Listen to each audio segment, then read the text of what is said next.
A news bulletin is now being broadcast according to joint surveys by 12 major powers and countless small nations. The sun is currently experiencing intense solar flares that will soon have a severe impact on Liangren's atmosphere. It is reported that Liangren is about to enter a fifth ice age, with global temperatures plummeting sharply over this period. According to surveys, an asteroid is expected to collide with Liangren in 1 month, and if nothing goes wrong, it will deal a devastating blow to Liangren. The apocalypse has indeed arrived, hasn't it? In Jiangxing, on the outskirts, inside a villa on private land, Ye Liangren watched the news on television and gently shook his head. It seems I need to speed up the progress. With that, he immediately walked toward the basement door. Opening the basement door, his eyes fell upon an immensely vast space.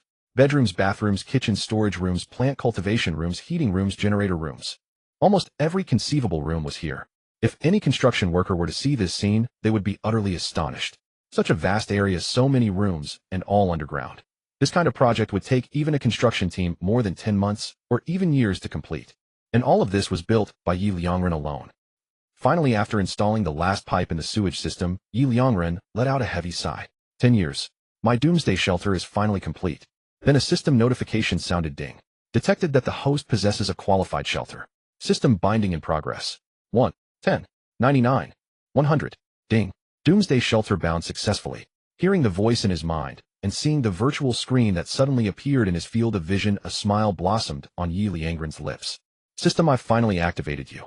Ever since he was inexplicably transported to this world 10 years ago, the system had appeared. At first he was ecstatic, but then he was told that this world was about to undergo a global catastrophe and enter the apocalypse. And to fully activate the system, he had to possess a shelter.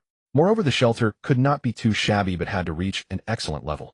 Fortunately, the body he had transmigrated into was that of a wealthy second-generation heir who had inherited a large fortune, and this entire 3,000 square meter plot of land on the outskirts was his. This allowed him to complete the shelter within 10 years. At that moment, a news interview program appeared on the television. A random street interview was underway, and when they reached a fruit stall, a quarrel broke out at the stall. Damn it! A pile of rotten fruit, and you're charging me 1,000 yuan per caddy. Are you robbing me? Take it or leave it. If you don't want it, others will. Hello, may I interview you? Why has your fruit price suddenly skyrocketed so much? Aren't you afraid of punishment from the relevant authorities? Afraid? Huh. Who knows if we'll even survive tomorrow. Why should I be afraid?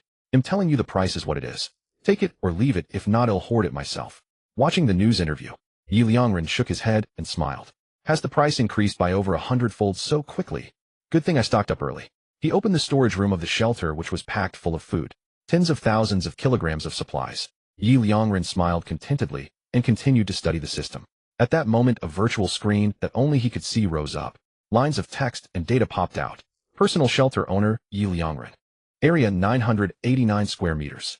Facilities: bedroom, bathroom, kitchen, storage room, plant cultivation room, heating room, generator room. Description: a very perfect shelter that can withstand some man-made disasters, but whether it can withstand natural disasters remains to be seen. Ding. Host shelter rating S. Reward 1000. Initial survival points. Survival points: the apocalypse caused by global catastrophe has begun. Any action that improves the host's survival rate will generate survival points. Survival points can be used to upgrade shelter equipment. In Ye Liangren's field of vision, many things in the entire underground shelter now had an attribute button. For example, the basement door right next to him, the living room where he stood. Common shelter: iron door, upgradable. Upgrade direction: full titanium alloy, heat-resistant door.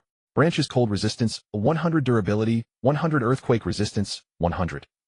Living room, upgradable. Upgrade direction: fully automatic smart living room. Branches: space expansion, 300 smart automation, 1000 earthquake resistance, 800 heating, 600. Bathroom. Kitchen.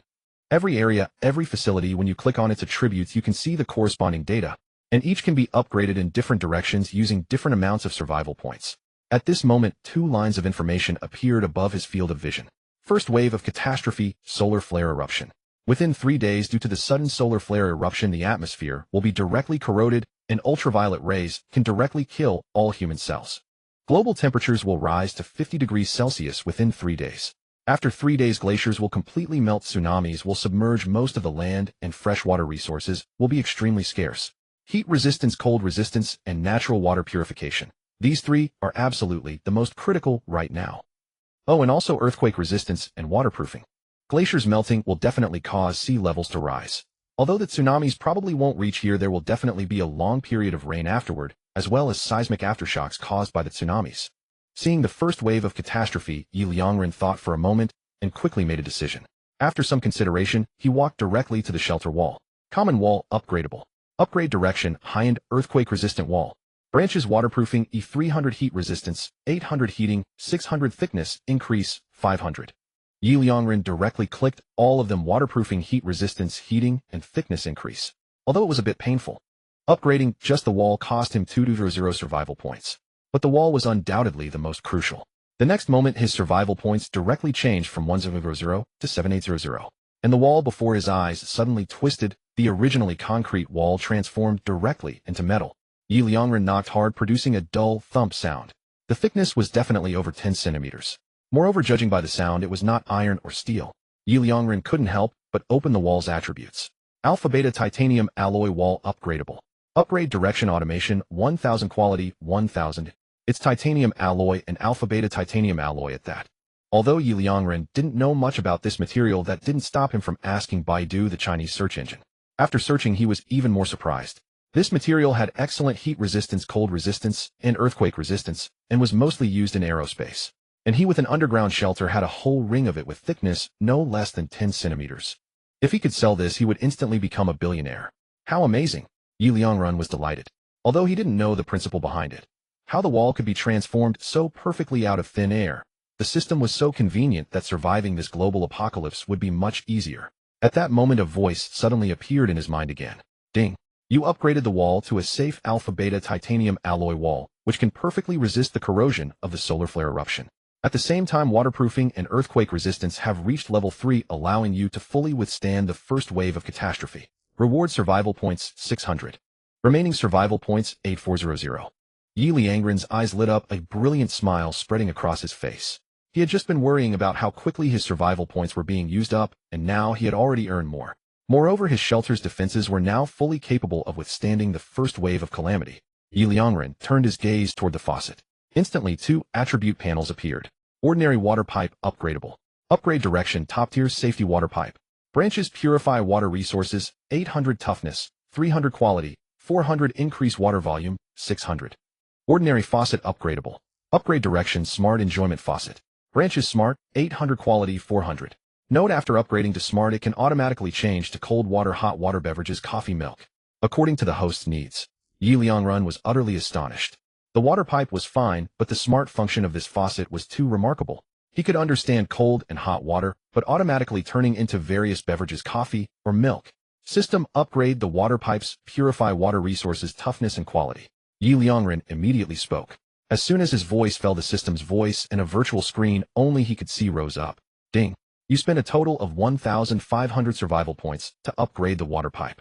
Upgrade successful. Alpha-beta titanium alloy purified water pipe upgradable. Upgrade direction, quality 1000, increase water volume 600. Ding! A safe 3-level alloy water pipe can perfectly avoid most earthquakes and geological calamities. After purifying water resources, the water flowing into the pipe will have 99 of harmful components removed and can be directly consumed. For a long time to come, your water resources will be fully guaranteed. Reward survival points 700. Remaining survival points 7600. Ye Liangren showed a satisfied smile, then turned his gaze to the faucet. The water pipe had been upgraded. As for the faucet upgrading, it wasn't really necessary. However, Ye Liangren was still intrigued by the smart effect of the faucet, automatically turning into various beverages, coffee or milk. This function was too wonderful. But survival points were clearly important. Was spending 800 points really worth it for this function? After hesitating only briefly, Ye Liangren shook his head. Upgrade. Why not? Even in the apocalypse, I shouldn't deprive myself. System upgrade: the smart effect of the faucet. Ye Liangren immediately spoke. Ding! You spent a total of 800 survival points to upgrade the faucet. Upgrade successful. Smart enjoyment faucet upgradable. Upgrade direction, quality 400, increase water volume 600. As soon as the system's voice fell, the faucet before his eyes changed instantly. In that moment, the space around the faucet seemed to warp. In the blink of an eye, the ordinary silver cross-shaped faucet transformed into a highly technological square faucet. A virtual screen even rose up on it, offering choices of beverages, wine, beverages, milk, coffee, ordinary drinking water. At this moment, the system's voice sounded again. Ding! The smart enjoyment faucet can satisfy anyone's drinking needs. Even in the apocalypse, life must have a sense of ritual. A life without ritual is no different from a salted fish. Reward survival points 600. Remaining survival points 7400. Ye Liangren's lips curled into a bright smile. Awesome. It even rewarded me with 600 survival points, meaning I only spent 200 points on the faucet upgrade. So awesome. Ye Liangren couldn't wait. He directly grabbed a cup, then pressed the wine button on the virtual screen. Instantly a bunch of subcategories appeared: red wine, white wine, beer. After a moment of thought, since he wanted a sense of ritual, he naturally chose red wine. One tap. Ye Liangren's eyes went wide.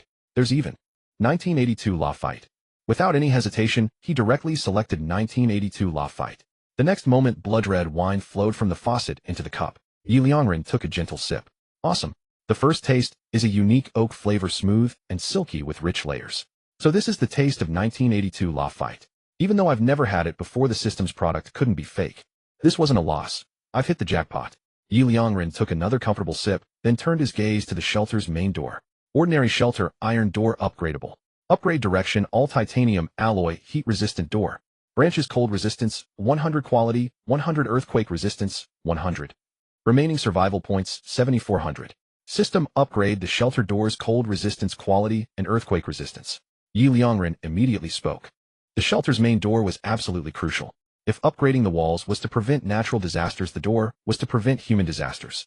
Especially in the apocalypse, once his shelter was discovered, most people would use every method to break in. In the face of the threat of death, these people wouldn't care whose territory it was or whether it had an owner. Even if there was an owner, they would make themselves the owner. Ding. You spend a total of 300 survival points to upgrade the shelter iron door. Upgrade successful. All titanium alloy, heat-resistant door, upgradable. Upgrade direction, quality, 500. Ding. A safe, 3-level alloy heat-resistant door can perfectly defend against man-made attacks, giving you more assurance for survival in the apocalypse. Reward survival points, 200. Remaining survival points, 7,300. Ye Liangren showed a satisfied smile. After deducting the reward, he had only spent 100 survival points. Next, he habitually looked at the monitor screen to understand the situation outside. His expression suddenly changed. Is the outside world already this dangerous? He had placed many small cameras in Jiang City to monitor the situation. Now the images transmitted showed the entire city turning fiery red. Has the riot already started? Ye Liangren was slightly startled. He had guessed that riots would happen, but he didn't expect them to occur so quickly. At that moment, the sound of sirens suddenly rang out, followed by a loud bang. That was the sound of gunfire. Ye Liangren's pupils contracted slightly. The noisy sounds from the monitors suddenly ceased. Then a voice amplified by a loudspeaker came through. Dear citizens, please do not panic. The authorities are building shelters. Before the calamity fully descends, everyone can go to the shelters. We will not abandon anyone. Hearing this, Ye Liangren shook his head. Too late. Even for the authorities, building a large shelter in such a short time was almost impossible. Not to mention how many people were in Jiang City and how many supplies were needed each day. Anyway, I'll stay in my own shelter. At least it's absolutely safe and well-stocked. Ye Liangren nodded, then quickly moved all the items from upstairs into the underground shelter. He then connected the network to the shelter. The network was undoubtedly the most crucial. He was certain that the first thing any country would focus on was network information. Otherwise, in a global calamity, being unable to grasp the outside situation would be too dangerous. At that moment, the monitor transmitted the sound of gunfire again. Bang, bang, bang, bang. 4 consecutive gunshots rang out. The next moment, a wild laugh echoed. Ha ha ha ha, I got the gun. All of you hand over your supplies, or you'll be eating bullets next. And hey, race, a piece of advice. Don't trust any official shelters. People like us commoners will never get in. And even if we did, with so many people, what would we eat every day? You're better off joining me. Not only will you have more freedom, but if we can seize a rich kid's basement, we'll be even safer. These words plunged the entire Jiangxing into a dead silence. Moments later, it erupted. Inside the shelter, Ye Liangren's expression shifted. The most dangerous scenario of the apocalypse had begun. At any time, natural disasters aren't necessarily the greatest threat. The greatest threat is the human heart. How long had it been? Barely 2 or 3 hours since the reports. Already someone had formed a private group. Ye Liangren furrowed his brow. He needed to accomplish something more important as soon as possible: manufacturing weapons. No matter how secure this shelter was, without weapons it was merely a tortoise shell, one that would eventually be cracked. Ordinary surveillance equipment upgradable. Upgrade path, full-range satellite monitoring. Branches intelligence, 1000 quality is 600, expand monitoring range, 800. Node upgrading intelligence allows launching one satellite for 247 uninterrupted monitoring of a 1000 kilometer radius. If someone approaches the host's territory, it will automatically issue a warning. Each upgrade to expand monitoring range increases the satellite's coverage by another 100 kilometers. Ordinary network upgradable. Upgrade path, advanced communication base. Branches intelligence, 1000 quality, 400. Node upgrading intelligence automatically generates a small communication base in the power room, which connects to the satellite for an uninterrupted network. System upgrade the monitoring equipment's intelligence and expand monitoring range. System upgrade the ordinary network's intelligence. Early the next morning, as soon as Ye Liangren woke up, he saw Jiangsheng's situation on the surveillance feed and immediately ordered the system to upgrade. By now, Jiangsheng was nearly half in ruins. Almost all the shops were wrecked, and any movable supplies had been completely looted. It had only been a day since the news reports, yet it had already turned into this. A deep sense of crisis surged within Ye Liangren. It wouldn't be long before these people attacked ordinary residents. Thus, surveillance and the network were absolutely the most critical priorities. Ding. You spent 1800 survival points to upgrade the intelligent surveillance equipment. Upgrade successful. Full-range satellite monitoring coverage area 200 kilometers in radius. Upgradable. Upgrade path quality is 600. Expand monitoring range 800.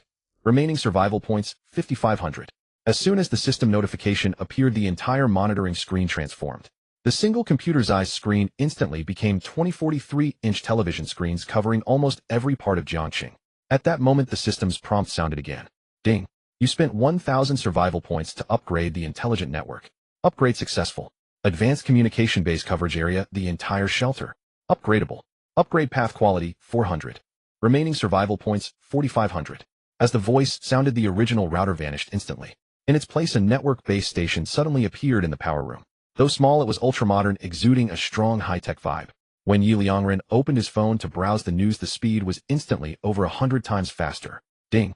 The upgraded surveillance equipment, full-range satellite monitoring, can help you monitor your surroundings at all times. Even while asleep, if anyone approaches, it will automatically alert you, allowing you to avoid 99 of potential dangers. This was undoubtedly another layer of security for survival. Reward survival points, 1100. Ding. You upgraded the network.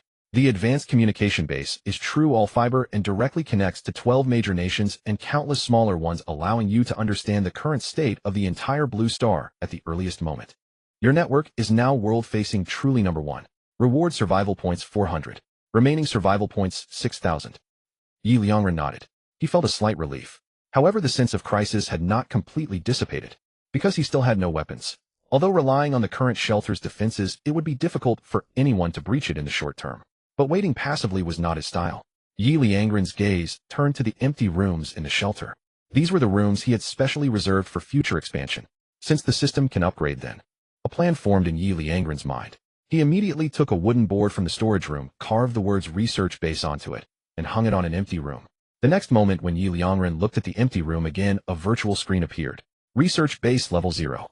Upgradable. Upgrade path level 1. Research directions, artificial intelligence, 1000 weapons, 1000 expand research directions, 1000.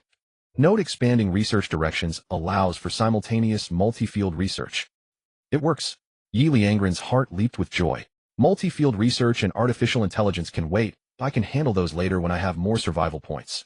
Weapons are the most urgent matter right now. System upgrade the research base weapons direction.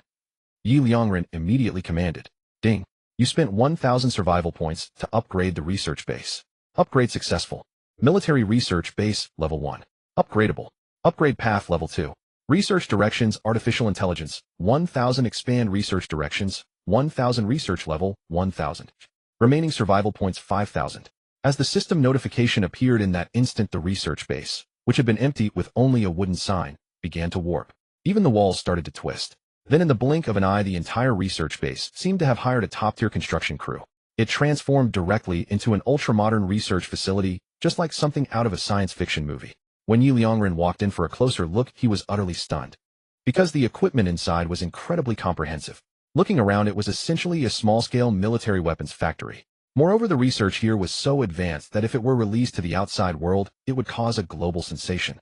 For example, plasma hand cannons, small laser emitters, RPK air cannons.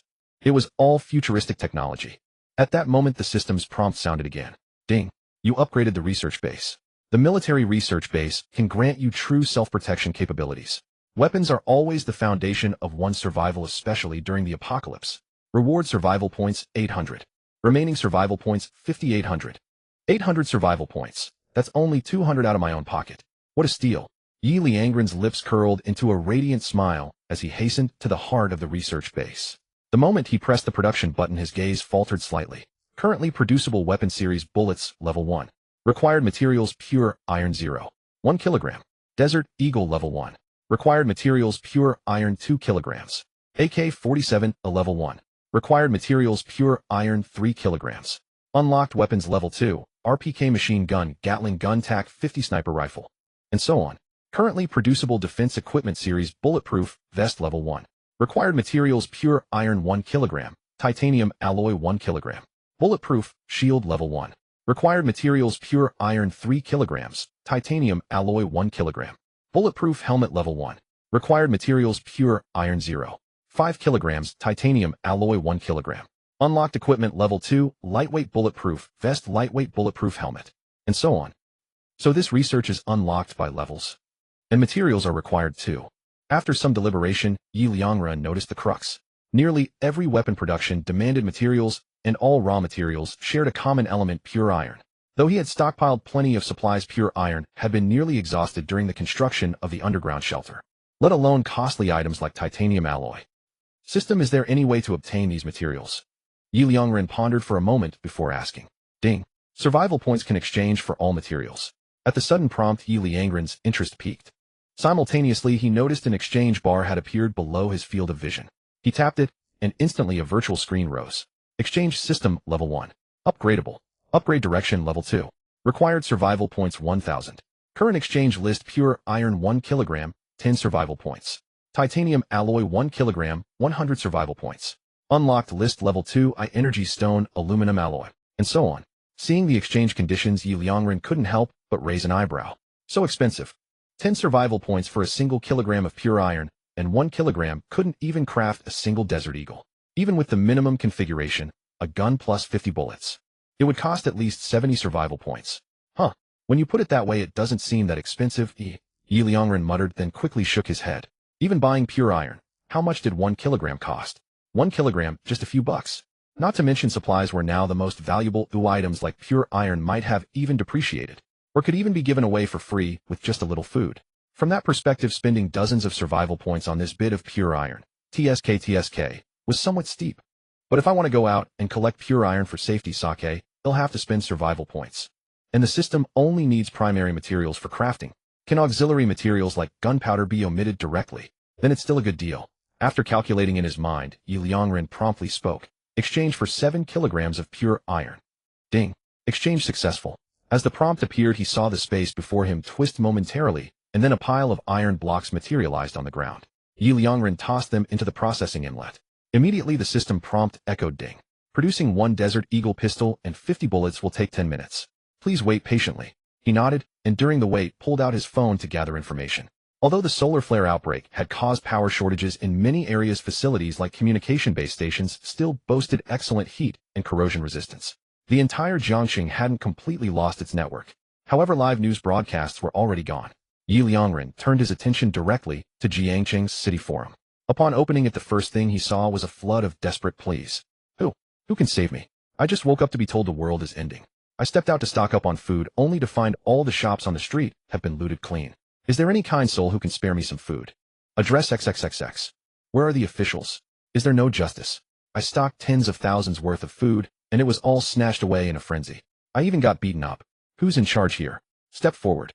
Is anyone there? It's terrifying outside. Is there anyone who can protect me?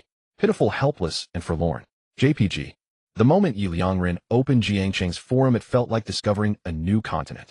Amidst this looming apocalypse, instead of scavenging for supplies, these people were exploding into chaos online.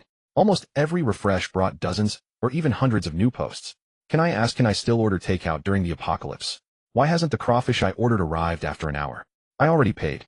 I'm the richest man in Jiangxing. Can someone explain why I wasn't notified about something as huge as the apocalypse? Where's my secretary? I'm a trust fund kid. I haven't eaten in a day. My chef and servants ran off and stole all my hoarded food. If anyone can treat me to a meal, I'll give them 5 million right now. How you folks upstairs still haven't woken up, have you? This is the apocalypse. Money is useless now. People like this, devoid of any skills, yet once wealthy and self-righteous, were likely the first to die in an apocalypse, weren't they? Ye Liangren shook his head and continued searching for useful information. Then he came across some revealing photos paired with pitiful captions. I'm just a weak woman, no food, no strength. Is there any kind soul willing to protect me? Does anyone have a private shelter? If you're willing to let me stay, I'll do anything. Is anyone willing to keep me company? The streets are chaos now, and I'm so scared alone in my house. Seeing these enticing words laced with subtle hints, Ye Liangren simply chuckled.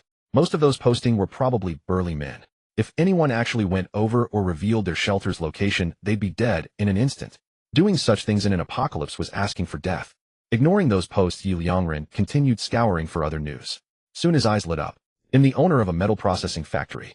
Since it's far from the city center by the time I got the news and tried to stock up on supplies, I couldn't buy any. However, I still have over 500 kilograms of pure iron on hand. Anyone interested? It's not much, but it can reinforce a shelter. It'll only trade for food. Upstairs, are you still dreaming? Or are you just brain dead? This is the apocalypse. What good is pure iron? You can't eat it. Exactly. The OP is mentally challenged confirmed. Under these circumstances, who in their right mind would trade food for pure iron? Not to mention whether it can build a solid shelter. Can you teach us where to find workers now? Ye Liangren's eyes, however, gleamed with excitement. Over 500 kilograms of pure iron. If he could get his hands on that, he could build an entire arsenal. Ye Liangren immediately clicked on the metal factory owner's avatar to start a private chat. How much food do you want? 100 gene of rice, 10 gene of meat, 10 gene of vegetables, 10 gene of fruit. Ye Liangren raised an eyebrow. At the current prices, these items would cost enough to buy 1,000 kilograms of pure iron. What an exorbitant demand. Final offer, 10 gene of rice. Agree and give me your address or forget it. Ye Liangren replied indifferently. Disagree. If he did, there would be few others willing to trade. When he starved to death, he could just go collect the iron later. After waiting a few minutes, just as Ye Liangren thought the man might have truly refused, a message suddenly arrived. Outskirts Tonghu Avenue, Section 3 No. 115. Ye Liangren broke into a smile and replied, rest assured you will never regret this decision. As he spoke, his gaze instantly fixed on the surveillance feed. He adjusted the camera to Tonghu Avenue, Section 3A, and quickly located the address. It wasn't too far away, and it was indeed a factory. A sizable one at that. However, it was eerily deserted at the moment. It was clear the boss had spoken the truth. As soon as the Doomsday report appeared, the workers had all left.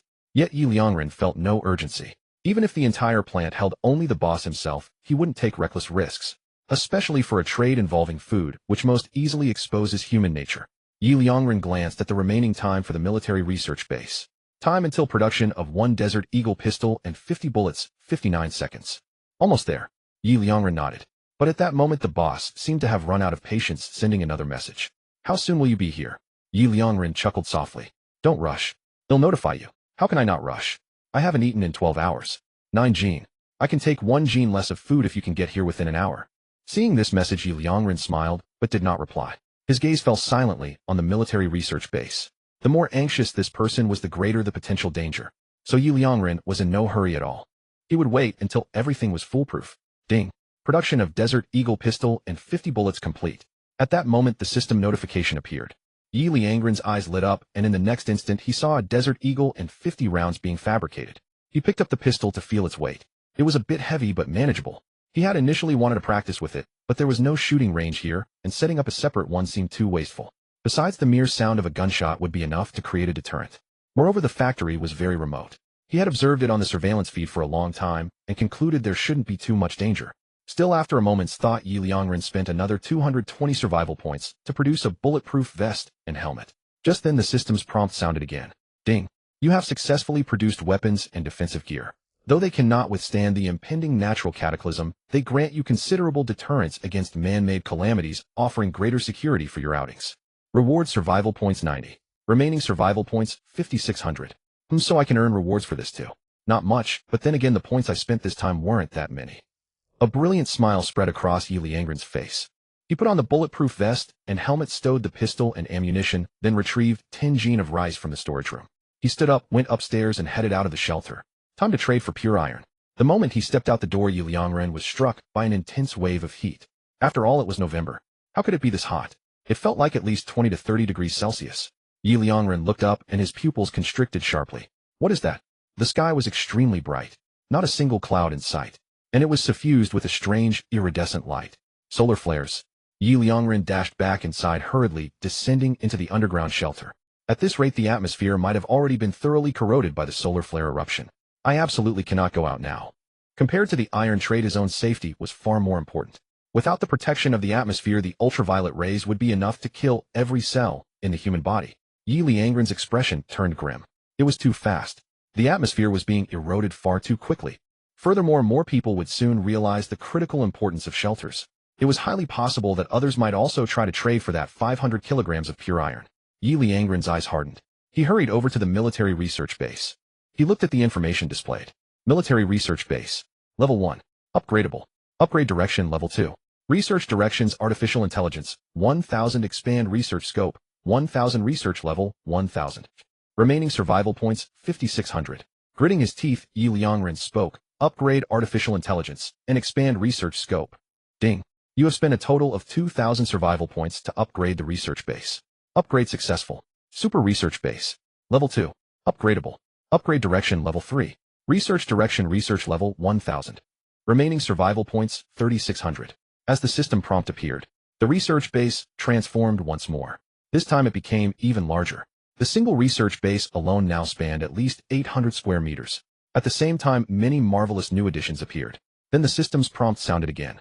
Ding. You have upgraded the research base. The super research base can now truly birth an artificial intelligence, allowing you even alone to be equivalent to an entire army. Technology is always the primary productive force, especially during the apocalypse. Reward survival points 1600. Remaining survival points 5200. Ye Liangren breathed a sigh of relief. Good thing my choice was right. The reward this time is substantial enough. After several rounds of earning survival points, Ye Liangren was beginning to discern a pattern. The more an action ensured his survival in the coming apocalypse, the greater the reward in survival points. This time a direct reward of 1,600 points indicated that upgrading the research base to a super research base was an absolutely critical move for the end times. Ye Liangren's gaze fell upon the super research base's production list. Besides the weapons he already knew about, many new items had been added. Current producible series combat robot level 2. Required materials pure iron 5 kilograms, titanium alloy 2 kilograms, A energy stone 1 unit. Transport robot level 2. Required materials pure iron 5 kilograms, titanium alloy 2 kilograms, A energy stone 1 unit. Combat drone level 2. Required materials pure iron 3 kilograms, titanium alloy 1 kilogram, A energy stone 1 unit. Locked weapons level 3 nuclear energy drone combat robot Gen 2 transport robot Gen 2, etc. Note: robots below level 5 do not possess true artificial intelligence and can only accept simple basic commands. Current producible defense equipment series steel battle armor level 2. Required materials pure iron 10 kilograms, aluminum alloy 2 kilograms, titanium alloy 1 kilogram, energy stone 1 unit. Exoskeleton armor level 2. Required materials pure iron 5 kilograms, aluminum alloy 1 kilogram, titanium alloy 1 kilogram, energy stone 1 unit. Locked equipment level 3, steel battle armor Gen 2 exoskeleton armor Gen 2. Etc. No wonder upgrading the research base rewards me with 1600 survival points at once. Now the robots I can produce are fully capable of replacing me in transporting pure iron titanium alloy, aluminum alloy, and all these materials from outside. This way, even if the solar flares erupt, I can still complete transactions. Moreover, without having to venture out myself, I can maximize my safety. Ye Liangren gazed at the super research base and beamed with a radiant smile. But to manufacture these robots, must the exchange system be upgraded to level 2. Ye Liangren carefully examined the materials required to build these robots, furrowed his brow, and fixed his gaze on the exchange system. Exchange system level 1. Upgradable. Upgrade direction level 2. Required survival points 1000. Remaining survival points 5200. An upgrade costs a full 1000 survival points. Ye Liangren winced in distress. Now more than ever he understood the importance of survival points. However, compared to survival points, the value of these robots at this moment was even greater. Ye Liangren gritted his teeth and spoke. System upgrade the exchange system. Ding. Exchange system upgrade successful. Exchange system level 2. Upgradable. Upgrade direction level 3. Required survival points 2000. Current exchange list pure iron 1 kilogram, 10 survival points. Titanium alloy 1 kilogram, 100 survival points. Aluminum alloy 1 kilogram, 200 survival points. Energy stone 1 piece, 500 survival points. Unlocked list level 3, nanomaterials super alloy, T1V, etc. Remaining survival points 4200. Another upgrade and it costs 200 survival points. Ye Liangren felt even more pained than gently exhaled. But the materials available at level 2 should last me a long time. After all, even the super research base at level 3 doesn't feature nanoproducts yet. Ye Liangren studied it for a moment, then spoke again. System exchange for 4 energy stones. 8 kilograms of titanium alloy. 20 kilograms of pure iron. Ding. Exchanging 4 energy stones, 8 kilograms titanium alloy, 20 kilograms pure iron requires a total of 300 survival points. Confirm exchange. Yes. Ye Liangren nodded resolutely. Ding. Exchange successful. Remaining survival points, 1200. As the prompt appeared, the space before Ye Liangren twisted once more and a pile of materials materialized. Ye Liangren tossed them into the processing inlet. Then a notification appeared. Producing 2 transport robots and 2 combat robots will take 5 hours. Please wait patiently. Ye Liangren took a deep breath and nodded. A full 300 survival points. A massive fortune, but he had no choice but to spend them. The solar flares had already erupted, so he had to stockpile pure iron, titanium alloy, aluminum alloy, and these materials at the fastest speed. Otherwise, by the time the flares fully erupted, glaciers melted and earthquakes and tsunamis became frequent. He might not even be able to gather these materials. 2 transport robots. He even felt that was too few. As for the combat robots, one was specifically assigned to protect the 2 transport robots, preventing them from being destroyed by others. The other was to safeguard his shelter. With the atmosphere no longer providing protection, he would absolutely not go outside. And to avoid waiting for death, he needed something to protect him. Ye Liangren waited quietly, his eyes fixed on the surveillance feed. On the screen was satellite surveillance of every area in Jiangcheng. With the atmosphere already mostly corroded by the solar flares, Jiangcheng was truly scorching hot. Even through the surveillance footage, he could feel the heat. Most plants withered instantly, especially the drier ones, which even caught fire directly. At this moment, most people in Jiangcheng were still scavenging supplies, though they were stripped to the waist, sweating profusely from the heat. In no time, Ye Liangren saw red spots appear directly on the skin of these bare-chested people. Then the red spots began to spread, covering their entire bodies before turning into blisters that started to fester. Hiss.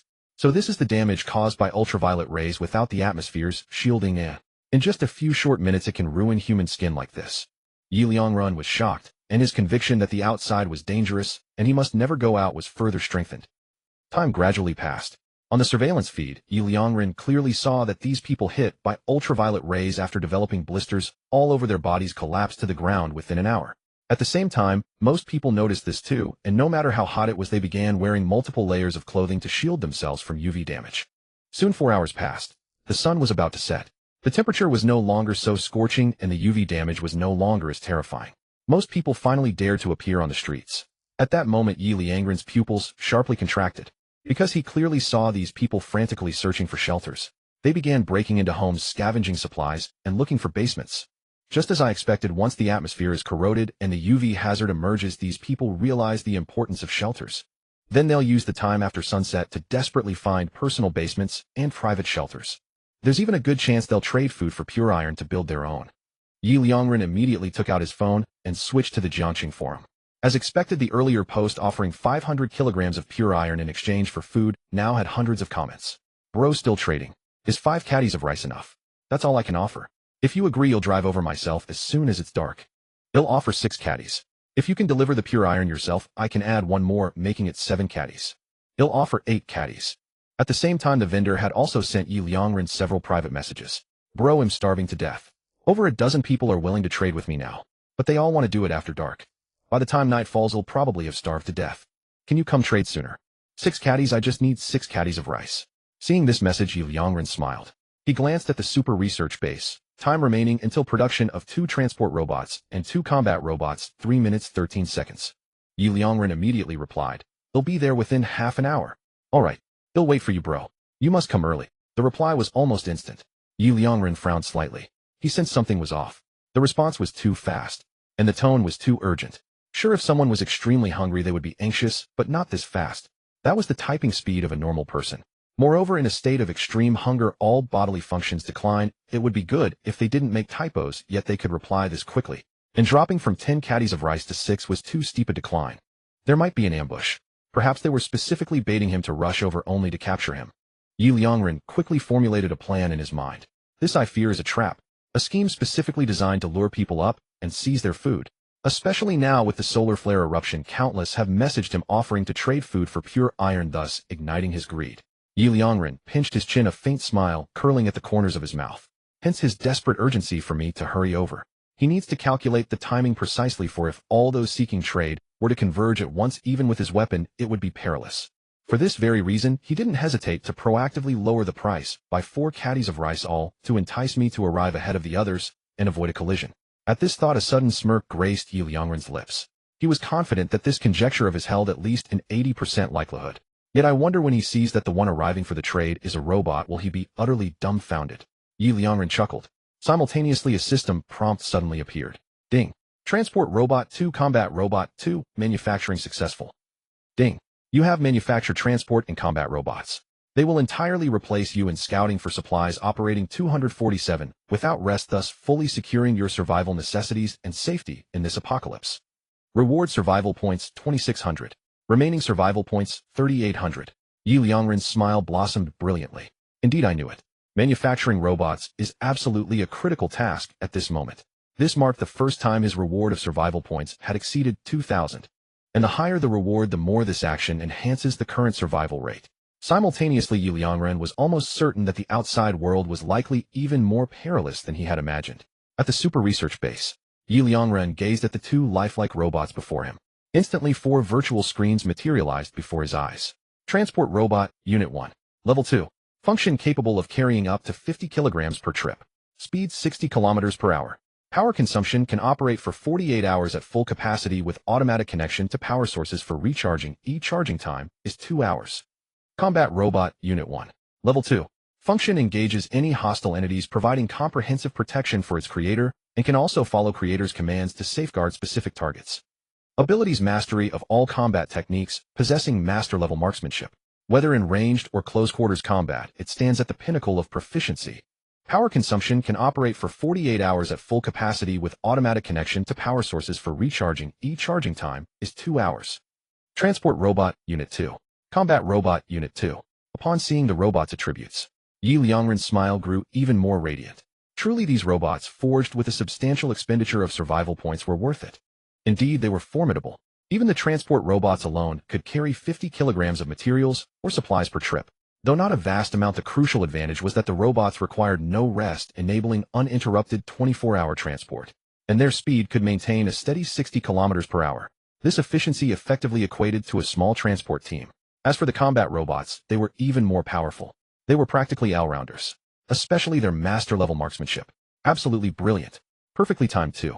The severe ultraviolet radiation outside made it difficult for him to venture out, leaving the newly crafted Desert Eagle pistol unused.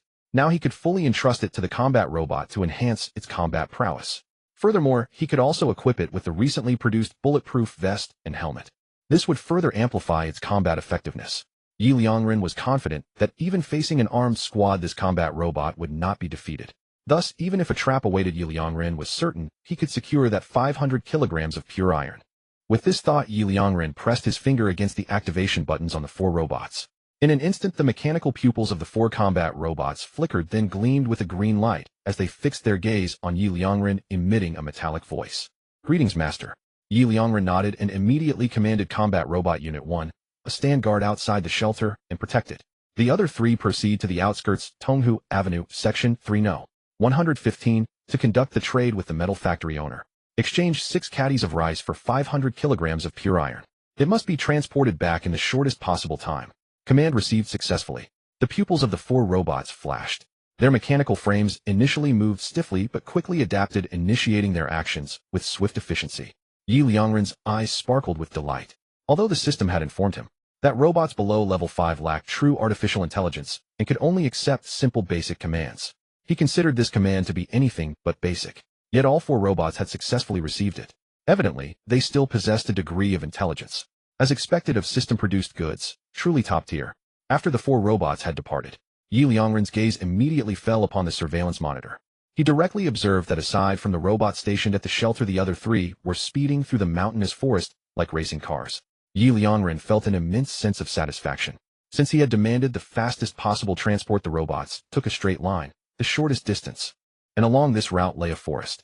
Navigating through the woods at such speed was a testament to the robots' remarkable performance. Soon, the 3 robots arrived at their destination, outside a medium-sized metal factory. Then Combat Robot Unit 2's pupils flickered as it began scanning the surroundings for signs of habitation before striding directly towards a dormitory. Knock, knock, knock. The combat robot rapped on the door, its voice icy. Delivering trade goods. The moment the words fell, Ye Liangren suddenly saw on the monitor that Combat Robot Unit 2's pupils had shifted from green to red. Simultaneously, the combat robot emitted a voice. Hostile threats detected in the vicinity. Automatically switching to annihilation mode. Ye Liangren's eyes lit up, just as he had suspected. His conjecture was correct. This was indeed a trap. The next moment the door swung open. First the barrel of a black hunting rifle emerged, followed by a bald, burly man who revealed himself with a sneer. If you don't want to eat a bullet, leave the supplies and get lost. Before he could finish, the burly man froze, his entire body rooted to the spot in shock. For there at the doorway a pistol was aimed directly at him, and standing behind the pistol was a fully armed robot. The burly man's face instantly turned ashen. Damn it, the one I'm trading with isn't even human. Bang. The sound had barely faded when a gunshot rang out. The burly man crumpled to the ground. Threat neutralized. Automatically switching to protection mode. The combat robot's voice echoed as its red pupils reverted to green. In the dead of night, 2 transport robots were busily shuttling back and forth hauling pure iron.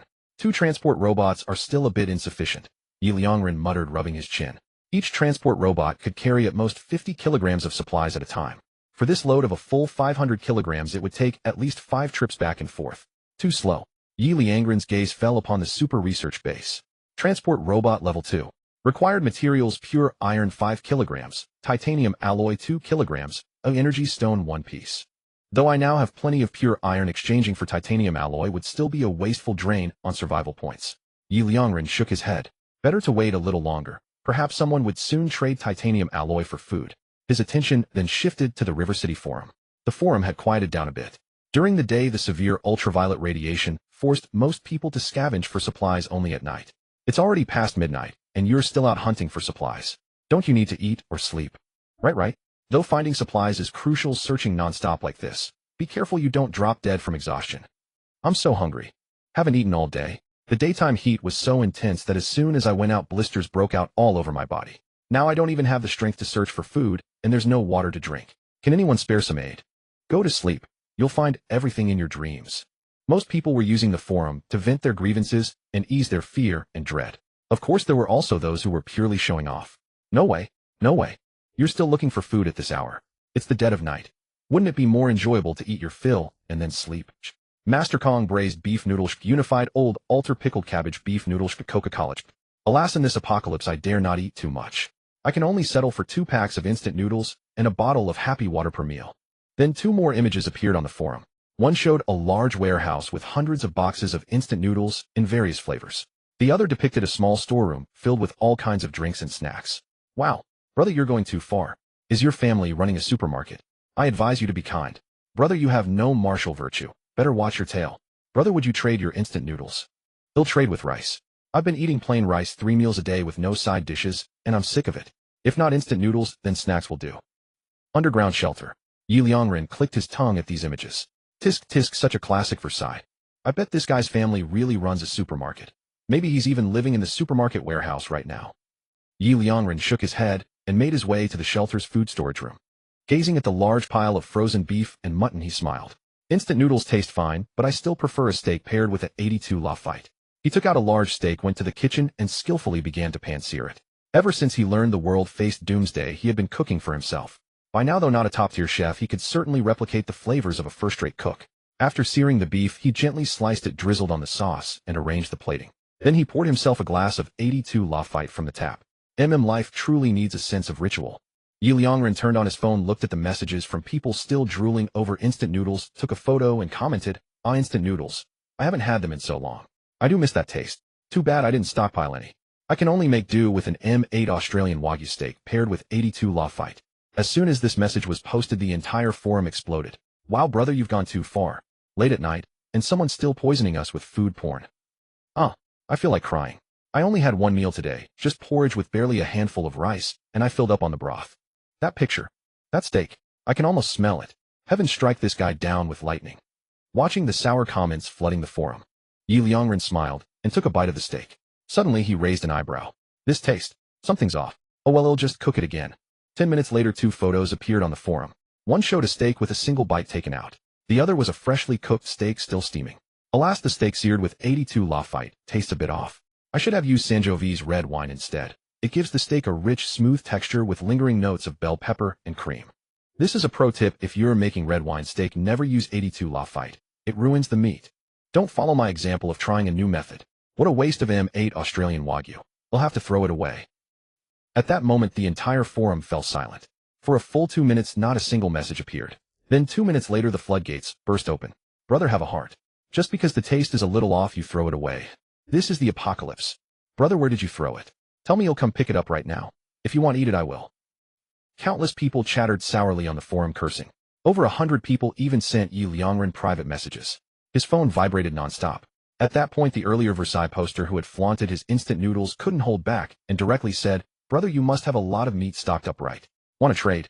They'll give you instant noodles for some. Don't you miss the taste of instant noodles? How about 1 pack of instant noodles for 1 piece of M8 Australian Wagyu?" This message made Ye Liangren laugh outright. Did this guy actually take my words seriously? Trade instant noodles for Wagyu. Aren't you selling yourself short? Ye Liangren chuckled and shook his head, then patted his stomach. 1 steak was indeed not enough to fill him up.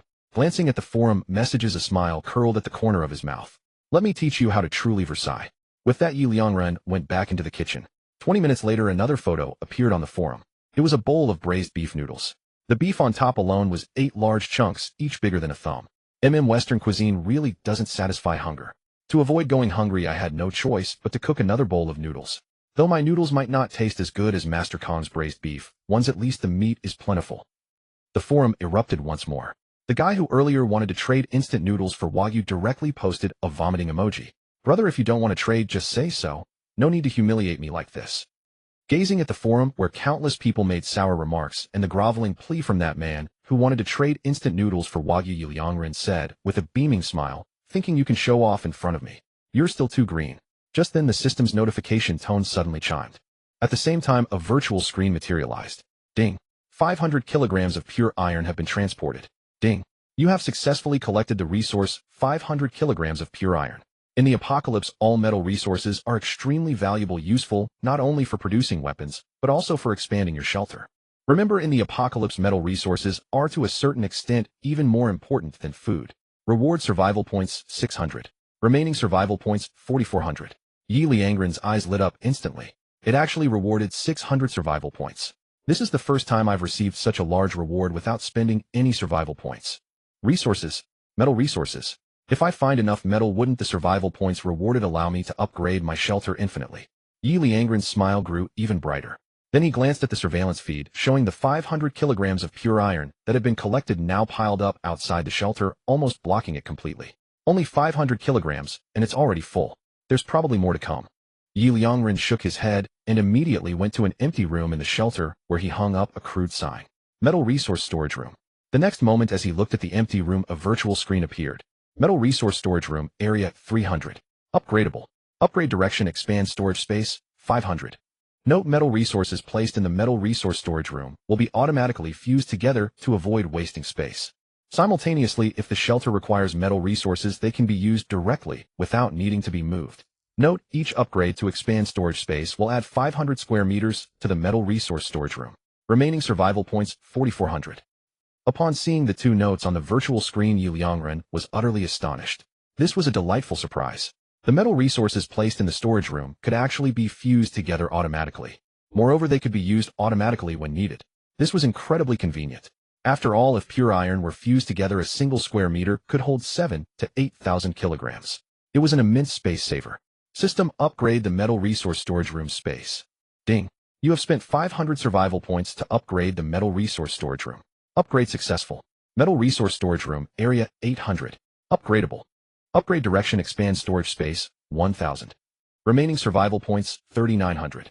So the second upgrade doubles the cost. But 800 square meters is enough to store tens of thousands of kilograms of metal resources. Ye Liangren nodded and looked at the transport robots outside the shelter on the surveillance screen. Transport robots move the pure iron into the metal resource storage room. Command received. The 2 transport robots immediately bustled into action. Ye Liangren then turned his attention back to the Jiangxing forum on his phone. It was nearly 2 o'clock now, and the forum had quieted down a bit. Most people had already fallen asleep. In the apocalypse, conserving energy and stamina was equally crucial. Now it's time to do the real work. Ye Liangren nodded, ready to type. Suddenly his gaze sharpened, and he asked, "System, can someone trace my location through my network IP address?" Ding. Rest assured, host. The advanced communication base you have upgraded is a truly cross-era creation. No hacker in the current world can crack your location through your network IP address. Seeing this message, Ye Liangren felt relieved. Just then another notification popped up. Ding. Your heightened sense of crisis, considering potential drawbacks before acting, is a highly reliable way of life in the apocalypse. Reward survival points 200. Remaining survival points 4100. Ye Liangren's eyes sparkled. This was an unexpected bonus. Then he promptly typed a message on the forum, exchanging food and fruit for various metal resources. Interested parties please private message me. Information about metal resources is also welcome as long as it's genuine. After sending the message, Ye Liangren fetched a few fruits from the storage room. Not many. Just 6 apples, 3 bananas, 2 bunches of grapes, and a pound of cherries. Popping a cherry into his mouth, he took a picture of the fruits and posted it on the forum adding, "Well, after a good meal, it's time for dessert." Even in the apocalypse, you need to mind your vitamin intake. This is also a dry tip. Fruits are rich in vitamin C, which boosts immunity and prevents diseases. Long-term vitamin C deficiency could lead to scurvy. As soon as these words were out, the already quiet forum fell into an even deeper silence, where there used to be 4 or 5 messages per minute now. Not a single message appeared for a full 5 minutes. Finally, after 6 minutes, a message with a vomiting emoji appeared. It's the apocalypse, and someone's still teaching medical knowledge on the forum. Vomit. JPG, I want to eat fruit too, but I don't have any. Ye Liangren chuckled and ignored it, leisurely eating his fruit while browsing the forum waiting for private messages. By now the people on the forum should think I have plenty of food. Let's see how many are willing to trade metal for it. Half an hour later, most of the fruit was eaten and the forum was even quieter. In the entire half hour, there were only a dozen messages, almost all of them mocking him for being unscrupulous. Looks like I need to give them a nudge. Ye Liangren shook his head and posted 2 more photos on the forum. One showed the half-eaten fruit, and the other was the remnants of the finished fruit. I've eaten most of the fruit. Once I finish, you'll go to sleep. You'll have to endure a whole day tomorrow. If anyone wants to trade, send me a private message now. Oh, I can deliver the food tonight. I wouldn't dare go out during the day with such strong UV rays. After posting, the forum fell silent again. 2 minutes later, a private message arrived. Ye Liangren's eyes lit up, and he immediately dropped the half-eaten apple to open it. The first to private message him was the man with the massive stash of instant noodles. Bro, what should I call you?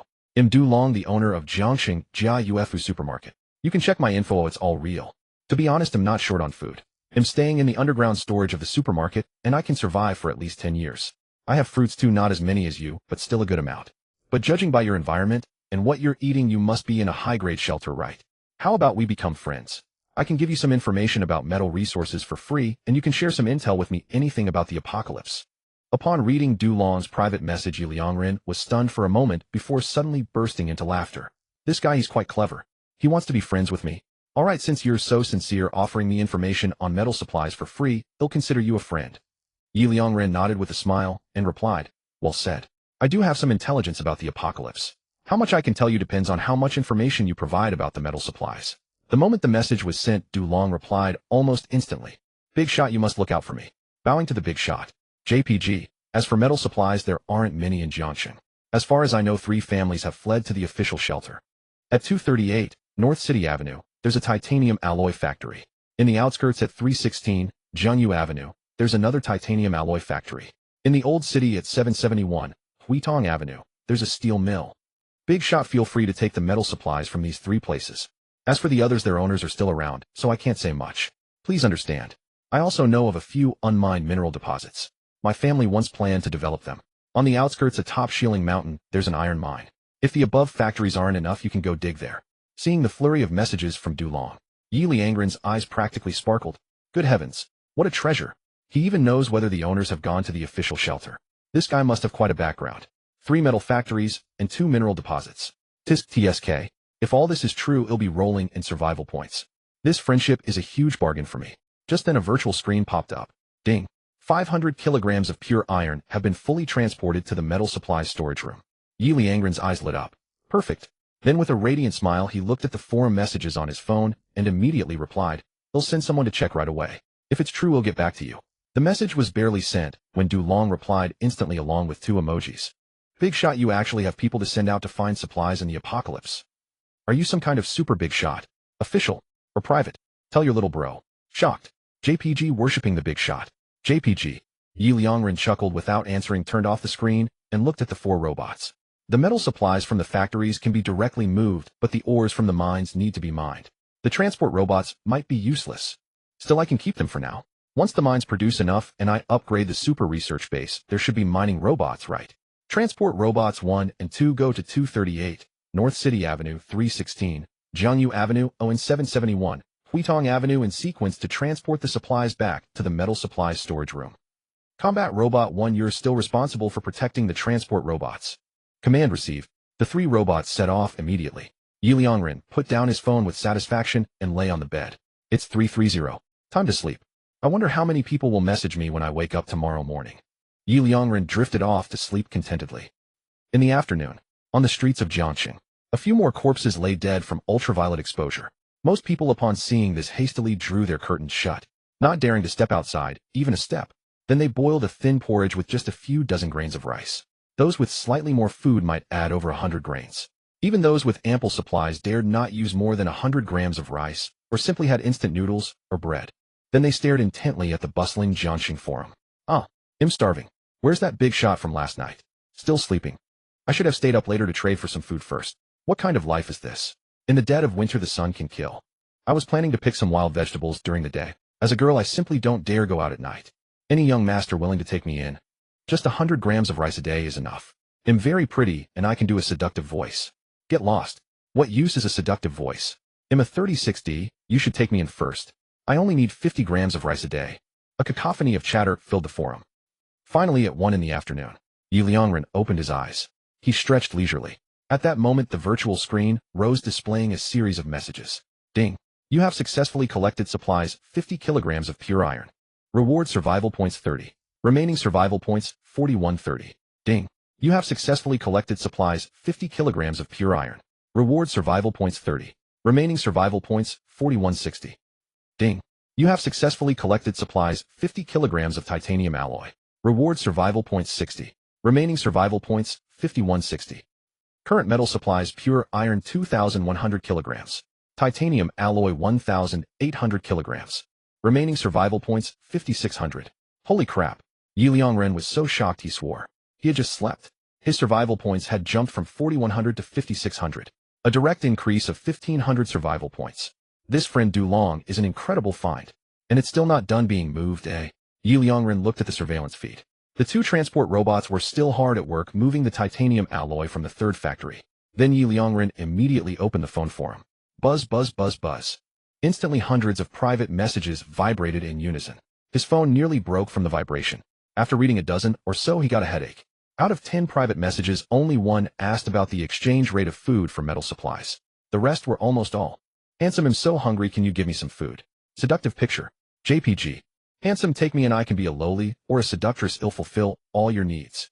Seductive voice. MP4, a lowly voice. MP4, Lolita. JPG. Handsome, give me your contact info, I'm a 36D. 36D, seductive picture. JPG. Good heavens, it nearly got Ye Liangren's blood boiling. He quickly closed the forum. He poured himself a glass of 82 Lafite from the tap to calm his nerves. Then he took a bunch of vegetables and meat from the storage room and started cooking.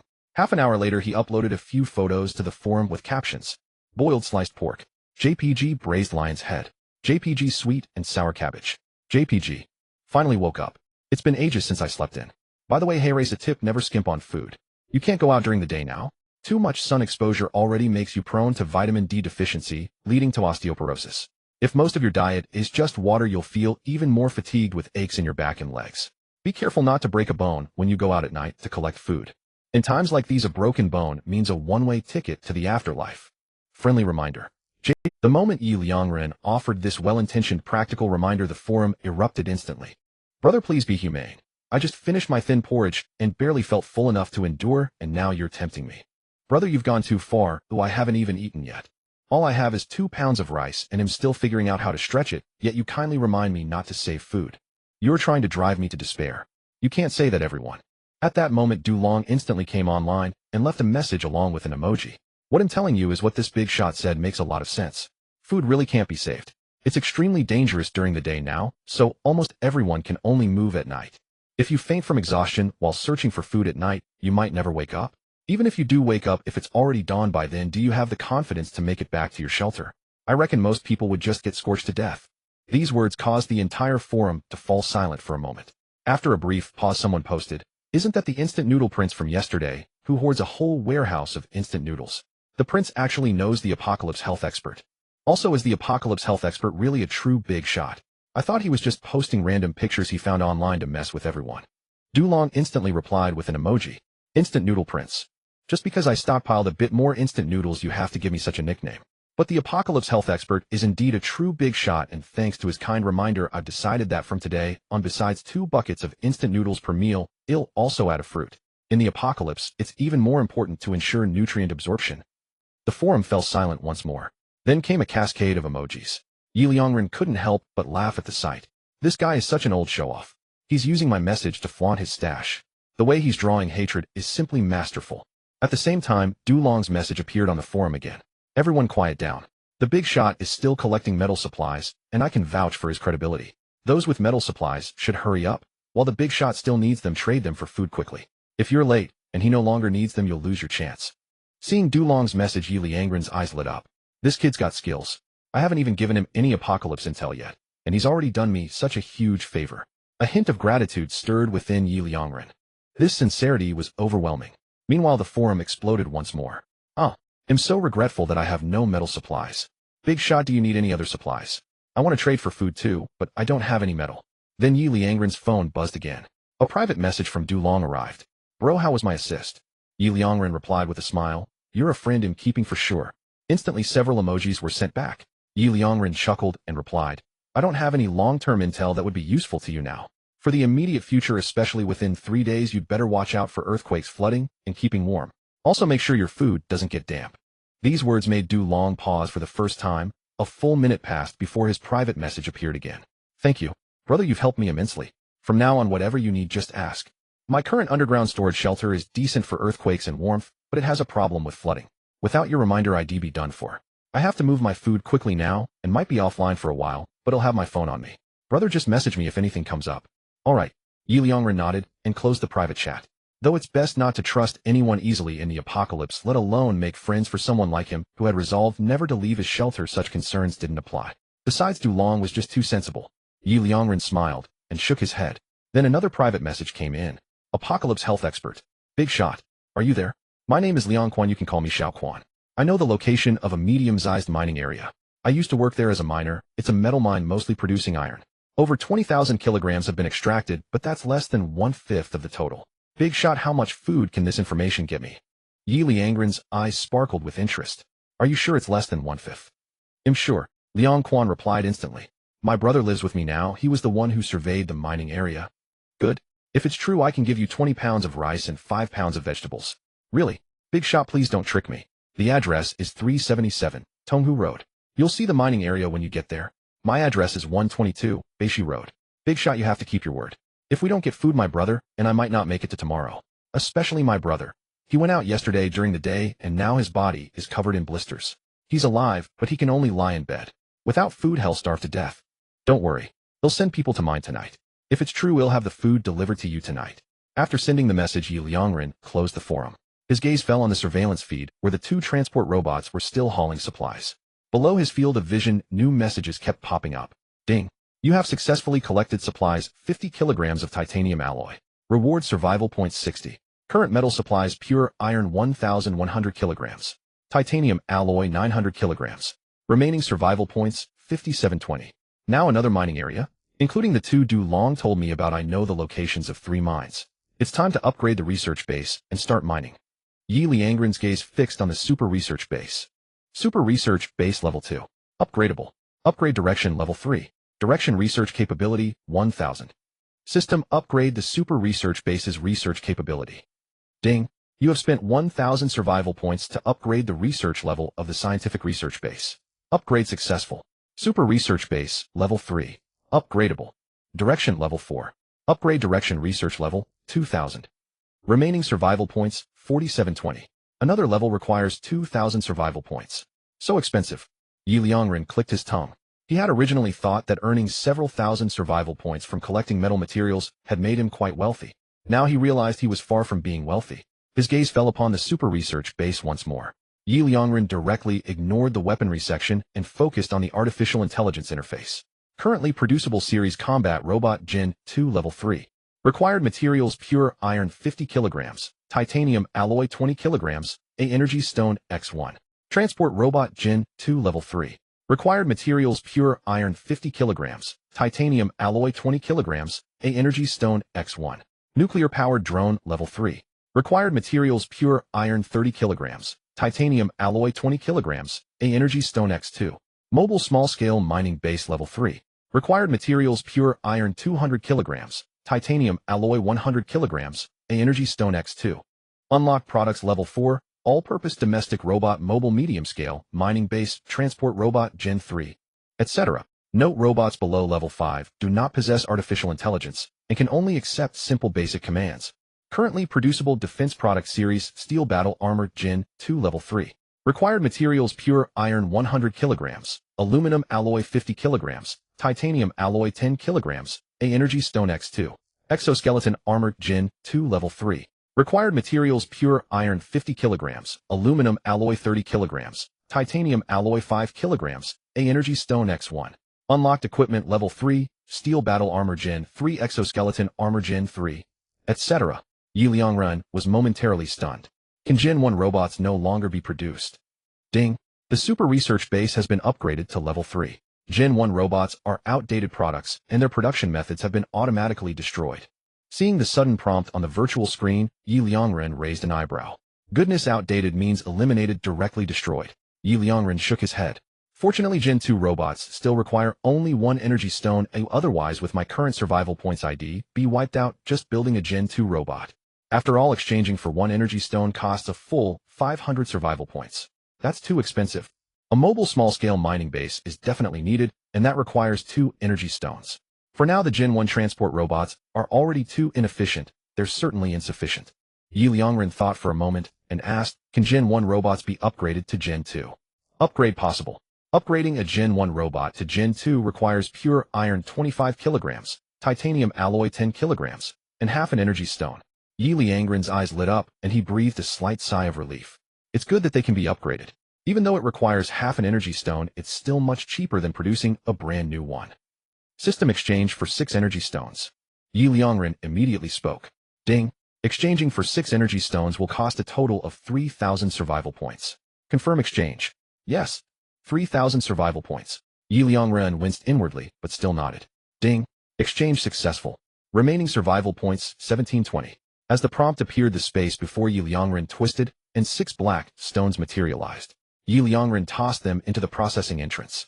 Then another prompt was displayed. Consuming 2 energy stones pure iron 100 kilograms, titanium alloy 40 kilograms, to upgrade 2 transport robots Gen 2, and 2 combat robots Gen 2. Total time required 1 hour. Please wait patiently.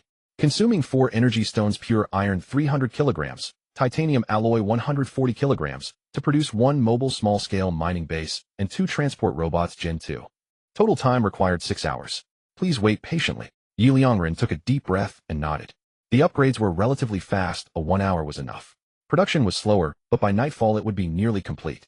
However, current metal materials owned pure iron 700 kilograms, titanium alloy 720 kilograms. Remaining survival points, 1720. Ye Liangren looked at his current material list and survival points. Indeed, scientific research was expensive. His survival points were down to just over 1,000 again. Moreover, the pure iron and titanium alloy had decreased significantly. Metal materials like pure iron and titanium alloy are manageable. We can always mine more. The main issue is energy stones. They're too expensive. Ye Liangren muttered, then couldn't help asking, system aside from exchanging with survival points, are there other ways to obtain energy stones? Ding! Energy stones are high-energy crystalline products that may appear in places such as deep-sea mines, volcanoes, and underground caverns. However, naturally occurring energy stones lack energy protection measures. Once a robot touches them, it will automatically absorb them. If the host decides to mine energy stones, manual mining is best. Seeing the initial prompt, Ye Liangren felt a surge of joy. But the following information doused him with a bucket of cold water. Robots would automatically absorb them. Manual mining was best. Alright, that works too. To be honest, manual mining might even be cheaper than using robots. In the apocalypse, as long as you can provide food, you can have as many people as you want. On the other hand, each robot requires an energy stone worth 500 survival points. That's too expensive. Ye Liangren calculated in his mind for a moment and nodded. Moreover, the solar flare outbreak lasts for 3 days. Today is the 2nd day. If nothing unexpected happens, it should end around tomorrow. By then, the atmosphere will slowly repair, and people will be able to move during the day. Efficiency will more than double. With this thought, Ye Liangren immediately went to the plant cultivation room. This was where he grew vegetables and rice. Many vegetables were already nearing maturity, such as tomatoes, cabbages, eggplants. Although the area was small for him alone, it was completely sufficient for self-sufficiency. However, if he wanted to support others, this space was definitely insufficient. Ye Liangren opened the properties of the plant cultivation room. Plant cultivation room, area 200 sqm. Upgradable. Upgrade direction, large, all-purpose cultivation field. Branches intelligence, 500 plant growth speed, 500 expand cultivation area, 500. Note: after upgrading intelligence, the plant cultivation room will enter fully automatic cultivation mode, requiring no operation from the host. Mature crops will be automatically stored in the storage room. Note: each upgrade to plant growth speed has the maturation time and allows for a second harvest. The second harvest time will be halved again from the original base. Note: each upgrade to expand cultivation area increases the room's area by 500 sqm. Ye Liangren hesitated for a moment, then gritted his teeth and said, "System upgrade all branches of the plant cultivation room." Ding! You have spent 1500 survival points to upgrade the plant cultivation room. Upgrade successful. Fully automated large-scale plant cultivation facility. Area 700 square meters. Upgradable. Upgrade direction, expand cultivation area, 1000. Remaining survival points, 220.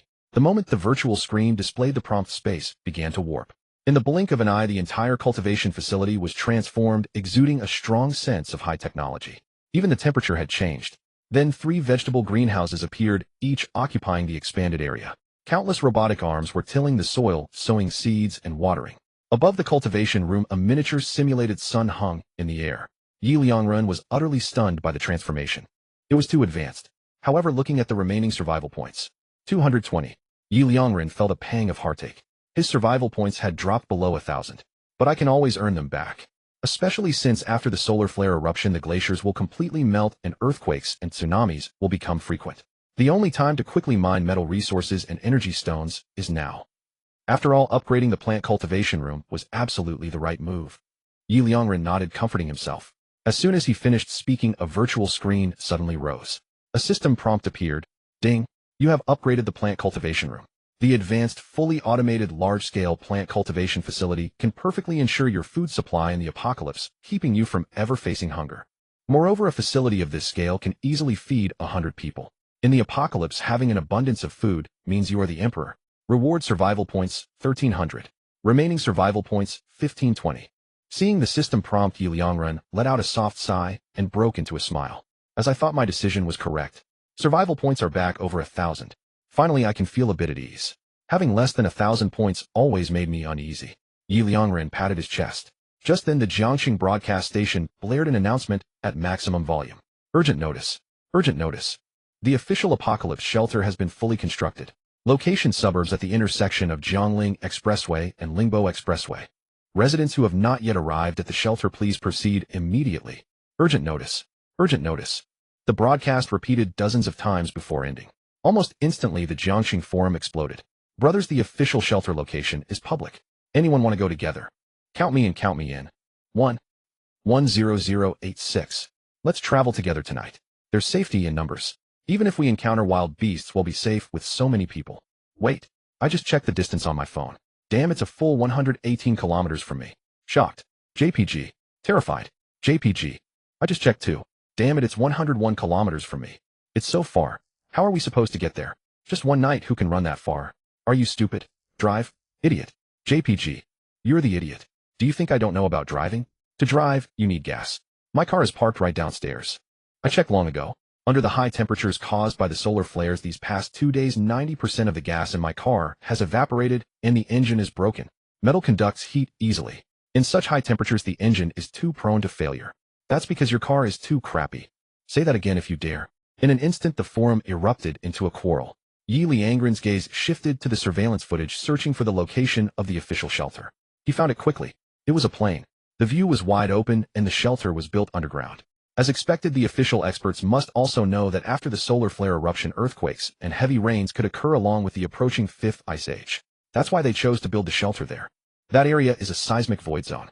Even if an earthquake occurs, it won't be heavily affected there. Plus, it's a plain, so it's not prone to massive flooding. It's indeed a good place to build a large shelter. But it's really too far. Most people are already short on food, leaving them physically weak. Relying on foot power alone, it's truly difficult to get there. Ye Liangren shook his head, feeling a bit regretful. At the same time, he breathed a sigh of relief. He had thought the authorities were going to compete with him for people. He had just finished upgrading to the fully automated large-scale plant cultivation facility, and if the authorities attracted everyone away, wouldn't his upgrade be in vain? Wait, Ye Liangren's eyes suddenly sharpened. The solar flares are about to end. The next few days will be a stable calm period. As expected, the authorities know this too, so they specifically chose this time to announce it. It seems I have to compete with the authorities for people. Ye Liangren took a deep breath. His gaze fell back on the forum. Just then Dulong's comment appeared. To be honest, I don't think the official shelter will be safer than staying here. While the instant noodle prince appears. Prince, will you go to the official shelter? I won't go, and I advise everyone not to act impulsively and rush there. As soon as this message appeared, Dulong was immediately condemned. Get lost. Of course you won't go. You've hoarded so many supplies you won't starve. Angry. JPG. Exactly. We can't even fill our stomachs now. Where else can we go but the official shelter? I hate people like you the most. You talk glibly without knowing our pain. Disgusting. JPG. Actually, I'm doing this for everyone's good. Dulong's comment appeared again. He wasn't angered by the condemnation and continued to analyze earnestly. The official shelter definitely won't have only people from Jiangxing. If I'm not mistaken, residents from the entire Jiangnan province will go there. With so many people, food will definitely be scarce. In fact, the food you bring might even be confiscated and distributed uniformly. At the same time, many people mean conflict. The authorities confiscating your food and distributing it uniformly is a good thing in principle, allowing most people to survive. But there will definitely be those who are unhappy. Why should their food be used to support others? Once conflict escalates, it will lead to systemic issues, even forcing you to pick sides. Picking the wrong side means death. On the contrary, in Jiangxing, although food is scarce, you have freedom and safety. Every day you still have a chance to scavenge for food. Analysis. JPG. Watching each point of analysis Dulong posted on the forum, Ye Liangren couldn't help but sigh. This guy is truly talented. Even at a moment like this, he can still analyze things calmly and methodically. Unfortunately, this is the apocalypse after all. No matter how accurate his analysis, most people will only scoff at it. Ye Liangren shook his head. The next moment, as expected, the forum erupted with even more messages, the outcry against Dulong growing louder instead of diminishing. What's the use of all that talk? You have plenty of supplies, so you won't starve. But what about us? Exactly. If you want us to stay away from the official shelters, then share your supplies with everyone. I actually think what the instant noodle prince said makes some sense. Since my foot. His analysis is a complete mess. If he can think of these issues, wouldn't the authorities have thought of them too? Don't they have solutions? Right. I think he's just trying to mess with us. Dulong sent an ellipsis and then said no more. Ye Liangren couldn't help but shake his head with a wry smile. Of course the authorities would have thought of everything Dulong analyzed. But thinking of it and finding a solution were two different things. The human heart was already the most complex thing, let alone during the apocalypse. And the apocalypse had come too suddenly, too fast. The authorities were already exhausting all their strength just to build shelters, let alone find solutions to these problems. However, Dulong did remind me of something. In times like these, people's hearts are the most unstable. Empty promises mean nothing here. Showing them real, tangible security is the most effective way. For example, directly handing out food. Suddenly, Ye Liangren's phone vibrated. A private message from Dulong arrived. I'm so mad. I'm absolutely furious. These people have absolutely no brains. The message began with a string of complaints, making Ye Liangren chuckle. Was he coming to vent to me? Big shot, you're not going to the official shelter, are you? Dulong suddenly asked. Of course not. Ye Liangren replied with a smile. See, I knew the big shot would agree with me. Having you with me puts my mind at ease. Forget those brainless idiots. That might not be the case. Ye Liangren replied with a sly smile, continuing to type. They'll probably be recruiting more people to help me out soon. Keep an eye out for me. If you find anyone trustworthy, reliable, and down to earth, send them my way. This message caused a sudden silence on Dulong's end. A full 2 minutes passed before a reply came. Big shot, you're actually going to recruit more people? Don't worry, I'll definitely keep an eye out for you. Ye Liangren smiled and closed the forum. At the same time, a system notification popped up. Ding. Transport Robot X2 Combat Robot X2 upgrade successful. Transport Robot Gen 2, Unit 1, Level 3. Function can carry up to 100 kilograms per trip. Speed 120 km/h. Power consumption can operate for 48 hours at full capacity. Can automatically connect to a power source for recharging. Charging time 2 hours. Combat Robot Gen 2, Unit 1, Level 3 function attacks any hostile entity, provides comprehensive protection for the creator's safety, and can follow the creator's commands to protect specific targets. Ability: all combat abilities improved by 60 over the Gen 1 model. Defense is greatly enhanced. Standard firearms cannot cause damage. Power consumption can operate for 48 hours at full capacity. Can automatically connect to a power source for recharging. Charging time 2 hours.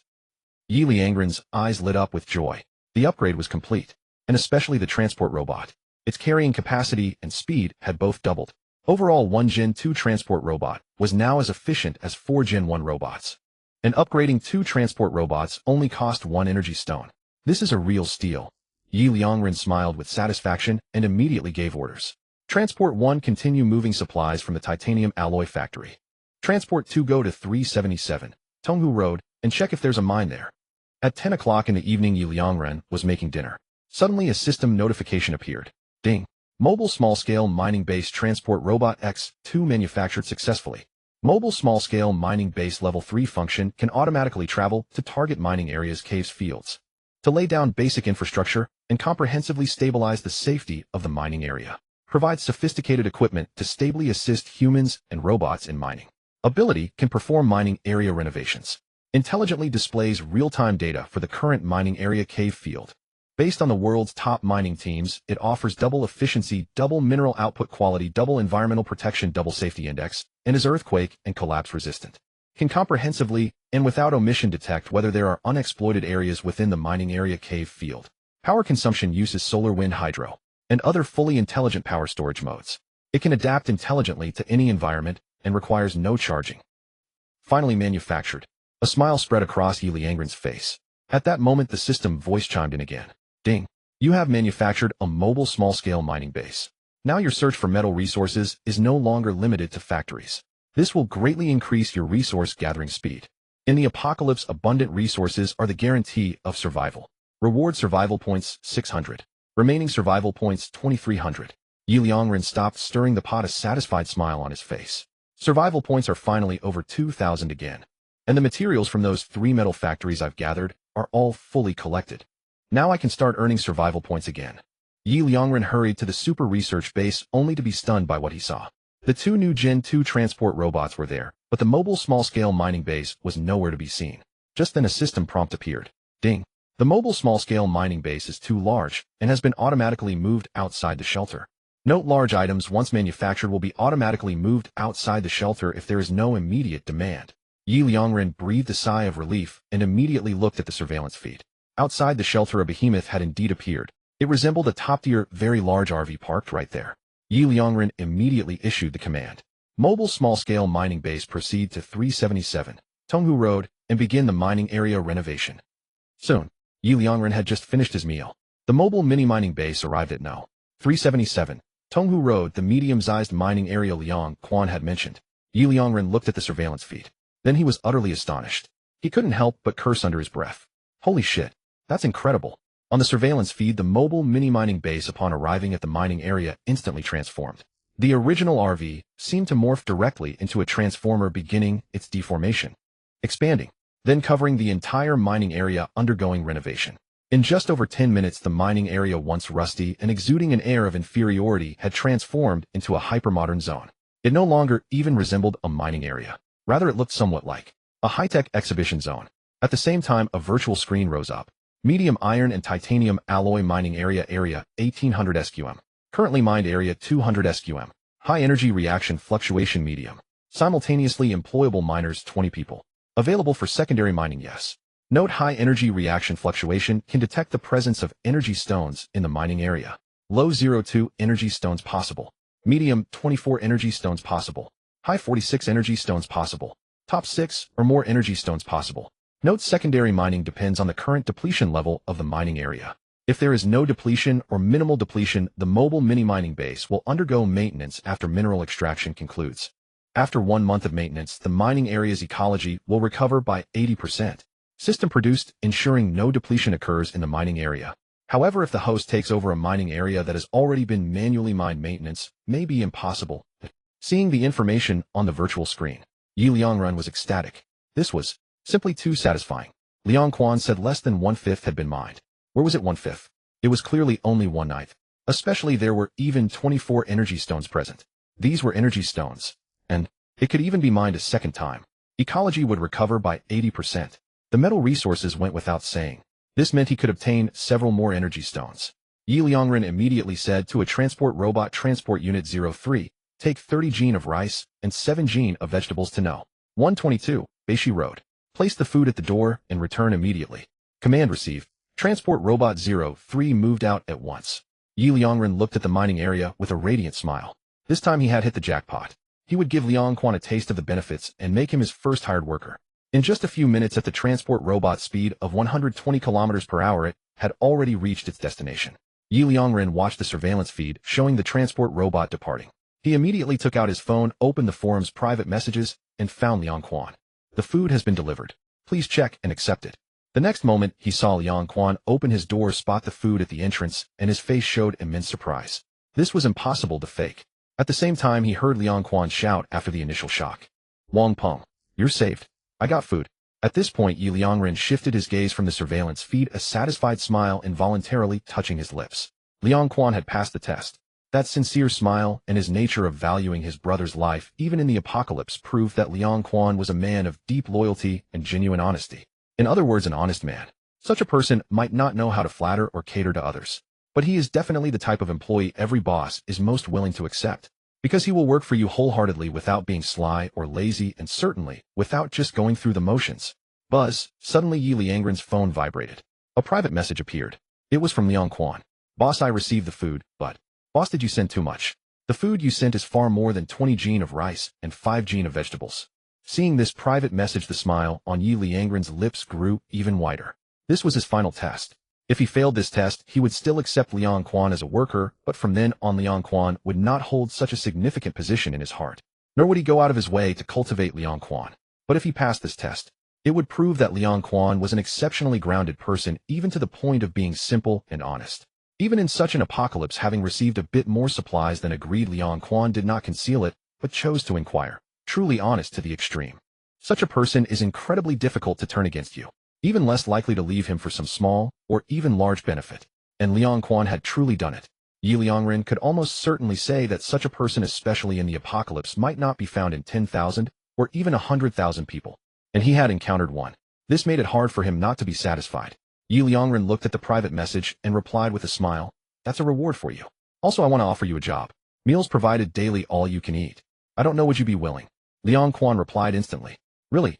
Boss, what kind of job is it? Oh, and can my brother come too? He really needs a job like this right now. I'd even be willing to give him my spot." Seeing Liangren's reply, Ye Liangren was even more satisfied. He even felt a slight touch of emotion inside. This was truly a good person, a genuinely kind soul. However, in the society that once was such good, kind-hearted people found it too hard to survive. Even now, without him, people like Liangren would likely be among the first, the earliest to die. He let out a soft sigh. Ye Liangren replied, "Don't worry, your brother can work too. I still need quite a few people. If you have acquaintances, you can bring them along too. Of course, they must be trustworthy and of good character, otherwise even if they come, they'll be fired. The work is simple, also mining. I believe you should be quite experienced." "Boss, really?" From the instant reply, it was clear Liangren still couldn't quite believe it. Ye Liangren smiled and calmly replied, "Of course it's true. Don't worry, I wouldn't bother deceiving you. If I wanted to cheat you, I wouldn't have given you food. For now, just get some good rest. If nothing unexpected happens, work will start tomorrow. So eat your fill, don't hold back. I don't want you to be short of strength during work." "Don't worry, boss." Seeing the message from Liangren, Ye Liangren smiled, turned off his phone, and lay flat on his bed. "Next, I just have to wait and see tomorrow whether the effects of the solar flares will finally improve." The next morning at 9 o'clock, the sun had just risen not long ago. Ye Liangren immediately awoke. It was the first time in 3 days that he hadn't slept in, because today was an extremely important day. He needed to check the condition of the solar flares, and more importantly, he had to snatch people away from the authorities. Upon waking, he headed straight to the monitoring room. He gazed at the surveillance footage of the outside world. There wasn't much change outside. The city remained as dilapidated, withered, and desolate as before, with scarcely a soul in sight. However, Ye Liangren keenly noticed a detail. Outside the city, there were more birds chirping. Especially in the forest among the towering ancient trees, one could often spot a few squirrels on the high trunks. Such a scene would have been utterly impossible just a few days earlier. Just as I guessed, today the impact of the solar flares has already diminished significantly. Ye Liangren nodded to himself. The reason why people still dared not venture out into the city was that humans were far less sensitive to changes in the external environment than animals. They dared not take risks. But I believe they should be noticing it soon, Ye Liangren muttered to himself. He looked at the Jiangxing forum on his phone. At that moment, the forum was buzzing with activity. "Have you all noticed? The temperature seems to have changed today." I noticed. I was woken up by the cold this morning. I noticed too. The sun doesn't seem as scorching today. Do you think it's possible that daytime is no longer dangerous for us?" "Hard to say. Who's willing to go out and test it?" "Go out? Who dares to go out? Even if the temperature is lower, what if the ultraviolet rays are still that strong and you drop dead on the spot?" The forum fell silent for an instant, with no one daring to speak up. When it came to personal safety, no one dared to make a rash decision. Just then suddenly a photo appeared on the forum. It was a picture of the outside world showing a tree laden with many small red berries. It's safe outside. I'm already out collecting wild fruits. Today is the first day I've eaten my fill. Brother, really? Brother, how dare you go out? Aren't you afraid of getting sunstroke? Thanks to my dog Air Huang. A few days ago Air Huang was lying listlessly in the house, not daring to move at all. But this morning as soon as I woke up it kept barking. I thought it was hungry, but when I untied its leash it ran straight outside. Afraid it might die from the sun, I quickly threw on some extra clothes and chased after it only to find that it was safe outside. Shock. JPG. Astonished. JPG. Well done. JPG. Instantly a string of emoticons appeared. The forum buzzed with activity once more. Brother, in the apocalypse you can barely feed yourself, yet you still keep a dog. Speaking of dogs, I miss my Dahe so much. Yesterday I was so hungry that I had no choice but to cook him. Oh, my Dahe. Upstairs, that's going too far. Is that missing him? I think you're just craving him, aren't you? Tears of longing flowing from your mouth. No guys, are you missing the point? It's safe outside. Safe. Doesn't that mean we can go out during the day to gather supplies? Brothers, charge. Gather supplies, pick fruits. Forget picking fruits now that we can finally go out during the day and going hunting. I want to eat meat. Instantly the entire forum was ablaze with excitement. Just then a message shattered the crowd's fervor. Now that we can finally go out during the day, haven't you all thought about heading to the official shelter? These words caused the forum to fall silent again. Naturally, everyone had thought about it, but they were deliberately avoiding the topic. Previously, because they couldn't go out during the day, a single night's time wasn't enough to reach the official shelter, and the night itself was very dangerous. Coupled with Dulong's analysis during the day, although they all disparaged it, when it came down to making the decision for themselves, they were still hesitant. Now that daytime was safe, they subconsciously avoided discussing the topic. As long as they could survive with no immediate danger and no hunger, who would willingly rush to the official shelter to live under someone else's roof? Just then another message appeared. I plan to collect some wild fruits, and then head straight to the official shelter. Anyone else going the same way? I know what you're thinking. Now that daytime is safe, you feel you can survive again. But has the apocalypse truly ended? No.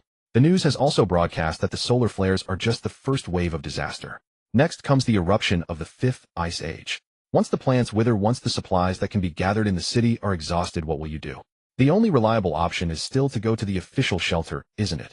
But by then it will be too late. To put it harshly, by that time the official shelter will be full. Even if you're lucky, and it's not full, you'll be among the last to enter, having consumed all your food before arriving. Do you think the people inside will give you a warm welcome? You've contributed no food, enjoyed yourselves outside for so long, and only when you can't hold on any longer you waltz in. What do you think the official shelter is? A free cafeteria you can come and go as you please. If there are ruthless people inside, they might quietly take you out on the very first night. So you'd better think it over carefully. They'll be leaving from the south side of the city at 10 o'clock sharp. If anyone wants to join me, come along. There's strength in numbers. If enough of us go together, we can look out for each other, and I believe the official shelter won't dare to target us recklessly. This calm analysis caused the forum to quiet down once more. Even Ye Liangren couldn't help but nod as he read it. He had to admit the analysis was indeed very reasonable. Truly, no matter the environment or era, clever people are never in short supply. But why did you have to lure everyone into the official shelter? Here I was getting up early just to gauge everyone's reactions and recruit some workers. With an analysis like that, you've made it hard for me to recruit workers. Ye Liangren shook his head, placed his fingers on his phone, and began typing. After typing a few words, he suddenly shook his head again. A simple job offer probably won't be attractive enough. Immediately, Ye Liangren went to the kitchen. Over 10 minutes later, a steaming bowl of fragrant seafood noodles was freshly prepared. Ye Liangren found the best angle, took a photo, and then typed a message, time to get up and eat. Let me share a little tip with you all. Everyone must eat breakfast in the morning. After resting for a night, most of the energy in your body has been consumed. If you don't replenish it at this time, your body will start burning fat for energy. In the apocalypse, fat is actually very important. You can even make yourself last much longer by reducing your daily food intake. So everyone must eat breakfast. And if possible, try to eat seafood. Seafood is rich in protein and trace elements. Regularly eating seafood can lower cholesterol and promote blood circulation. It can also supplement calcium, strengthen your physique, prevent osteoporosis, and boost your immunity. However, since seafood is a cold-natured food, it's best to pair it with some high-calorie liquid foods like meat, porridge, or milk. After sending the message, Ye Liangren poured a large glass of milk from the tap. With a click, he took a photo and posted it on the forum. Here he comes again, the apocalypse wellness expert. But why are tears streaming from the corners of my mouth today? The apocalypse wellness expert is posting food pictures again. Now I can only eat my meals by looking at his food, since plain white rice is just too hard to swallow. Eating seafood. Protecting fats. Paired with meat, porridge, and milk. The logic is sound and I want to do the same, but the prerequisite is that you give me these ingredients. My mom asked why I was kneeling while looking at pictures. I said I was hungry and wanted to eat what was in them. She simply told me to eat the phone instead. Seafood is so cute, am I supposed to eat seafood? Tears of sorrow flowing from my mouth. Scrolling through the string of messages on the forum, Ye Liangren smiled and nodded. It was time. So he immediately edited and sent a message. Do you want to eat delicious food? Do you want to stop going hungry every day? Follow me. I can ensure you no longer wake up starving, and every day will be fulfilling. Recruiting 20 workers. Job mining every day. Meals provided breakfast, lunch, and dinner. Outstanding performers will receive extra rewards weekly. 3 gene of rice plus 2 gene of vegetables. Those who slack off or pretend to work will be immediately dismissed and permanently blacklisted. As soon as Ye Liangren posted this message, the entire forum fell into a deathly silence for 3 minutes. After 3 minutes, the forum exploded. Big shot wellness expert, are you serious? Big shot working for you includes 3 meals a day. Where is the location? I want to come. Pick me, Big shot. Am reliable, known as the brick-carrying prince, incredibly strong. I can do the work of 3 men. You the brick-carrying prince. You should pick me. Everyone knows I'm nicknamed the Wu Song of the construction site.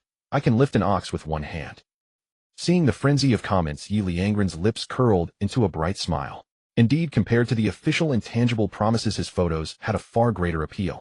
He was about to reply. Just then the person who had analyzed the situation earlier spoke up again. I advise you not to get too excited. In the apocalypse, blindly working for someone will only lead to your starvation. Ye Liangren's expression shifted. The forum erupted again with voices of condemnation. Who the hell are you? How dare you slander the big shot? Exactly. What do you think you are to defame the apocalypse wellness expert? Right? The wellness expert eats so well every day. Would he lack the food to feed us? On the contrary, you are the one with ill intentions. In response, the person simply replied calmly, is that so? My name is Zhongsheng. Go ahead and search for my personal information. As soon as Zhongsheng's message appeared, the forum fell silent for a moment. Ye Liangren raised an eyebrow and couldn't help but search for Zhongsheng on Baidu. Instantly, a flood of information appeared. Zhongsheng, the top investor of the Dragon Kingdom. Zhongsheng hailed as the youngest genius in the investment world. 78 investments over 10 years, none failed. No investment had a return rate below 50%. Zhongsheng was dubbed the Bill Gates of the investment world. With his extraordinary analytical skills, major corporations spared no expense to win him over. Ye Liangren's gaze hardened. For the first time, he was somewhat surprised. He hadn't expected this to be a real big shot. Meanwhile, the forum completely erupted. A big shot. A real big shot. A big shot with a Baidu by key entry. The big shot is incredible. No wonder his analysis was so thorough. Following the big shot to an official shelter is definitely foolproof. Zhongsheng replied with a sneer, as if mocking the crowd. Then another message appeared. How do you still think I was wrong? What Baidu shows is just my public investments. My private investment information can't be found there. But I can tell you clearly, from the start of my career to now, I've made over 200 investments, and not one has had a return rate below 50%. The highest return rate exceeded 200%. I believe that under any circumstances, my analysis, even if not perfect, is always foolproof. Ye Liangren frowned upon reading this. Why must he oppose me? I have a system, do you? I know exactly what disasters are coming next, do you? Ye Liangren shook his head, sighed with deep melancholy, and then replied rationally on the forum. Actually, I think you shouldn't be too blindly confident. After all, what we're facing now is natural disaster, not man-made calamity. And natural disasters leave no time for analysis. Blindly confident. Zhongsheng shot back, instantly mocking. What's wrong?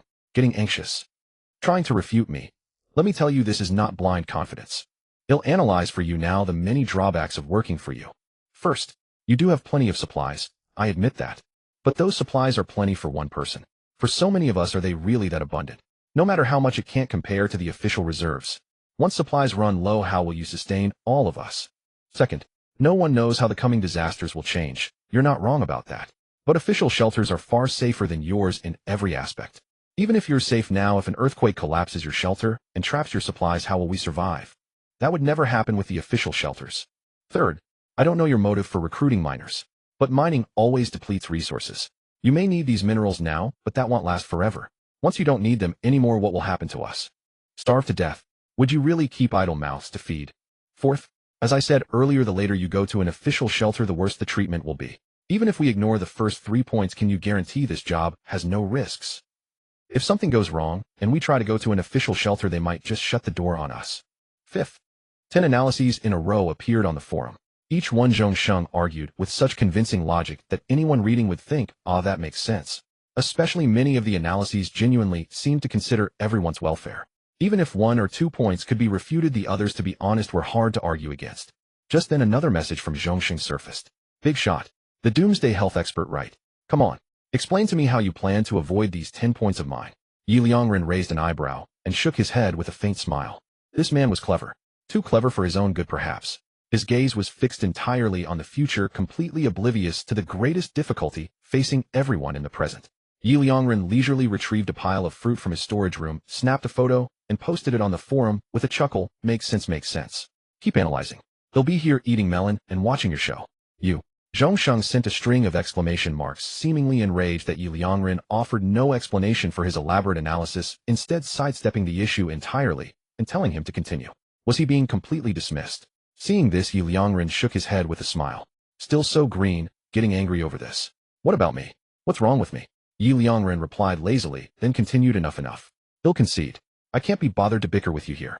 How about this? Anyone willing to work for me gets an extra free fruit every day? These words instantly ignited the entire forum. Big shot, really. Big shot is awesome. Long live the big shot. Bowing to the big shot. JPG. Doomsday health expert, you are my eternal god. My mom asked why I was kneeling while looking at my phone. I said the health expert is hiring, not only providing enough food daily, but also giving away a fruit. My mom knelt down to look at the phone with me. Worshipping the big shot. JPG. Ye Liangren smiled at this. This was human nature in the apocalypse. What was the most scarce thing in the apocalypse? Food. And among food, fruit was a luxury. The authorities could talk all they wanted, sound safe, analyze things convincingly, but in the end it was intangible, invisible. But here not only did he provide meals, he added an extra fruit. How could they compete with that? Even with a silver tongue, he just had to say, "I'll add another fruit." How could they possibly fight that? Ye Liangren smiled faintly. Tisk, boring. Picking on a kid really isn't fun at all. Can't help it, I just have too much food. At this moment, Zhongxing on the forum could no longer hold back and immediately replied, "Aren't your promises just empty words?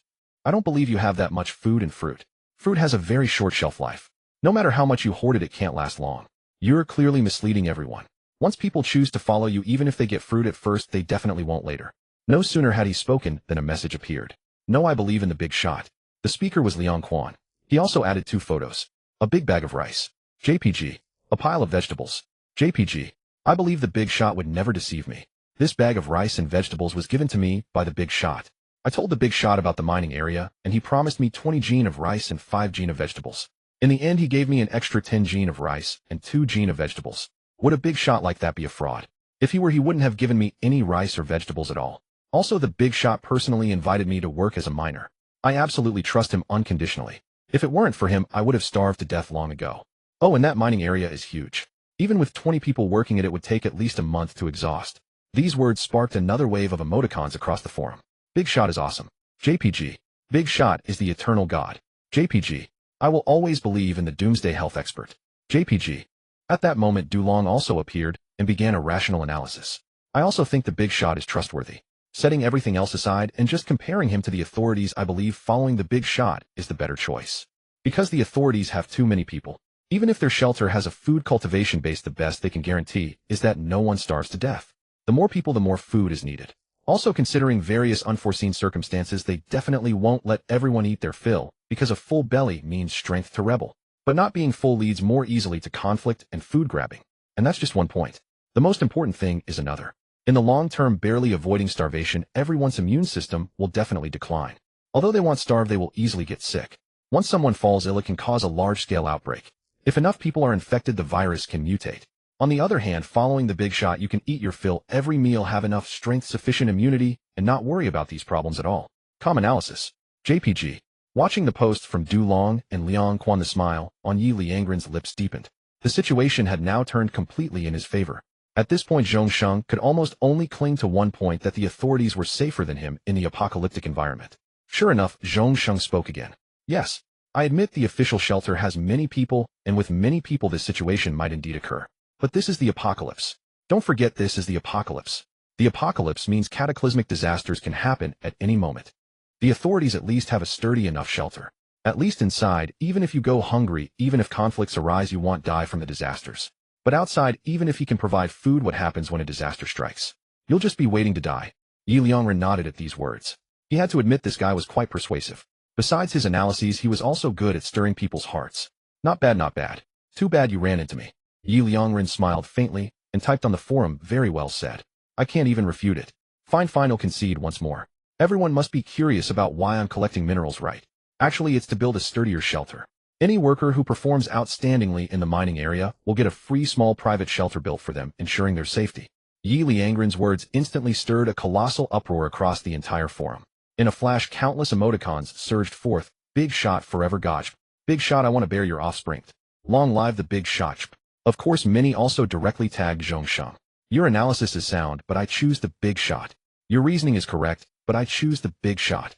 The authorities are indeed powerful, but I choose the big shot." Witnessing this scene, a bright smile spread across Ye Liangren's face. At this moment, Zhongsheng, utterly defeated and with no room for rebuttal, replied in exasperation, Fine. You won't go to the official shelter, will you? You'll regret this." "I will definitely go to the official shelter, and I'll witness your regret firsthand. It's already 10 o'clock and preparing to leave. I'll give you one last chance. Anyone willing to join me at the official shelter, meet me south of the city. I'll wait half an hour, and then I'm gone." Ye Liangren chuckled while reading Zhongsheng's messages. Zhongsheng was clearly seething with frustration. His words lacked decisiveness, brimming instead with hesitation and anger. Then Ye Liangren shifted his gaze to the surveillance feed. South of the city, there were 3 people. In the middle stood Zhongsheng, matching his Baidu Baike photo, though he appeared thinner, now listless and dejected. The other 2 seemed to be his friends. Soon half an hour passed. Zhongsheng's group had swelled significantly from the initial 3 to over 3,000 people. Then this multitude began their grand march toward the official shelter. Ye Liangren nodded. The number matched his expectations. Their departure was partly due to Zhongsheng's instigation, but more so because his first recruitment drive only offered 20 positions. Although most who left probably still believed his conditions were better than the official shelters. But they had no choice, the recruitment was too limited and they lacked confidence in being selected, so they had to leave.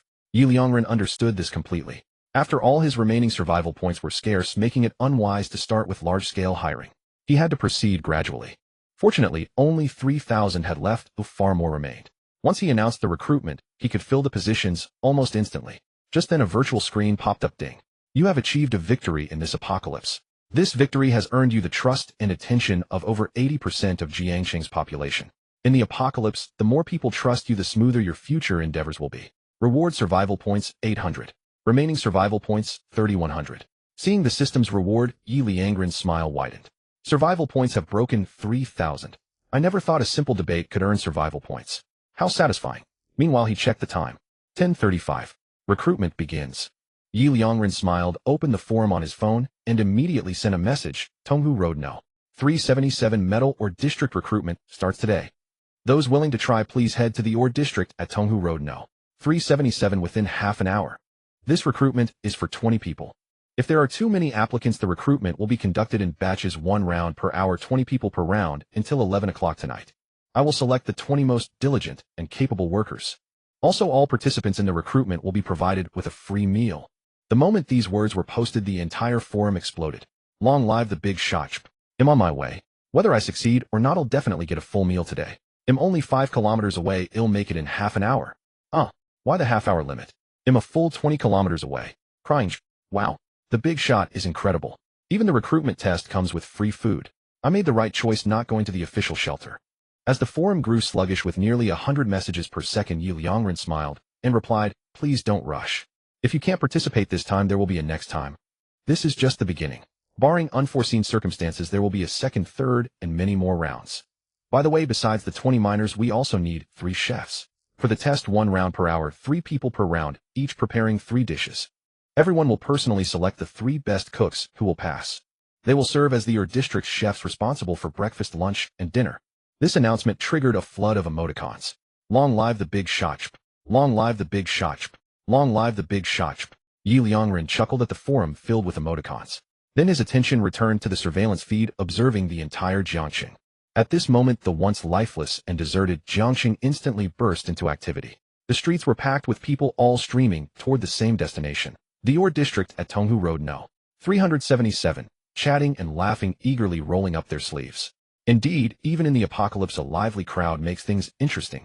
An empty, cold city is far too lonely. Ye Liangren smiled.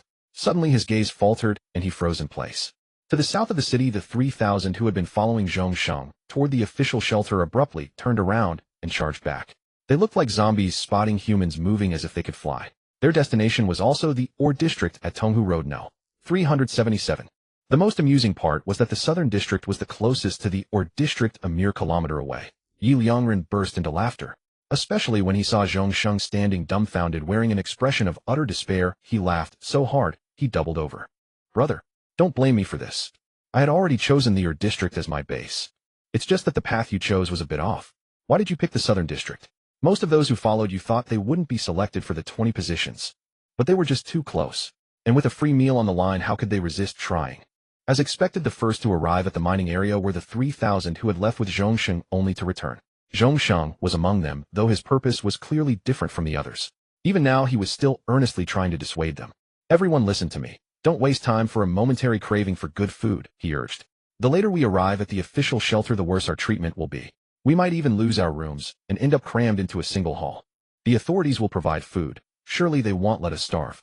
Zhong Sheng pleaded with heartfelt sincerity. But as soon as he finished, many retorted, "This food you speak of, can it fill our stomachs? This food you mention, is it even tasty? This food you talk about, is it cooked by a master chef?" Zhong Sheng was left speechless, unable to counter, or rather explain. Others chimed in, "We're not refusing to go." Exactly. But if we're really chosen, we won't leave. Right. If we can eat master chef meals every day, who would still go to the official shelter? Hearing this, Zhong Sheng nearly spat blood in fury. His face turned a ghastly mix of pale and green, brimming with venomous resentment. If not for the long journey and the fear of encountering wild beasts at night, he would have left alone. Enough, enough. Zhong Sheng snapped angrily. Go ahead and participate, but I've warned you of the drawbacks. If you delay and end up with poor treatment at the official shelter, don't blame me. At this, many patted their chests with nonchalant expressions. Don't worry, brother Zhong Sheng. Why would we blame you?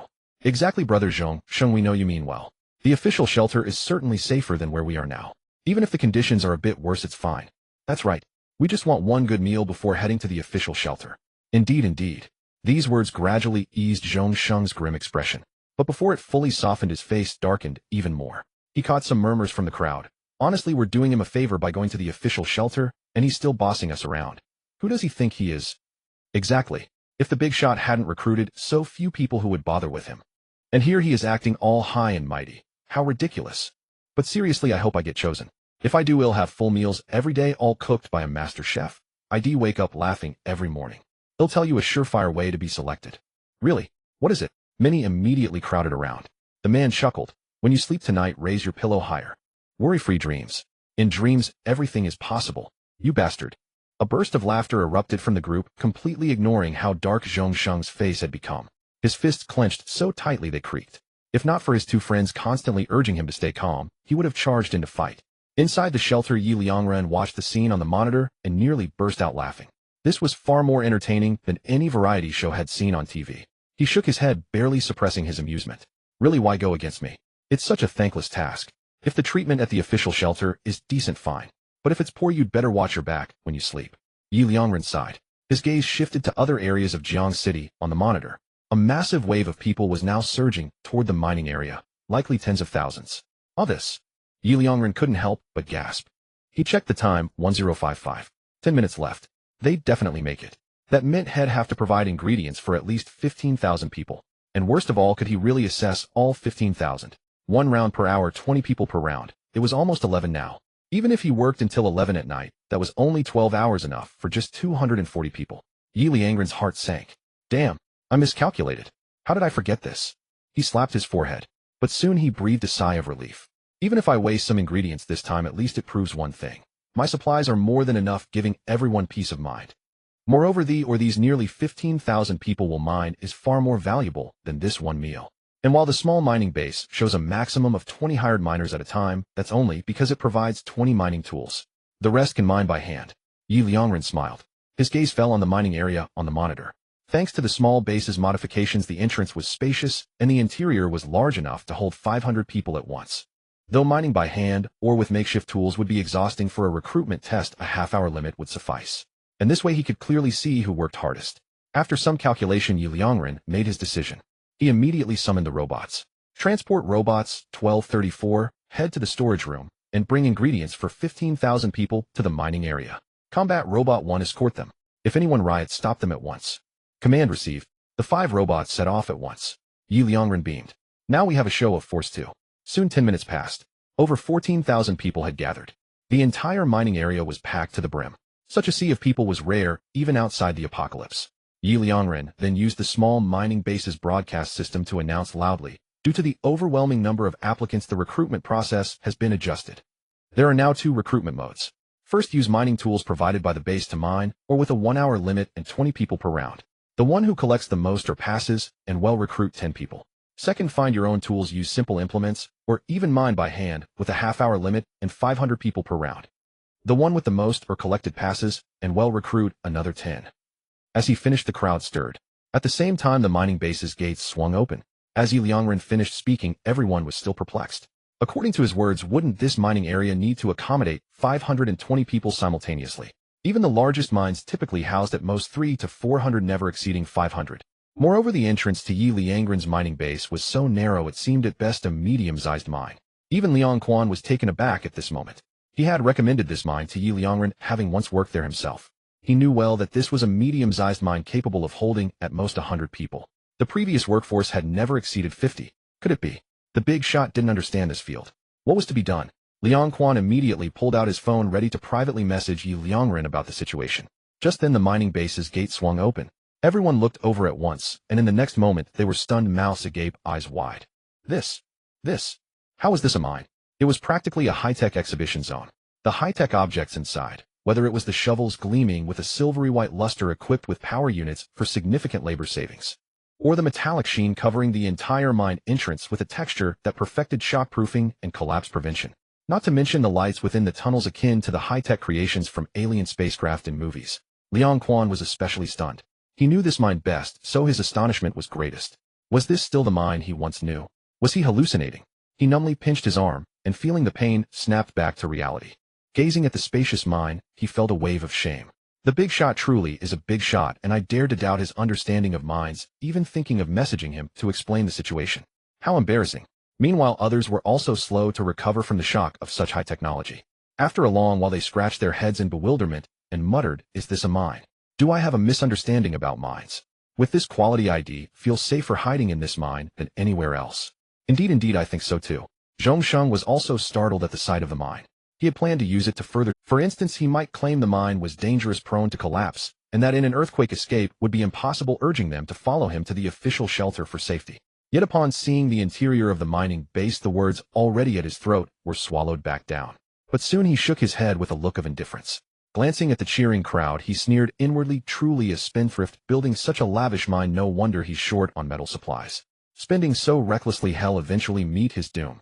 When that time comes, he'll be living comfortably in the official shelter while you all wait here for death. You'll regret it.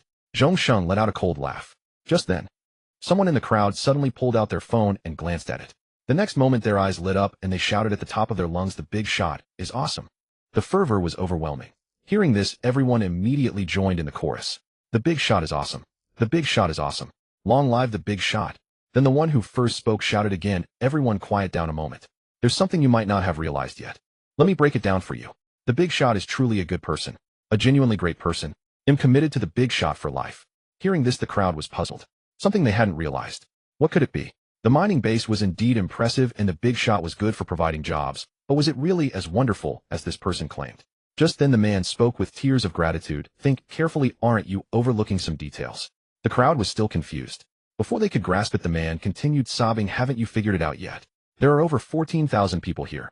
According to the big shot's original hiring plan, 1 round per hour, 20 people per round, until 11 at night, at most 240 could take the hiring test. That means at most 240 people could eat the meal from the hiring test. Maybe the big shot didn't expect so many to show up this time. But the big shot didn't complain about the crowd. Instead, to ensure everyone could have a full meal, he specially changed the hiring rules, allowing everyone a chance. So everyone could eat their fill. Over 14,000 people, 1 meal each. How many supplies is that? Now think again. Is the big shot a good person or not? Isn't he a truly great person? At these words, the entire mine erupted. Everyone pounded their chests in overwhelming excitement. Such a good person. The big shot is truly a great person. Big shot, you've given so much for us. Most people were even in tears. In the apocalypse, they couldn't even get food. Now they understood the importance of food all too well. Yet the big shot for their sake had provided supplies for over 14,000 people at once. It was too touching. Meanwhile, inside the shelter, Ye Liangren was utterly dumbfounded by the scene. Then he let out a wry smile. He quickly rewound the surveillance footage and switched to someone's phone. That person's phone had clearly received a text message. It was from Dulong. The message was exactly the words that person had spoken. Ye Liangren was amused. This kid, making friends with him has been a huge gain for me. Just as Ye Liangren was marveling, the crowd suddenly fell silent on the monitor. Ye Liangren immediately looked. It was the robots arriving. For transport robots carried a large pile of supplies to the mine. They set them down and opened them. Huge amounts of rice, vegetables, and meat. And there was pork, beef, and chicken. Instantly the crowd erupted again. Meat. It's meat. I haven't eaten meat for 2 whole days.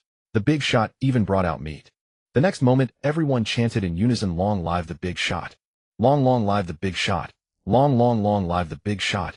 Looking around, all he could hear were deafening shouts. At this moment the sound echoed throughout the entire mining area.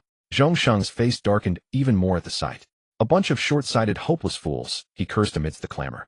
Then he patted the shoulders of his 2 friends beside him and said, Wang Teng, Li Wei, let's go. These people have no idea how great the benefits are of entering the official shelter first. Since they want to waste time, let them waste it.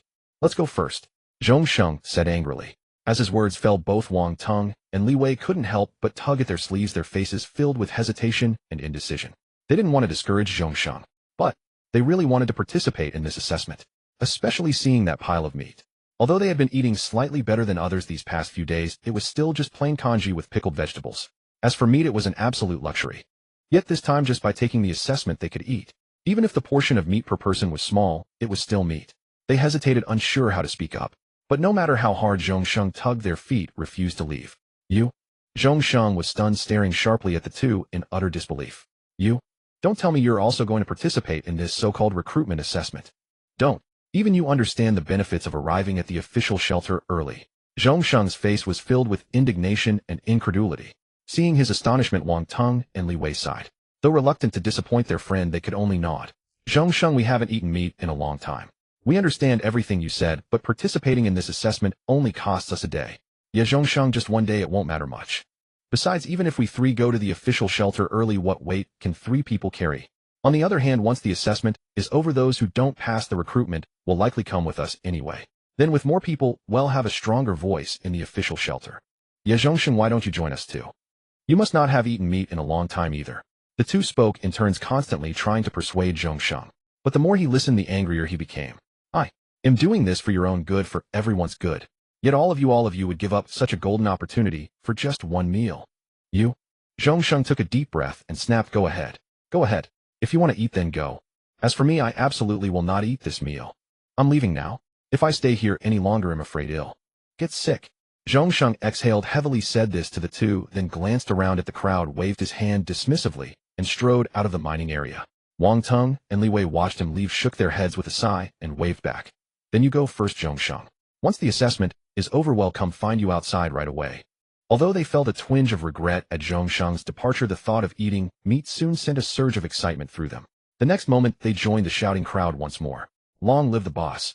Inside the shelter, hearing the deafening cheers of the crowd, Ye Liangren felt a rush of exhilaration. It even gave him the sensation of commanding 100,000 troops charging forward. Ye Liangren shook his head with a smile, and using the broadcast system of the small mining base, announced loudly, the recruitment assessment now officially begins. Please don't rush to participate in an orderly manner. Everyone has a chance.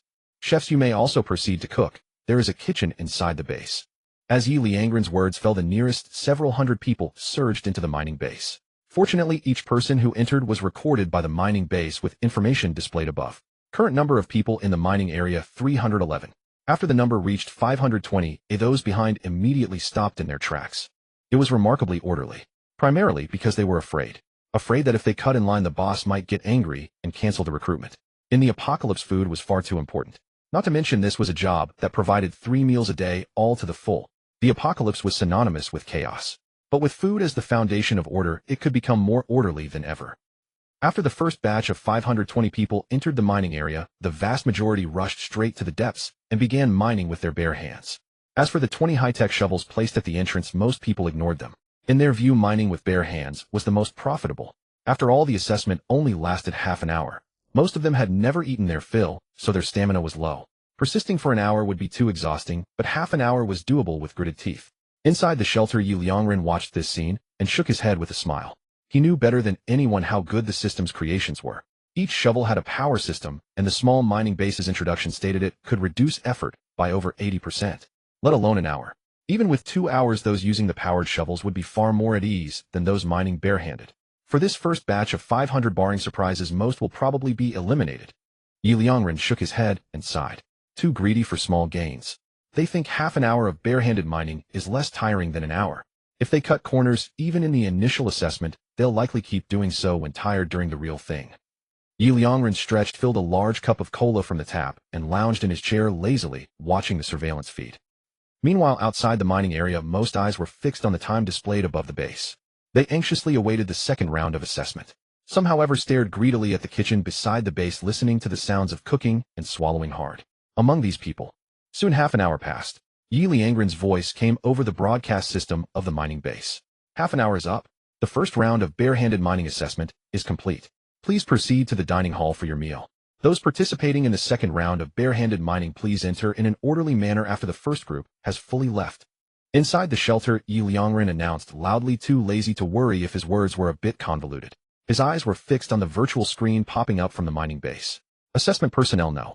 1. Li so-and-so, total mining time, 29 minutes 57 seconds, a rest time 11 minutes 38 seconds, total, or mined 37 G. Assessment personnel know. 2. Wang so-and-so, total mining time, 27 minutes 54 seconds, a rest time. Assessment personnel know. 3. Zhang so-and-so, total mining time, 30 minutes 3 seconds. The highest is only 48 G. Ye Liangren decisively shook his head. As expected, too many people in this first batch slacked off. They're just here for a free meal. As the second round of assessments commenced, everyone once again began to eagerly prepare, rubbing their hands in anticipation. However, this time, most gazes were no longer fixed on the mining base. Instead, they turned toward the crowd crouched outside the base, holding iron lunchboxes piled high, with nearly 2 bowls of white rice, 3 meat dishes, and 1 vegetable dish. These people ate heartily, their faces brimming with happiness. In particular, many ate while glancing at the onlookers, occasionally picking up their chopsticks to brandish a large piece of meat with sarcastic ostentation. Wow, such a huge piece of beef. Ah, how blissful. Among the 3 meat dishes, there are 5 or 6 big chunks of beef, over a dozen shreds of pork, and 7 or 8 pieces of duck. Heavens! These chefs must be at least from 4-star restaurants, right? The food is absolutely delicious. Yes, I think so too. The moment these dishes touch my lips, I feel as if I've returned to my mother's embrace. Ah, this is the taste of home. Soon many finished eating and went back for more rice and dishes. Even those who were already full insisted on adding more, knowing not when their next meal would come. Across from them, the candidates awaiting subsequent rounds drooled uncontrollably, their saliva nearly pooling into a stream on the ground.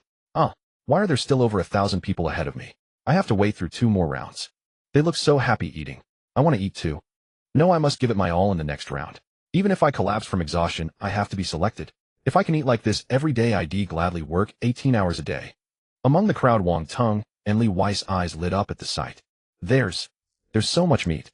Yeah, I thought we'd be lucky to get a piece or 2 at most. This treatment is incredible. In the official shelters, forget about meat. Even getting enough to eat is a daily struggle. The 2 exchanged glances, reading the bitter smile in each other's eyes. They had connections, having mingled with Zhongsheng, and knew well the conditions inside the official shelters. In the official shelters, most people barely ate half their fill. With help from acquaintances, they could manage a full stomach, but that fullness often came from compressed biscuits and water. As for meat, having it once a week was considered a luxury. Sometimes they couldn't even have meat once every 2 weeks. It was an ironclad rule, enforced even by their friends. But here, once hired, they could eat meat every day, and the other food was real rice and vegetables. Compared to this, compressed biscuits were nothing. Should we give it our all? Wang Tung turned to Li Wei and suddenly spoke. Li Wei nodded firmly. All out. If I missed the selection because I slacked off, I'd regret it for a lifetime. Same here. Wang Tung replied with a wry smile, then continued. But what about Zhongsheng? He's still waiting for us. Li Wei also felt torn, caught between friendship and food. Wasn't this the most painful choice in life? After a long pause, Li Wei sighed softly. Water flows downhill, and people strive for better. Hearing this, Wang Tung nodded. All right. They exchanged glances, both seeing the determination in each other's eyes. For meat, they'd go all out. If they could eat meat every day, to hell with the official shelters. Just then, someone in the crowd shouted, Wow, you're still getting more food. Have you no shame? Some of you are on your 3rd helping. Leave some for us. Wang Tung and Li Wei's expressions shifted as they immediately looked over. What a 3rd helpings?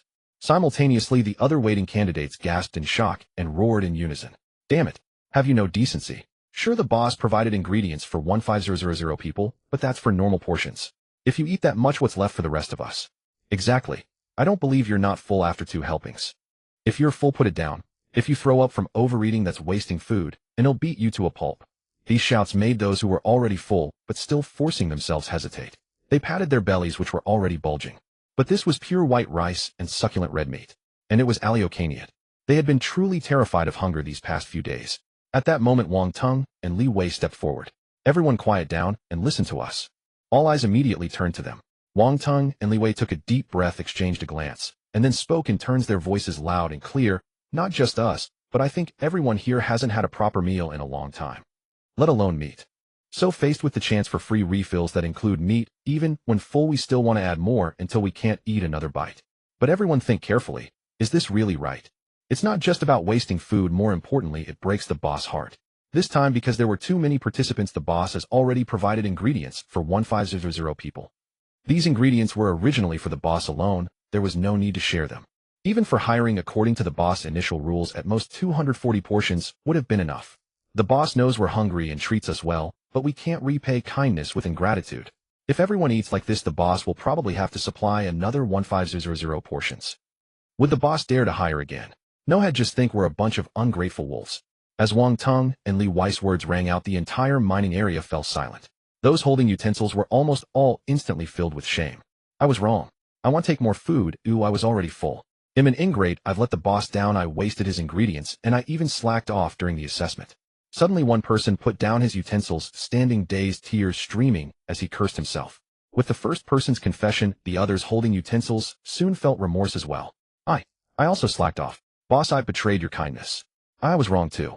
I shouldn't have wasted food when I was already full. These people did not fail to understand these principles. Rather, when confronted with the allure of such food, these thoughts would surface only to be cast aside and instinctively ignored. Faced with the daily specter of food scarcity, nothing could deter their conviction to eat. It was not until Wang Tung and Li Wei spoke that they were thoroughly jolted awake. None present were fools. Though they had instinctively ignored it before, now that someone had pointed it out, they could not possibly continue to deliberately overlook it. Otherwise, if they truly disheartened the benefactor and he ceased hiring from then on, this meal might very well be their last. Instantly, everyone snapped their heads up, a wave of lingering fear washing over them. They had come dangerously close to thoroughly offending the benefactor. Even in the apocalypse, no matter what, they could not repay kindness with enmity. The benefactor had given them a chance to eat their fill. How could they be so ungrateful as to scheme against him? If everyone acted this way, then the apocalypse would truly become an apocalypse. In an instant, many in the crowd spoke up vehemently. Let's set a rule. Yes, set a rule. Each person can only get 1 extra serving. Right? The portion size is already plenty. Even if you're not full, 1 extra serving is definitely enough. There's absolutely no need for a second extra serving. Agreed. I think this rule works. In the crowd, many nodded in approval instantly, and thus it became an unwritten rule. Inside the shelter, Ye Liangren observed these unfolding events. He could not help but feel a bit startled. However, what startled him was not the food issue. Even if each person had 2 or 3 extra servings, his food supply would still suffice. At worst, he could have the robots deliver more. Compared to the or mined by 15,000 people, this bit of food was truly insignificant. What startled him was the kitchen. He knew how to cook as well, and naturally understood how exhausting it was. Producing food for over 500 people within half an hour would be utterly backbreaking. Even with a fully equipped kitchen in the mining base, the chefs would likely be nearly spent after half an hour. Not to mention, if everyone had 2 or 3 extra servings, that would directly amount to food for 1,000 people. Already physically drained, there was a real risk of a chef collapsing from exhaustion. It seems the most tiring role in this recruitment assessment will be the chefs. Ye Liangren shook his head with a smile, his gaze returning to the surveillance footage. He looked at the 2 who had spoken first, Wang Tung and Li Wei. These 2 are indeed promising talents. To stand up and speak instantly in such a situation was no easy feat for ordinary people, especially when an argument had already broken out. Without these 2, a riot might truly have broken out. But why do these 2 look so familiar? Ye Liangren's gaze narrowed, and he suddenly paused. Aren't these 2 Zhongsheng's good friends? A look of amusement spread across Ye Liangren's face. Have I directly poached Zhongsheng's friends? And without uttering a single word, a strange smile played on Ye Liangren's lips. His gaze shifted to another side of the surveillance screen. Outside the mining area, Zhongsheng sat on a rock, his face grim. Seeing Zhongsheng's utterly dejected expression, Ye Liangren felt a surge of laughter. Brother, you really can't blame me for this. I didn't say a word. It was your friends who insisted on speaking for me. But come to think of it, they are your friends after all, truly capable. Ye Liangren rubbed his chin, his smile suddenly brightening. Wouldn't it be a shame to let such capable people go just like that? How about this? Even if they don't pass the recruitment, I could make them squad leaders. After all, the mining area still needs management. Ye Liangren pondered for a moment and then nodded decisively. Agreed. He then looked back at Zhong Sheng on the surveillance screen and said with a serious expression, well, brother, let's compete fairly. I'm just giving them a chance to work. If they're willing to go with you, I won't stop them. At most, we'll just offer a slightly better package. They'll give them a meal with 4 meat dishes, 1 vegetable, and 1 soup. As everyone knows, a squad leader is 1 rank higher than an ordinary miner, so it's only reasonable to have a more generous meal, right? Ye Liangren said with a laugh. Soon, it was 10:30 at night. The sky was completely dark. Outside the mining area, Zhong Sheng was utterly wilted. He sat alone outside the mining area. When hungry, he would take a bite of the biscuits he carried to stave off hunger, staring blankly into the mining area. Inside, however, was a scene of bustling activity. Everyone excitedly discussed how delicious the food was and how hard they had worked hoping to be selected, especially when the food came out. The aroma, even from hundreds of meters away, Zhong Sheng could almost smell it. This made the biscuits, which originally tasted decent, suddenly seem bland and hard to swallow. But to also participate in the recruitment assessment and eat a meal there, he absolutely could not stomach the humiliation. Wang Tong, Li Wei, you two, just wait until we get to the official shelter. They'll give you a good thrashing for leaving me stranded here for over 10 hours. Zhong Sheng growled viciously, his heart burning with rage. Meanwhile, inside the mining area, the recruitment assessment had reached its final round. Everyone was waiting for it to end, their hearts filled with tension, anxiety, and anticipation. Among them, many were instantly filled with deep regret. They regretted slacking off. If they hadn't slacked off, they might have been chosen. It was only half an hour. Amidst this complex and eagerly anticipated atmosphere, the final round of the recruitment assessment came to an end. Inside the shelter, Ye Liangren looked at the virtual pop-up window from the small mining base. A very satisfied smile spread across his face. Assessment candidate 14778. Surname Lu. Total mining time 33 minutes 59 seconds. Rest time 00 minutes 2 seconds. Total or mine 67 kilograms. Assessment candidate 14779. Surname Fong. Total mining time 32 minutes 41 seconds. Rest time. Assessment candidate 14780, a surname, by total mining time 30 minutes 1 second. Indeed, except for the first round, where most people were just going through the motions, everyone afterwards was mining with all their might. Of course, a major reason for this was likely the generous food. 3 meat dishes and 1 vegetable dish with large portions and the option for refills drove these people to strive desperately to be selected. But this means I've hit the jackpot. Excluding the first round, each person using only their hands mined at least over 50 kilograms. Converted into survival points, that's nearly 30 survival points. Ye Liangren's smile was radiant. Although the system hadn't disclosed the method for obtaining survival points or the reward amounts. Previously, when the transport robots brought back pure iron reaching 50 kilograms rewarded 30 survival points, and it had been consistent ever since. This indicated it was a sustainable reward. Half-hour barehanded mining assessment ranking. First place, candidate No. 13418. Wang, mining time 31 minutes and 59 seconds. Rest time 00 minutes and 3 seconds. Total or mined 68 kilograms. Second place, candidate No. 14778. Lu, mining time 33 minutes and 59 seconds. Rest time 00 minutes and 2 seconds. Total or mined 67 kilograms. Third place, candidate No. 12710. By mining time 31 minutes and 1 second. 1 hour tool-assisted mining assessment ranking. First place, candidate No. 180. Zhang, mining time 60 minutes and 59 seconds. Rest time 1 minute and 3 seconds. Total or mined 420 kilograms. Second place, candidate No. 37. Zhou, mining time 59 minutes and 59 seconds. Rest time 00 minutes and 42 seconds. Total or mined 419 kilograms. Third place, candidate No. 125. Sha, mining time 59 minutes and 59 seconds. Ye Liangren had the system categorize and sort all the assessment participants. He glanced over it briefly, a helpless smile tugging at his lips. Sixth place, candidate No. 7878. Wang Tong, mining time 30 minutes and 9 seconds. Rest time 00 minutes and 30 seconds. Total or mined 64 kilograms. Eighth place, candidate No. 7879. Li Wei, mining time 30 minutes and 9 seconds. Rest time 00 minutes and 30 seconds. Total or mined 63 kilograms. Well, I really didn't cheat. Who would have thought these two brothers would actually pass? But this is even better. Since they're in the top 10, making them squad leaders won't cause any discontent. Ye Liangren let out a light laugh and exhaled. Glancing at the surveillance footage showing a despairing Zhong Sheng, he shrugged and said, "Brother, there's really nothing I can do about this. They all passed. I'd feel terrible if I didn't hire them. With that, Ye Liangren released the rankings. Within the mining zone, for massive screens instantly materialized above the mining base. They were densely covered with everyone's rankings and mining statistics. At that moment, the entire mining zone fell into an instant hush. Then a wave of anguished sobbing and chest beating erupted. People regretted their moments of laziness, especially those ranked close within the top 30 who had slacked off. Their mentality shattered on the spot, and they wept uncontrollably. Naturally, a small few leaped up in excitement. I passed. Me too. From now on I can eat such delicious food every day. Just then Ye Liangren's voice came over the broadcast system. Everyone quiet down. At his words, the entire mining zone became so silent you could hear a pin drop. Ye Liangren continued, a total of 22 people have been recruited this time. The top 11 in the half-hour barehanded mining and the 1-hour tool-assisted mining please report promptly at 10 o'clock tomorrow morning. Also regarding Wang Teng and Li Wei, during the assessment when a dispute arose among the candidates, you two stepped forward and quelled the conflict. Therefore I intend to appoint you both as mining squad leaders, each managing 10 miners. Are you willing? If not, you may choose to be miners instead, and I will select others. Upon hearing this, Wang Teng and Li Wei's faces lit up with joy, and they immediately replied, We are willing. We are willing. Hearing this from within the shelter, Ye Liangren smiled and continued, Good. Then this recruitment assessment is now successfully concluded. The second recruitment assessment will begin soon. Please keep an eye on the forum for announcements. Also, to those who have been selected, please do not slack off during your work hours.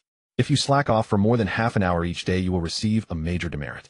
3 major demerits will lead to dismissal. Of course, I'm not a demon who only wants to exploit your labor. You will have a half-hour rest for every 2 hours of work and a half-hour meal break along with an hour of rest time. Also, the worker with the highest daily output will be rewarded with 1 point. Points can be exchanged for food, fruit, meat, and other items. They'll create an exchange list shortly. Oh, and I almost forgot about the chefs. The top 3 chefs, please also report for work on time tomorrow. Don't forget. After speaking inside the shelter, Ye Liangren rubbed his chin, feeling he had forgotten something.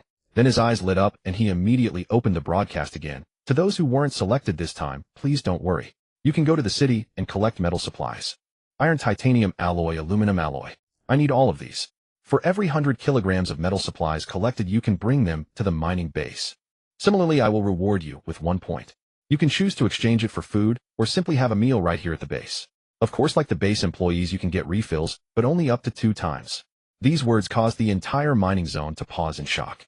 The next moment, it erupted into a frenzy. Then cheers rang out once more. Long live the boss. Long, long live the boss. Long, long, long live the boss. Everyone was immensely exhilarated. They were deeply moved by the boss' words. The boss is truly a good person. A super good person. Only in the apocalypse would such a good person appear, right? Yet even though we didn't get hired, the boss still thinks of us, providing another chance for us to eat. Boss, from now on you are my faith. Count me in. 10086. If anyone dares to speak ill of the boss again, I'll beat them to a pulp. Inside the shelter, Ye Liangren shook his head with a wry smile at this scene. He really hadn't thought that far ahead. It was just that today, after witnessing these people's labor, this idea suddenly popped into his head, and he had almost forgotten it. For 100 kilograms of metal supplies, even just iron would net him at least 60 survival points from the system, not to mention higher value items like titanium alloy. These metal supplies were still abundant in the city, but searching for them himself would be a waste of time. It was far better to let these people do the searching. All he had to do was exchange a meal or a caddy of rice for it, using 60 survival points to trade for a meal or some rice. No matter how you looked at it, he was making a huge profit. Alright, stop the cheering. It's getting late. You everyone head home and rest. Ye Liangren connected to the broadcast station again and said. At that, the cheering finally subsided. Okay, he'll listen to the boss. Okay, boss, you get some rest too. Yes, may the boss have sweet dreams. And so amidst a flurry of well wishes, the crowd dispersed. Ye Liangren leisurely stretched. I wonder how many survival points he'll earn once the transport robots bring back today's mined metal supplies. Ye Liangren felt a sense of anticipation. Just then a notification window suddenly popped up. Ding! Congratulations on successfully recruiting 20 miners, 2 senior managers, and 3 senior chefs. Moreover, these 25 employees have a faith level of over 80 in you, making them your most loyal subordinates. In the apocalypse, these subordinates will bring you many surprises. Reward: 25 workers multiplied by 100, total survival points 2,500. Remaining survival points 5,600. Ye Liangren's eyes lit up. 25 workers multiplied by 100 survival points. That means for every worker I recruit, I get 100 survival points. Ye Liangren felt a sudden surge of delight. This was an entirely unexpected windfall. He had originally thought that the only survival points he would earn this time would come from the collected metal resources. To his surprise, recruiting workers had rewarded him with a full 2500 points. Adding that to the metal resources, he had made a killing. It seems I need to expedite the second round of recruitment. This kind of model, where you get a huge burst of survival points up front and can sustainably milk it later, is simply too satisfying. Transport Unit 1234, move all the metal resources from today's mining base to the metal resource storage room. Command received successfully. As the 4 transport robots began moving the resources, Ye Liangren also started upgrading the shelter. This upgrade would keep him busy for a long time. Meanwhile, outside the mining area, Zhongsheng was utterly exhausted. 11 whole hours. Did they have any idea what he had been through during those 11 hours? Alone outside with no one to talk to, shivering in the cold wind, while listening to the bustling sounds from the mining area. Finally, at this moment, he saw people emerging from the mining area. A massive, dense crowd was coming out. The recruitment assessment was finally over. He could finally lead these people to the official shelter. But then he suddenly froze, because he noticed that the expressions of those coming out seemed a bit off. Almost everyone's face was brimming with joy, excitement, and high spirits. If it were only those who had been selected as workers showing such expressions, he could understand. After all, they had jobs, they could eat their fill every day, no more hunger. But everyone, all nearly 15,000 people, had the same look. That was definitely not right. It's impossible that all 15,000 were selected as workers. That guy must have used some despicable trick to sway their minds again. That must be it. Zhongsheng muttered fiercely. Then his gaze hardened again. No matter what tricks you use, I will still bring these people to the official shelter. I will make everyone see who is the safest to follow in the apocalypse. Zhongsheng sneered in his heart. Then as the crowd came out, he prepared to speak. But just then many people saw him, and with looks of surprise began asking questions first.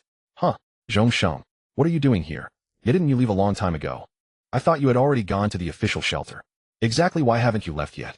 Zhongsheng's face stiffened instantly. He felt a surge of fury. Damn it. He had waited outside for them for 11 hours, and they had completely forgotten about him. Zhongsheng suppressed his anger, forcing a smile. I've been waiting to go to the official shelter with you. I still have some influence there and can secure better treatment, so I waited outside to travel together. Hearing this, everyone was taken aback. The next moment, they all spoke with strange expressions. Oh, well, that's a bit awkward. I am not planning to go to the official shelter anymore. Me neither. Sorry, Zhongsheng. After thinking it over, I've decided to stay. I've also decided to stay. Sorry for making you wait so long, brother Zhongsheng. Zhongsheng was completely dumbfounded. His face darkened considerably. Almost immediately, he couldn't help but ask, wasn't it agreed that after the recruitment you would come with me to the official shelter? Didn't you say you were just coming for a free meal? Hearing this, everyone looked embarrassed. Well, plans changed. Yeah, I think it's better here. The official shelter might be too restrictive. I feel the same. Personally, I prefer more freedom and dislike being constrained. Zhongsheng's face turned completely black. He hurriedly pushed through the crowd, found Wang Teng and Li Wei, and immediately said, Wang Teng, Li Wei, why aren't you helping me persuade everyone? Hearing this, Wang Teng and Li Wei exchanged bitter smiles and didn't move. Zhongsheng stared at them, his face stiffening.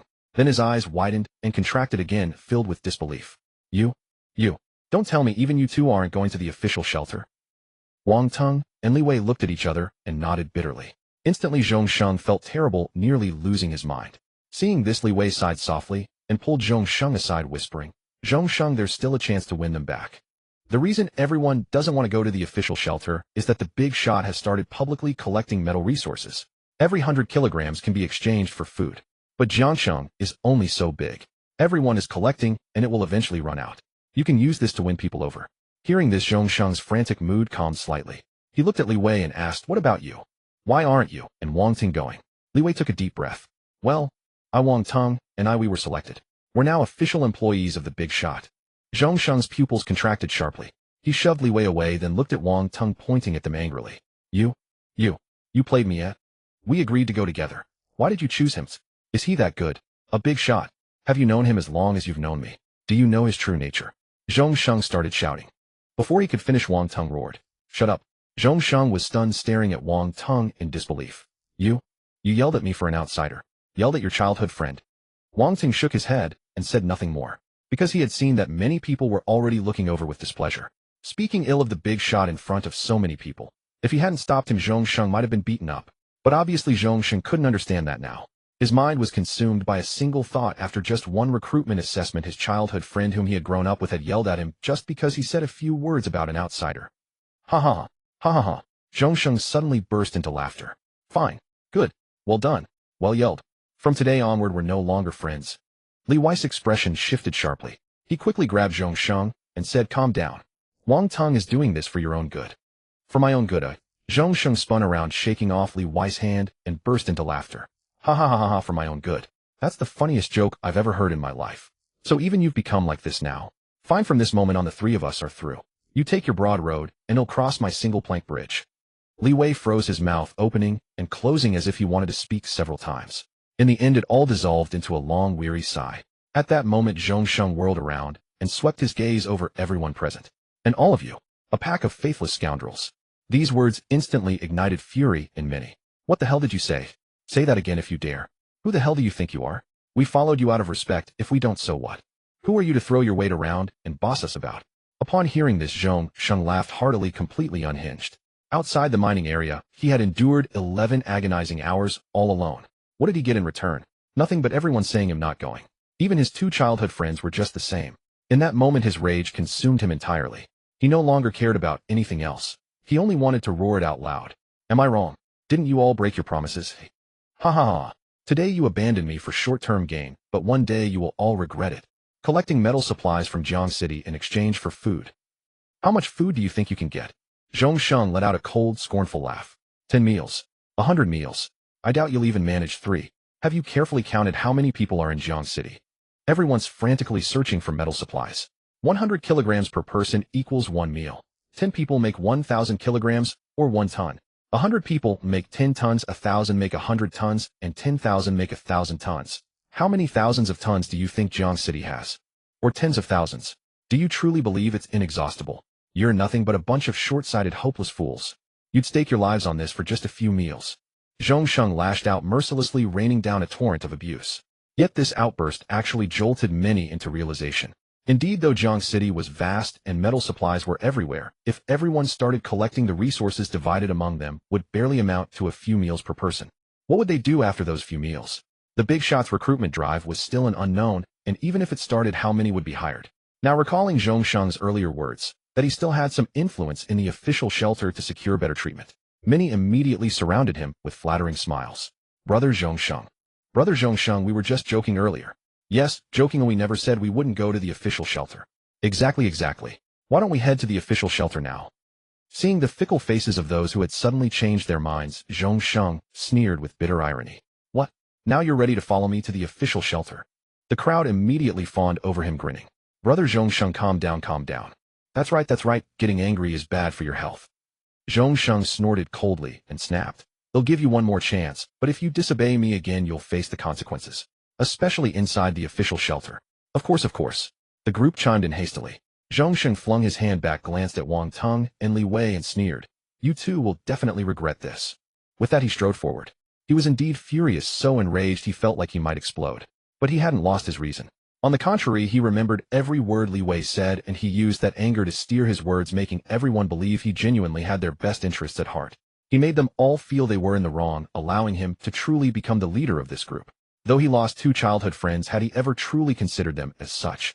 They were merely friends forged through mutual benefit. And today these so-called friends abandoned him for someone else. Then such friends were not worth keeping. Moreover, losing them to become the leader of a crowd. In his eyes, it was a gain, not a loss.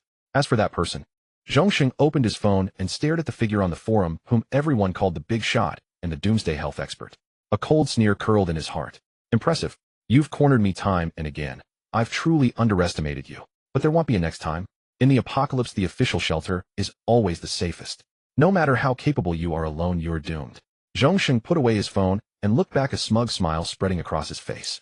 This time the number of followers hadn't diminished. Instead, it surpassed the original 3,000 who had initially chosen to follow him, totaling over 6,000 people. Though insignificant compared to Jiang City's vast population, with so many under his wing, he could still wield considerable influence in the official shelter. Meanwhile, in the shelter, Ye Liangren was completely unaware of all this. Or rather, even if he knew, he couldn't be bothered. After all, he was far too busy to pay attention to such petty matters. He had been continuously upgrading the shelter. Of the original 5600 survival points, only 100 remained. But the upgrades yielded remarkable results. Metal supplies storage room area 1800 SQM. Upgradable. Upgrade direction expands storage space 1000. Note, each upgrade adds 500 SQM of space. The metal supplies storage room could now hold nearly 10,000 tons of metal. Fully automated large plant cultivation field area 1700 SQM. Upgradable. Upgrade direction expand cultivation area 1000. Note each upgrade adds 500 SQM of area. The fully automated large plant cultivation field could now yield enough food to feed nearly 2,000 people for a month. Most notably, crops here matured in a quarter of the time and could be harvested twice, meaning it could sustain 4,000 people monthly. Even if Ye Liangren had to support 4,000 people for free, he would face no pressure. Additionally, he had opened a new space, a pasture. This pasture was the most survival point-intensive upgrade this time. Fully intelligent ranch. Area 500. Upgradable. Upgrade direction expand ranch area 1,000. Current livestock cattle I3 chickens, 10 ducks, 10 pigs, 6. Exchange livestock. Cattle 100 survival points each. Chickens 20 survival points each. Ducks 20 survival points each. Pigs 50 survival points each. Note within the fully intelligent ranch, all livestock will enter automatic breeding mode, requiring no operation from the host whatsoever. Adults are automatically slaughtered and stored in the storage room. Note within the fully intelligent ranch, the growth time of all livestock is doubled. Note each upgrade expands the ranch area by 500 square meters. The ranch was what Ye Liangren spent the most survival points on. After all, Ye Liangren had also exchanged for some livestock. But the effect was also extremely impressive. Livestock could reproduce and their growth time was doubled. Although he hadn't exchanged for many over time, the number would multiply. And during this period, the food he had stored was more than sufficient. However, remaining survival points 100. Looking at the remaining survival points, Ye Liangren felt a pang of reluctance. Then Ye Liangren turned his gaze back to the surveillance feed. Seeing that nearly 6,000 people had followed Zhongsheng, he was slightly startled, somewhat surprised. He immediately rewound the surveillance feed, switching to the time when the shelter was being upgraded. Then he witnessed the dramatic scene of the brothers falling out. Ye Liangren couldn't help but chuckle. Brother, this really isn't my fault. I never imagined that your two childhood friends would sever ties with you because of me. And I didn't force them, including speaking up for me. It was all their own choice. I can't help it, I'm helpless too. Ye Liangren spread his hands, then watched Zhongsheng's final impassioned speech to the crowd and couldn't help nodding. Impressive. Even at a moment like that, he could come up with such stirring words. And by using the momentum of severing ties with his two childhood friends, he maximized the emotional impact.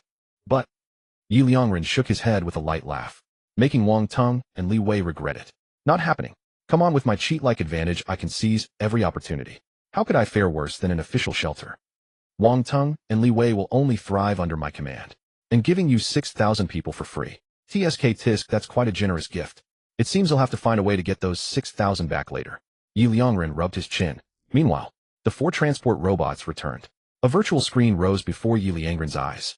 Ding! You have successfully collected resources 100 kilograms of titanium alloy. Reward survival points 120. Ding! You have successfully collected resources 300 kilograms of pure iron. Reward survival points 180. Your current metal resources. Pure iron 1,000 kilograms. Titanium alloy 820 kilograms.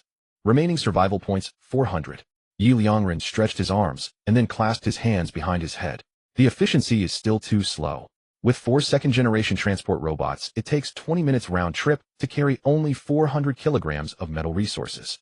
Today's recruitment assessment had 15,000 people. The amount of metal or mined must be over 100,000 kilograms. Even if each person mined 50 kilograms on average, that's 750,000 kilograms. The ratio of ore to iron is about 1/20, which means over 30,000 kilograms of metal.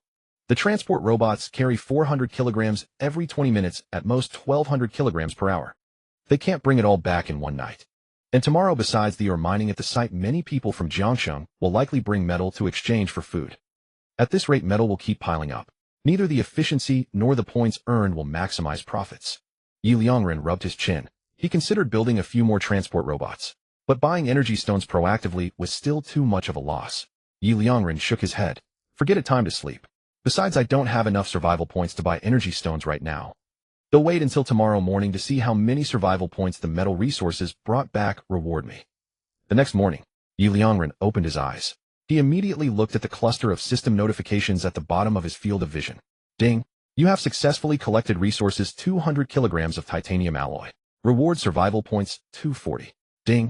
You have successfully collected resources 200 kilograms of pure iron.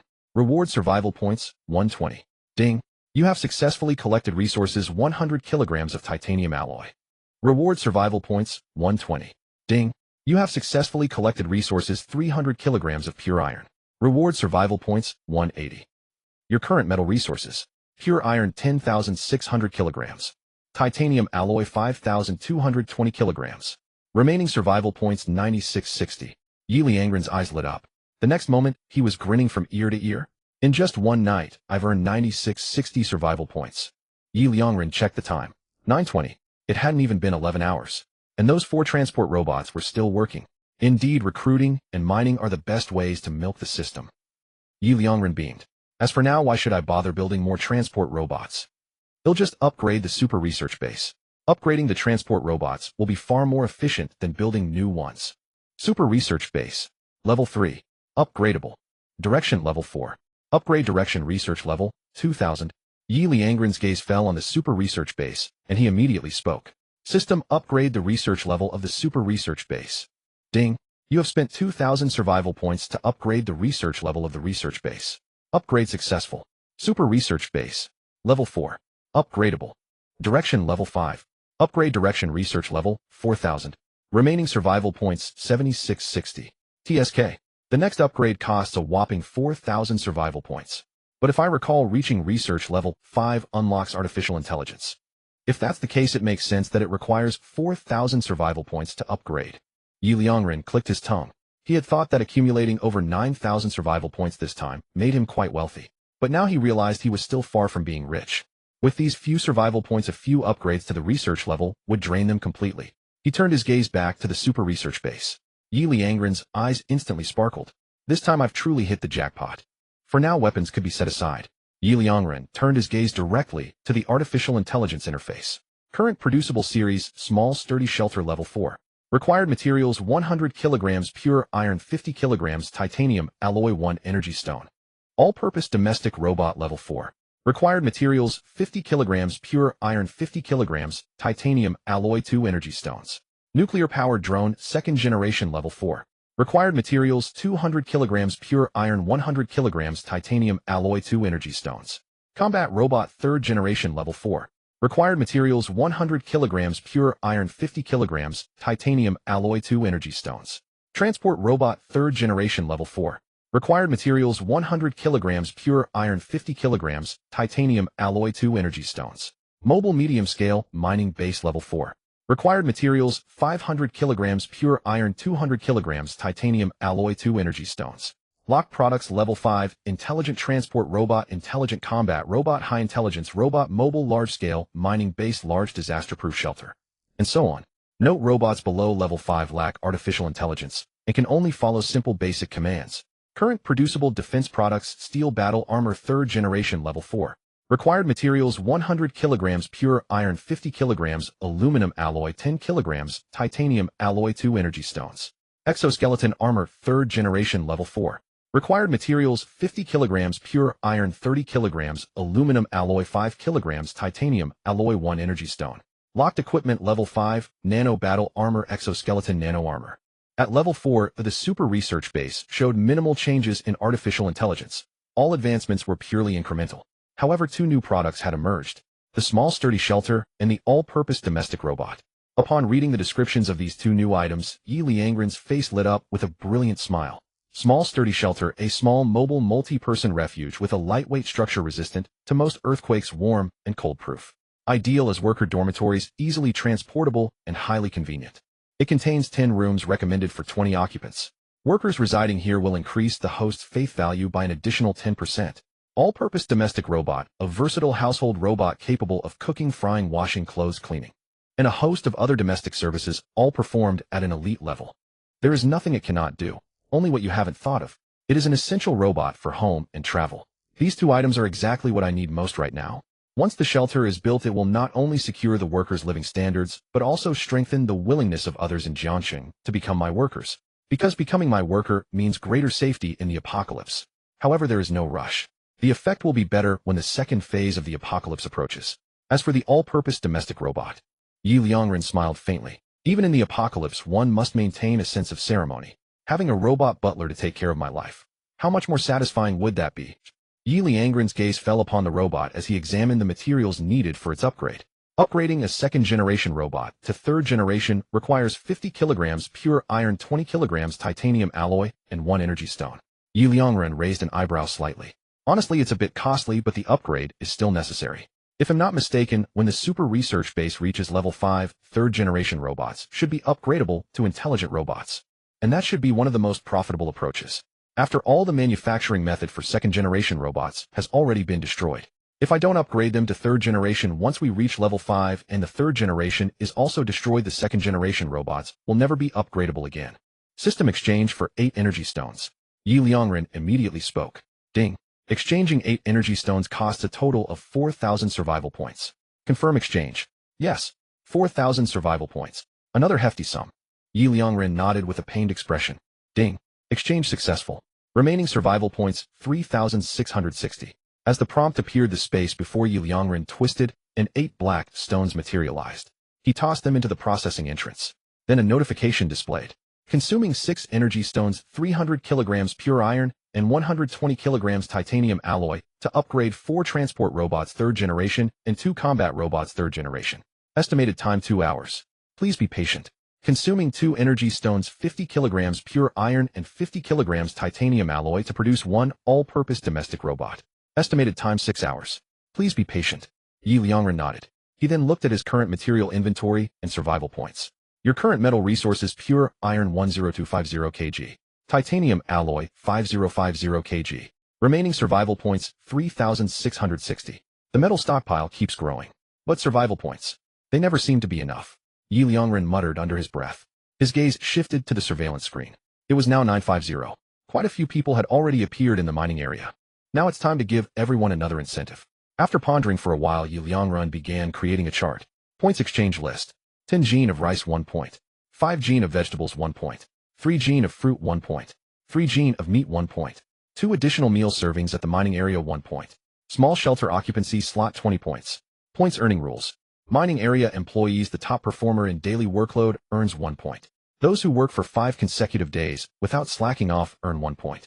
For employees, direct family members collecting 50 kilograms of metal materials earns 1 point. Non-employees collecting 100 kilograms of metal materials earns 1 point. Final interpretation rights reserved by the author. Ye Liangren carefully reviewed it. Alright, this will do for now. He posted the chart. Instantly the forum exploded. The boss is incredible. Heart-wrenching CRYJPG.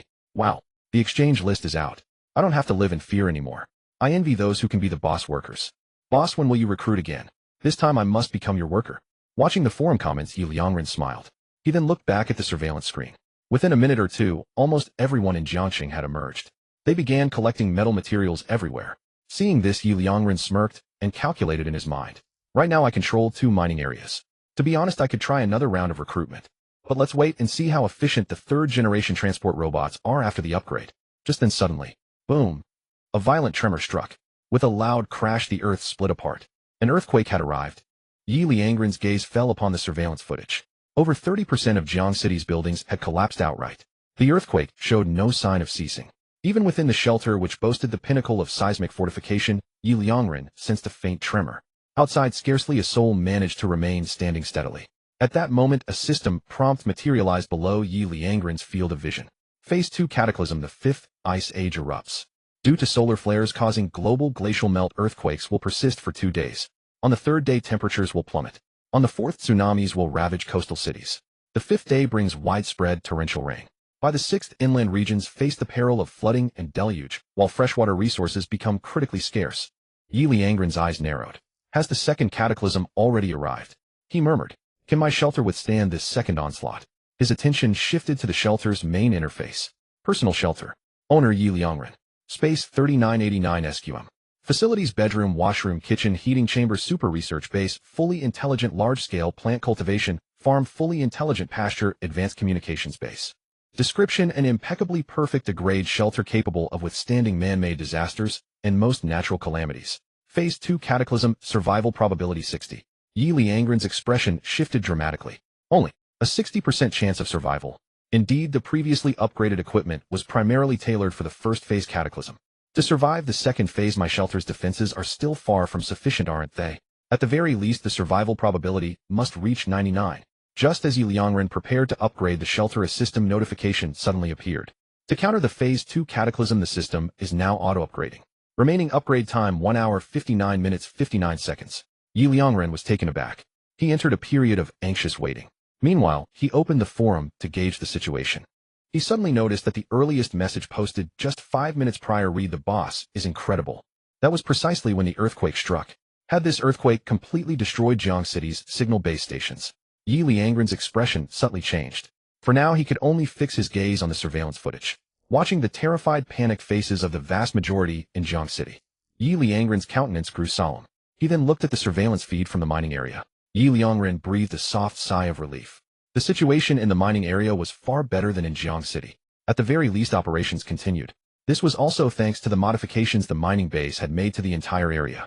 The seismic measures in the mining district were excellent. Even this major earthquake did not cause significant tremors. Many people hadn't even felt the earthquake. Time ticked by second by second. Ye Liangren's eyes were locked onto the system upgrade timer. To counter the Phase 2 cataclysm, the system is now auto-upgrading. Remaining upgrade time 10 seconds. 9, 8, 7, 3, 2, 1. Ding. System upgrade successful. Ding. Before the Phase 2 cataclysm arrived, your foresight in ordering over 90 of Jiang City's populace to search for resources outside meant that when the earthquake struck, over 90 were in open spaces, vastly increasing their escape opportunities.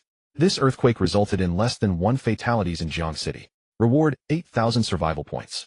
Remaining survival points 11660. Ding. You have astutely noted that in the apocalypse, when resources are abundant, population is an equally critical resource. Whether to alleviate mental stress or assist in resource gathering, it is immensely important. You have successfully provided a food source for the majority, becoming a spiritual pillar for most. Keep up the good work. Reward 8,000 survival points.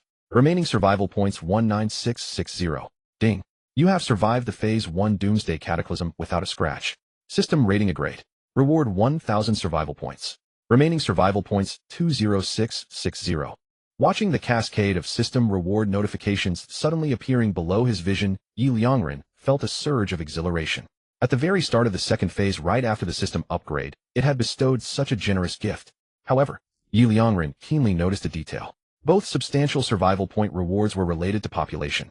Both were because he reduced the casualties in Jiang City. Ye Liangren stroked his chin. Could it be?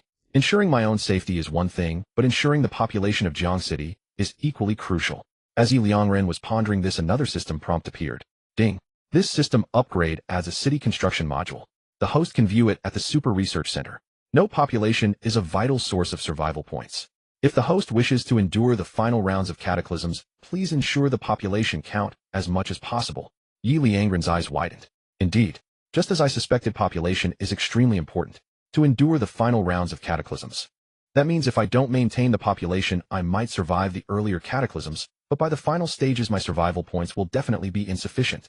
Ye Liangren nodded to himself. The next moment his gaze fell upon the Super Research Base. At that moment, besides the weapons and artificial intelligence modules, the Super Research Base indeed had a brand new module.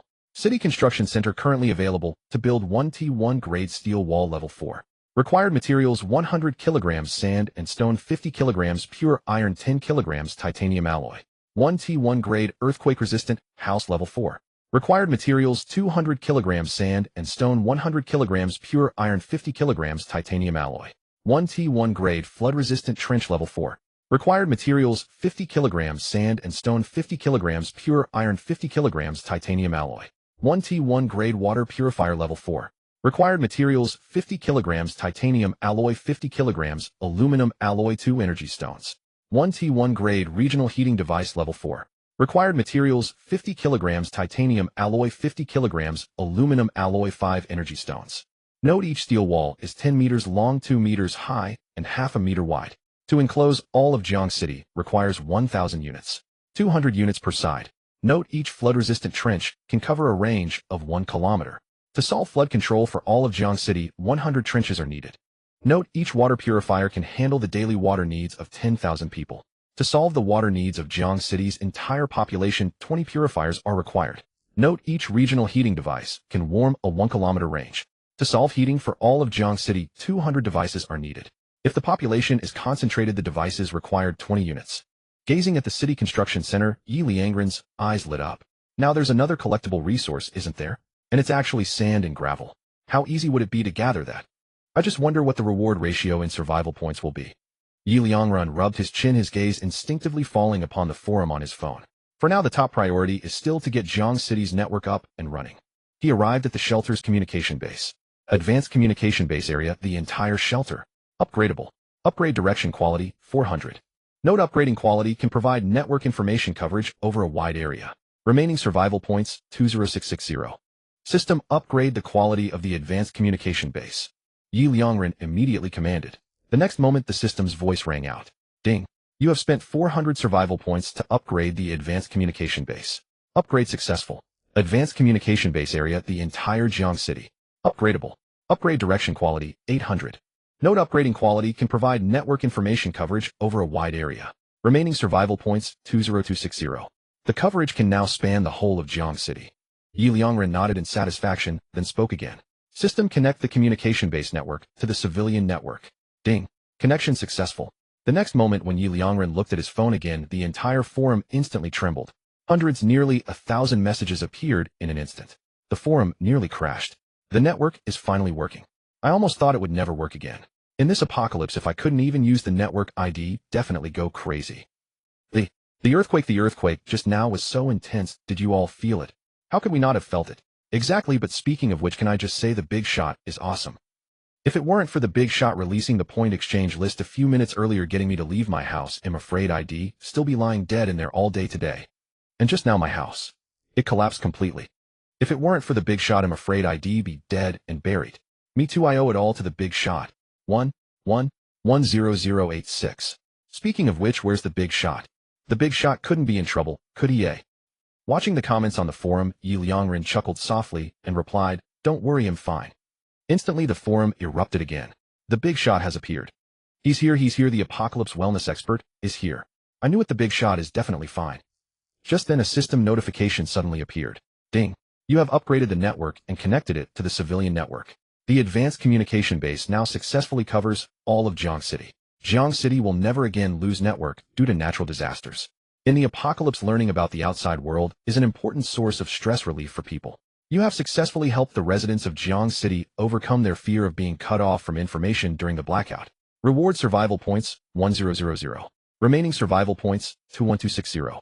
Ye Liangren's face lit up with joy. The upgrade only cost 400 survival points, but the reward directly gives 1000. I've netted a profit of 600 survival points. Could it be that the rewards for upgrades can now exceed the survival points spent on the upgrades themselves?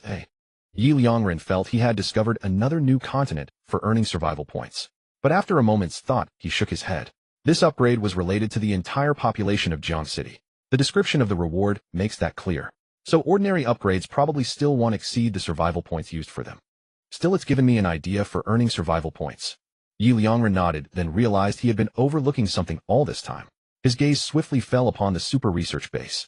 Ding. Transport Robot Gen 3-4 Combat Robot Gen 3-2 Upgrade successful. Transport Robot Gen 3 Unit 1 Level 4 function can carry a weight of 400 kilograms at a time. Speed 240 kilometers per hour. Power consumption can operate for 48 hours at full capacity, can automatically connect to a power source for recharging, recharge time 2 hours. Combat Robot Gen 3 Unit 1 Level 4 function attacks any hostile entity, provides full spectrum protection for its creator, and can follow its creator's orders to protect specific individuals. Abilities. All combat abilities are increased by 100 compared to the Gen 2 model. Additionally, defense is greatly enhanced. Even artillery shells cannot harm it. Power consumption can operate for 48 hours at full capacity, can automatically connect to a power source for recharging, recharge time 2 hours. Ye Liangren's eyes sparkled. The Gen 3 combat robot had twice the combat capability of the Gen 2, and now even artillery shells couldn't damage it. It had truly become a humanoid weapon. Facing even an entire army, it would likely be a sure win, wouldn't it? And the transport robot's improvement was even greater. Its carrying capacity had directly increased from 100 kilograms for the Gen 2 to 400 kilograms. Its speed had also doubled from 120 kilometers per hour to 240 kilometers per hour. With speed doubled and carrying capacity quadrupled, its efficiency had effectively increased 8-fold. With 8 times the efficiency, he could now open up the other mining areas too. A brilliant smile spread across Ye Liangren's face. He checked the time. It was already 12:30. Ye Liangren's gaze fell back on the forum, and he posted a message directly. Recruitment will begin again tomorrow at 10 o'clock. Recruitment locations: No. 113, Shiling Mountain District. No. 772, Wudong, East Road. Both mining areas are recruiting simultaneously. Please arrive on time if you live nearby. The recruitment method will be the same as the first time. As soon as this news was posted, the entire forum exploded. The big shot is awesome. Long live the big shot. My house just collapsed and I can't even get the supplies out. I thought I'd starve to death in the apocalypse, but then the big shot starts recruiting again. Me too. The big shot is awesome. I knew it, the big shot wouldn't abandon us. Big shot, I want to have your babies. Buzz. At that moment, Ye Liangren's phone suddenly vibrated. A private message came in. It was from Du Long. Big shot, thanks a lot. If you hadn't warned me to prepare for the earthquake, I'd have moved all my supplies to some quake-resistant storage rooms. I'd be dead by now too. Ye Liangren smiled and replied, it's nothing. Actually, I should thank you for all the help you've given me these past few days. Du Long replied instantly. Hey big shot, don't be so polite with me. It's just what your little bro should do. Obedient and understanding. Speaking of which, big shot, are you starting recruitment again so soon? Is something big about to happen again? Ye Liangren smiled faintly, thought for a moment, and replied, how's that waterproofing I told you about coming along? Without a doubt, there's going to be heavy rainfall soon. A flood might break out within a week. You'd better reinforce the waterproofing, or it could be very dangerous. A flood? Boss, are you sure? We're in Jiang City, an inland city. A flood sweeping over Jiang City. This sounds like a fairy tale to me. Seeing the message from Du Long, Ye Liangren shook his head with a smile. Indeed, without the system, even a perceptive person like Du Long found such news hard to believe. However, it was still worth trying to enlighten Du Long. Compared to others, Ye Liangren held a favorable impression of Du Long, a friend who had helped him on multiple occasions. The solar flare outbreak a few days ago has completely melted the polar ice caps. The sea level has risen by at least 100 meters now. You should understand the severity of this. A 70-meter rise would nearly submerge all coastal cities. Coupled with the heavy rain expected in the coming days, it's perfectly normal for floodwaters to reach Jiang City. Du Long raised no further objections. Instead, he fell silent for a full 10 minutes. Only after 10 minutes did a message arrive again. Boss, I understand. If it's a flood, my current waterproofing is far from sufficient. I'm afraid it'll be very busy from now on. Oh, by the way, boss, if it's a flood, what about Jiang City? Seeing Du Long's message, Ye Liangren smiled gently. Don't worry, I'll make some preparations for Jiang City.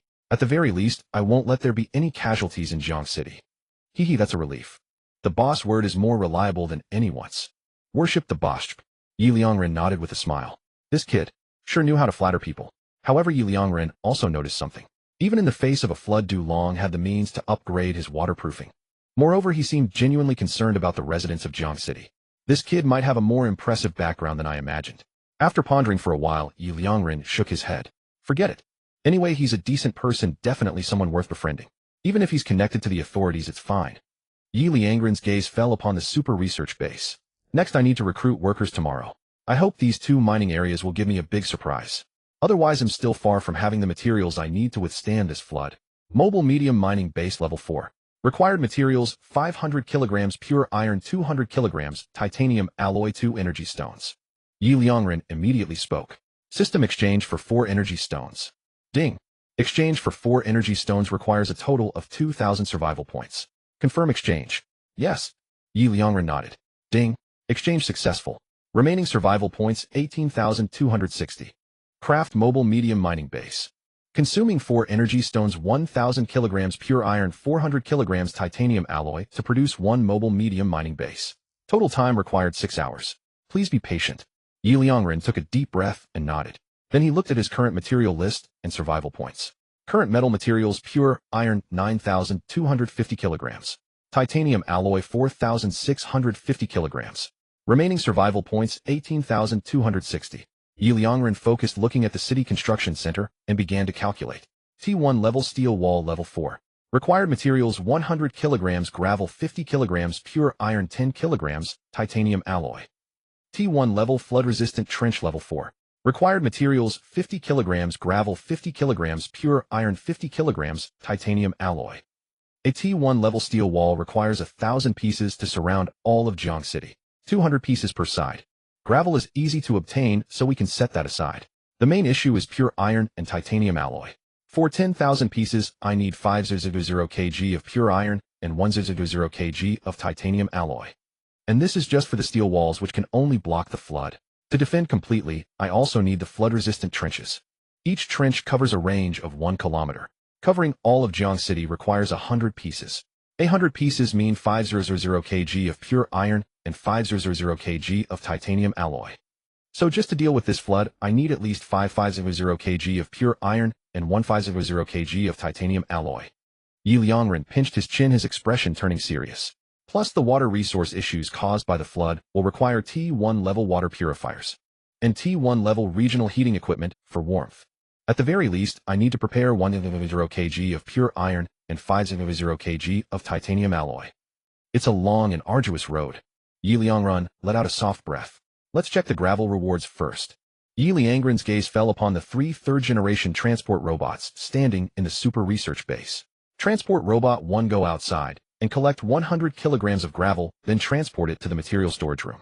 2, 3, and 4, continue transporting metal materials from the mining area. Command received. The 4 transport robots immediately began their tasks. Gravel was easy to collect as this was already the outskirts. After about 10 minutes, Transport Robot 1 returned.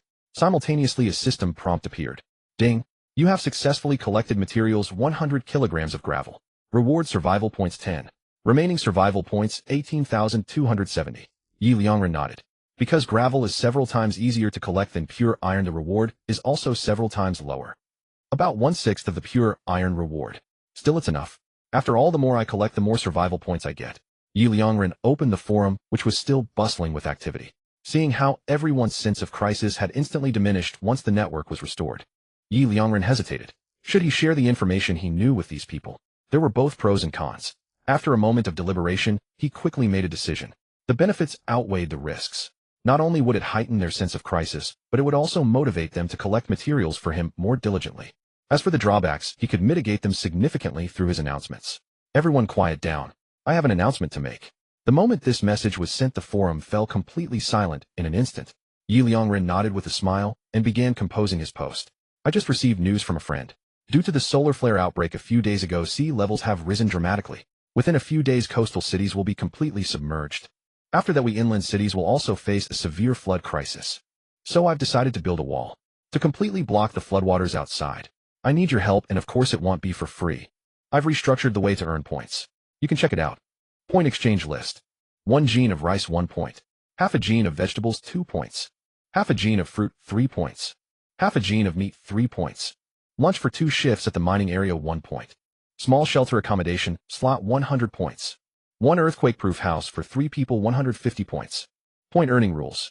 Mining area employees, those ranked first in daily workload, earn 10 points. Those who work for 5 days without slacking off earn 20 points. Employees' immediate family, for every 50 kilograms of gravel collected, earn 2 points. Employees' immediate family, for every 50 kilograms of metal materials collected, earn 10 points. Non-mining area employees, for every 100 kilograms of gravel collected, earn 2 points. For every 100 kilograms of metal materials collected, earn 10 points. Holy shit. Awesome. Long live the big shot. Long live the big shot forever. Now even collecting sand and gravel can be exchanged for points. The big shot is too kind.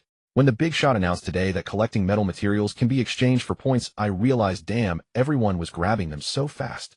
Exactly, especially those who participated in the recruitment assessment last night must have known about this in advance. All the metal materials in Jiangxing City have been completely looted. Even the titanium alloy rolling doors of many storefronts have been taken away. Yeah, I noticed that too. I was thinking, how long would it take to collect 100 kilograms of metal materials? But now the big shot is even accepting sand and gravel. Although the exchange points are a bit fewer, it's still enough to be self-sufficient, right? In the days to come, we can finally have some stability. Besides, if we save enough points, we can even exchange for a house or the right to stay in the shelter. Long live the big shot. Big shot is awesome. JPG. Long live the big shot. JPG. Big shot is forever the god. JPG. Almost the moment Ye Liangren re-announced the method to earn points, the entire forum exploded. Countless messages surged forth instantly. The residents of Jiangxing, who were worried and scared about the earthquake just a second ago, in the next second erupted in cheers and excitement. Emoticons began flooding the screen in waves. Ye Liangren raised an eyebrow at this sight. These people's focus seemed a bit off. They should have paid more attention to what he said at the very beginning. The flood was coming, the situation was dangerous, but they had placed all their emphasis on the points, especially when he saw many saying, in the days to come we can finally have some stability. Ye Liangren frowned. As soon as the points exchange method is updated and these people secure their survival, they immediately become complacent. We are already critically short of supplies. If these people continue to be lazy, just getting by, only collecting the day's necessities each time, then they absolutely won't survive the second stage of the catastrophe. I might withstand the second stage myself, but without these people the later catastrophes would be extremely dangerous for me. I must find a way to make them realize the severity of the situation. Ye Liangren rubbed his chin, pondering. Just then Dulong's message appeared on the forum. Everyone calm down. I have something to announce too. As soon as this message appeared, the forum buzzed again. Isn't that the Instant Noodle Prince? The Instant Noodle Prince is here too. The Instant Noodle Prince has something to announce. It must be good news, right? Spill it, spill it. Everyone calm down a bit. Your emotions are too high right now. That's not good. This remark caused an uproar in the forum. Instant Noodle Prince, what are you saying? Exactly. What's it to you if we're excited? Right? Don't think you're the Instant Noodle Prince and can boss everyone around. Who do you think you are? What the hell, the big shot just announced a new way to earn points, making it much easier. Such great news, and we can't even be happy. The entire forum erupted in a cacophony, most voices expressing discontent with Dulong. Then Dulong's message appeared again. I'm not saying you can't be happy, nor am I ordering you around. In the apocalypse, having food secured and ensuring you won't starve, being happy is normal. But have you misplaced your priorities? Didn't you see what the big shot said before announcing the points system? The forum quieted down a bit. Dulong's message continued. Sigh, JPG. The real point is that due to the solar flare eruption, sea levels are rising dramatically. Coastal cities will be completely submerged in a few days. Then our inland cities will also face a severe flood crisis. To fight the flood, the big shot decided to build a wall to keep the flood completely out. But you completely ignored this, only thinking about being fed. And some have even started thinking about stability. Have you forgotten that this is the apocalypse? In the apocalypse, you want stability. Are you idiots? With your lazy attitude, can the big shot gather enough materials to build the wall? I can guarantee that if materials are insufficient and the wall isn't built when the flood hits Jiangxing, the big shot will be fine. But over 90% of you will die. The big shot is thinking for all of us, doing everything possible to keep us alive. He even allows sand and gravel, something you can dig up from the ground, to be exchanged for points just to speed up material collection. The big shot has done so much, but what about you? You didn't take it to heart at all. Instead of immediately gathering supplies, you're here cheering. Aren't you afraid of disheartening the big shot? You fought over food during the recruitment assessment, and now you're doing the same. If you really make the big shot lose heart, you'll all be doomed. A bunch of worthless people. JPG. A bunch of idiots. JPG. This series of messages from Dulong came out. The entire forum fell silent. For a long time no one spoke. After a moment in Jiangxing, many who had been cheering began to gather supplies. Some shoveled soil, some collected metal materials, all moving with great urgency. In the forum, messages gradually began to appear one after another. Big shot, I was wrong. Big shot, I'm sorry. After learning that sand and gravel could be exchanged for points, I admit I planned to just dig 100 kilograms a day, enough to trade for food and survive. But we were too complacent, failing to see your true intention. I had the same idea. I'm so sorry to you, big shot. You even allowed sand and gravel to be exchanged for food to help us fight the flood, yet we still entertained such thoughts. Instant Noodle Prince, I admit you're right, and I admit we were wrong earlier. But what gives you the right to insult us? Exactly. You could have said it nicely. Why curse us? Right, if you spoke politely, we're not unreasonable. Of course we'd understand the severity. The forum began to polarize. One side kept apologizing to him, while the other relentlessly targeted Dulong. Ye Liangren sighed softly at the sight.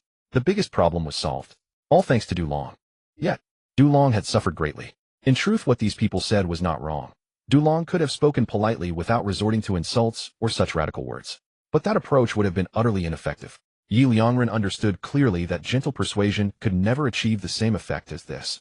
Perhaps initially these people would diligently gather supplies, but soon they would slack off again. Once they grew lax, there would never be enough supplies. Only by directing the issue toward himself could he ensure everyone's food source. To avoid disheartening him, these people would keep striving, maintain a sense of urgency, and desperately collect supplies. But inevitably Dulong would face much hostility, because his words were indeed too harsh. Of course he could have said it himself. But if he urged them to gather supplies, the dynamic would shift. They would feel he was exploiting their labor. Only Dulong, and only in such a manner, could achieve the best result. Moreover, all the hatred fell on Dulong, while he himself earned everyone's gratitude. Ye Liangren felt a twinge of guilt. Buzz, suddenly his phone vibrated. A private message appeared on the forum. It was from Dulong. Hee big shot, no need to feel guilty or grateful. This is what a little brother should do. Besides, I'm also trying to save my own skin. If the flood really hits Jiangxing, even if my waterproofing is perfect, I'd still be doomed. And honestly, I didn't organize my words well this time. I was busy with waterproofing when I saw the message and just blurted it all out. So being hated by everyone is only natural. Obedient and understanding. Reading Dulong's private message, Ye Liangren's eyes grew moist, and he shook his head with a wry smile. This kid was too considerate. So much so that tears threatened to fall. You've already said it well, Ye Liangren replied. Dulong instantly replied. Thank you for the compliment, big shot. With just one word of praise from you, I'd endure being despised by the whole city of Jiangxing.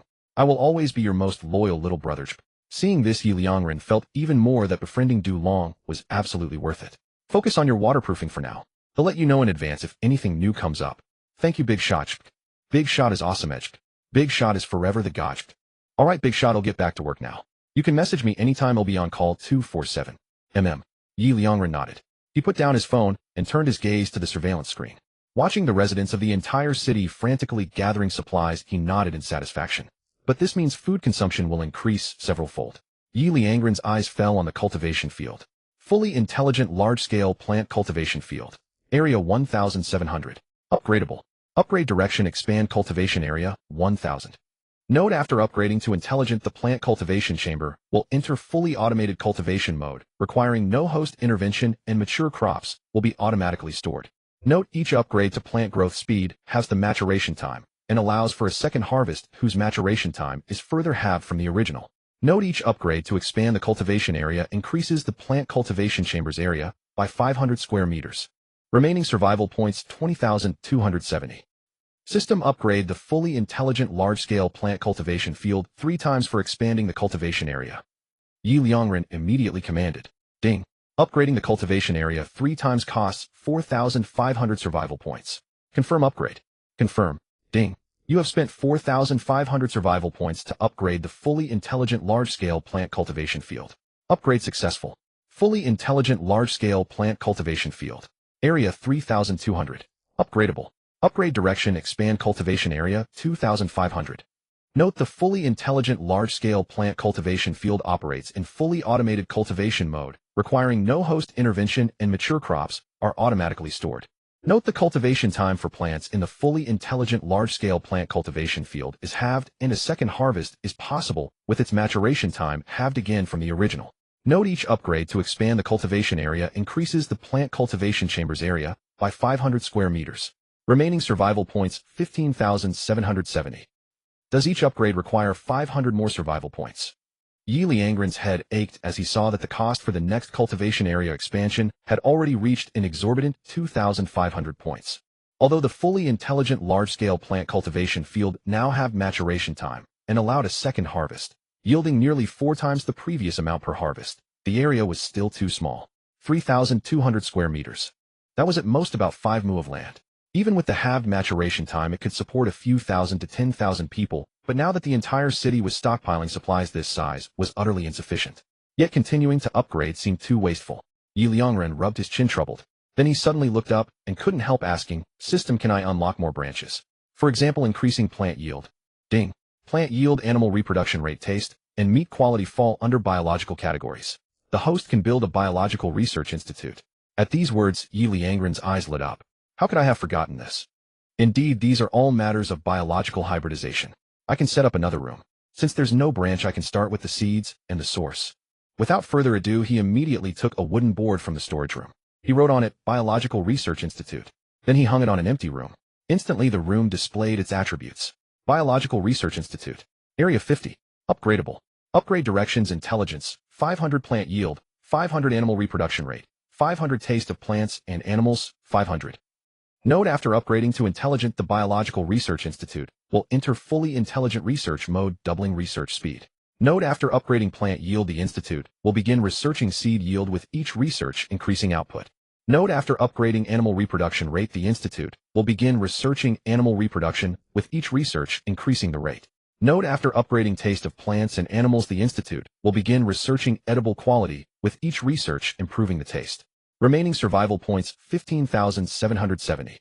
System upgrade: all branches of the Biological Research Institute. Intelligence, plant yield, animal reproduction rate, and the taste of flora and fauna. Ye Liangren immediately commanded. Ding. Upgrading all branches of the Biological Research Institute will cost 200 survival points. Do you confirm the upgrade? Confirm. Ding. You have spent 200 survival points to upgrade the Biological Research Institute. Upgrade successful. Biological Research Institute area 50 square meters. Upgradable. Upgrade direction: research speed 1000. Note: after upgrading research speed, the pace of research at the Biological Research Institute will accelerate. Current research products: primary mass-produced rice seeds, increase yield by 50. Research time required 9 hours, 59 minutes, 59 seconds. Primary mass-produced vegetable seeds, increase yield by 50. Research time required 9 hours, 59 minutes, 59 seconds. Primary mass-produced fruit seeds increase yield by 50. Research time required 9 hours, 59 minutes, 59 seconds. Primary breedable livestock offspring increase reproduction rate by 50. Research time required 23 hours, 59 minutes, 59 seconds. Primary edible taste enhancement for flora and fauna increased deliciousness by 30. Research time required 23 hours, 59 minutes, 59 seconds. Remaining survival points, 11770. The primary mass-produced seeds and offspring can already boost yield and reproduction rates by 50.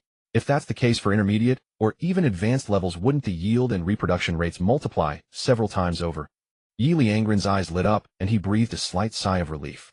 At last the food situation could ease his mind a little. As for research speed, there was no need to rush it for now. By the time the first batch of seeds ripened, the advanced seeds and offspring should already be researched. With ample food reserves left, upgrading research speed held little significance. He could afford the wait for now. Ding! You have successfully constructed the Biological Research Institute and upgraded all its branches. Henceforth your plant and animal yields will greatly increase.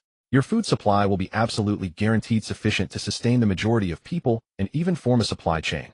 In the apocalypse, the emergence of a supply chain signifies that you will become the most revered figure among all. Reward survival points, 2000. Remaining survival points, 13770. Indeed, building the Biological Research Institute was absolutely the right choice. Though the reward didn't exceed the cost it broke, even proving that the institute is equally crucial in the apocalypse. Ye Liangren nodded with satisfaction, his gaze falling on the surveillance screen. Watching nearly the entire city of Jiangxing tirelessly gathering supplies, a brilliant smile spread across his lips. Nightfall arrived. Darkness once again shrouded the entire land. The people of Jiangxing, still collecting supplies, showed no signs of stopping. Meanwhile, inside the shelter, Ye Liangren's eyes gleamed. Ding! Mobile medium-sized mining base 2, all-purpose household robot. Manufacturing successful. Mobile medium-sized mining base level 4. Function: can autonomously travel to target mining areas, caves, fields, and other mineral sites to lay foundational equipment. Constructs and provides mining equipment at 5 times the capacity of a small mining base. Capability: can carry out mining area transformations with mineral quality, environmental protection, safety index, earthquake resistance, collapse prevention. All 5 times that of a small mining base. Power consumption: utilizes solar, wind, hydro, and other fully intelligent power storage modes adaptable to any environment without needing recharging. All-purpose household robot level 4. Function: ensures the master's safety at all times. Capability: monitors the master's physical condition, arranges a reasonable daily schedule, and can perform medical treatments, cooking, frying, laundry, cleaning, tucking in the bed covers. From major tasks to minor details, excelling in all at a master-level standard. Power consumption: fully intelligent charging mode, ensuring round-the-clock availability, 247.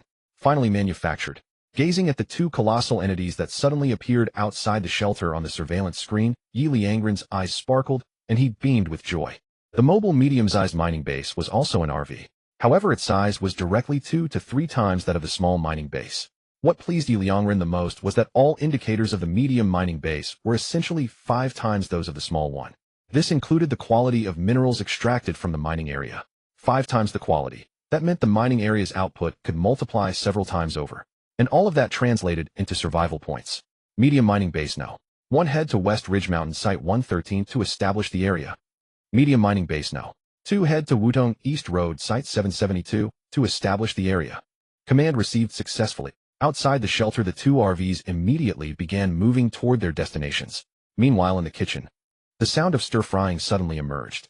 Ye Liangren leaned over to look. The all-purpose household robot had already started cooking. Waves of aroma wafted over, whetting his appetite immensely. Soon 3 dishes and a soup were brought out. Twice-cooked pork, sweet and sour pork ribs, stir-fried cabbage, and crucian carp tofu soup. Ye Liangren picked up a piece of twice-cooked pork and put it in his mouth. Sizzle. Instantly the rich fragrance of rendered fat filled his mouth, greasy, yet not cloying. He quickly took another big mouthful of rice. Awesome. Then he tried the sweet and sour pork ribs. With one bite, a burst of sweetness and the unique texture of the ribs filled his mouth. The ribs seemed to have been specially marinated, staying perfectly moist. Paired with the refreshing crispness of the stir-fried cabbage, Ye Liangren had never felt such an appetite as he did today. Finally, when he sipped the crucian carp tofu soup, Ye Liangren's eyes lit up, gleaming with delight. The flavor of the tofu and the crucian carp melded perfectly, not only lacking any fishy taste, but also being fragrant and savory.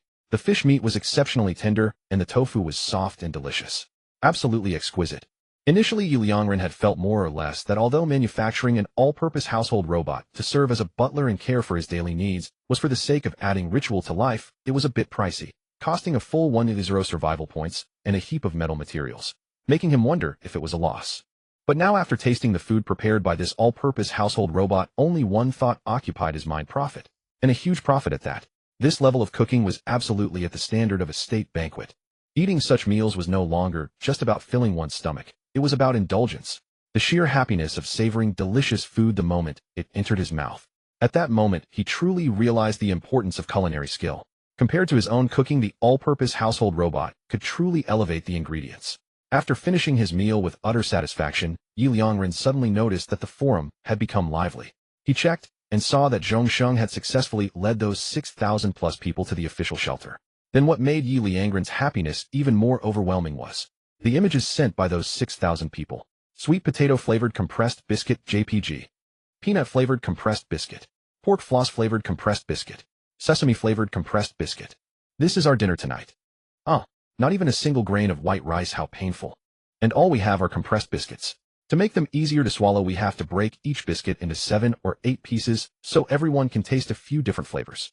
But yesterday we ate the chef's cooking at the mine. Compared to that, these compressed biscuits are truly like chewing wax. Wow, I feel like crying. I miss the fragrant white rice and braised pork at the mine so much. Why did I slack off yesterday? Why wasn't I chosen to be the big shots employee? I regret it too. Why didn't I try a little harder yesterday? Maybe I would have been selected. Life is too hard. Not only do we have to eat compressed biscuits, but each person only gets 1 biscuit per meal. Being even 40% full is the limit. Looking at the flood of complaints on the forum, Ye Liangren watched the all-purpose household robot in the kitchen, which had already finished washing the dishes and started making desserts. Tears of empathy for these people flowed from his mouth. Just then, on the forum, a friend from Jiangsheng working at the mine sent congratulations. Wow, compressed biscuits. I haven't had biscuits in so long. I really want to eat them, but unfortunately, I don't have any. They'll just have to make do with the mine cafeteria's dinner. Boiled sliced pork and chili sauce. The last time I had compressed biscuits was in college. To be honest, I kind of miss them. Tomato and beef brisket. The mine cafeteria's dinner is okay, and there's plenty of meat, but compared to compressed biscuits, it instantly doesn't seem so appealing. Scrambled eggs with tomatoes. Braised tofu with bear's paw. Tomato and beef brisket. As soon as these photos from the mine employees appeared, the forum instantly exploded. Wow, that's meat. Wow, is the mine food that good? You guys are so mean. Not only do you not comfort us, but you're here showing off your meals. You? People like you wouldn't survive past the 2nd episode in a TV series. Crying. Overwhelming grief. I'm so sad, even the dried fish is gone. Watching the commotion on the forum, Ye Liangren couldn't help but laugh. These people were just too amusing. Weren't they all brothers struggling to survive in the apocalypse? Why torment each other like this? Ye Liangren shook his head and said disapprovingly, "Really, can't you learn from me? What did I just eat? I just ate state banquet level Sichuan cuisine. Did I brag about it? I didn't even show off. And here you are flaunting your food, completely oblivious to the feelings of those in official shelters." As Ye Liangren finished speaking, the all-purpose household robot approached with several desserts. Ye Liangren grinned, snapped a photo with a click, and posted it on the forum. Vanilla pudding fruit crisp. Egg yolk lotus seed paste crisp. Chocolate sundae. Are you all eating too? I've just finished my meal, and now I'm about to have dessert. But speaking of which, I've never had compressed biscuits before. I wonder if they're tasty. I'm really curious. Unlike my dessert, which is passable, but definitely can't compare to compressed biscuits, right? But I still have to eat. With that, Ye Liangren smiled faintly. Haven't you all been calling me the apocalypse wellness expert? Well, now I'll truly live up to that title. With a radiant smile, he continued typing. The apocalypse wellness mini-class is now in session. Everyone must pay attention and learn. Even in the apocalypse, you need to take care of your health. Sugar is very important for the human body. If you consume too little sugar, you may develop hypoglycemia. Prolonged hypoglycemia can cause severe damage to brain cells, potentially leading to dementia or even death. Even if you replenish the sugar later, the damage is irreversible. Moreover, low sugar intake can also affect heart function, leading to arrhythmias, angina, or even acute myocardial infarction. So everyone must remember to supplement with sugar. Of course, don't overdo it either.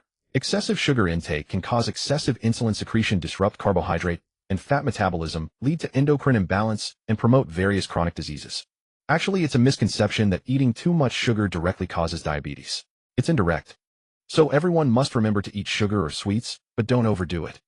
After posting this long message, Ye Liangren contentedly picked up his spoon, gently placed it on the chocolate sundae, and then scooped a heaping spoonful into his mouth. The next moment, Ye Liangren's eyes lit up again. delicious. It was completely different from any dessert he had ever eaten. The chocolate sundae made by the all-purpose household robot was sweet, but not cloying, never sickeningly so. And that melt-in-your-mouth sensation where everything was perfectly balanced could only be described in one word. Exhilarating. Truly worthy of the all-purpose household robot. Not only were its dishes state banquet level, but these desserts were absolutely Michelin chef standard. Turning back to the forum, the messages were exploding again. The big shot has appeared. The big shot has really become the apocalypse wellness expert, and is even giving lessons. Tears of laughter. Sweets. I want to have dessert too. I want to consume sugar, but I don't have any. Wow. A sundae. Wow. Pastries. Seeing the big shot's dessert makes the tomato beef brisket at the mine cafeteria suddenly seem unappealing. Your tomato beef brisket isn't appealing. The compressed biscuit in my hand is truly tasteless. Crying. I originally thought my pork floss compressed biscuit was okay. At least it had a meaty flavor. I wouldn't trade it even if they begged. Now looking at it I feel like I'm eating wax. Why isn't there a chocolate sundae flavored compressed biscuit? Loss of appetite. Watching the suddenly lively forum, Ye Liangren contentedly ate his dessert. At the same time, he couldn't help muttering. It's all your fault. It's all because you insisted on showing off to those in official shelters. That's why I couldn't resist posting pictures too. I really didn't want to be a show-off, but you tempted me. Actually, this dessert is just average. Yeah, just average. I can only eat 10 more at most. After all, normal people have 2 stomachs, one for desserts and one for the main course. Ding. Your sugar intake for today has already reached its limit. For the sake of your health, your next post-meal dessert will be prepared 2 days from now. All-in-one home robot health tip reminder. A virtual screen suddenly popped up in Ye Liangren's field of vision. Gazing at the content on the virtual screen, Ye Liangren's expression turned peculiar. Could you at least save me some face? I just declared I could eat 10 more, and you immediately shut me down. Ding. Master's command is acceptable. However, for the sake of your health, if you consume 10 more desserts today, the next dessert time will be postponed by 10 days. All-in-one home robot health tip reminder. Ye Liangren was momentarily speechless. Then he quickly waved his hands. Forget it, I won't eat any more today. He was joking. Why would he indulge today and push the next treat back to 10 days when he could have it in just 2? Anyone would know which choice to make. After finishing the remaining 2 post-meal desserts, Ye Liangren licked his lips with lingering satisfaction. Then he glanced at the messages that had been piling up below his field of vision. Ding. You have successfully collected resources 400 kilograms of pure iron. Reward survival points 240.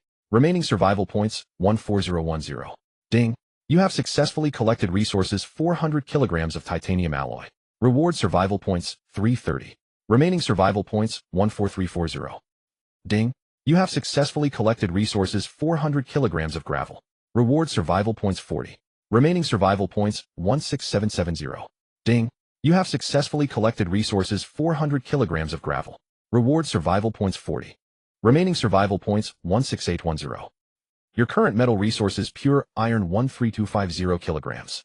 Titanium alloy 6650 kilograms. Gravel 12700 kilograms. Remaining survival points 18960. Ye Liangren's eyes lit up. As expected of a third-generation transport robot, in just one afternoon it has completely moved all that pile of pure iron and titanium alloy from yesterday's assessment in the mining area. Now it's already begun full-speed transport of the gravel collected by Jiangxing residents today. If this were still the second-generation transport robot, it would take until tomorrow night. Indeed, efficiency is paramount. In one afternoon, I've earned a cool 5,000 survival points. Awesome. Ye Liangren revealed a satisfied smile. Then he turned his attention to the forum. Immediately, he was taken aback. Big shot. Can I owe you for the points? Big shot, I also want to ask, can I owe you for the points? I have no house to live in anymore. Me too. Although I survived the sudden major earthquake today, my house collapsed. I have nowhere to stay now. Crying loudly. JPG. Damn earthquake and this damned weather. A few days ago it was so hot I wanted to go naked, but today it's freezing cold. If it weren't so cold, sleeping on the street would still be bearable. Looking pitiful. JPG. Reading the posts from many on the forum, Ye Liangren's expression shifted slightly. He had actually forgotten about this. During the day, most residents had been busy collecting gravel and might have overlooked this issue. Now, with night fully fallen and the earthquake having damaged many power lines, there was no street lighting. Relying solely on the darkness, these people could no longer collect gravel. Thus, the problem suddenly became glaringly apparent. I was originally going to build the walls first to ensure the flood wouldn't threaten Jiangxing. Now it seems I need to construct earthquake-resistant shelters first. Otherwise, most people might hold out tonight, but the temperature will only drop further. They absolutely won't survive. Moreover, even if they survive tonight, the vast majority will fall ill. They are already physically exhausted with severely weakened immunity. And in the apocalypse, getting sick is fatal, if it spreads. Ye Liangren shook his head, his gaze solemnly fixed on the city construction center of the super research base. T1 earthquake-resistant shelter, 1 unit level 4. Required materials 200 kilograms gravel, 100 kilograms pure iron, 50 kilograms titanium alloy. One such shelter could house 3 people, or up to 5 if they squeezed in. Ye Liangren's gaze fell on the surveillance footage. There were still about 6,000 people outside who hadn't returned home. At least 1200 earthquake-resistant shelters are needed. He then checked his current resources. Your current metal resources: pure iron 13250 kilograms. Titanium alloy 6650 kilograms. Gravel 12700 kilograms. Remaining survival points 18960. Not enough. Completely insufficient. Pure iron is okay, but gravel is nowhere near enough. One shelter requires 200 kilograms of gravel. With 12700 kilograms, I can make at most 63 units. What to do? Ye Liangren pinched his chin, frowning deeply. Meanwhile, on the forum, Zhongsheng suddenly spoke up. What? Your house collapsed in the earthquake. No place to live. Waiting to die? See, what did I say from the start? I told you all following me to the official shelter was the best choice. You didn't believe me. Now your houses are gone. Even if you can eat white rice, you need to live to enjoy it. This remark instantly ignited the forum. Zhongsheng, what the hell are you saying? Zhongsheng, can you have some shame? We're all companions struggling to survive in the apocalypse. Why kick us when we're down? Exactly. Just because we didn't go with you to the official shelter. Holding a grudge this long. What a jerk. In response, Zhongsheng simply sent an emoji. JPG. Did I say anything wrong? Or are you still banking on that big shot you admire? How ridiculous. Do you really think he can help all of you? Is that even possible? Even if his point exchange list includes those small emergency shelters and earthquake-resistant shelters, he'd need to have enough of them. Even building them would take at least half a month or a month. Do you really think the shelters he talks about will just fall from the sky? Zhongsheng's mockery grew more intense. The forum gradually fell silent because of his words. At that moment, Ye Liangren's eyes suddenly lit up. Small emergency shelter? Zhongsheng's mention of a small emergency shelter sparked an idea. Ye Liangren's gaze instantly shot toward the super research base and locked onto 2 specific lines of information. Super research base, level 4. Upgradable. Direction, level 5. Upgrade path, research capability, 4000. Currently producible series, small sturdy emergency shelter, level 4. Required materials 100 kilograms pure iron, 50 kilograms titanium alloy, 1 energy stone. Unlocked products, level 5, large disaster prevention shelter, etc. A small sturdy shelter can house at least 20 people. Upgrading to a level 5 large disaster shelter can accommodate at least 100 people, right? And this is just the recommended occupancy. If we squeeze a bit, the population could be multiplied several times over. Especially since the materials required aren't much, just energy stones. But for now, saving these people is more important. Ye Liangren took a deep breath and broke into a smile. Zhongsheng, I really should thank you properly.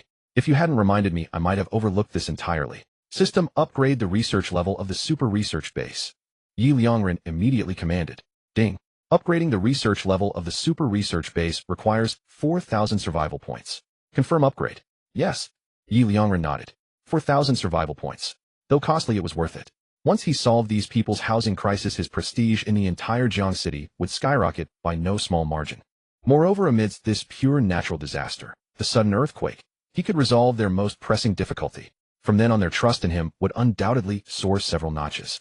And for this, he had to thank Zhongsheng's mockery even more. Ye Liangren beamed with a radiant smile.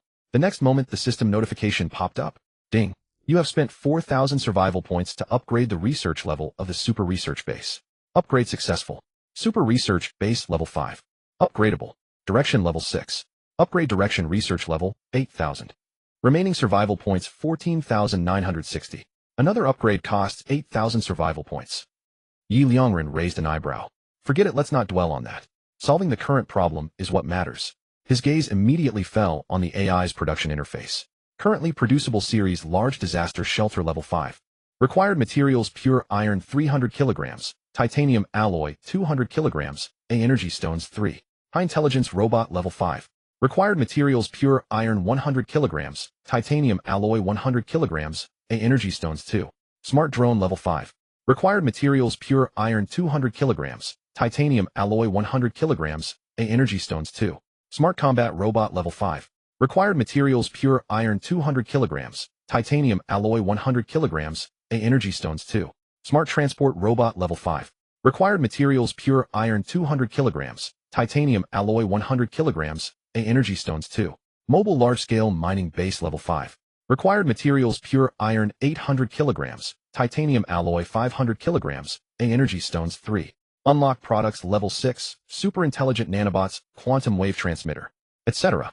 Ye Liangren's eyes immediately fixed on the large disaster shelter. Large disaster shelter, a large mobile multi-person shelter with a lightweight structure capable of withstanding most earthquakes, providing warmth and cold resistance, suitable as worker dormitories, easily transportable and convenient. Total of 100 rooms, recommended occupancy 200 people. In extreme conditions can accommodate up to 1,000 people. Occupants gain an additional 50 faith value towards the host. Ye Liangren's eyes instantly lit up, practically gleaming. Holy crap! In extreme conditions it can fit 1,000 people. Right now only 6,000 people are homeless. That means I only need to build 6 large disaster shelters to cover everyone. System exchange for 18 energy stones. Ye Liangren immediately ordered. Ding. Exchanging 18 energy stones requires 9,000 survival points. Confirm exchange. Yes. 9,000 survival points. Ye Liangren gritted his teeth and nodded. Ding. Exchange successful. Remaining survival points 5,960. Instantly 18 energy stones clattered to the ground. Ye Liangren tossed them directly into the processing entrance of the super research base. The next moment a prompt appeared. Consuming 18 energy stones, 1,800 kilograms pure iron, 1,200 kilograms titanium alloy to manufacture large disaster shelter.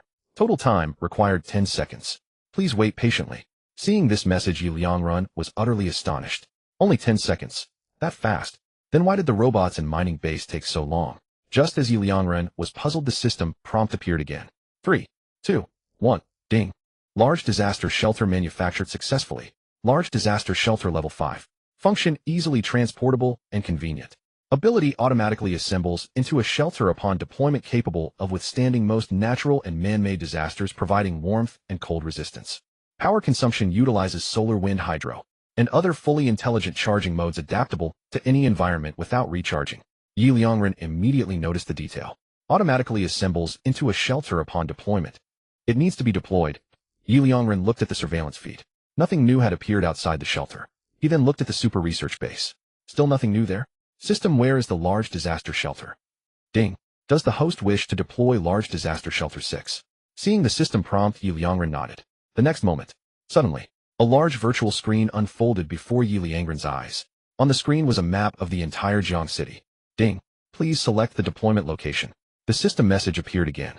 Ye Liangren rubbed his chin and chose the west side of the city, where there were fewer people, and it was conveniently close to the 2 mining sites where recruitment would begin tomorrow.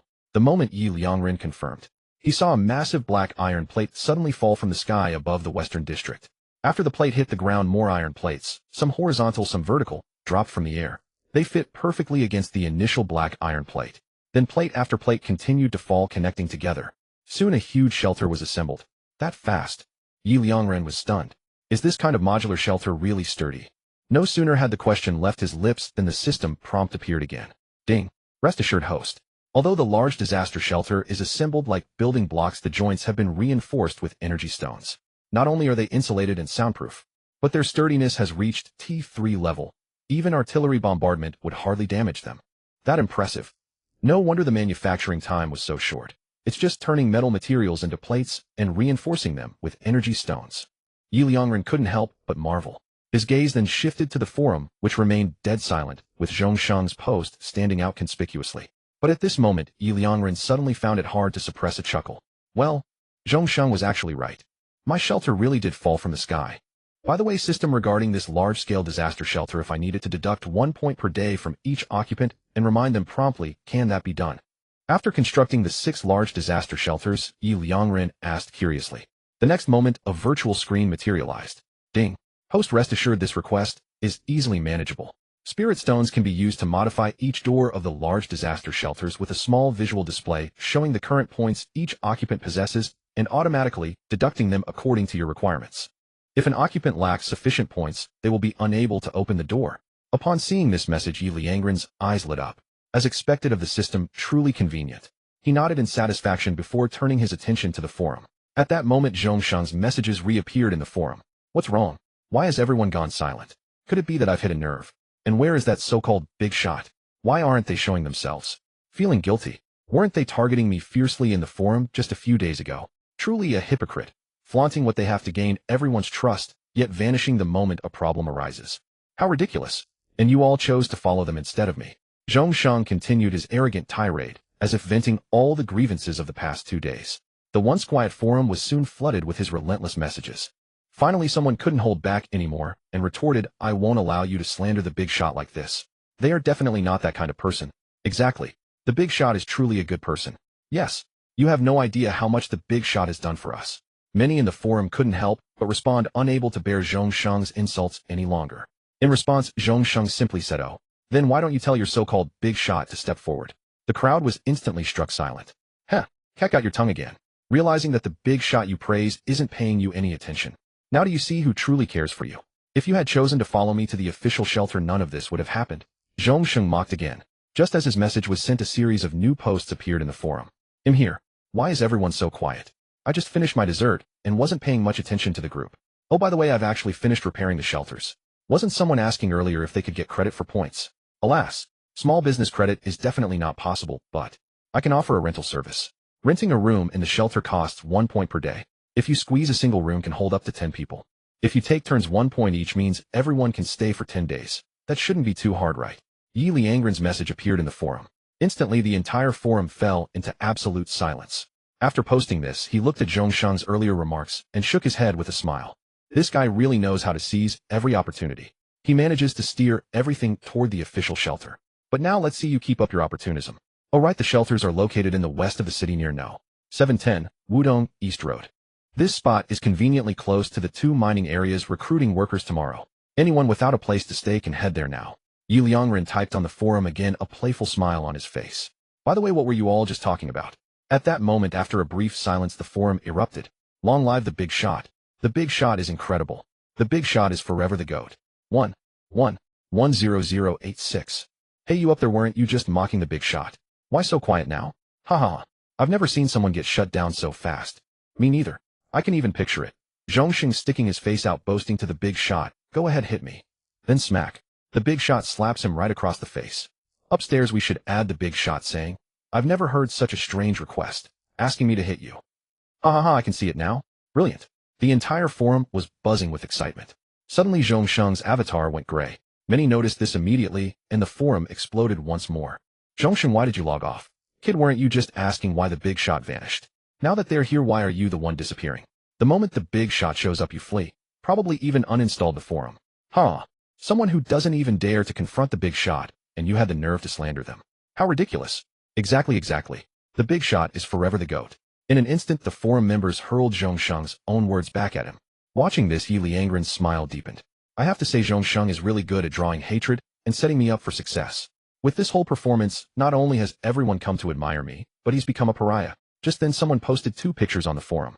Large disaster shelter interior. I've already arrived at the west of the city where the big shot mentioned, found the shelters, and moved in. The shelter is incredibly warm, and most importantly, I was here 4 days ago searching for supplies, and these 6 large shelters weren't here. If they had been, I definitely wouldn't have missed them. That means the big shot built these 6 large shelters in just 4 days. This revelation sent shockwaves through the forum. Holy crap, incredible. Holy crap. Holy crap. Holy crap. Holy crap. I'm at a loss for words. Just holy crap says it all. 4 days to build 6 large shelters, and with this interior decoration. Amazing. The big shot is incredible. The big shot is forever the GOAT. Long live the big shot. I've arrived at the shelter too. Shelter Dorj. Let me tell you, this shelter is incredibly high-tech. There's actually a display screen on the room door, and what's more, it uses facial recognition directly linked to the mining area data. I collected sand and gravel all day today, over 300 kilograms in total, and handed it to the mining area. The mining area showed I had 3 points. The display on the door showed my 3 points and asked if I wanted to deduct points to stay. Isn't this too advanced? As soon as this news broke on the forum, everyone was buzzing again. Amazing. In just 4 days, the big shot managed to build such an advanced shelter. Shockage. Big shot is amazing. Big shot is the eternal god. Big shot, please accept my niche. After a flurry of excited messages, the forum fell quiet for a moment, only for another image to suddenly appear. Shelter power outlet. Look what I discovered, eh? Isn't it just a power outlet? What's all the fuss about? Exactly, don't tell me you still live in the countryside. No electricity has long reached the countryside. Don't say you're still a caveman who's never seen a plug. Let's disperse, this guy doesn't seem too bright. The forum erupted in ridicule. In response, that person sent another meme. Ignorant fools. Let me tell you, you have no idea what this power outlet represents, how terrifying it is. I'm an old decorator with 15 years of experience. I've dabbled in almost all types of decoration. I just measured the thickness of the shelter wall provided by the big shot. Guess what I found? The wall is only 8 centimeters thick. Then I couldn't help but survey the wall material. This material should be a blend of pure iron and titanium alloy. However, even though it's a blend, its sturdiness far surpasses most metals on the market, reaching aerospace grade. Especially its thermal insulation is excellent. The temperature outside the shelter is at least -2 or 3 degrees, but inside it's over 18 degrees. I don't even need to turn on the air conditioner. Discovering this material, I immediately knelt in awe. Shockage. Terrifying. Big shot is amazing. As expected of the big shot. Truly amazing. Wait, what does all this have to do with the power outlet? Yeah, none of this is related to the power outlet. The forum grew lively once more. That person continued. Don't rush, I haven't finished yet. The wall has nothing to do with the power outlet. Hi, you're sorely mistaken. With the wall itself being only 8 centimeters thick, it's very difficult to route circuits. Let alone with the wall being this hard at aerospace grade. What does this mean? It means the power outlet doesn't use any wires at all. Shockage. Wait, according to you, if the power outlet doesn't use wires, doesn't that mean it's just a decoration? No, it's definitely not a decoration. My phone is charging right now, and I'm staying in the big shot's shelter. Bro, explain quickly, I'm getting more and more curious. Can't you all let me finish speaking in one go? Helpless. That person sent a meme, then continued. A power outlet doesn't necessarily need wires. It can use other methods, for example. The material used for the wall itself is conductive.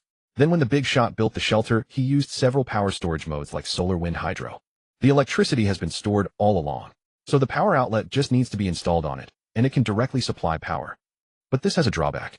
For instance, during a thunderstorm, wouldn't the entire shelter act as a lightning rod? But I just used an electric shock device and a voltmeter to test it, and found that the shelter's insulation is nearly 999. What does this mean? It means that even a 1 billion volt lightning strike would be perfectly stored in the power storage device, causing no harm to the human body. You see, a typical lightning strike is usually around 1 billion volts, and an ordinary building hit by lightning would be done for. This level of power storage and insulation is definitely the highest national standard, only used for major projects like space bases. This means every one of us staying in a room in the big shot shelter is living in a building of the same grade as a space base. Now, do you still think my discovery isn't terrifying? After this person's analysis, the entire forum went silent for a moment. Then it completely exploded.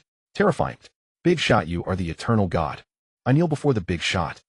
Brothers, you know, if that previous companion's memory is correct, the big shot built this grade of shelter in only 4 days.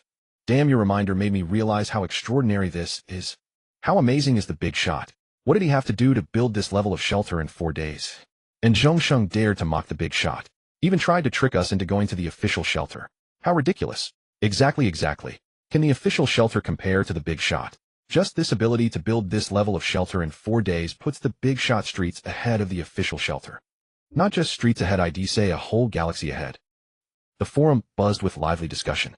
Inside the shelter, Ye Liangren looked at the analysis on the forum, a look of astonishment on his face. Damn, is the large-scale disaster shelter provided by the system this amazing? System products are truly impressive. As expected of something from a cheat, suddenly a virtual screen popped up. Ding. Under the circumstances where many in Jiangxing faced housing difficulties, you built 6 large-scale disaster shelters, successfully resolving their survival crisis. These people's faith in you has grown. In the apocalypse, possessing high faith means you are their spiritual pillar, and they will work for you wholeheartedly.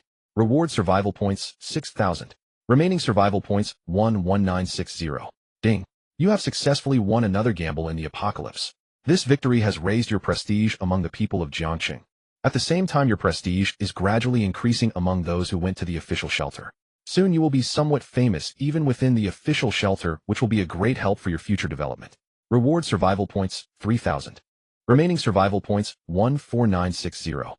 The first reward, constructing 6 large-scale disaster shelters, was something Ye Liangren had anticipated. After all, it had indeed resolved the immediate housing issues for many in Jiangxing. Following the system's upgrade, any action benefiting the residents was rewarded with substantial survival points. What caught Ye Liangren off guard was the second confrontation. It could hardly even be called a confrontation, it was more like a simple ostentatious slap in the face. Zhongsheng had been persistently urging everyone to go to the official shelters, and Ye Liangren merely voiced a single remark. And the moment he finished speaking, Zhongsheng vanished into thin air. This actually earned him a full 3,000 survival points. This Zhongsheng really is a perfect tool for earning survival points, an infinite source to exploit. Ye Liangren shook his head with a chuckle. Just then 2 virtual screens suddenly popped up beneath Ye Liangren's field of vision. Medium titanium or district area 2100. Currently mined area 100. High energy reaction fluctuation medium. Simultaneously employable miners 100. Secondary mining possible yes. Medium to large iron or district area 3300. Currently mined area 200. High energy reaction fluctuation high. Simultaneously employable miners 100. Secondary mining possible yes. Seeing the information on these 2 mining districts that had suddenly appeared, Ye Liangren's eyes lit up instantly. These were the 2 mining districts Du Long had informed him about at the very beginning. By now the mobile medium-sized mining base should have arrived and established the mining base, which was why the district information was displayed. What Ye Liangren hadn't anticipated was that one of these 2 districts had a high-energy reaction fluctuation high. Note high-energy reaction fluctuation can detect the presence of energy stones in a mining district. Low 02 energy stones possible. Medium 24 energy stones possible. High 46 energy stones possible. Top 6 or more energy stones possible. Reading the description related to high-energy reaction fluctuations, Ye Liangren beamed. The mining bases built by the system allow for secondary mining. And a high-level energy fluctuation means at least 4 energy stones. Mining twice yields 8 plus 4 from the medium-level district mined twice. From these 2 districts alone, I can get at least 12 energy stones. Ye Liangren's eyes gleamed. Compared to metal resources, energy stones were what truly excited him, for they were exorbitantly expensive. This time I owe Du Long another huge favor. Ye Liangren muttered with a smile. Just then the all-purpose home robot approached, carrying a basin of footbath water, and simultaneously a prompt box popped up. Ding. It's now 10 p.m. For your health, master, please soak your feet before sleeping. A health tip from your all-purpose home robot. Seeing this prompt, Ye Liangren was momentarily taken aback, then burst into laughter. Good heavens, so you're the real Doomsday wellness expert. Ye Liangren immediately plunged his feet into the basin, snapped a photo, and posted it on the forum. Since everyone considered him a Doomsday wellness expert, he had to live up to the title. Hot foot bath. It's getting late, everyone remember to rest early. And of course don't forget to soak your feet in hot water before bed. Doomsday Wellness mini-class is now in session. Hutage.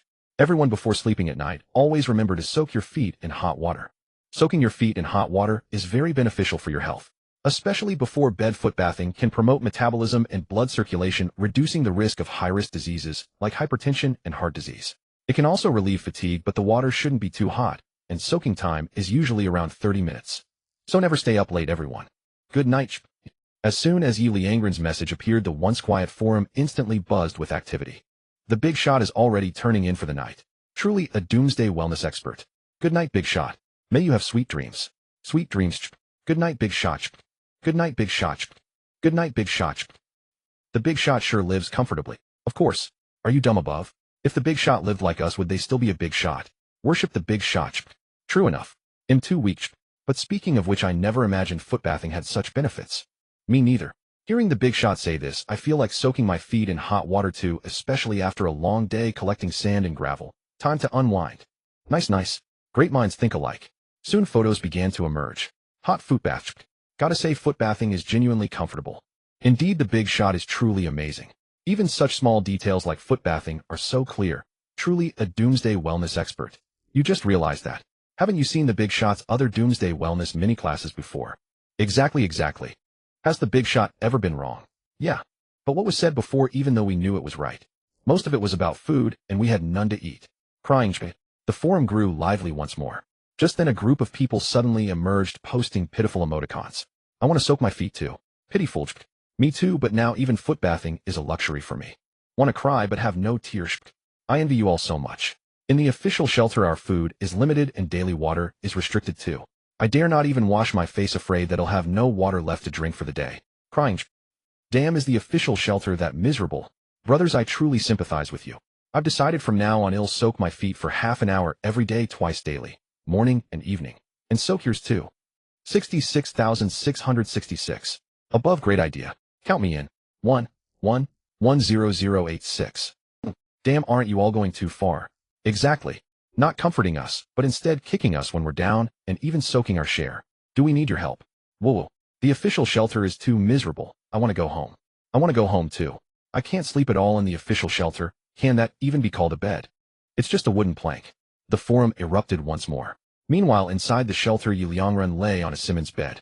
Beside him, the all-purpose home robot was giving him a master-level massage. Ye Liangren glanced at the ostentatious comments from Jiangxing residents on his phone and shook his head in boredom. How dull. How comfortable could footbathing be? Massages were the real deal. But honestly, the all-purpose home robot's massage technique was truly superb. Under the soothing massage, he actually grew drowsy. All-purpose home robot forever the GOAT. Early the next morning, at 9 o'clock, the omnipotent robot had already prepared breakfast. Then, using an exceptionally unique technique, it massaged Ye Liangren. It awakened Ye Liangren amidst an extremely comfortable massage. This sensation Ye Liangren could only describe with one word: bliss. From childhood until last night, it was the first time he had slept so comfortably. Moreover, even upon waking under the robot's massage, he felt no trace of fatigue. His entire being radiated 4 words: refreshed and invigorated. He got up stretched with pleasure and washed up. Then, looking at the dining table, Ye Liangren licked his lips. The breakfast was simple. 2 milk-scented small buns, 2 scallion flour rolls, a bowl of orange-scented egg custard, and a cup of peanut and red date soy milk. Though simple, the unique, pure fragrance wafting from the table at that moment was incredibly appetizing. The subtle scent of milk and wheat combined with scallions, the freshness of the orange egg custard, and the richness of peanuts and red dates. At that moment, just by smelling it, Ye Liangren closed his eyes and felt as if he were standing in a vast wheat field, an endless expanse emanating a unique, pure fragrance and sweetness. It was a feeling of carefree ease, of comfort without any worries. I must say, is this the skill of state banquet-level cuisine? Even the simplest breakfast can be made to this degree. Indeed, the simpler the thing, the more it tests one's skill. Ye Liangren opened his eyes and exhaled softly. Then, with immense satisfaction, he began to eat breakfast. He wouldn't take a photo this time. Flaunting it too much wouldn't be good. Ye Liangren glanced at the surveillance footage. At that moment, quite a few people had already appeared in the 2 mining areas. Clearly, they had been waiting here since early morning, afraid of missing this recruitment drive. In this situation, how could these people have time for breakfast? Without any contrast, posting a breakfast picture alone is really meaningless. Ye Liangren shook his head with a smile. After finishing his breakfast contentedly, he checked the time. It was 9:55. Almost time for the second recruitment assessment to begin. Ye Liangren operated the broadcast system of the 2 mining bases and announced loudly, the rules for this recruitment assessment are the same as last time. However, the scale has expanded. Each mining area will recruit 100 workers, 5 managers, 5 chefs. Those using mining tools provided by the base will have 1 hour with 100 people per round for assessment. Those who collect the most minerals will pass. Each area will recruit 50. Those finding their own tools, simple implements, or even mining by hand, will have half an hour with 1,000 people per round for assessment. Those who collect the most minerals will pass. Each area will recruit 50. Now the recruitment assessment officially begins. As the words fell, the crowd stirred. Everyone's eyes widened. This time, each mining area is recruiting 100 people. Long live the big shot. Yes, and with the chefs and managers, that's 110 per area, 220 in total. Long live the big shot. 220 people. This time the chances are much greater than last time. Long live the big shot. Thank you for the opportunity. Long live the big shot. Long live the big shot. Long live the big shot. The entire mining area erupted in deafening cheers. Everyone's expression was filled with excitement and surprise. Once they became mining area employees, their lives in the apocalypse would be thoroughly secure. At the same time, the gates of the mining base opened. Then a futuristic silver-white high-tech scene appeared before everyone. Those who had participated in the second recruitment assessment were fine. But the first-timers seeing the mining base were completely stunned. The next second, another round of cheers erupted. The big shot is amazing. The big shot is amazing. The big shot is amazing. I'd even want to live in a mining base like this. It's probably 100 times safer than my little shack. Exactly. The big shot is just too amazing. Even a mining area is this luxurious. The big shot is forever the god. Just as cheers and discussions were rising in both mining areas, suddenly most of the people participating for the second time brightened up and rushed straight in. Since you're not ready to take the assessment first, they'll go ahead. Damn, can you guys have some shame? I was clearly ahead of you. Get the hell out of here. Kidding. There's no way I'm getting out, not in this lifetime. It's your fault for not going in. They'll finish the assessment early and then collect some more sand and gravel. The assessment ends at 10 tonight. Anyway, I can come back by then and earn extra points. Exactly. You were the ones daydreaming. Who are you to blame? Bye-bye, you lot. Watching the argument on the surveillance screen, Ye Liangren couldn't help but shake his head with a smile. These guys, some of them are pretty shrewd. But this is just right. Amidst this quarrel, Ye Liangren noticed quite a few promising individuals who were using their own methods to calm the dispute. Soon half an hour passed. Ye Liangren's voice came from the broadcast station of the mining base. Half an hour is up. The first round of hand mining assessment is complete. Please go to the cafeteria to eat. For the second round of hand mining candidates, please enter orderly only after all candidates from the first round have left. In the shelter, Ye Liangren announced loudly. If his gaze fell on the virtual screen that popped up in the mining base. Candidate 1, Lee So-and-so, total mining time, 29 minutes 57 seconds, a rest time 0 minutes 38 seconds, total, or mined 78 kilograms. Candidate 2, Wang So-and-so, total mining time, 27 minutes 54 seconds, a rest time. Candidate 3, Zhang So-and-so, total mining time, 30 minutes 3 seconds. Seeing the information, a smile played in Ye Liangren's eyes. This second recruitment assessment is much more comfortable. These people are much more driven than the first time. To leave no regrets, everyone went all out, even in the first round. Out of a full 1,000 people, not a single one mined less than 70 kilograms. And this time both mining areas are recruiting simultaneously on a much larger scale than the first. With a total of 60 to 70,000 people undergoing assessments across both areas, my metal supplies should see a significant boost after this recruitment. Oh, that feels good. Ye Liangren beamed with a radiant smile. After today, his metal supplies would be sufficient for the immediate future. Even if there was a shortage, it would only be a minor issue. At the very least, it was more than enough to withstand the second phase of the Great Cataclysm. The only thing lacking was sand and gravel, but that could not be rushed one step at a time. Next, I just need to wait until 10 o'clock tonight to announce the recruitment list. Ye Liangren stood up and stretched slightly. Then his gaze fell upon the overall information of the shelter. Personal shelter. Owner Ye Liangren. Space 3,989 square meters. Facilities: bedroom, bathroom, kitchen, heating room, super research base, fully intelligent large-scale plant cultivation, field, fully intelligent pasture, advanced communication base. Description: a very perfect grade shelter that can perfectly withstand man-made disasters and most natural calamities. Second phase cataclysm, survival rate 60. The survival rate for the second phase of the cataclysm is still only 60%. Ye Liangren furrowed his brow. 60%. That was far from enough. The second phase of the cataclysm is the eruption of the fifth ice age. First, the melting glaciers will cause torrential rain and floods, then the temperature will plummet drastically and a cold wave will arrive. The most critical thing to watch out for is warmth. Ye Liangren's gaze instantly fell upon the heating room. Heating room. Current constant temperature 15 degrees Celsius. Adjustable temperature increase 10 degrees Celsius. Upgradable. Upgrade directions: intelligence 500, increase heating power 500. Note: after upgrading intelligence, the heating room will automatically control the current temperature, setting it to the most comfortable temperature for the host. Note: after upgrading to increase heating power, the adjustable temperature range of the heating room will increase by 20 degrees Celsius. Remaining survival points 14960. System upgrade: the heating room's intelligence and heating power. Ye Liangren immediately spoke. Ding. You have spent a total of 1,000 survival points to upgrade the heating room. Upgrade successful. Constant temperature insulation room. Automatic constant temperature control 17 degrees Celsius. Upgradable. Upgrade direction: increase heating power 1,000. Remaining survival points 13960. So there should be no threat regarding temperature now, right? Ye Liangren then looked at the survival rate. Second phase cataclysm, survival rate 65. 65%. Ye Liangren raised an eyebrow sharply. It did increase, but only by 5%. Does that mean this factor is practically negligible? If it's not related to warmth, then which aspect is causing the survival rate to be insufficient? Ye Liangren pinched his chin, lost in thought. Torrential rain. Floodwaters. Ice age. Suddenly Ye Liangren's eyes widened in shock. Oxygen. This is an underground shelter, and it's located on the outskirts of Jiangxing. Even if they build city walls to block the floods, they can't possibly reach this far. It's too circuitous. So the floodwaters will definitely invade here. Once the water covers the top, oxygen won't be able to circulate. Plus, when the cold wave arrives and the water freezes into ice, it will block the oxygen even more. Therefore, oxygen is the most crucial factor. Ye Liangren's eyes lit up. He immediately grabbed a wooden board and wrote 3 characters on it. Oxygen generation room. Oxygen generation room. Upgradable. Upgrade directions: intelligence 1,000, increase oxygen generation power 1,000.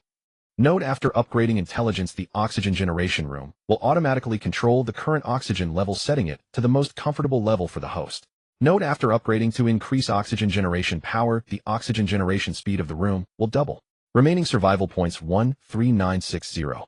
Without any hesitation, Ye Liangren immediately spoke. System upgrade: the oxygen generation room's intelligence and oxygen generation power. Ding.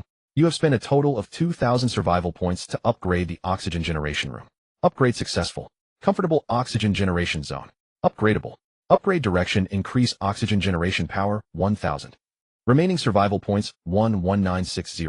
Just as the upgrade was complete, and Ye Liangren was about to check the survival rate, a virtual screen popped up. Ding! You have successfully created an oxygen generation room and upgraded it to a comfortable oxygen generation zone. The comfortable oxygen generation zone ensures your shelter will never face the threat of oxygen deprivation in any environment. In the apocalypse, oxygen is a vital resource, especially during the current phase of the Ice Age. Reward survival points, 3,000. Remaining survival points, 14960. A bonus reward of survival points. Choosing the oxygen generation room was absolutely the right decision. Ye Liangren smiled, then looked at the survival rate. Second phase cataclysm, survival rate 95. Just as I thought. Ye Liangren's smile was brilliant. As for the remaining 5%, if I'm not mistaken, it should be the walls. Although the current walls are extremely sturdy, if the floodwaters are truly violent and keep battering them, the walls might still fail to hold up. However, the probability is very small, so it only reduces the survival rate by 5%. But even 5% is still dangerous. Ye Liangren's gaze shifted to the wall information. Alpha Beta Titanium Alloy Walls. Upgradable. Upgrade direction quality, 1000. Remaining survival points, 14960. System upgrade the wall quality. Ding. You have spent a total of 1000 survival points to upgrade the wall quality. Upgrade successful. T1 grade super alloy walls. Upgradable. Upgrade direction quality, 4000. Remaining survival points, 13960. Second phase cataclysm survival rate 100. Ding. You have successfully upgraded the walls. The T1 grade super alloy walls possess extremely strong defensive capabilities and can perfectly defend against nearly all natural disasters. You no longer need to worry about the protection of your walls. Furthermore, your survival rate for the second phase of the cataclysm has successfully reached 100%. Reward survival points, 8,000. Remaining survival points, 21960. Finally, I'm completely safe from the second phase of the cataclysm. Ye Liangren stretched lazily, revealing a brilliant smile. Then he picked up his phone and glanced at the forum. The moment he looked, he was stunned. The forum was incredibly lively. Almost everyone was talking about the same thing. Was the fifth ice age really coming? Ye Liangren scrolled to the top and found that someone had posted a few pictures, news images. They contained quite a few important news headlines. As sea levels continue to rise, most coastal cities have already been submerged. Over 80% of the inland area in 5 countries, including small island nations, and the country of D, has been flooded. More than 16 small countries have been completely covered by tsunamis. Next, there will be 3 consecutive days of heavy rainfall. The rain will carry floodwaters that will destroy most cities. Citizens are advised to take waterproof and flood prevention measures. Those who have not yet reached official shelters should proceed to them as quickly as possible. If you are far from an official shelter and the roads are blocked by floodwaters, please be sure to keep warm. After the torrential rain and floods, a true cold wave will descend. In most cities, the temperature will drop rapidly in the shortest possible time, becoming comparable to the North and South Poles. And this is just the beginning. Ultimately, the temperature will plummet to minus 100 degrees Celsius. Holy crap! Is it really that terrifying?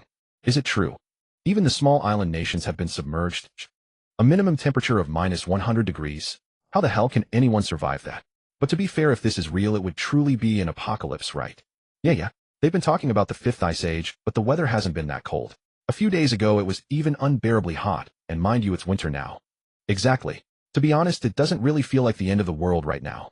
With a big shot protecting us, as long as we move supplies every day, we can still get by even if it's exhausting. The guy above you called this not feeling like the apocalypse. If the big shot wasn't looking out for us, think about it.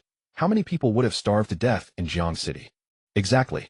It's not that there's no apocalypse vibe, it's that we have a powerful backer to cling to. The big shot is awesome. Heart-wrenching. JPG. 10,086. The big shot truly is the eternal god. But if the cold wave comes, can the big shot really protect us? The one above, of course he can. Are you kidding? Before the flood came, the big shot said he would build walls. Exactly. The big shot is so well informed, he knows things way before we do. He must have a plan to deal with the cold wave too. Gazing at the fervent discussions on the forum, Ye Liangren's eyes grew solemn. He had already devised plans for the torrential rain and floods. But the cold wave, he had completely overlooked it. After all, for humans, surviving at minus 50 degrees Celsius was already the absolute limit. Moreover, that required an immense amount of equipment. As for minus 100 degrees, or even lower, no one had ever dared to experience it. But one thing was certain: if the temperature dropped that low, a person would be dead in less than 10 seconds. The shelter was indeed warm. If everyone stayed in the shelter, the sleeping quarters would be safe. But what about going outside? Furthermore, if everyone huddled in the shelter and no one went out to gather supplies, he would still be doomed when facing the subsequent stages of the catastrophe. So the cold wave had to be dealt with.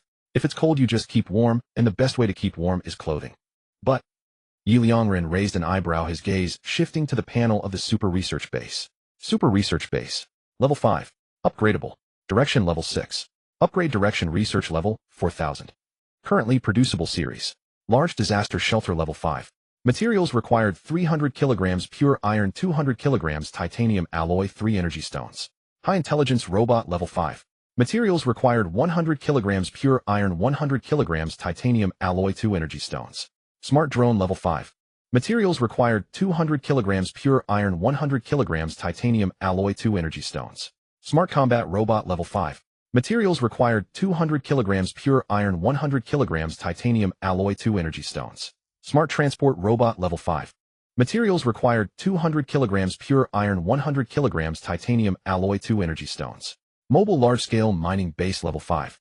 Materials required 800 kilograms pure iron, 500 kilograms titanium alloy, 3 energy stones. Unlock products. Level 6, Super Intelligent Nanobots, Quantum Wave Transmitter, etc. Currently producible defense series. Nano Battle Armor Level 5. Materials required 300 kilograms pure iron, 150 kilograms aluminum alloy, 100 kilograms titanium alloy, 2 energy stones. Exoskeleton Nano Armor Level 5. Materials required 150 kilograms pure iron, 100 kilograms aluminum alloy, 50 kilograms titanium alloy, 1 energy stone. Unlocked equipment. Level 6, Intelligent Nanoballs, fully automatic nano wristbands, etc. But the clothes from the Super Research Base are at least battle armor. Nano-level armor would definitely be cold resistant. But to make this kind of armor, not to mention the massive amount of metal materials, just the energy stones alone would require 2 per suit. How many people are there in Jiang City? Forget the city, folks. Just in the mining area after today, they'll have nearly 300 employees. 300 suits of nano armor. That's 600 energy stones. At 500 survival points each. That's a whopping 300,000 survival points. Just getting nano armor for the mining employees alone is a pipe dream, let alone the rest of Jiang City. Ye Liangren clutched his forehead, feeling a throbbing headache. His gaze swept across the entire shelter. Finally, it landed on the last empty room. Unless I build another garment manufacturing room. But this room was the very last one Ye Liangren had left when he constructed the shelter. If he used this room, what would he do if another problem arose later? Ye Liangren shook his head vigorously. He was being too hesitant. The future could wait. Surviving the present was what truly mattered. He immediately took out a board and wrote 5 big characters: Garment Manufacturing Room. The next moment information appeared. Garment Manufacturing Room. Upgradable. Upgrade directions: lightness, 500 fire resistance, 500 cold resistance, 500 toughness, 500. Note: after upgrading lightness, the weight of the produced garments will not exceed 1 gene. Note: each upgrade to fire resistance increases the garment's fire resistance by 50 degrees Celsius. The first upgrade can withstand a temperature of 100 degrees Celsius. Note: each upgrade to cold resistance increases the garment's cold resistance by 50 degrees Celsius. The first upgrade can withstand a temperature of 0 degrees Celsius. Note: each upgrade to toughness increases the garment's toughness by 1 stage. Stage 1 can resist the penetration of cold weapons like knives and axes. Stage 2 can resist penetration from ordinary firearm bullets. Stage 3 can resist damage from ultra-penetrative weapons like sniper rifles. Stage 4. Remaining survival points, 21960. Ye Liangren's eyes lit up. As expected, building a garment manufacturing room can solve this problem. But according to the notes, to withstand the minus 150 degrees Celsius of the 5th Ice Age, I need to upgrade cold resistance at least 4 times. That's another huge chunk of survival points. Ye Liangren gritted his teeth and spoke. System upgrade: lightness, fire resistance, toughness, and cold resistance 4 times for the garment manufacturing room. Ding. Upgrading the research level of the garment manufacturing room requires a total of 6500 survival points. Confirm upgrade. Yes. Ye Liangren nodded. Ding. You have spent 6500 survival points to upgrade the garment manufacturing room. Upgrade successful. Garment manufacturing room. Current fire resistance, stage 100 degrees Celsius. Current cold resistance, stage 150 degrees Celsius. Current toughness, stage 1. Upgradable. Upgrade directions: fire resistance, 1000 cold resistance, 3000 toughness, 1000. Remaining survival points, 15460. Ding. You have built and successfully upgraded the clothing manufacturing room. You can now create garments capable of withstanding the greatest threats of the second stage catastrophe. With this technology in hand, your employees will be immensely safe.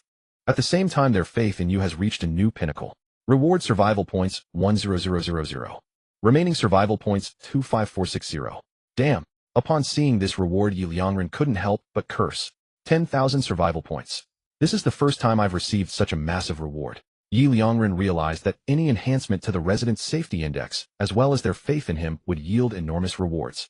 Without further ado, Ye Liangren directly pushed open the door of the clothing manufacturing room. In the next moment, the second information panel of the clothing manufacturing room popped up. Clothing manufacturing room. Current producible garments, protective suits, integrated clothing 100 pieces can be produced per minute. Materials required 100 kilograms of pure iron, 50 kilograms of titanium alloy. Ordinary clothing top and bottom 100 pieces can be produced per minute. Materials required 50 kilograms of pure iron, 30 kilograms of titanium alloy. Seeing this information, Ye Liangren revealed a satisfied smile. System produce 100 protective suits. Ding. Clothing production in progress, consuming a total of 100 kg of pure iron and 500 kg of titanium alloy. Total required time 1 hour, 39 minutes, 59 seconds. You currently have metal resources: pure iron 3250 kg, titanium alloy 1650 kg, sand and gravel 12700 kg. Remaining survival points 25460. The cold wave has finally been resolved. Ye Liangren stretched lazily in his chair. The all-purpose home robot immediately came over to massage Ye Liangren's shoulders. So comfortable. Ye Liangren leisurely closed his eyes and began to take a nap. Meanwhile, the Jiangxing forum became lively once again. Someone posted a news report. As of yesterday at 11 p.m., due to a significant rise in sea levels, tsunamis and floods have completely submerged our coastal areas and are moving inland. Moreover, they are likely to converge, posing the greatest marine natural disaster humanity has ever faced. At the same time, according to relevant department surveys, tonight a cold air convection will occur on Blue Star, forming a massive atmospheric vortex, causing a sharp drop in temperature. Within 5 days, the minimum temperature will reach minus 30 degrees Celsius. The temperature will stabilize between 0 and minus 20 degrees Celsius, and this is just the beginning, heralding the arrival of the 5th Ice Age. Please, all residents, ensure comprehensive warmth and quickly proceed to official shelters. Damn, the news guy is back. This news is actually real-time. Impressive. Where did you get your internet? Why can I only receive news from inside Jiangxing? Minimum temperature reaching minus 30 degrees Celsius, and the stable temperature will be between 0 and minus 20 degrees. How terrifying. Especially the most important thing is that it's happening tonight. The person above is clearly not reading thoroughly. Exactly. Didn't you see the news saying it would happen within 5 days? Even if the cold wave collides, it takes time. The temperature can't drop instantly. It seems we need to keep warm. If we catch a cold during the apocalypse, we might be done for. Keep warm. The average temperature is below minus 10 degrees. How can we keep warm? As everyone was discussing, suddenly a message silenced the forum. Didn't you see the news telling you to hurry to the official shelter? The speaker Zhongsheng. After a brief silence, the forum exploded in an instant. Isn't that Brotherface? Brotherface is here. Awesome. Brotherface, is your face not swollen again? Do you want to stretch out for the boss to hit it again? I knew where this news was coming from. It turns out it's all Brotherface sending it out. Of course, the official shelter must know a lot of the latest news. After all, it's official. Brotherface, you really are something, getting slapped in the face every time, yet you still come to entice us to go to the official shelter. Is it that interesting? In an instant, hundreds of messages appeared. Brotherface started flooding the forum.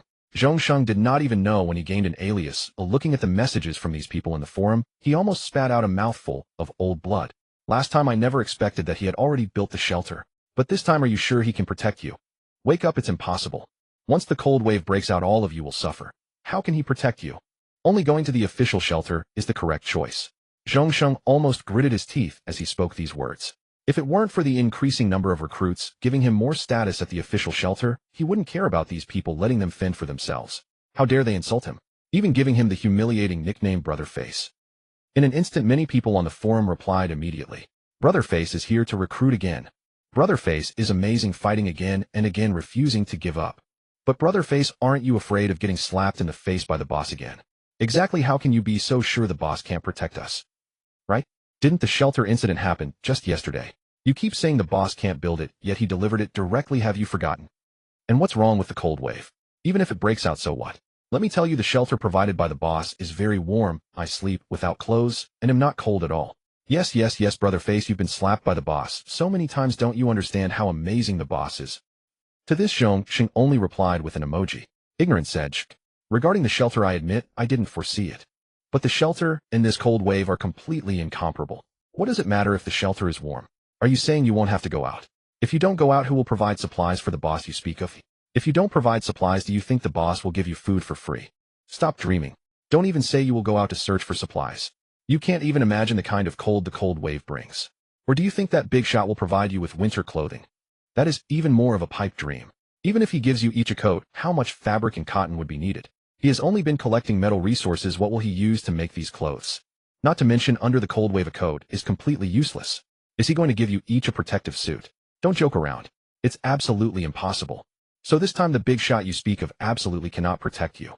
If you want to survive, the only choice is to go to the official shelter. Think carefully, am I wrong or not? Or do you truly believe that big shot has unlimited resources, that he can have whatever he wants? He's not a god. He's human too. Even official shelters can't guarantee that many supplies. Do you really think one man can? Zhongsheng spoke again. His words once again silenced the forum. Too many people found themselves unable to refute him, because Zhongsheng wasn't wrong. In the freezing current, going out to search for supplies required absolute insulation. Given their current situation, not only could they not achieve perfection, they didn't even have enough clothes. Yet the big shot had created too many miracles, and they preferred to follow him rather than listen to Zhongsheng. Of course, more, because those who had gone to official shelters seemed to be living in terrible conditions. Seeing the crowd silent for so long, Zhongsheng spoke again. What? Cat, got your tongue. Don't you think I make sense? Can't find a counter-argument. No, why?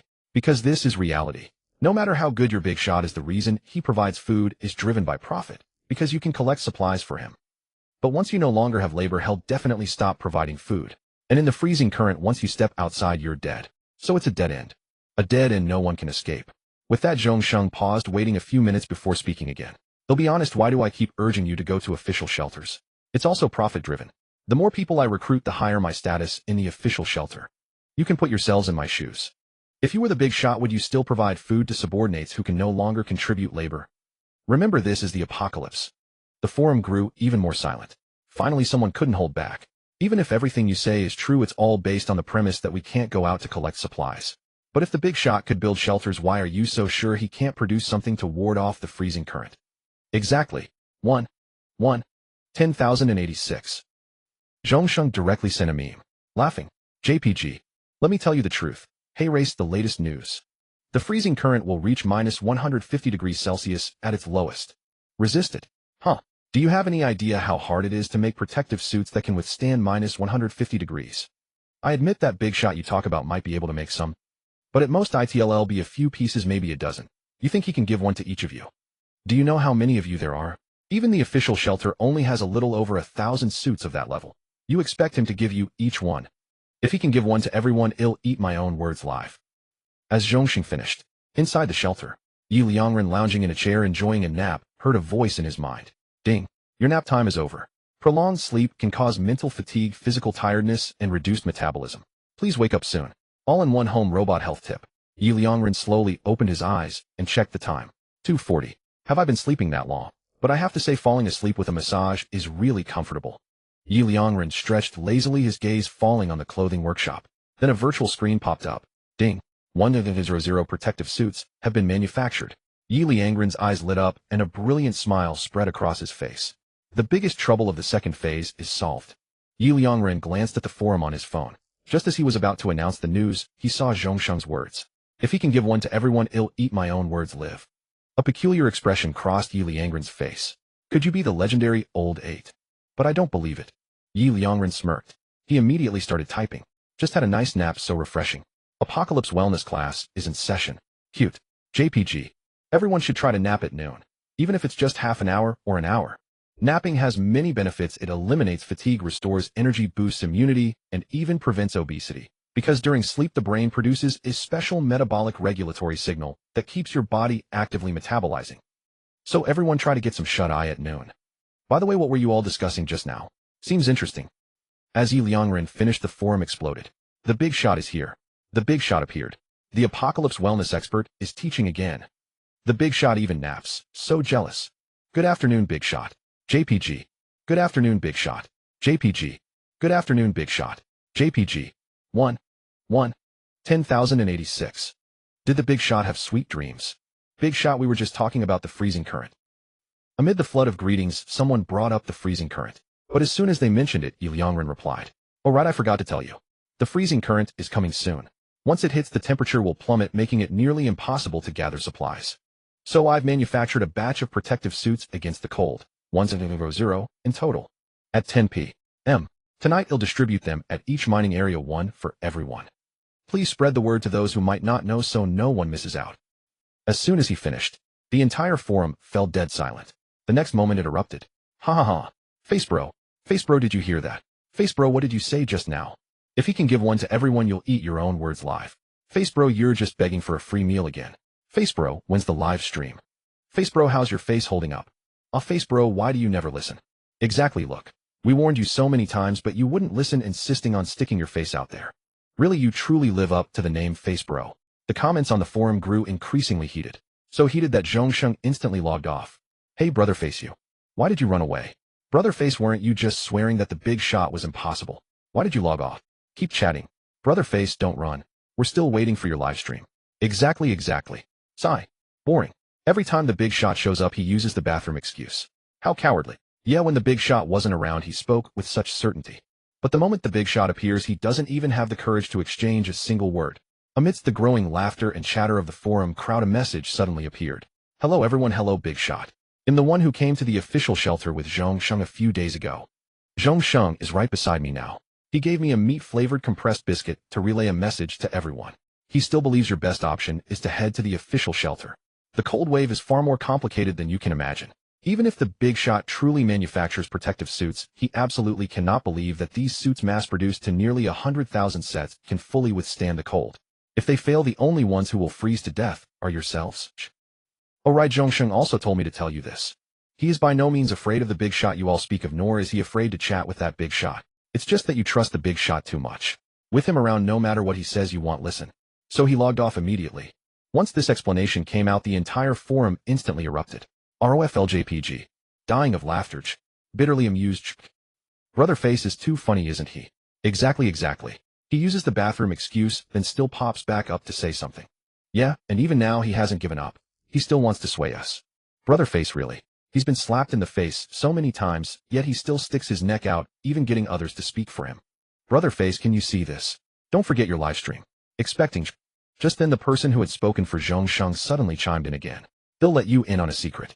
Honestly, I don't think the big shot will lose to Zhongsheng either.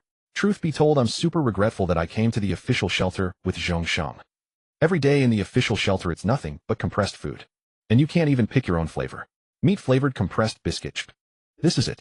Zhongsheng just gave me one of these, and that's why I agreed to speak for him. Meat-flavored compressed biscuits are really valuable in the official shelter, let me tell you. One meat-flavored pack can be traded for at least 2 packs of other flavors. How I missed the day before I came to the official shelter. The meal I had during the big shot's recruitment test. I don't think you'll ever forget it in this lifetime. Drilling. This person's words instantly revived the forum's liveliness. You're killing me. Exactly. He hires someone to speak, and even that person doesn't believe in Brother Face. Brother Face is really pitiful, isn't he? By the way, you said you missed the food from the official shelter. What a coincidence. Today I'm taking part in the big shot's second recruitment test. I just finished, and am about to head to the cafeteria for a meal. Sweet and sour pork, twice cooked pork, yuxiang shredded pork. These are the 3 dishes in the cafeteria today. Here, let me give you a taste of nostalgia. What a coincidence, I'm in the cafeteria too. Come on, let me give you some nostalgia too. Ridiculous. Sweet and sour fish, braised spare ribs, mapo to fudge. As these images were posted, that person nearly exploded. Damn it, you guys are going too far. You're making me want to cry. Crying loudly. I was so happy earlier because I got an extra compressed biscuit today, and it was meat-flavored. I haven't had a meat-flavored compressed biscuit in 3 whole meals. And then you guys have to send me pictures of the cafeteria food from the mining area? Damn it, do you dare to come over? Believe me, I'll beat you to death. Wailing, drilling. At this moment in the shelter, Ye Liangren couldn't help but laugh out loud as he watched the forum chatter. These guys are really amusing. And that Zhongsheng, he's interesting too. Truly an indomitable cockroach. Just then a virtual screen suddenly appeared below Ye Liangren's field of view. Ding! You have successfully won the 3rd confrontation in the apocalypse. This victory has elevated your prestige among the residents of Jiangxing. At the same time, your reputation has also increased among those who went to the official shelter. This will be a great advantage for your future development. Keep up the good work. Reward survival points, 3,000. Remaining survival points, 28460. Damn, that's awesome. Reading the message, Ye Liangren's eyes lit up. This is the 3rd time. And there's still a reward. And the survival point reward isn't small. Zhongsheng, well done. Ye Liangren beamed with joy. Soon the time came to 10 o'clock in the evening. Ye Liangren looked at the virtual pop-up window from the medium-sized mining base. A very satisfied smile spread across his face. Examine no. 83321. Surname, Lu. Total, mining time, 31 minutes 52 seconds. Rest time, during period 00 minutes 5 seconds. Total, or mined, 81 kilograms. Examine no. 83322. Surname, Fong. Total, mining time, 31 minutes 43 seconds. Rest time, during period. Examine no. 83323. Surname, by total mining time, 30 minutes 1 second. The second recruitment test has finally ended. This time nearly 90,000 people participated in the recruitment test. And with the first test as a precedent, very few people slacked off. Almost no one mined less than 70 kilograms. I wonder how many survival points he'll earn this time. Ye Liangren's smile was radiant. Then his gaze fell on the surveillance footage. Perfect timing. The transport robots have already moved the protective suits to the 2 mining areas. After Ye Liangren happily announced the list of successful candidates, he immediately turned on the mining area's broadcast station. With this, the recruitment is now successfully concluded. Qualified recruits, please report to the mining area promptly at 10 o'clock every morning. The rules are the same as the first recruitment. Anyone who slacks off for more than half an hour a day will receive 1 major demerit, 3 major demerits, and you'll be dismissed. Additionally, for every 2 hours of work you get half an hour of rest, and mealtime is half an hour, which also counts as 1 hour of rest. Everyone present, please proceed in an orderly manner to the mining area cafeteria to collect your protective gear. After receiving your gear, if you know anyone who hasn't heard the news yet, please take the trouble to inform them. Finally, everyone who participated in today's mining assessment will be rewarded with 3 points. With that, Ye Liangren turned off the microphone, and in both mining areas. At that moment, a roar erupted. Then cheers immediately rang out. Long live the boss! Long live the boss! Long live the boss! Everyone was immensely inspired. In their hearts, they only had one thought for the boss: gratitude. Many of them, after the recruitment assessment, had still gone to collect gravel. All for the sake of points, of course. After all, the leaderboard set by the boss allowed them to exchange for far too many good things. Setting everything else aside, 1 point could get them a meal from the mining area cafeteria, and they could even have 2 refills. For those who hadn't passed the recruitment assessment, this was simply a goal worth striving for. And this time they were directly rewarded with 3 points. It was practically like being given 3 free meals. The boss is truly a good person. Yeah, an absolutely wonderful person. Exactly, giving us 3 points for free. Today I collected 300 kilograms of gravel, which is 6 points. Adding the boss gift, I've earned 9 points today. I'm still staying in the boss shelter, sharing with 10 people. 1 point can cover 10 days, so 9 points mean 90 days. Wow, I'm so envious. I collected less gravel today, but I still earned 4 points. With the boss gift, that's 7 points, enough for 70 days. Me too. 1100086. Long live the boss. Long live the boss. In the shelter, Ye Liangren watched this scene with a smile. The points naturally weren't given away on a whim. There was a reason behind his decision. The heavy rain was coming soon. Under the downpour, collecting gravel would be difficult. Most people's harvest would undoubtedly be extremely low. In such a situation, many would inevitably run short of points. Giving them these 3 points now would be enough to help them weather the storm. But to be honest, hearing these people shout "Long live," I feel an inexplicable thrill. Just then, suddenly a virtual screen popped up. Ding!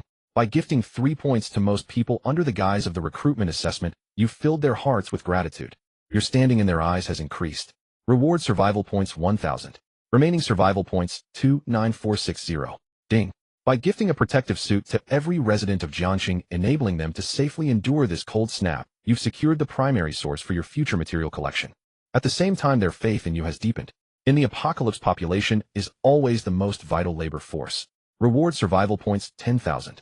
Remaining survival points 39460. Seeing these 2 messages, Ye Liangren's eyes lit up instantly. He had anticipated the second reward, the one for distributing protective suits to all Jiangxing residents. But he never imagined it would grant him a full 10,000 survival points. As for the first reward, those 3 points he gave away had also earned him 1,000 survival points. This was an entirely unexpected bonus. Just a few hundred short of 40,000 survival points.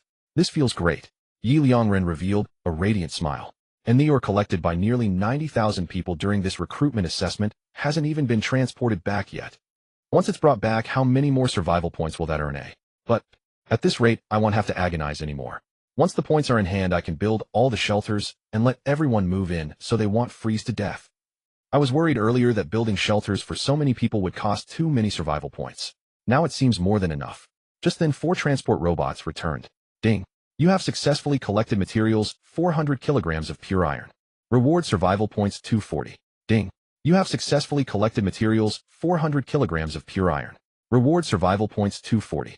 Remaining survival points 39940. Ding. You have successfully collected materials 400 kilograms of titanium alloy. Reward survival points 330. Remaining survival points 40270. Ding.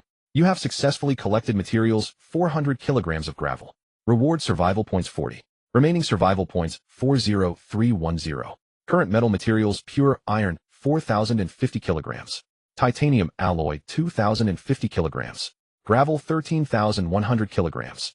Remaining survival points 40310. Looking at the displayed information, Ye Liangren's smile deepened. 40,000 survival points. How satisfying. At the same time, the all-purpose household robot approached carrying a foot bath. Ding. It's now 1020 p.m. For your health master, please soak your feet before sleeping. A health tip from your all-purpose household robot. Ye Liangren nodded with a smile. All right. The next morning, Ye Liangren had just woken up. Opening the forum, he saw a flood of messages. Damn, it's freezing today. Jiangxing folks, how are you holding up? Any problems? It's freezing at the official shelter. The temperature dropped at least 10 degrees. Not below zero, but definitely in the single digits. Seriously, I didn't bring any clothes when I came, and the official shelter isn't handing any out. I really think I'm going to freeze to death. Exactly. The official shelter has central heating, but won't turn it on, leaving us to shiver. Not enough food, and they won't even let us get warm. Don't they care if we freeze? Damn, is it really that bad at the official shelter? But to be fair, it is really cold today. I woke up shivering in the middle of the night and had to add another blanket. Good thing I didn't go to the official shelter. I have plenty of blankets at home, even 2 more. Damn, you're covered with 2 quilts, and you still have 2 more. Wow, just mentioning this makes me want to cry. I have plenty of quilts at home. 3 big cotton ones, 2 small ones, and 2 sets of blankets. But I left in such a hurry that I didn't bring any. Same here. Who knew the official shelter would be such a letdown? Who told you to go to the official shelter? Exactly. Why not follow the big shot? Let me tell you, the big shot gave us 3 points yesterday. 3 points can buy 3 meals in the cafeteria at the mining area, and each meal can be refilled twice. Wow, I was already feeling awful, and now you're adding salt to the wound. Speaking of which, did you notice? It's raining outside. You just noticed? Don't tell me you just woke up. Sleeping that long, you're really something. I got up at 7 and the streets were already soaked by then. I knew it too. Sigh. Another lazy day. But honestly, the protective suits the big shot gave us are incredible. Right. I noticed that too. And they're not heavy at all. I'm just wearing a short-sleeve shirt and shorts underneath, and with the protective suit on, damn, it's so warm. Are you kidding? Look who gave us these suits. It's the big shot. True, after all, he's the big shot. I want to hit myself for following Zhong Sheng to the official shelter. Inside the shelter, Ye Liangren was having breakfast while browsing the forum. He furrowed his brow slightly, his gaze falling on the surveillance footage. It was already raining outside with signs of intensifying. It wouldn't be long before it turned into a downpour. On the streets, a few people were still collecting sand and gravel. But in this rainy weather, they couldn't gather much. And there were very few collectors. So soon. The monsoon season is already here. This won't do. With the rain already here, the floods won't be far behind. But I haven't even built a single steel wall yet. How can we withstand the flood? And now with the rain, the rate of collecting sand and gravel has dropped drastically. It's highly likely we won't finish Jiang City's steel walls at all. I have to find a way to solve the problem of not being able to collect sand and gravel in the rain. Ye Liangren rubbed his chin. First, the water accumulation. If there's too much water, most people will struggle to collect sand and gravel because it's all underwater. And now, Ye Liangren looked at the surveillance footage and couldn't help shaking his head. Jiang City's drainage system is clearly a big problem. Or rather, after the earthquake a few days ago, some drainage pipes were crushed. As a result, the roads are now full of puddles. But this can be fixed. Ye Liangren looked at the City Construction Center in the Super Research Base. City Construction Center currently available items: T2 level steel wall, X1 level 5. Required materials: sand and gravel 200 kilograms, pure iron 100 kilograms, titanium alloy 20 kilograms. T2 level earthquake proof, house X1 level 5. Required materials: sand and gravel 200 kilograms, pure iron 100 kilograms, titanium alloy 50 kilograms. T2 level flood control channel X1 level 5. Required materials: sand and gravel 200 kilograms, pure iron 100 kilograms, titanium alloy 50 kilograms. T2 level water purifier level 5. Required materials: titanium alloy 100 kilograms, aluminum alloy 100 kilograms, energy stone 2. T2 level regional heating equipment level 5. Required materials: titanium alloy 100 kilograms, aluminum alloy 100 kilograms, energy stone 5. Note: each steel wall is 20 meters long, 4 meters high, and 1 meter wide. To surround all of Jiang City, 500 pieces are needed. 120 pieces per side. Note each flood control channel covers a 2-kilometer range. To handle the flood for all of Jiang City, 50 channels are needed. Note each water purifier supports daily water for 2,000 people. To supply water for all of Jiang City's population, 10 purifiers are needed. Note each heating equipment warms a 2-kilometer range. To keep all of Jiang City warm, 100 units are needed. If the population is concentrated, 10 units suffice. Note each earthquake-proof house is recommended for 10 people. In extreme cases, it can hold up to 20. Ye Liangren stared at the City Construction Center information, stunned. T2 level. Wasn't it T1 level before? Level 5. Suddenly realization dawned on Ye Liangren, and his eyes lit up. Did the City Construction Center upgrade after the Super Research Base was upgraded? Damn awesome. After the upgrade, these T2 level items require nearly double the materials, but their effects have doubled too, some even more. And now the flood control channels only need 50 pieces. T2 level flood control channel X1, level 5. Required materials: sand and gravel 200 kilograms, pure iron 100 kilograms, titanium alloy 50 kilograms. Ye Liangren calculated the materials for the flood control channels. Roughly need sand and gravel 150 kg, pure iron 550 kg, titanium alloy 2500 kg. He then looked at the metal resources below his view. He was completely taken aback. Countless messages instantly popped up below his view. Ding! Successfully collected materials, 400 kilograms pure iron. Reward survival points, 240. Ding! Successfully collected materials, 400 kilograms pure iron. Reward survival points, 240. Remaining survival points, 59940. Ding! Successfully collected materials, 400 kilograms titanium alloy. Reward survival points, 330. Remaining survival points, 70270. Ding! Successfully collected materials, 400 kilograms sand and gravel. Reward survival points, 40. Remaining survival points, 88310. Current metal resources: pure iron 44050 kg. Titanium alloy 28050 kg. Sand and gravel 33100 kg. Remaining survival points, 88310. Ye Liangren was utterly stunned. Damn! In one night, 4 transport robots brought back nearly 800 to 900 kg of materials. Third-generation robots are this amazing. And the survival points. Earn nearly 5000 in just one night. Now I have almost 900 survival points. Seeing these resources and points, Ye Liangren was ecstatic. Build, build, build. Let's get the flood control channels out first. Even though the City Construction Center has been upgraded, I still don't have enough sand and gravel to build T2 level steel walls to surround Jiang City. That hasn't changed. They still need to collect more. System build 50 T2 level flood control channels. Ye Liangren immediately spoke. Ding! Building 50 T2 level flood control channels requires materials: sand and gravel 100 kg, pure iron 500 kg, titanium alloy 2500 kg. Confirm. Yes. Ye Liangren nodded. Ding! Construction successful. Your remaining metal resources: pure iron 39050 kilograms, titanium alloy 25550 kilograms, sand and gravel 23100 kilograms. Ding!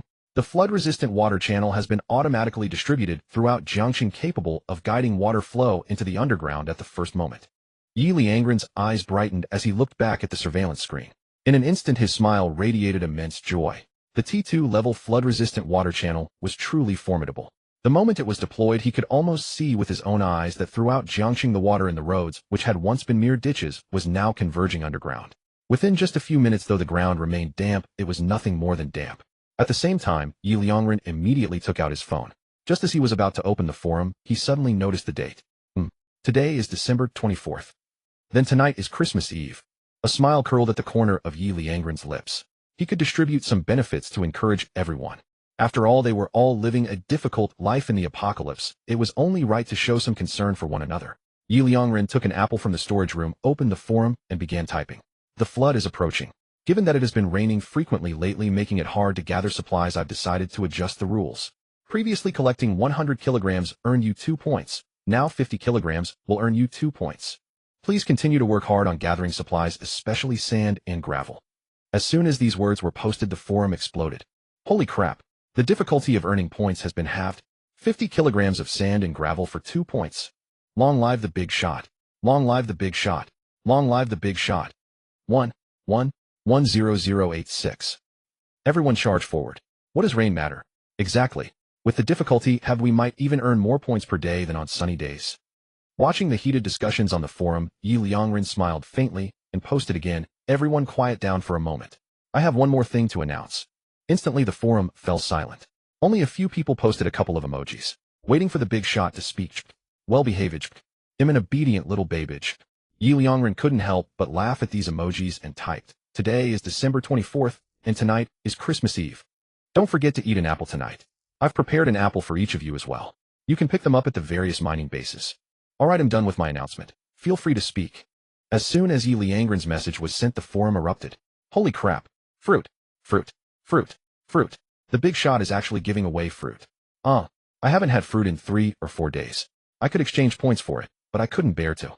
3 points for half a kilogram of fruit, while 1 point gets you a kilogram of rice. I never expected the big shot to give it away for free today. Long live the big shot. Long live the big shot. Long live the big shot. Long live the big shot. If only every day were Christmas Eve, then I could get a free apple every day." 1. Watching the forum messages, Ye Liangren couldn't help but smile. Every day Christmas Eve. Do you really think I have an endless supply of fruit? As soon as he spoke, a virtual screen suddenly popped up. Ding. On this day of peace, you gifted each resident of Jiangsheng an apple, allowing them to truly feel the festive atmosphere. At the same time, this act has filled the residents of Jiangsheng with joy, boosting their work efficiency. Moreover, your reputation has risen among those who have gone to the official shelter. Reward survival points 2000. Remaining survival points 90310. Staring at the reward notification, Ye Liangren was first stunned, then both bewildered and overjoyed. Giving away apples and making them feel the holiday spirit. I can actually get a reward. Ye Liangren glanced at the latest forum message. If only every day were Christmas Eve, then I could get a free apple every day. He suddenly felt a strong resonance. If every day were a holiday, wouldn't I be able to freeload survival points daily? Wait. Ye Liangren read the reward message again. Your reputation has risen among those who have gone to the official shelter. By giving apples to Jiangsheng residents, my reputation increases even in the official shelter. Just as Ye Liangren voiced his confusion, the forum erupted once more. Why the hell? I just asked the manager of the official shelter for an apple, saying tonight is Christmas Eve, a holiday. Couldn't we eat something decent? Do you have any apples? Even if there are no apples, at least let us have a proper meal. Stop feeding us compressed biscuits. I'm sick of them. Do you know what the official shelter guy said to me? Crying. He said if you don't want compressed biscuits, you can skip breakfast today. No biscuits for you. As soon as this news came out, the residents of Jiangsheng immediately sent their congratulations. Haha, that's hilarious. Bro, all I can say is, you're amazing. Wow bro, you're truly incredible. Actually asking the official shelter manager for an apple? Exactly, isn't that like asking your boss for a raise at work? Do you think the boss would agree? Look how long you've been in the official shelter. Less than a week. Yeah, and this kind of thing isn't something you just ask for. Some things don't happen just because you ask. The higher-ups have to want it first. Do you think everyone is as generous as the big shot? No way. Exactly, think about it. How could the official shelter possibly give you apples? If they gave them to you, others would want them too, and the shelter probably doesn't have that many apples. Stop kicking me while I'm down. I'm losing my mind. Apples. Do you know how long it's been since I last had an apple? 5 days, a whole 5 days. Suddenly, I remember the fruit salad I left in my fridge from my last takeout order. Why didn't I eat it before coming to the shelter? Crying. Apples. You guys can actually eat apples for free. Wah. I feel like crying. Why did I come to the official shelter? Damn Zhongsheng. Exactly. If it weren't for Zhongsheng constantly luring us here, why would we have come? If we hadn't following the big shot, our lives would be so much better. 1110086. Reading the messages on the forum, Ye Liangren nearly burst into laughter. It had been 7 days since the apocalypse began, and they were still thinking about the fruit salad from a takeout order 7 days ago. Could that even still be edible? Were they not afraid of food poisoning? Are you all really suffering that much in the official shelter? Ye Liangren couldn't help but ask on the forum. The moment he said that, the forum exploded. Big shot. The big shot appears. Not only does the big shot appear, but he's even asking about our treatment in the official shelter. Flatteredge. But about the treatment. How should I put it? It's just hard to describe. Crying. The treatment, sigh. Let's put it this way, the official shelter is really treating us like pure labor. Exactly. Every day, everyone has many mandatory tasks. Now that the cold snap has arrived, right? The flood is also about to come. The official shelter has set aside a large area of sand. Everyone has to help transport sand, build walls, and waterproof. If we don't meet the task targets, we don't get food. Actually, I can understand that a bit.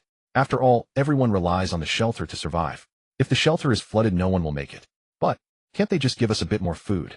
Exactly. Each meal is just 1 compressed biscuit. We're not full, we're not warm, and they still make us work like coolies. Crying bitterly. I really regret it now, super regretful. Why did I have a brain freeze and come to the official shelter? If I had known it would be like this in the official shelter, I would never have come even if it killed me. Yeah, isn't it better to follow the big shot? 1-1-10086. The Jiangxing residents who had gone to the official shelter were all chattering away. Without exception, they were all complaining. Ye Liangren couldn't help but sympathize with these people. It was too tragic. Just then the residents of Jiangxing also chimed in.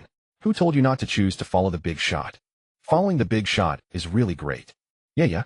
Not only do we get food every day, but when the earthquake came and the houses collapsed, the big shot even provided us with shelter. Especially today, the big shot is giving out free fruit. It's so awesome. Exactly. What's the apocalypse? With the big shot around, it's nothing. The big shot is forever the best. Sorry, following the big shot means we can do whatever we want. Speaking of which, it's 12 o'clock time for lunch. Yeah, I wonder what delicious food the cafeteria will have today. I've arrived. Whoa, the cafeteria food, is this good today? Boiled beef, pickled cabbage, fish, pea sprouts, and sliced pork soup. Today's meal is so warm and comforting.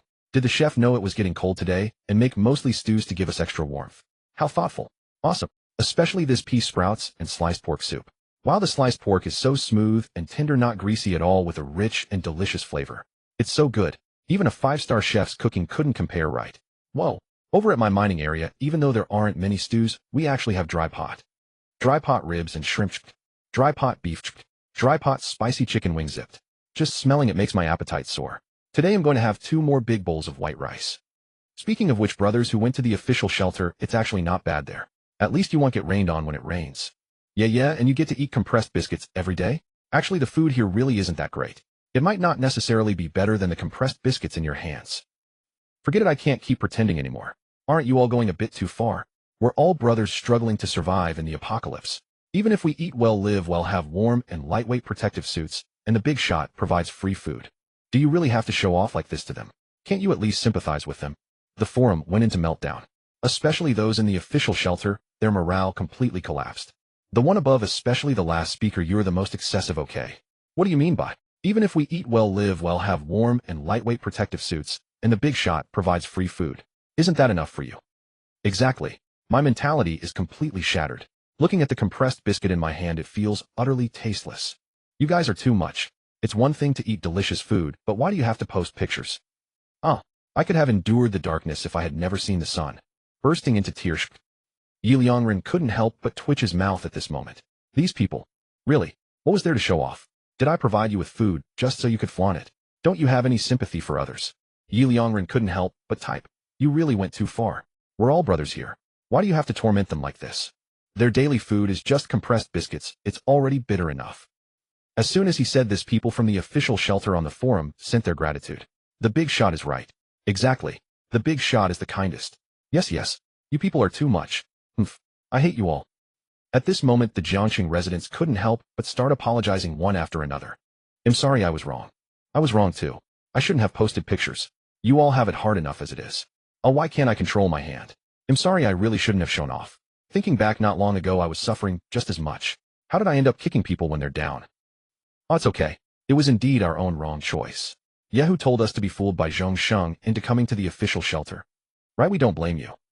Watching the harmonious forum, Ye Liangren nodded in satisfaction. That's how it should be. We're all brothers in the apocalypse. How could we show off? Before he could finish his thoughts, suddenly, the all-purpose home robot approached, carrying a large pot and plates of side dishes.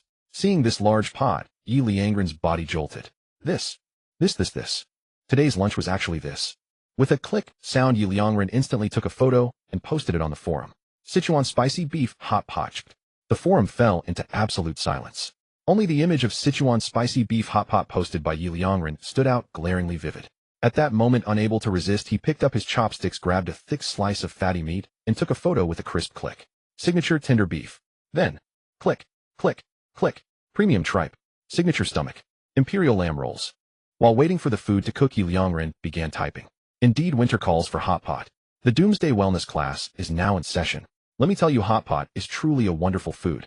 In winter, it not only wards off the cold and warms the body, but also expels dampness and toxins. In summer, when high temperatures cause excessive sweating and loss of minerals and fluids, hot pot replenishes moisture and minerals, balancing the body's electrolyte levels. Moreover, hot pot refreshes the mind, provides ample vitamin B, nourishes the nerves, and absorbs rich amino acids to boost metabolism and revitalize the spirit.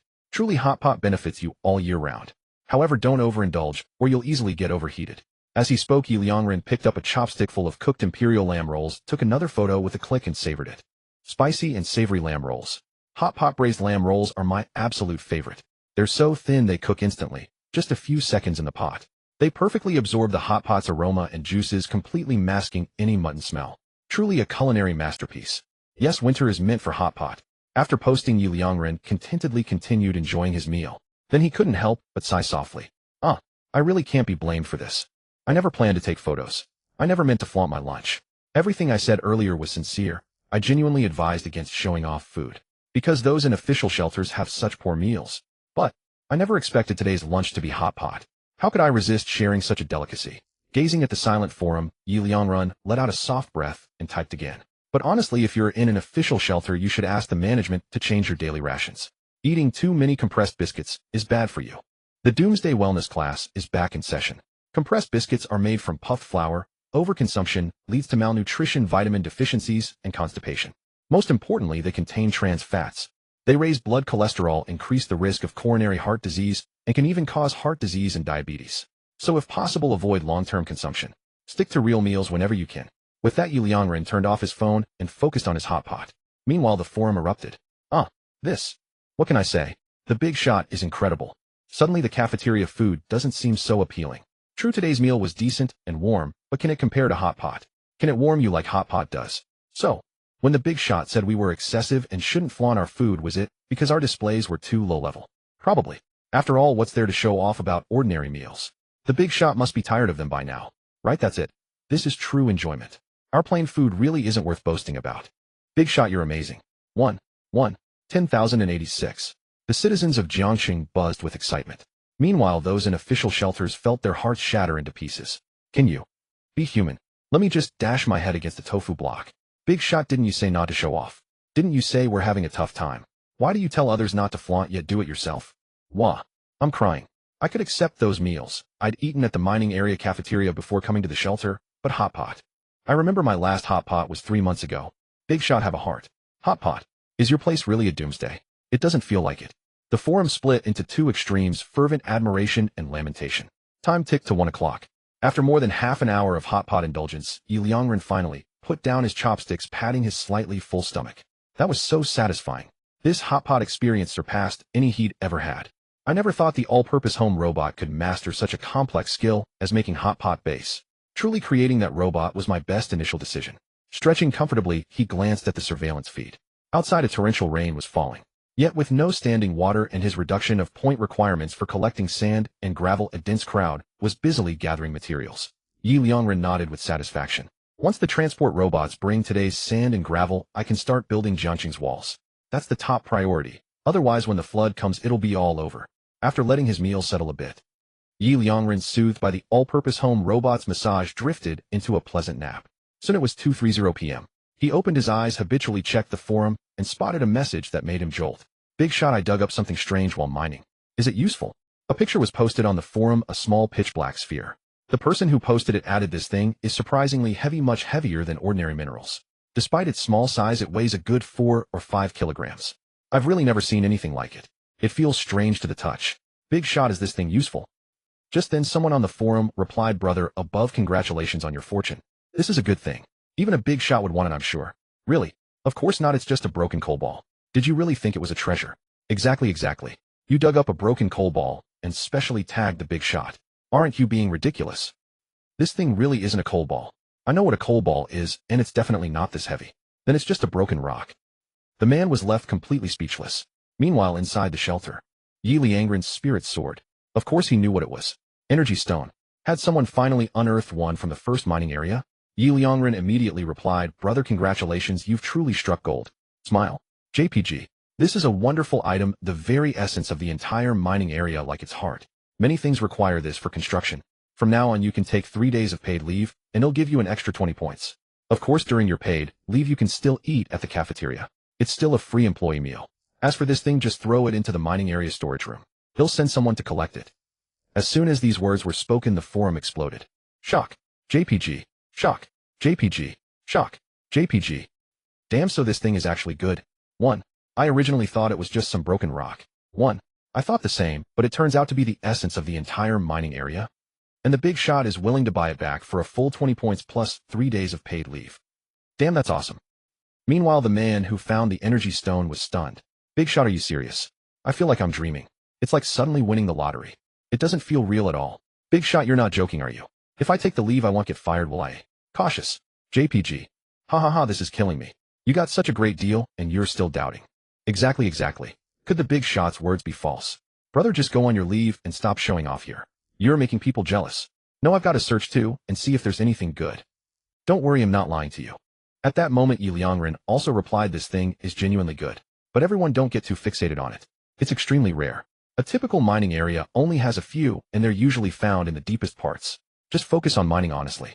This is something you can't force. After saying this, Ye Liangren closed the forum.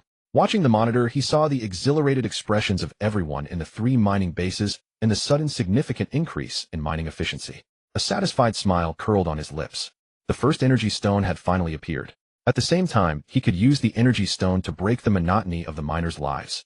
After all day after day of tedious mining routines, digging, and more digging, though driven by food, inevitably led to fatigue and a sharp drop in mining efficiency. At times like this, they needed a new goal. The energy stone was undoubtedly the perfect target. It would reignite their motivation, compelling them to dig faster and deeper into the mining area in search of the stones, thereby continuously boosting mining efficiency. This was precisely why Ye Liangren had deliberately rewarded that man. Just then, 3 virtual screens popped up. Advanced mass-produced rice seeds increases yield 10-fold. Research complete seeds automatically converted. Advanced mass-produced vegetable seeds increases yield 10-fold. Research complete seeds automatically converted. Advanced mass-produced fruit seeds increases yield 10-fold. Research complete seeds automatically converted. Ye Liangren's eyes lit up. While the seeds have already been researched to the advanced level, and all successfully, and advanced mass-produced seeds can directly increase yield by 10 times. Ye Liangren's smile was radiant. This way I don't have to worry about food for now. At the very least, it's more than enough to meet the daily consumption needs of Jiangsheng's residents. Soon, 10 o'clock at night. Just as the residents of Jiangsheng were happily arriving at the mining base to collect apples, the rainstorm intensified once more. In an instant, it became a torrential downpour. At the same time, residents who had gone to the official shelter sent another message. Brothers, are you all okay? The flood has reached the inland areas. The official shelter here has a satellite video feed. The floodwaters have already reached the neighboring province. I saw that satellite video too. It's terrifying.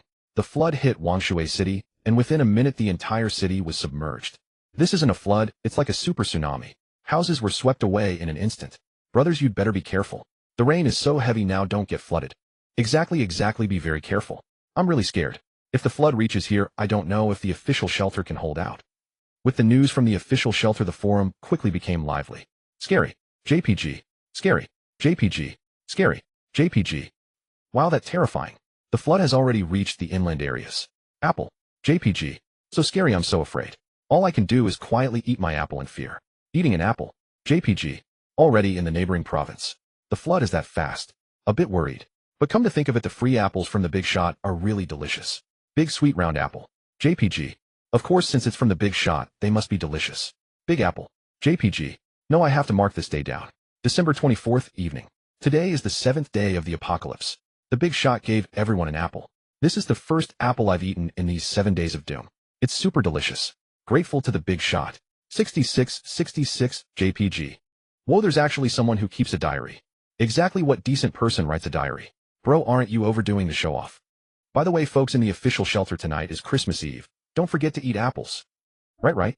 Eating apples on Christmas Eve ensures safety. The matter of the flood was instantly overshadowed. People in the official shelter fell silent upon seeing these messages. After a long while, someone finally sent a meme. Spitting blood. Then countless memes began flooding the screen. Spitting blood 3 times.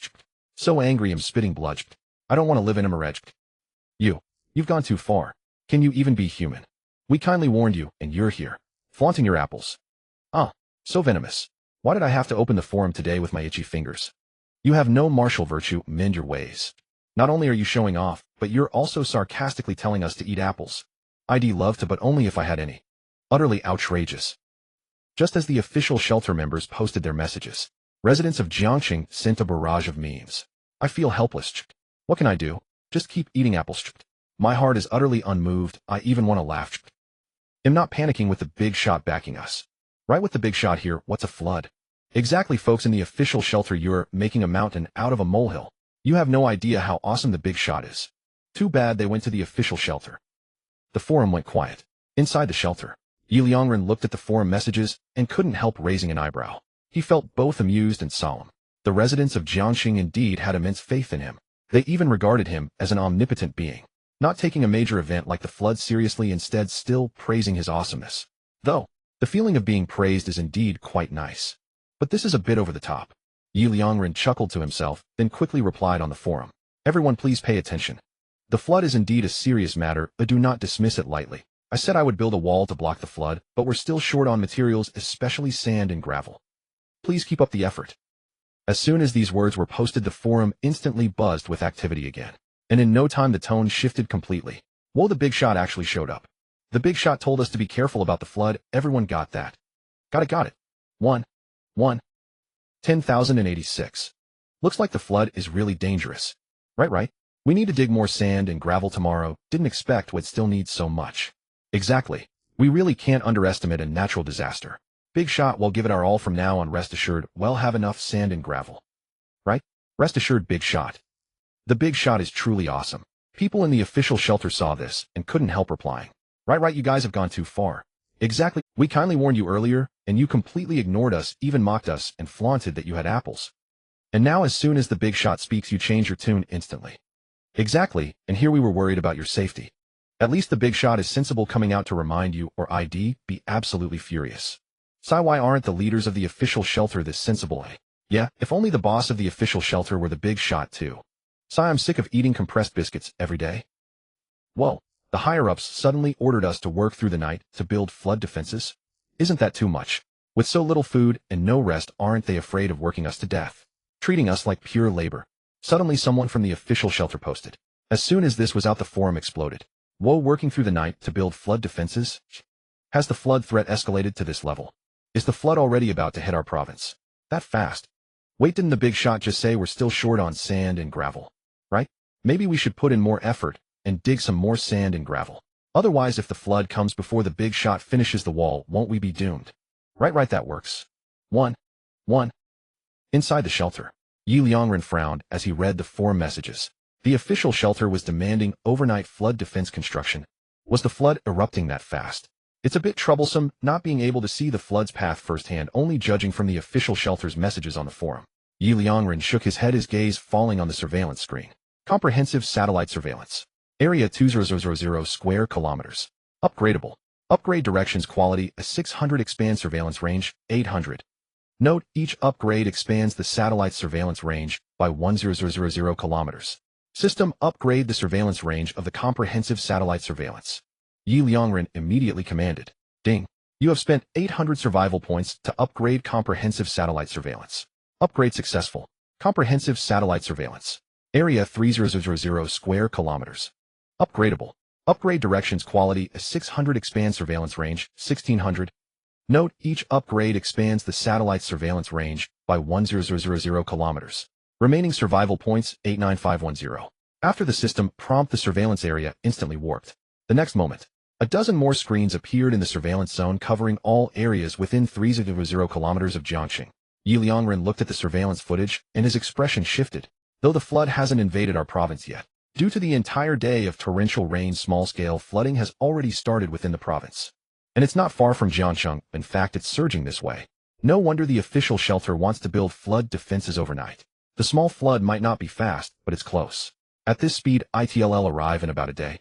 Ye Liangren stared at the information on the surveillance screen, his expression grave. He then shifted his gaze to the current stockpile of resources and the materials required to construct the steel wall. Your current metal resources: pure iron 39050 kg, titanium alloy 25550 kg, sand and gravel 2310 kg, T2 grade steel wall 1 unit. Level 5. Required materials: sand and gravel 200 kilograms, pure iron 100 kilograms, titanium alloy 20 kilograms. Note, each steel wall measures 20 meters in length, 4 meters in height, and 1 meter in width. To encircle the entire Jiangxing city, 500 units are needed, 120 units per side. Ye Liangren crossed one arm over his chest and pinched his chin with the other hand.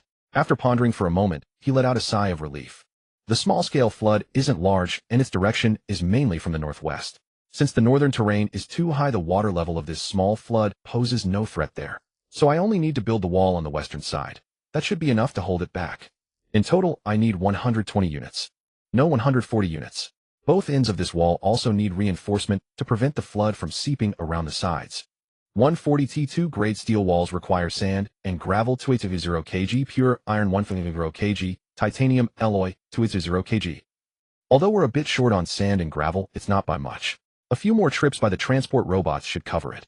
Fortunately, the small flood is mainly from the northwest. If it were from the southwest, this flood would have been far more dangerous. Another half hour passed. Ding. You have successfully collected resources 400 kilograms of pure iron. Reward survival points 240. Ding. You have successfully collected resources 400 kilograms of pure iron. Reward survival points 240. Remaining survival points 91510. Ding. You have successfully collected resources 400 kilograms of titanium alloy. Reward survival points 330. Remaining survival points 92330. You have successfully collected resources 400 kilograms of sand and gravel. Reward survival points 40. Remaining survival points 93470. Your current metal resources: pure iron 43250 kg, titanium alloy 27450 kg, sand and gravel 28600 kg. Remaining survival points 93510. It was 11 p.m. Ye Liangren stayed up late for the first time in 2 days. After the 4 transport robots returned from their 9th trip, Ye Liangren began constructing the T2 grade steel wall. System: construct 140 T2 grade steel walls. Ye Liangren immediately commanded. Ding. Constructing 140 T2 grade steel walls requires sand and gravel 280 kg, pure iron 150 kg, titanium alloy 280 kg. Confirm construction. Ye Liangren nodded. The next moment, a virtual screen appeared again.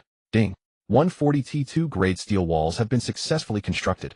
Your remaining metal resources: pure iron 29250 kg, titanium alloy 24650 kg, sand and gravel 600 kilograms. Ding. Would you like to manually install the T2 grade steel walls? Yes. Ye Liangren replied. As soon as he spoke, a massive virtual screen appeared before his eyes, displaying a compressed map of the entire Jiangxing city. On the edges of Jiangxing, rectangular translucent light spots appeared similar to modules in a tower defense game, indicating where the T2 grade steel walls could be installed. Ye Liangren aligned them with the northwest direction and began installing them one by one. The installation took nearly 20 minutes. After placing the final T2 grade steel wall, Ye Liangren finally released his hands and caught his breath. This is damn tiring, and I have to install them one by one. But back to the point. The real issue is not having enough materials. If I had enough to cover all 4 directions of Jiangxing, I could just let the system auto-install. Still, though it was exhausting, this small flood shouldn't pose a threat now. Ye Liangren let out a soft sigh and massaged his sore arms. He then called over the all-purpose household robot and drifted off to sleep under its massage. The next morning, the rain hadn't just continued. It had intensified several-fold, accompanied by howling winds. The wind was so fierce, combined with the rain, that it felt nearly impossible to move forward. Yet many people in Jiangxing ventured out against the storm to collect sand and gravel. The moment they stepped outside, they were utterly stunned. In the northwestern part of Jiangxing, a towering city wall had appeared. Almost instantly, someone couldn't resist taking a photo and posting it on the forum. Within moments, the forum exploded. Holy shit. Shocked. JPG. Shocked. JPG. Holy shit, did I time travel overnight? Holy shit, this wall is pitch black and at least 7 or 8 stories tall. How many meters is that? At least 15 meters, right? This is insane, right? Overnight, Jiangxing just got a wall that tall. It's not just tall. I live right next to this wall, and I just checked. It's a full meter thick. Absolutely terrifying. Did a big shot do this? Of course it was a big shot. Who else could pull something like this? Holy shit, that's too awesome. The big shot is a legend. Heartbreaking. JPG. The big shot is legendary. The big shot is legendary. 10086. No wonder the big shot said we were still short on sand and gravel. They were building a wall of this scale. Exactly, I thought a wall a few meters high would be impressive, but now I realize I'm just too weak. But this shows that the flood must be extremely dangerous. Otherwise, the big shot wouldn't have built the walls so tall and thick. It means a lower wall would be submerged and a thinner one would be washed away. This suggests we're still way short on sand and gravel. Brothers, let's charge. Let's keep collecting sand and gravel. We can't let the big shot down. We need to help them build the other 3 walls quickly. Right. Charge. A short while later, inside the shelter, Ye Liangren woke up. Out of habit, he glanced at the surveillance footage. The rain was heavier now, joined by fierce winds that made even him feel uneasy. Yet nearly every resident of Jiangsheng was out rapidly collecting sand and gravel. Ye Liangren was taken aback. He opened the forum and took a look. A gratified smile couldn't help but spread across his lips. This is an unexpected blessing. I never thought that the wall I built to hold back the small flood would also boost their efficiency in collecting sand and gravel. Ye Liangren glanced at the system messages accumulated from last night. Ding. You have successfully collected resources 400 kilograms of pure iron. Reward survival points 240. Ding. You have successfully collected resources 400 kilograms of pure iron. Reward survival points 240. Remaining survival points 101510. Ding. You have successfully collected resources 400 kilograms of titanium alloy. Reward survival points 330. Remaining survival points 112330. Ding. You have successfully collected resources 400 kilograms of sand and gravel. Reward survival points 40. Remaining survival points 124470. Your remaining metal resources: pure iron 39250 kg, titanium alloy 34650 kg, sand and gravel 33600 kg. Remaining survival points 126470. Unexpectedly, after the rain, with the have difficulty in earning points and my own encouragement, the collection speed of sand and gravel has doubled. In one night, I actually gathered over 30,000 kilograms of sand and gravel, and my survival points have directly reached 120000. Now tonight I can build another wall section. Ye Liangren revealed a brilliant smile. Then he stretched, washed up, and began to eat breakfast. Just then someone from the official shelter suddenly sent a message. The torrent is about to hit the city next to the next one, Huiyin City. Instantly the forum exploded once more. Ye Liangren's expression changed in an instant. Originally, according to his estimate, the small torrent would not reach Huiyin City until at least this afternoon. Could it be that because of the intensifying rainstorm and the strong winds, the small torrent has gradually evolved into a medium-sized torrent, directly accelerating its arrival? Ye Liangren's gaze immediately fell upon the surveillance footage watching the current situation in Huiyin City. The torrent was still about a kilometer away from Huiyin City. However, Huiyin City was already in ruins. Under the torrential downpour, floodwaters in many places had already risen over a meter. Many houses and private shelters located in low-lying areas were completely submerged. Although most of Huiyin City's population had gone to the official shelter, a considerable number of people remained, including those living in private shelters. These people carrying their families were now scrambling to find higher ground, hoping to escape the torrent. But those who had reached high places had already seen the distant torrent surging towards them. Despair instantly filled their eyes. In just a few minutes, the medium-sized torrent, which had been a kilometer away, surged into Huiyin City. Like a primordial beast, it devoured everything in its path, its highest waves reaching several meters, even exceeding 10 meters. This sight plunged these people into utter despair. No escape. Who can come and save us? Help! Voices of terror, despair, lamentation, and weeping began to spread. But soon they were completely silenced by the torrent. In an instant, the torrent completely swallowed these people. Subsequently, the entire Huiyin City turned into lust beneath the floodwaters. The towering buildings that once stood there collapsed and vanished in an instant. The only thing visible was water. Floodwater. A raging torrent. Inside the shelter, Ye Liangren watched these scenes, his gaze extremely solemn. If I didn't have the system, if I hadn't built the wall for Jiang City last night, would today's scene have occurred in Jiang City? Ye Liangren felt a lingering fear. Initially, although he felt some tension, he hadn't truly taken the flood seriously until now. Seeing the tragic state of Huiyin City, his heart trembled. The wall must be completed as soon as possible. Plans cannot keep up with changes like this small torrent. Meanwhile, the Jiang City forum was equally lively. The flood has already reached Huiyin City. Shockage. I remember Huiyin City isn't far from us. Not just not far, it's the city right next to our neighboring city. Terrifying. Damn, the flood is already that close. So that's why I came to warn you all. It will probably reach us soon. Maybe even within today, or within 2 hours. Within 2 hours. Terrifying. Terrifying. Terrifying. Terrifying. At this moment, the person from the official shelter spoke again. After working through the night, the official shelter's waterproofing is now quite stable. I won't say we can 100% block this flood, but at least we have a 90% chance. But are you all safe over there? Alas, it's too late for you to come to the official shelter now, or the flood would likely arrive before you do. If you had come to the official shelter earlier, you would be completely safe. These words suddenly stirred up the forum. Bro, are you face brothers alt account? Yeah, if you weren't his alt, how could you say something like that? Joking aside, even though you make it sound dangerous, we have a big shot here. Exactly, with the big shot here, would we be in danger? We'll probably get flooded after you do. Face bro admitted I found you out. Right, this must be your alt account. 10,086. Face bro, it's you, stop pretending. Face bro, show yourself, this isn't fun. Face bro, you're asking to be proven wrong again. After these words and memes appeared, the person from the official shelter went silent. After a long while, that person sent another message. Alright, I admit Zhongxing asked me to say that. After all, it was for 2 whole packs of meat-flavored compressed biscuits. Honestly, my conscience pricked me saying those things. That bastard Zhongxing tricked us into coming here as labor, and now he wants to trick you all too. Really? Oh, everyone please keep this a secret, don't tell anyone, or else my 2 packs of meat-flavored compressed biscuits are done for. At these words, the residents of Jiang City nearly died laughing. Damn, I'm dying of laughter. Haha, face bro is amazing, still trying to trick us in new ways. Laughing to the point of spitting blood. Exactly, but the trick didn't work, and he exposed himself first. No, I need to rest a moment, or I'll really laugh myself into a fit. Soon an hour passed. It was 11 o'clock in the morning. The flood has arrived. Earlier than anyone expected. Ye Liangren's gaze was fixed outside Jiang City.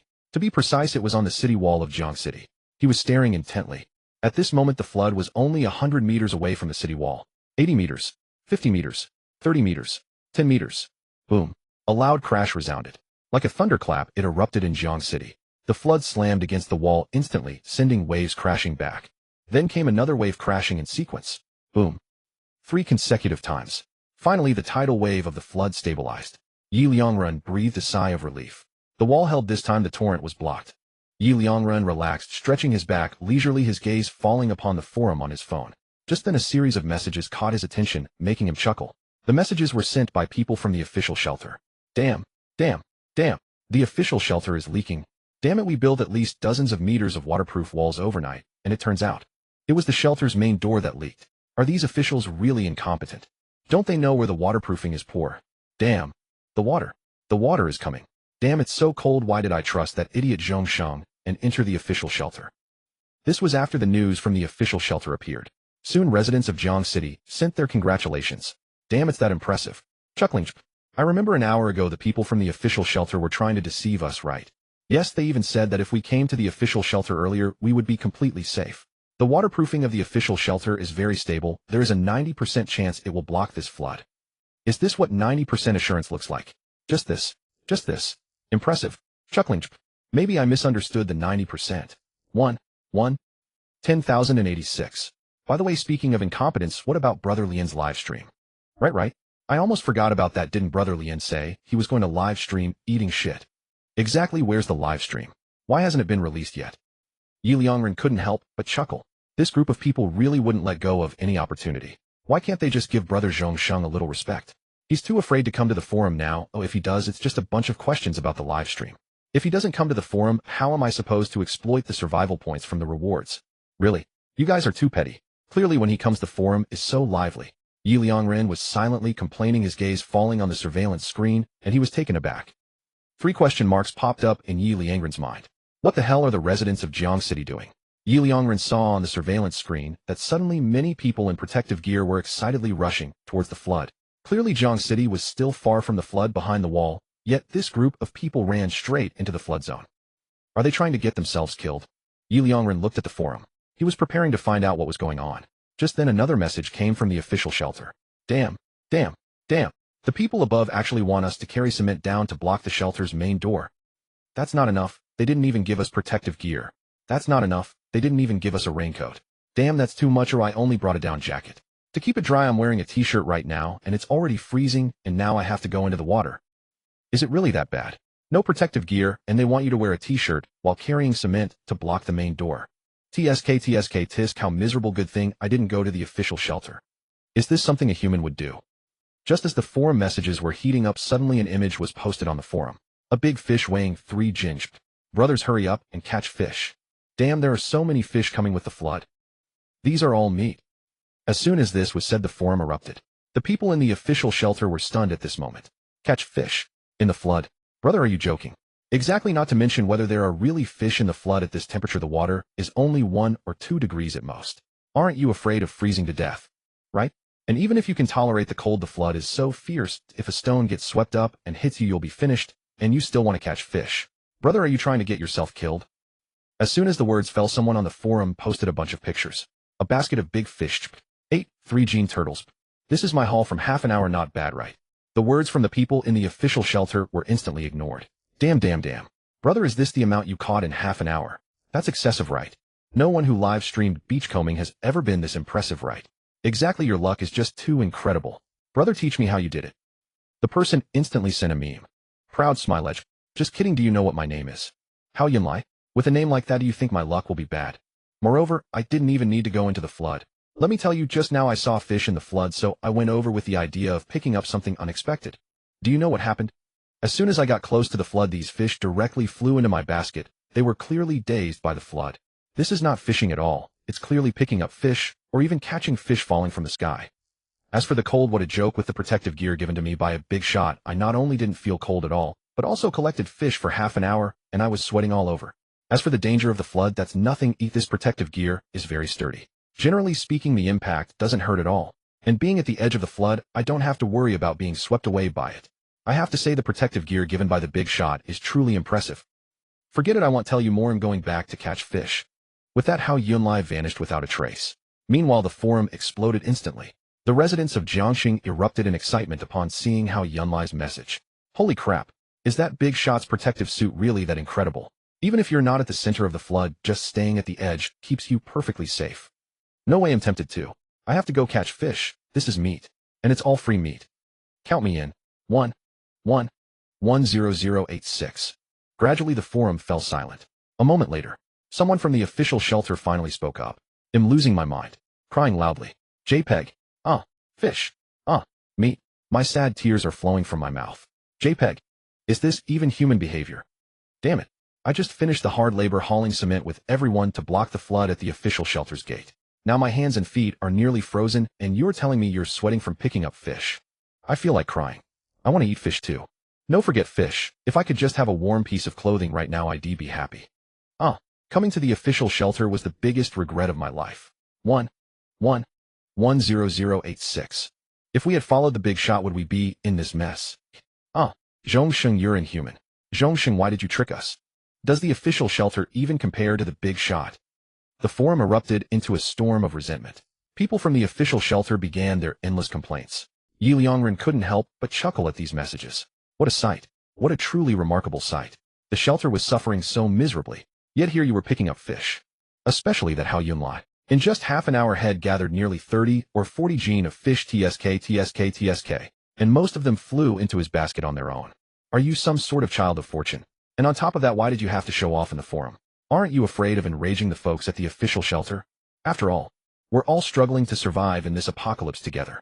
Though you all are doing slightly better, just a little. Forget it'll comfort them myself. Ye Liangren shook his head with a sigh. Who could blame him for being so kind-hearted? He began typing in the forum. Brothers who went to the official shelter don't regret it too much. Actually, there are still benefits to being there. For instance, even if it's just compressed biscuits, at least you won't starve. For instance, even if the flood comes and the shelter leaks a bit, it's just a minor issue. ITLL never drown you. At least you're safe. Besides, even if you're cold, it's definitely warmer than outside since the shelter has so many people. Look at people from other cities, especially those who didn't go to official shelters. Most of them are done for.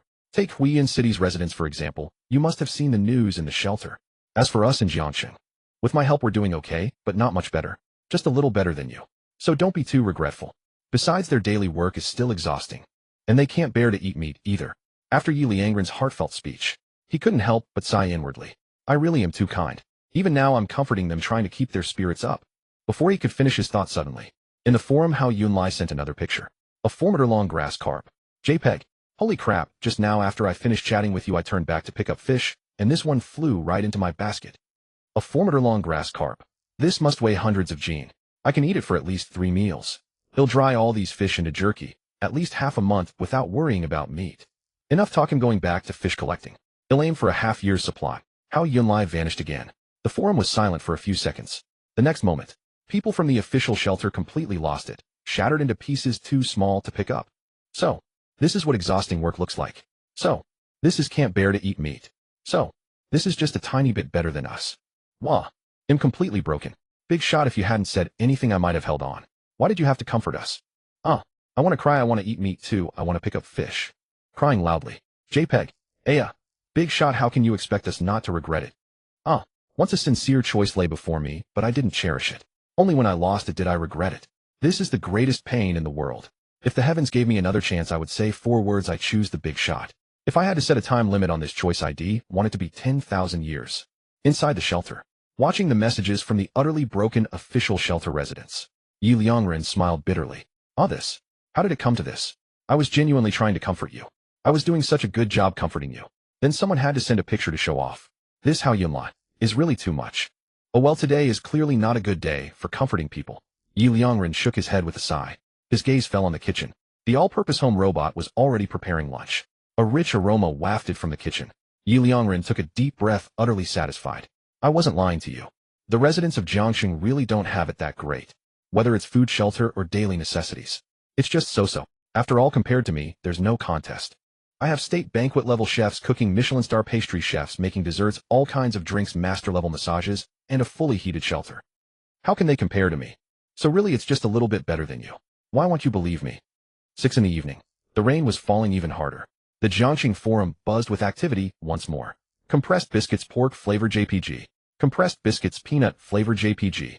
At least the higher-ups have some conscience. Anyone who carried cement bags or stood against the flood today gets 2 extra packs of compressed biscuits for dinner. Yeah, after so many days in the official shelter tonight, might be the first time I can eat my fill. But even though there's food tonight, it's so cold. I only brought one down jacket. Now I'm curled up in it under a blanket, and I still feel like I'm freezing to death. The shelter won't even turn on the heater. Can't we at least start a fire? At least let those of us who went into the water dry off by a fire. Don't even mention it. Just thinking about it makes me shiver. Does the shelter even see us as human? The people in the official shelter began to complain, seeking solace. But just as the messages were posted, a picture suddenly appeared in the forum. 3 golden, crispy, and delicious grilled fish, JPG. Posted by Hao Yunlai. One had to admit the photo was truly well taken. Above were the grilled fish, below was the charcoal fire. The fish were slashed with several cuts, brushed with oil, chili, cumin, and various seasonings. Against the charcoal fire below, even in the image you could see the hot oil slowly trickling down the cuts, exuding an aroma of richness. One look and you knew these 3 grilled fish were absolutely delicious. Even Ye Liangren felt a pang of hunger seeing the photo. This kid had some serious culinary skills. How about he have barbecue tonight too? Ye Liangren's eyes lit up. Alright, I haven't had barbecue in a long time. I wonder how the all-purpose home robot's barbecue will taste. Ye Liangren's gaze immediately turned to the all-purpose home robot. Let's have barbecue for dinner tonight. Ding. Command received successfully. Meanwhile, Hao Yunlai posted a message on the forum. Friends in the official shelter, are you starting dinner too? Perfect timing. I'm making my dinner too. 3 grilled fish. I should be able to eat my fill of meat tonight. Not bad. The only headache is, I caught too many fish this time. Eating fish every day, I feel like I'll get sick of it. Too bad most of what washed out in the flood were fish. There's hardly anything else. I only caught 8 soft-shell turtles and no crabs at all. A huge basket of full 70 or 80 caddies of fish, JPG. Oh well, it's free meat. I guess I can put up with getting tired of it. After Hao Yunlai's message, the forum instantly became lively. Holy crap, 70 or 80 caddies of fish. Brother Hao, you're truly lucky. More than lucky, brother, are you the son of fortune. I fished for 2 whole hours and only caught 3 fish totaling 5 or 6 caddies. Not even a fraction of yours. How the hell did you catch 70 or 80 caddies? Exactly, brother. I thought I caught a lot. 7 or 8 caddies in an hour and a half. But that's only a tenth of yours. I had it worse today. Oh, I only caught 1 fish, a bit over 2 caddies. My luck is just too rotten. Truly, you can't compare people with each other. Comparing with others is one thing, but if I compare with brother Lucky, I'd probably starve. Meanwhile, the people in the official shelter fell silent. A moment later, they almost came through the internet to fight. You've gone too far. More than too far. It's practically asking for a beating, especially that lucky brother. First you talk about catching fish, then you catch a 4-meter-long one, and in just half an afternoon you've caught 70 or 80 caddies. Are you even human? Tell me honestly, are you the king of the seas? And why do you have to post pictures in the forum every time you catch fish? Do you really think life is easy for us in the official shelter? Honestly, I haven't even had rice in 5 days, let alone meat, and here you are showing off. You're too cruel. Wah, I can't help but cry. Crying loudly, JPG. Exactly, can't you consider those of us who went to the official shelter? Can't you comfort us? Even if you want comfort us, at least don't kick us when we're down. Crying bitterly, JPG. You're truly inhuman. Do you know how we've spent these 5 days in the official shelter? Every single day it's compressed biscuits, compressed biscuits, compressed biscuits. 5 whole days and I haven't eaten anything else. And you not only do you have food every day, but you also post it in the forum. Are you really trying to rub it in because you think we're too comfortable here? Damn it, come to the official shelter if you dare, and they'll beat you to a pulp. Spitting blood, enraged JPG. In response, Hao Yunlai replied with a meme. Are you a goof? JPG. You want me to go to the official shelter? Are you guys not awake yet? Here in Jiangxing with the big shot, I don't worry about food, clothes, or the cold, and I have meat. and it's way more relaxed than your official shelter. I'd have to be crazy to go to the official shelter. Anyway, I'm done talking. My fish is ready, I'm going to eat. Fragrant, delicious, big grilled fish, JPG. At these words, the people in the official shelter completely lost it. Wah. He posted another picture, crying loudly, JPG. Oh heavens. He's really trying to anger us to death. Inconsolable pain, JPG. Looking at my 2 packs of compressed biscuits, I actually want to throw them away and stomp on them. Yeah, I want to hit someone. Can someone kill him for me? Vomiting blood in fury, JPG. Vomiting blood in fury, JPG. Vomiting blood in fury, JPG. Seeing the messages on the forum, Ye Liangren couldn't help but raise an eyebrow. This how Yunlai. His luck was simply absurd. An afternoon, less than an afternoon even. The flood had only rushed through for 2 or 3 hours.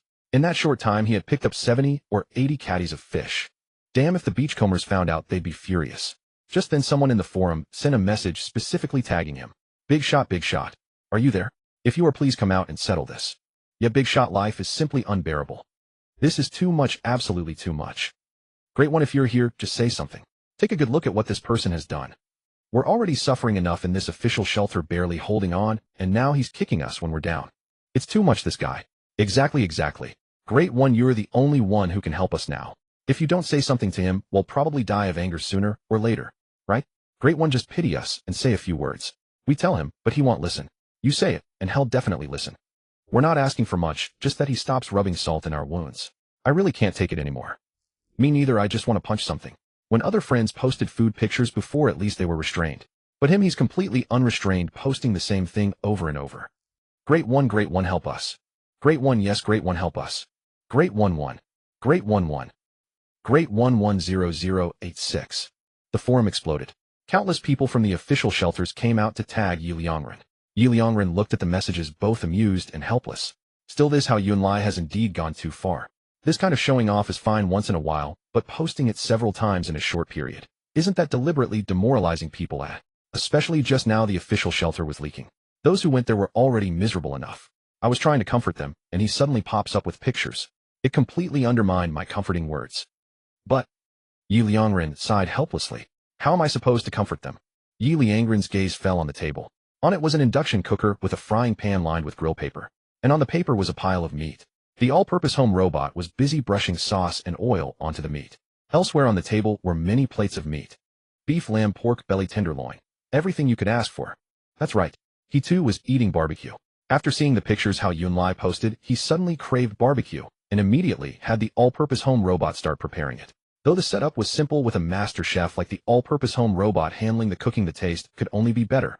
At that moment, lamb was sizzling in the pan. The lamb had been specially marinated by the robot, its color a rich, saucered, glossy, and appetizing. Just looking at it made one's mouth water. As the lamb neared doneness, the robot skillfully sprinkled black pepper, then pressed down firmly with chopsticks to evaporate some of the excess juices. Finally, when both sides had a slight char, the robot picked up the lamb, placed it on a plate, and handed it to Ye Liangren. Ye Liangren swallowed, took an eager bite. His eyes lit up instantly. The lamb roasted by the all-purpose home robot with the final technique of evaporating some moisture was neither dry nor greasy from too much juice. The first bite was crispy on the outside and tender on the inside, numbing and spicy with a unique sauce that left no trace of gamey flavor. And most surprisingly, Ye Liangren could taste a smoky flavor that only charcoal grilling could provide. Mind you, the all-purpose home robot was using an induction cooker for the barbecue. That smoky flavor is usually only found in charcoal grilled food. Who knows how it was achieved? But the taste was absolutely amazing. Once you started, you couldn't stop eating. After finishing that piece of lamb, while the all-purpose home robot continued grilling, Ye Liangren looked back at the forum, a hint of helplessness in his eyes. Right now in the forum, a crowd of people from the official shelters were still tagging him. Ye Liangren shook his head and sighed, spreading his hands helplessly. How am I supposed to comfort them? The thing is, I'm also eating barbecue. And it's not just fish I'm grilling. Under these circumstances, you want me to criticize how Yunlai? I'd be too embarrassed to criticize him. Because I'm eating even better than he is. I'll forget it. He'll say something anyway. After all, we're all companions surviving the apocalypse. I can't let how Yunlai keep disheartening everyone. Since how Yunlai enjoys demoralizing others so much, let him taste what it feels like to be demoralized. Ye Liangren took a light breath, his fingers landing on the forum as he began to type. Stop tagging me, I'm here. How Yunlai, you've really gone too far this time. As soon as Ye Liangren posted those 2 sentences, the forum exploded instantly. Countless people from the official shelters erupted in excitement. Great one. The Great One is here. The Great One has come to stand up for us. To bring us justice. Long live the Great One. Long live the Great One. Brothers quick. Tag Hao Yunlai. Hao Yunlai 1. Hao Yunlai 1. Hao Yunlai 10086. Seeing this, the residents of Jiangcheng also burst into celebration. Wow, the Great One actually came. No kidding, the Great One has always loved the people like his own children. Of course had come. True, but I wonder if Lucky Bro will dare to show up. Lucky Bro 1. Lucky Bro 1. Ye Liangren smiled lightly at the scene, then also tagged Hao Yunlai. Hao Yunlai.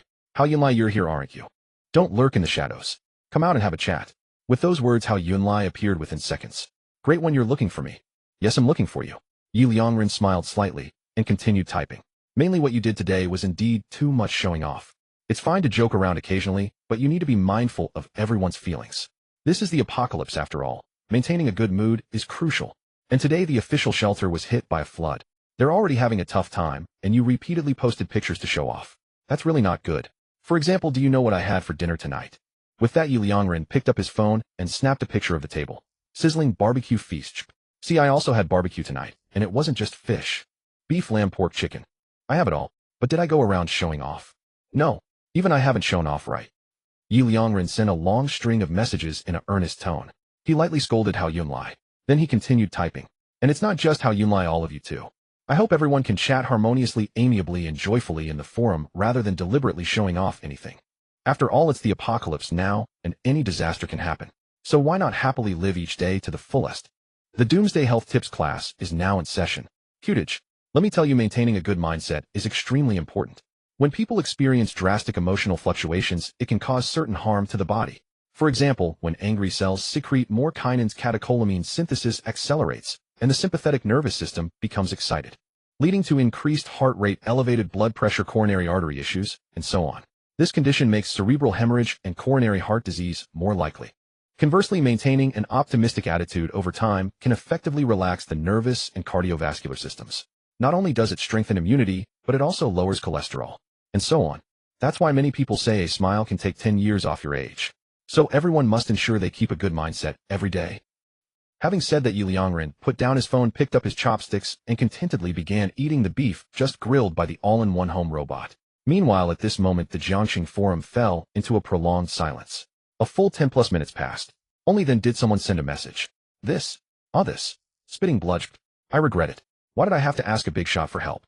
With a message from someone at the official shelter, the forum instantly became lively. I regret it too. Crying loudly. 10086. Is this help? Lucky Bro was just eating grilled fish, but the big shot. When the big shot appeared, the image they posted was directly a luxurious barbecue feast. Mind blown. The compressed biscuit in my hand tastes even worse now. This big shot isn't speaking for us at all. They're just twisting the knife even deeper. Weeping with tears. Exactly. Yes, the big shot's move did indeed hit Lucky Bro hard, but I feel like we're the ones who got hit even harder. Maintain a good mindset. Who can teach me how to maintain it? I just want to cry right now. Wailing loudly. My tears don't just flow from my eyes, they also pour out of my mouth. In an instant, the people at the official shelter had their minds shattered even more. Ye Liangren happily ate the barbecue prepared by the all-in-one home robot while checking the forum in his spare time. Seeing the forum messages, he couldn't help but shrug his shoulders and spread his hands with a helpless expression. See, I knew it. I told you, how am I supposed to comfort you in this situation? How am I supposed to scold Hao Yunlai? Obviously, I'm eating even more luxuriously than Hao Yunlai. But you insisted on me coming and kept ing me non-stop. What could I do? Now you're even more crushed and am stuck in a no-win situation. Really? Ye Liangren shook his head and sighed. He directly closed the forum and continued enjoying his delicious food. At this moment, the forum was flooded with congratulations from Jiangxing residents. Ha ha ha. I don't know why, but I suddenly find this hilarious. Laughing loudly. Me too, I almost laughed myself into a cramp. Am dying of laughter. Seeking comfort, but getting crushed instead, ha ha. I can't, I'm laughing until I collapse. 10086. Jiangxing residents suddenly sent messages followed by a flood of laughing emojis. Brothers from the official shelter, did you get comforted? Curious. I'm also very curious, did you get comforted? And the big shot's method of comfort is way too unique. Bowing to the big shot. Yeah, especially the image the big shot sent. It made my mouth water. But to be fair, the big shot really had no choice. Exactly, that's true. You wanted the big shot to comfort you and also scold Lucky Bro. What could they do? Exactly. The big shot did a perfect job. Actually, the main problem is you picked the wrong time. Right? Why did you have to seek comfort right when the big shot was having dinner? Did you think the big shot was eating compressed biscuits like you? When the Jiangxing residents' messages came out, the people at the official shelter felt even worse. You. Wah, I'm crying. The big shot crushed us, and now you're crushing us too. Why did I open the forum today? Wah, I regret it so much. You're going too far, crushing us again here. Just as the official shelter people's minds were shattering once more, a new message suddenly appeared on the forum. I understand what the big shot said. I really did show off too much today. And brothers who went to the official shelter, don't be like this anymore. Didn't you hear the big shot say maintaining a good mindset is very important? You need to smile more. Right now your mindset probably isn't very good. On the forum, Hao Yunlai sent a message, and he was earnestly trying to counsel them. But as soon as he said that, the official shelter exploded. In the end, it's you, Hao Yunlai, who pops up to comfort us. Hao Yunlai, anyone can say that except you. Exactly who started all this? Who made our minds collapse in the first place? Obviously it was you. Wah, do you have any social awareness at all? And you tell us to maintain a good mindset. Go to hell, crying loudly. Under the barrage from the official shelter crowd, Hao Yunlai fell silent and logged off. And with him logging off, the official shelter people's minds shattered even more. They couldn't even find anyone to blame anymore. The forum began to be consumed by the overwhelming grief of the official shelter people. Ding! You have successfully collected supplies, 400 kilograms of pure iron. Reward survival points, 240. Ding! You have successfully collected supplies, 400 kilograms of pure iron. Reward survival points, 240. Remaining survival points, 131510. Ding! You have successfully collected supplies, 400 kilograms of titanium alloy. Reward survival points, 330. Remaining survival points, 142330. Ding! You have successfully collected supplies, 400 kilograms of sand and gravel. Reward survival points, 40. Remaining survival points, 153320. Your current remaining supplies: pure iron, 59250 kg. Titanium alloy, 36450 kg. Sand and gravel, 48100 kg. Energy stone, 1. Remaining survival points, 153320. It was 11 o'clock at night. Ye Liangren pinched his chin, gazing at the day's haul from the transport robots, and couldn't help but raise an eyebrow. 15,000 survival points, huh? But the amount of sand and gravel moved today is a bit low. Deducting the 33,000 from yesterday, today's total is only 15,000 kilograms. That's basically just half of yesterday's. Were there really that many people fishing this afternoon? Ye Liangren frowned slightly, then turned his gaze to the surveillance footage, looking at the entire map of the province. Although the large torrent hasn't invaded our province, yet I can't let them run rampant. I need to bring this up tomorrow. But since I still have a good amount of survival points, I might as well expand the surveillance area first, and keep constant tabs on the torrent's exact location. After a moment of deliberation, Ye Liangren made his decision. His eyes fell on the surveillance screen. Omnidirectional satellite surveillance, area 300 square kilometers. Upgradable. Upgrade directions quality, 600. Expand surveillance range, 800. Note: each upgrade to the surveillance range extends the satellite's coverage by 100 kilometers.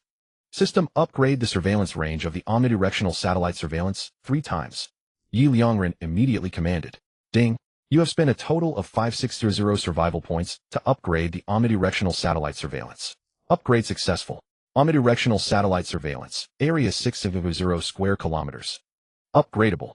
Upgrade directions quality, a 600. Expand surveillance range, 6400.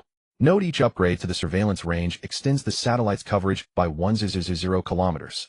Remaining survival points, 147720. Holy shit. Ye Liangren's brow twitched violently. Fuck, upgrading the satellite surveillance 3 times cost 5600 survival points. So the cost really does double with each upgrade, huh? And system, have you gotten too big for your britches? Why didn't it even ask for confirmation this time? It used to prompt me for anything over 1,000 points, but now it doesn't even say a word for 5,000. Ye Liangren couldn't help but grumble. Although he was relatively well off on survival points, now spending 5600 in one go, especially just to expand the surveillance range, still made his heart ache. It was simply too expensive. After a moment, Ye Liangren took a deep breath. He then turned his attention to the surveillance screen. The view was now centered on Jiangxing City, extending outward for a full 6,000 kilometers, almost covering the neighboring province. It may be expensive, but the view isn't too bad a deal. He consoled himself. Then he began to seriously search for the location of the large torrent. The moment he did, his expression shifted. On the satellite image, he hadn't paid much attention, but now that he zoomed out, nearly 2/3 of the neighboring province was already submerged. At this rate, the large torrent would reach Jiangxing City by the day after tomorrow at the very latest. But one had to remember, it was still pouring rain. Moreover, the earlier downpour had already triggered a medium torrent. If the medium and large torrents merged, the speed would at least double. In other words, at the very least, he had to finish building the walls around the entire Jiangxing City by tomorrow night. The thought made Ye Liangren's heart pound with lingering fear. Good thing I upgraded the satellite surveillance 3 times, and good thing the system didn't prompt me. If it had and I thought it was too expensive and didn't upgrade, I would never have discovered the torrent situation. Just this piece of intelligence alone is worth at least 5600 survival points. Immediately Ye Liangren checked his materials and began to calculate. I have 4810 kg of sand and gravel now, enough to build 240 T2 grade steel walls. One wall needs 120 blocks, so that's enough for 2 walls. Adding the one built last night, I'm only short 1 wall. 1 wall means I need to collect at least 240 kg of sand and gravel tomorrow. Ye Liangren shook his head and took a deep breath. Too difficult. After being scoured by the torrent, a lot of the sand and gravel has been washed away. Plus it's raining, making it inherently hard to collect. Ye Liangren immediately turned to look at the 4 transport robots on the surveillance screen, which were hauling metal supplies. Transport robots 1, 2, 3, 0, and 4 from now until noon tomorrow. Focus all your efforts on collecting sand and gravel nearby and transporting it back to the shelter. Command received. The robots can work non-stop, and since they're right next to the shelter, it saves travel time. Combined with the sand and gravel the citizens of Jiangcheng collect tomorrow, it should be enough. And luckily the terrain in the north is high. Even if another medium torrent hits, it won't threaten Jiangcheng. It's different for the other directions. Without the walls to block it, if a medium torrent really comes, Jiangcheng is screwed. Guess I got lucky with a natural little fortress. Ye Liangren smiled faintly. For now he would start building the walls on the sides that weren't protected. System build 240 T2 grade steel walls. Ye Liangren immediately commanded. Ding. Building 240 T2 grade steel walls requires the following materials: sand and gravel 4800 kg, pure iron 200 kg, titanium alloy 4800 kg. Confirm construction. Ye Liangren nodded. The next moment, a virtual screen appeared again. Ding. 240 T2 grade steel walls have been successfully built. Your current remaining supplies: pure iron 35250 kg, titanium alloy 31650 kg, sand and gravel 100 kilograms, energy stone 1. Ding. Would you like to manually install the T2 grade steel walls? A system dialog box appeared. Just as Ye Liangren was about to speak, buzz. His phone vibrated. Ye Liangren opened it and saw someone was messaging him on the forum. It was Dulong. Boss, you there? Boss, if you're going to build walls, it's best to start with the northern wall. The north indeed stands at a higher elevation and lies at the valley bottom, forming a natural dam. However, this rain has been too heavy and too prolonged, compounded by the erosion of a medium-scale torrent. It is highly likely that this natural dam is nearly full. Once it truly overflows, the threat to Jiangcheng will be far more terrifying than torrents elsewhere. Therefore, boss, if you plan to build a wall next, it would be best to start with the northern wall. Upon seeing the string of messages privately sent by Dulong, Ye Liangren was instantly startled. Understood, thanks for the heads up. Ye Liangren replied immediately, while a lingering sense of dread crept into his heart. Thank goodness. Thank goodness Dulong's message arrived in time. If it had been any later, he might have already finished constructing the wall. By then, if the wall couldn't be relocated, it would truly spell disaster. It must be said this brother Dulong always appears at the most critical moments. I hereby crown you the strongest. You flatter me, boss. Meanwhile, Dulong replied in an instant. Actually, I should be thanking you, boss. If you hadn't warned me, and if I hadn't reinforced the waterproofing overnight, I would have been done for in today's medium-scale torrent. And now, finally, I've managed to complete the waterproofing and can breathe a little easier. Seeing the message, Ye Liangren smiled faintly, then suddenly tensed, immediately turning his gaze to the surveillance feed. Dulong might be in danger. The wall was to be built starting from Jiangcheng's second ring road, encircling the entire second ring area, and sealing off everything within. To be honest, the area within the second ring was already sufficient for the residents of Jiangcheng. Expanding it would likely deplete the materials. But Dulong was different. Dulong was living in the storage room of his own supermarket. And typically such large supermarkets wouldn't be located within the second ring, due to prohibitive property prices. Ye Liangren immediately typed a warning to Dulong. I'm afraid you can't relax just yet. Serious. Barring any surprises, around midnight tomorrow night, a massive torrent will sweep into Jiangcheng. Yes, regarding the torrent, if your waterproofing is sturdy enough, you can indeed rest easy. But what follows is the most critical part. This torrent is of immense scale. Barring unforeseen circumstances, it will last at least 2 days. But this is the situation within Jiangcheng's second ring. With the wall in place, the massive torrent will at most splash a few waves over the top, causing only minor flooding in the sewers and leaving puddles of a few centimeters on the ground. However, it's different outside the second ring. I can't possibly build a wall around Jiangcheng from the outer areas. That would be a waste of resources. And Dulong, you're located outside the second ring, aren't you? As Ye Liangren's message landed, Dulong replied instantly. I am indeed outside the second ring, even close to the third ring. Boss, do you mean that even with reinforced waterproofing, I won't be able to withstand the massive torrent? Ye Liangren shook his head and continued typing no. What's more threatening isn't the torrent itself, but two other things related to it. First, oxygen. Once your underground storage room is completely submerged by the torrent, your oxygen supply will be cut off. This is far more dangerous than the torrent itself. Second, warmth. The fifth ice age has already begun and temperatures are steadily dropping. Barring surprises, within 2 days of the massive torrent hitting Jiangxing, it will freeze over, covering the top of your storage room. By then, the temperature in your storage room will drop by dozens of degrees. You must ensure proper insulation, and you can't rely too heavily on external electricity. The power grid will likely fail after the torrent hits. You'd better prepare a few generators. After Ye Liangren sent the messages, Du Long fell into an uncharacteristic silence. A long while later, he finally began to reply. Saj, sorrowful, I thought I was safe, but I still have a long way to go. Thank you, boss. If not for your warning, I'd be done for again this time. No more talk. I'm off to work on insulation and prepare an oxygen supply. Crying. Seeing the messages, Ye Liangren put down his phone and nodded with a smile. Then his gaze returned to the surveillance feed. He began scouting for suitable spots to build the wall. The western wall is already built. The northern one must be constructed this time, leaving the southern and eastern sides. This task demands absolute caution, and more caution. Otherwise, a single mistake could bring utter catastrophe to the residents of Jiangxing.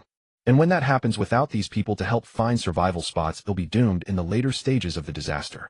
Ye Liangren's eyes meticulously scanned every direction on the surveillance feed. From within Jiangxing to outside, from the province to neighboring provinces. He began examining the water flow, dam conditions, geographical locations, and more in each area. It was fortunate that the satellite surveillance feed remained relatively clear even at night, otherwise he would have had to rely entirely on guesswork. After a long while, Ye Liangren finally made his decision. The south is more dangerous. Although the east also has the potential for a medium-scale torrent, several dams in the south are already full and many are on the verge of failure. If those dams give way, even if it's just a medium-scale torrent, the south will be far more perilous than the east. System. Begin manual installation of T2-grade steel walls. Ye Liangren commanded immediately. The next moment, a massive virtual screen appeared in his field of vision. Ye Liangren aligned the north and south, pinpointed the locations, and began installing them one by one. Only after the last T2-grade steel wall was in place did he release his grip and catch his breath. He glanced at the time. It was already 11:30. Time to sleep. The next morning, just past 7. Dawn had barely broken. Outside, the rain was still pouring. The temperature had plummeted by several degrees, nearing freezing. Most people were already awake, not from the cold, but from the intermittent thunder outside. Yet because of the biting chill, they were reluctant to get out of bed. At this moment, the Jiangxing Forum suddenly buzzed with activity. Personnel from the official shelter had posted news images. Latest notice: the Sanli Dam, Sichuan Dam, Yunli Dam, and 3 other dams have collapsed due to severely excessive water storage and lack of supervision. The Wushang Dam, Shitong Dam, Haiyun Dam, and 5 other dams are also nearing their storage limits and are expected to automatically open their sluice gates or collapse within 2 hours. Within less than 5 minutes after the news image was posted by someone from the official shelter, the Jiangxing Forum erupted in fervor. Holy shit! Holy shit! Holy shit! The dam actually collapsed. Such a huge event, and I didn't feel a thing. Are these dams far from us? You're quite ignorant, my friend. These collapsed dams are not far at all. On the contrary, they're very close. That's right. Take the Sanli Dam and Sichuan Dam, for example. They're right in the neighboring city. As for the other 4, except for Yunli Dam, all are within this province. The reason you didn't hear the sound of the dam collapse is mostly because the massive water volume cushioned the impact, making the noise less obvious. Exactly. But 6 dams have already collapsed in such a short time. That's terrifying. And those 6 collapsed dams are all relatively close to us.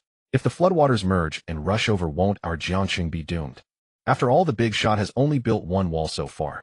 Residents of Jiangxing began discussing heatedly on the forum. Meanwhile, the person who had posted the news image earlier chimed in again. Brother, so is your side safe or not? As far as I know, this dam collapse will trigger multiple small to medium-sized torrents covering a wide area. Basically, all 4 directions, east, west, north, and south, could be hit by floods. But the big shot has only built 1 wall. Isn't that dangerous? After a few seconds, the person added, "It'll be straightforward. Brother Face asked me to post this image. The reward is still 2 packs of compressed biscuits. Brother Face always wants to take this chance to demoralize you. He still can't swallow his pride from before. But honestly, I'm really worried." Upon hearing this, the residents of Jiangxing were stunned. Brother Face is at it again. And using the same old tricks, But this time he exposed himself way too quickly, didn't he? Exactly. We hadn't even said anything, and this guy just outed himself. TSK. If Brother Face finds out, won't he be furious? But speaking of which, Brother Face is really persistent. How many times has this been? Right? If he put that persistence into something else, what couldn't he achieve? Why does he always have to question the big shot's abilities? Exactly. When has our big shot ever lost? Instantaneously the forum was filled with cheerful remarks. Then images suddenly appeared on the forum. Superwall. JPG. Superwall. JPG. Superwall. JPG. Holy shit, look what I found. After our mole and Brother Face's camp leaked the news, I couldn't help but go outside to check. After all, so many dams collapsed at once, and I was really uneasy. Reason being, I used to be a dam engineer. I know full well how terrifying the water volume that can shatter a dam is. But the moment I stepped out, I felt completely at ease. Overnight, the big shot has built 2 more walls. One to the north, one to the south. Plus the wall already built to the west. I feel like I'm living in a super castle. Holy shit, the big shot is truly incredible. And I was actually worried just now. My worry was totally unnecessary. Worship the big shot. JPG. Big shot forever God. JPG. As soon as these words landed, the residents of Jiangxing nearly laughed themselves silly. Here we go again, Brother Face gets slapped in the face once more. Laughing cramps. JPG. And this time the slap came especially fast. 1 second the news was posted, the next second the face was slapped. Roaring laughter.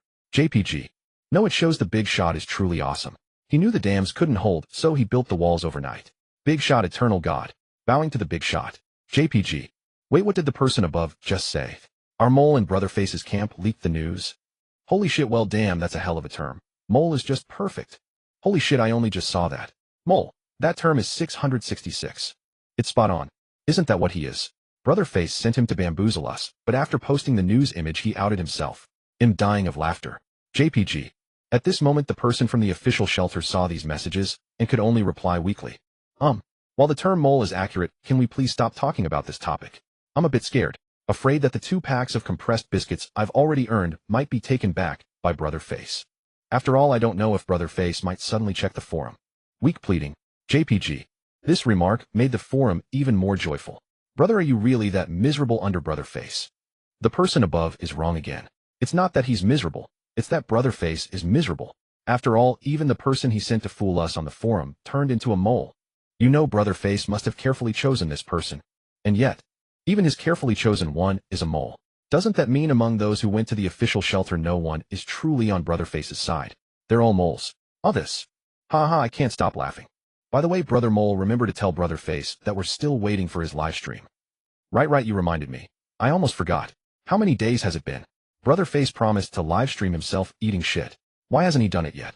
Meanwhile, in the shelter, Ye Liangren opened his eyes under the soothing massage of the all-purpose home robot. The first thing he did after waking was to check the surveillance feed to understand the current situation. Upon seeing it, Ye Liangren smiled. His speculation had proven correct. Several dams to the south had already collapsed. Though the resulting waves would also affect the east, the south remained the most dangerous. And he had already completed the southern wall. Ye Liangren stretched comfortably and walked to the dining table. While enjoying the perfect breakfast prepared by the all-purpose home robot, he opened his phone to browse the forum. There he saw a flood of mentions about the mole. Puzzled, he scrolled up through the messages and couldn't help but chuckle. This Jiangxing really has it rough. But speaking of which, the residents of Jiangxing are still too idle, or rather too at ease. With all this time to chat, why aren't they out collecting sand and stones? Ye Liangren immediately picked up his phone to type a response. Just then suddenly, boom, a thunderous roar like a bolt from the blue resounded deafeningly. Throughout the entire Jiangxing city, almost everyone was startled by the thunderous roar. They hurriedly looked around searching for the source of the sound. At that very moment, an even louder noise echoed once more. Rumbling. A series of terrifying sounds seemed to explode right beside their ears. This sound was exceptionally horrifying and sent chills down everyone's spine. Even the ground seemed to tremble as the dreadful noise emerged. Simultaneously, the forum began to be flooded with posts about this terrifying sound. So terrifying. So terrifying. So terrifying. Holy crap. Did you all hear that sound? Please tell me I'm not hallucinating. Heard it. Heard it. If you couldn't hear that, you'd have to be deaf. This sound is too frightening. But why can't I find where it's coming from? I feel so unsafe and panicking right now. Do you think this could be a sign of a major earthquake? Just as the residents of Jiangxing were frantically discussing the source of the sound, someone from the official shelter suddenly sent a message. I've heard this sound before. It's the sound of a mudslide. And it's no ordinary mudslide. It's a massive one, the kind caused by a large-scale landslide where most of a mountain collapses and impacts the ground. If I'm not mistaken, it's likely due to the continuous heavy rain over the past few days causing a nearby mountain to collapse. Wait, I'm getting a news update now. The person suddenly paused mid-sentence. The next moment, a news image was posted on the forum. Urgent notice: the Liangren Dam has just collapsed. Due to a technical oversight, we failed to notify everyone in time for evacuation. We apologize for the inconvenience. The Liangren Dam is the second largest dam in Jiang province with an enormous water storage capacity. It was built on solid ground backed by a mountain, so even if the water level exceeded limits, the dam should not have easily failed. Therefore, although the staff detected that the dam's water storage was nearing saturation, they concluded it would be safe. However, multiple underground rivers were discovered in the Lin Mountain behind the dam. Combined with the excess water storage, this triggered a landslide which in turn caused the dam's collapse. This will be a devastating disaster. Due to the massive water volume, it is highly likely to trigger a medium-scale flood. Residents near the Liangren Dam should take precautions in advance. Liangren Dam. I remember that dam is behind the mountain north of our Jiangxing, right? So that sound we just heard was from the mountain collapsing. No wonder we couldn't find a source. The wall built by the big shot blocked the water and landslide. So that's it. Finally, we can breathe easy. With the wall built by the big shot blocking everything, what do we have to worry about? Exactly. The forum erupted with cheers from Jiangxing residents. But just then, the person from the official shelter who had posted the news image quickly sent another message. Everyone, you must not let your guard down. You might not understand how terrifying a mudslide is, especially one caused by a mountain collapse. But I've experienced it firsthand, and I know exactly how horrifying it can be. A mountain collapse mudslide is different from an ordinary one. It carries massive rocks from the entire mountain, which are usually enormous. Combined with the near 90-degree slope after the collapse and the high-speed flow of mud, its destructive power is comparable to a missile. Especially since Lin Mountain is behind the Liangren Dam, the second largest dam in Jiang province. When all that water bursts out, the speed of the flow will multiply the destructive force of the mudslide several times over. I'm not in Jiangxing, and I haven't seen the wall built by the big shot with my own eyes. But I can guarantee one thing: no engineer can claim that any structure they build can withstand a mudslide of this magnitude.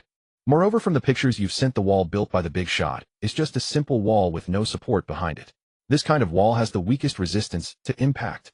Right now, the only thing I'm grateful for is that I came to the official shelter early. After sending this lengthy message, the person paused.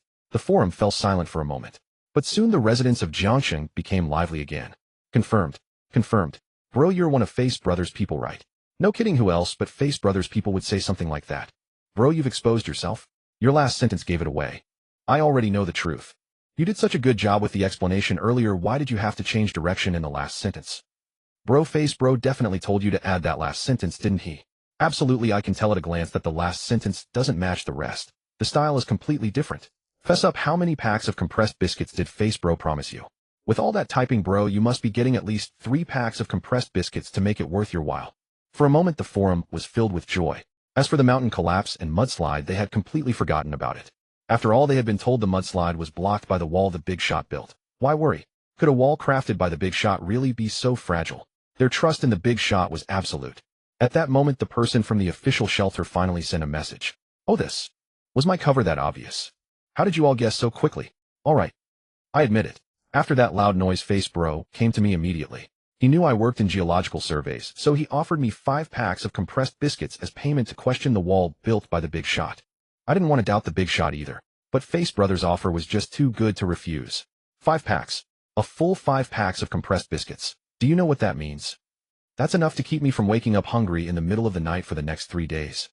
I'm truly terrified of hunger. The person from the official shelter continued to message.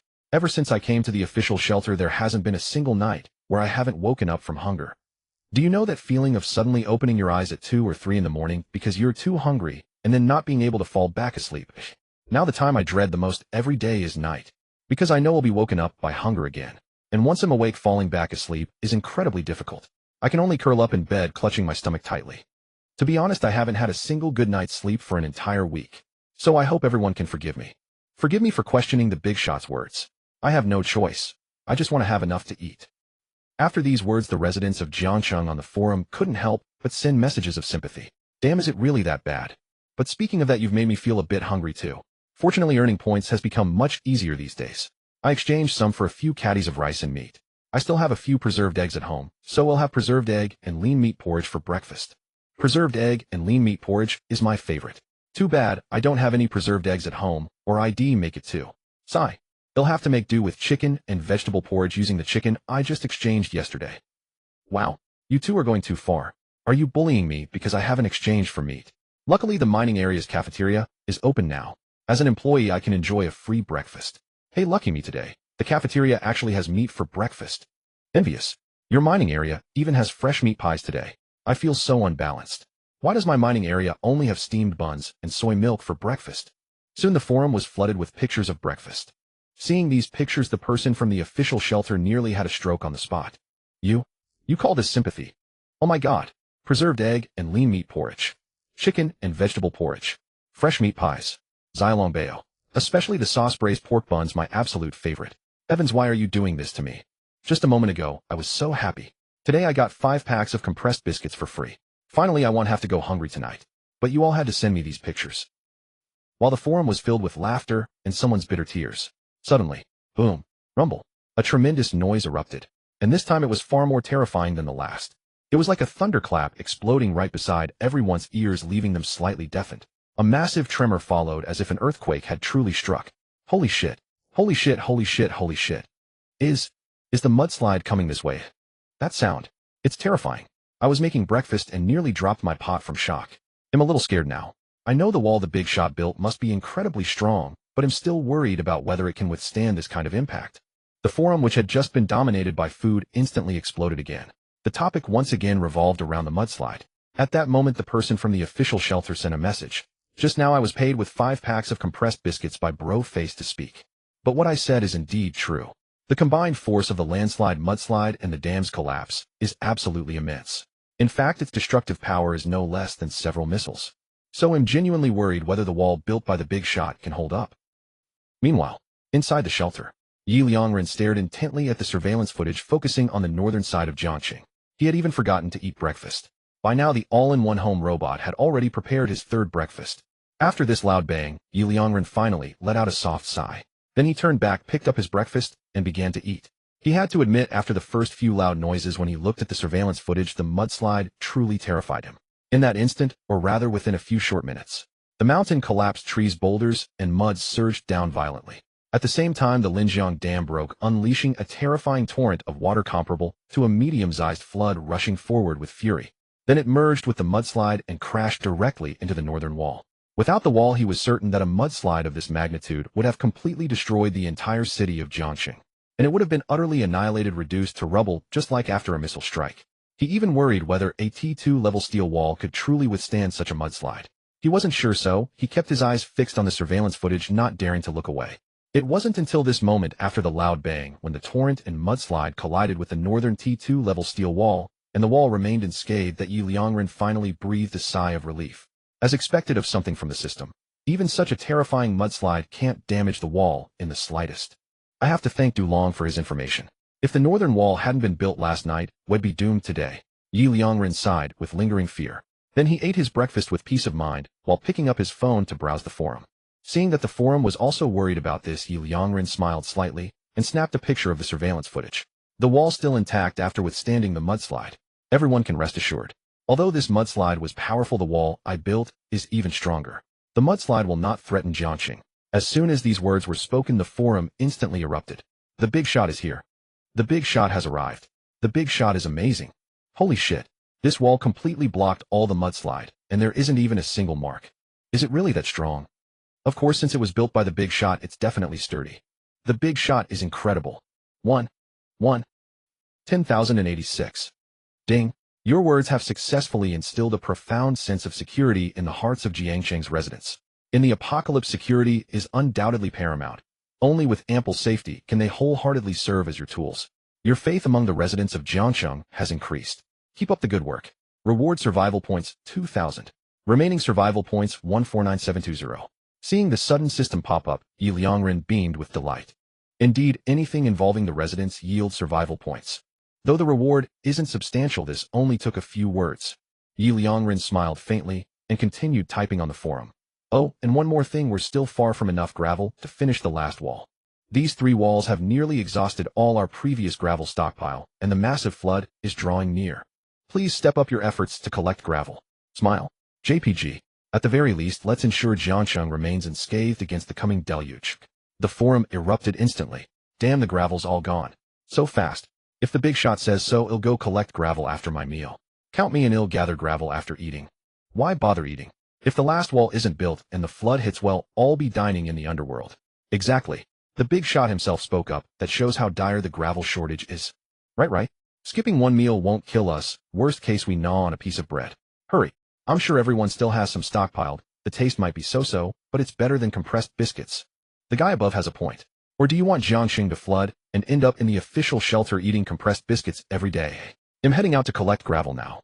He'll stock up and grab lunch at the mining district canteen, then keep collecting. No time wasted. Same here. 10,086. In an instant, a massive crowd clad in protective suits braved the torrential rain and surged out in a dark tide, scattering to gather gravel from various sandy patches. Inside the shelter, Ye Liangren watched the scene on the monitor, a satisfied smile curling his lips. Meanwhile, on the forum, the people from the official shelter were in an uproar. Damn, you guys are going too far. Angry. JPG, exactly. What's wrong with compressed biscuits? Even if they taste bad, they fill you up. You no need to insult compressed biscuits like that. So harsh talking about them like they're crap. But that's all we eat every day. Damn, the guy above, you're even worse. They only hinted at it, you didn't have to spell it out. Seriously. Damn it, now I look at this compressed biscuit in my hand, and I can't stomach it. It was already hard to swallow every day, and you had to make me think of crap. Crying. JPG. I can't take it anymore. I can't bring myself to eat this breakfast. Same here. But Face Bro probably isn't checking the forum. After getting shut down last time, he's too scared to come back. I wonder what he's having for breakfast, but since he tricked us into coming here, we can't let him off easy. Time to urge him to stream. Make him eat crap. Exactly. If we can't eat, neither should he. Even if he doesn't stream, we'll ruin his appetite. Damn it, he lured us to the official shelter with promises of good treatment, and this is what we get. He said if we came early, he'd secure better conditions for us. Is this what he calls good treatment? Freezing every day, doing hard labor, eating nothing but crap like compressed biscuits, and not even enough to fill us. The more I think about it, the angrier I get. Compared to the big shot, he's nothing. Let's go find Face Bro together. 10086. At the same time, inside the shelter, Ye Liangren turned his attention to the system messages that had piled up overnight. Ding! You have successfully collected resources 400 kilograms of gravel. Reward survival points 40. Remaining survival points 147760. Ding! You have successfully collected resources 400 kilograms of gravel. Reward survival points 40. Remaining survival points 147800. Ding! You have successfully collected resources 400 kilograms of gravel. Reward survival points 40. Your current remaining resources: pure iron 35250 kg, titanium alloy 31650 kg, gravel 11900 kg, energy stones 1. Remaining survival points 148900. About 1180 kg of gravel collected overnight. Ye Liangren rubbed his chin, a wave of relief washing over him. Last night, he had deployed 4 transport bots to gather gravel near the shelter with full force. Without the time lost in travel, the collection efficiency was indeed high. However, the main issue was that the nearby gravel had been nearly exhausted by the bots. Now they had to travel a bit farther, which cost them considerable time. Otherwise, the haul would have been even greater. But the collection period wasn't over yet. It would continue until noon. I estimate we'll gather around 1500 kg of gravel in total. Ye Liangren calculated, pinching his chin. That means we're only 900 kg short for the last wall. The residents of Jiangxing should easily collect that in a day. With his mind at ease, Ye Liangren finally settled down to finish his breakfast comfortably. Soon noon arrived. The entire population of Jiangxing gathered in the 3 mining district canteens. Today, instead of cooking at home, they chose to eat at the canteens. The canteens buzzed with lively chatter and laughter, filled with camaraderie and devoid of any arguments. Or rather, whenever a quarrel threatened to erupt, a certain phrase would emerge. If you believe in the big shot were brothers from different mothers. Then the quarreling parties would shake hands and make up. The entire canteen echoed with cheers of long live the big shot. Meanwhile, on the forum, someone from the official shelter suddenly posted, angry. JPG. Burning with rage. JPG. Furious enough to kill. JPG. Do you even know? Know what? We just want to confront Face. On the forum, the people from the official shelter were sending messages in a furious uproar. Damn it, before Face Brother led us to the official shelter, he kept saying he would fight for better treatment for us, so we could survive in peace. And what happened? After arriving at the official shelter, we ended up with this garbage treatment. Every day we have to work like slaves, and still can't fill our stomachs or keep warm. We must confront him and demand an explanation. Even if he doesn't provide one, we should ruin his appetite, so he can't eat for a few days. After all, didn't he say something about live streaming eating poop a few days ago? And guess what we saw? Face Brother was actually not eating compressed biscuits. When we pushed the door open, we saw him eating instant noodles. And it was even braised beef noodles. Not only did it have beef, but it also had braised mushrooms. So angry, I want to kill someone. I've sharpened my knife edge. The forum was flooded with various angry emojis. At this moment, the residents of Jiang City in the 3 canteens slowed down their eating, curiously looking at their phones, all eagerly anticipating what would happen next. What happened next? What happened next? Wow, is Face Brother really that impressive? It seems he still has some influence in the official shelter, otherwise how could he have instant noodles? Yes, what did you do after you discovered this? Soon the people from the official shelter sent more updates. Cold smile. Proud. What did we do? How long has it been since we last had vegetables, let alone meat? And he unexpectedly had both to eat. Furthermore, while he ate meat, we didn't even have soup, we still only had compressed biscuits every day. So we were so angry that we wanted to knock over the instant noodles in his hands. Fortunately, I reacted quickly and snatched it away, taking a big bite first. Soon that bucket of instant noodles was completely devoured by us, leaving no trace of grease. The expression on Face Brother's face at that moment, I tell you, was truly amusing. Later we learned that as a manager he could exchange for 1 item of supplies every week, such as instant noodles, chocolate fruits, and so on, choosing one. And today he had just exchanged for the supplies of the first week, and before he could even eat it, it was taken from him. Haha, so satisfying, so refreshing. In an instant the anger in our hearts vanished, and we all retreated together. However, in the end I saw Face Brother's expression, which seemed like he was about to cry. I'm dying of laughter. After the official shelter's messages were posted on the forum, the residents of Jiang City suddenly fell silent. Each of them looked at the meal boxes in their hands and the food within, feeling somewhat uncomfortable. Soon they couldn't help but post messages on the forum. I suddenly feel that Face Brother is a bit pitiful. Yeah, I also think Face Brother is really pitiful. Sigh, it's truly pitiful. I won't target Face Brother anymore. Yes, count me in. And you guys, the brothers who went to the official shelter, you went too far. Right, it was really excessive. Is it easy for Face Brother? He brought a whole bunch of you into the official shelter, and yet all of you are spies, no one thinking of him. Now after so long he finally gets to eat a bowl of instant noodles, and you all snatched it from him. He didn't even get a drop of broth. Exactly. So pitiful, it's just a bucket of instant noodles. Do you really have to treat him like this? Look at what I'm eating. Sweet and sour pork, iron plate to fudge, dry pot ribs, a big bowl of white rice edge, right? And me, sour fish, salty pork, konjac duck, a big bowl of white rice edge. What are we eating? Isn't it 1,000 times better than instant noodles? Did we steal it from him? Exactly, it's just a bucket of instant noodles. You even snatched it from Face Brother. He must be truly heartbroken. Moreover, this is something Face Brother should have. He is part of the management, and you are not. The forum saw the residents of Jiang City suddenly posting sad comments. Although they liked to share pictures and tease each other on the forum, they had never engaged in anything like fighting over food. Moreover, they deeply empathized with the people from the official shelter, because at the beginning, when the big shots hadn't appeared, they also lived in extreme misery due to food. But even then they upheld their bottom line, as stealing someone else's food is truly too excessive. The person who had their food stolen must have even thought about ending it all. At this moment the people from the official shelter exploded. I damn it, you. You really don't fear the heavens striking you down. Exactly. It's just a bucket of instant noodles. Just that. Of course you don't care, you eat so well every day with meat and vegetables. What about us? We've been gnawing on compressed biscuits for nearly 10 days. 10 days, do you know what 10 days means? If someone could give us a meal of meat, I'd sign a contract of servitude on the spot. Yes. You guys are actually here mocking us. So angry I could deej. So angry I could deej. So angry I could deej. Meanwhile, inside the shelter, Ye Liangren, who had been watching the forum messages, suddenly fell silent. Then he looked at the meal he was currently eating. Today, the all-purpose home robot prepared him a French feast. Bouillabaisse, foie gras, Paris lobster, red wine chicken. Then he glanced at the messages on the forum, seeing that Zhong Sheng was actually eating instant noodles, and had not even had the chance to eat it before it was snatched away. Ye Liangren couldn't help but shake his head and sigh. With a snap, he took a picture. Then he typed on the forum, "To be fair, this time you really went too far. Let's not mention the rest, just this point alone is the most important. Zhong Sheng is a manager, and because he led you into the official shelter, he is your manager. Actually, this is just like the relationship between a boss and subordinates during work. How can a boss and subordinates be of equal status?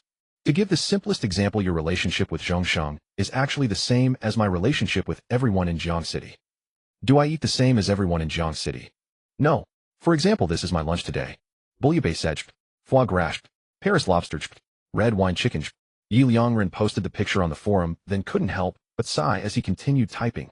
Isn't it obvious that my lunch today is definitely better than everyone else's? Same goes for Zhong Sheng. If he as your manager didn't enjoy any better treatment than you, what motivation would he have to help the official shelter manage you? If he stops managing you, who will tally the food you need each day? Who will take responsibility if you cause trouble? Who will fight for better treatment for you? And you've only just entered the official shelter. Or rather, you've been in for a while, but only a short while. Definitely not comparable to the earliest members of the official shelter. But I believe Zhong Sheng is fighting for it. He can't be content to stay at the lower rungs of management forever. But after what happened today, he might not have the heart to fight for you anymore. Common analysis. JPG, and this is just one aspect. So what you did today was truly wrong. As soon as Ye Liangren said this, the forum erupted. Residents of Jiangxing immediately sent messages. Exactly. The big shot speaks the truth. Big shot awesome. JPG. Yes, truly reasonable, not just flattery. Serious. JPG. Exactly, your actions immediately reminded me of a joke.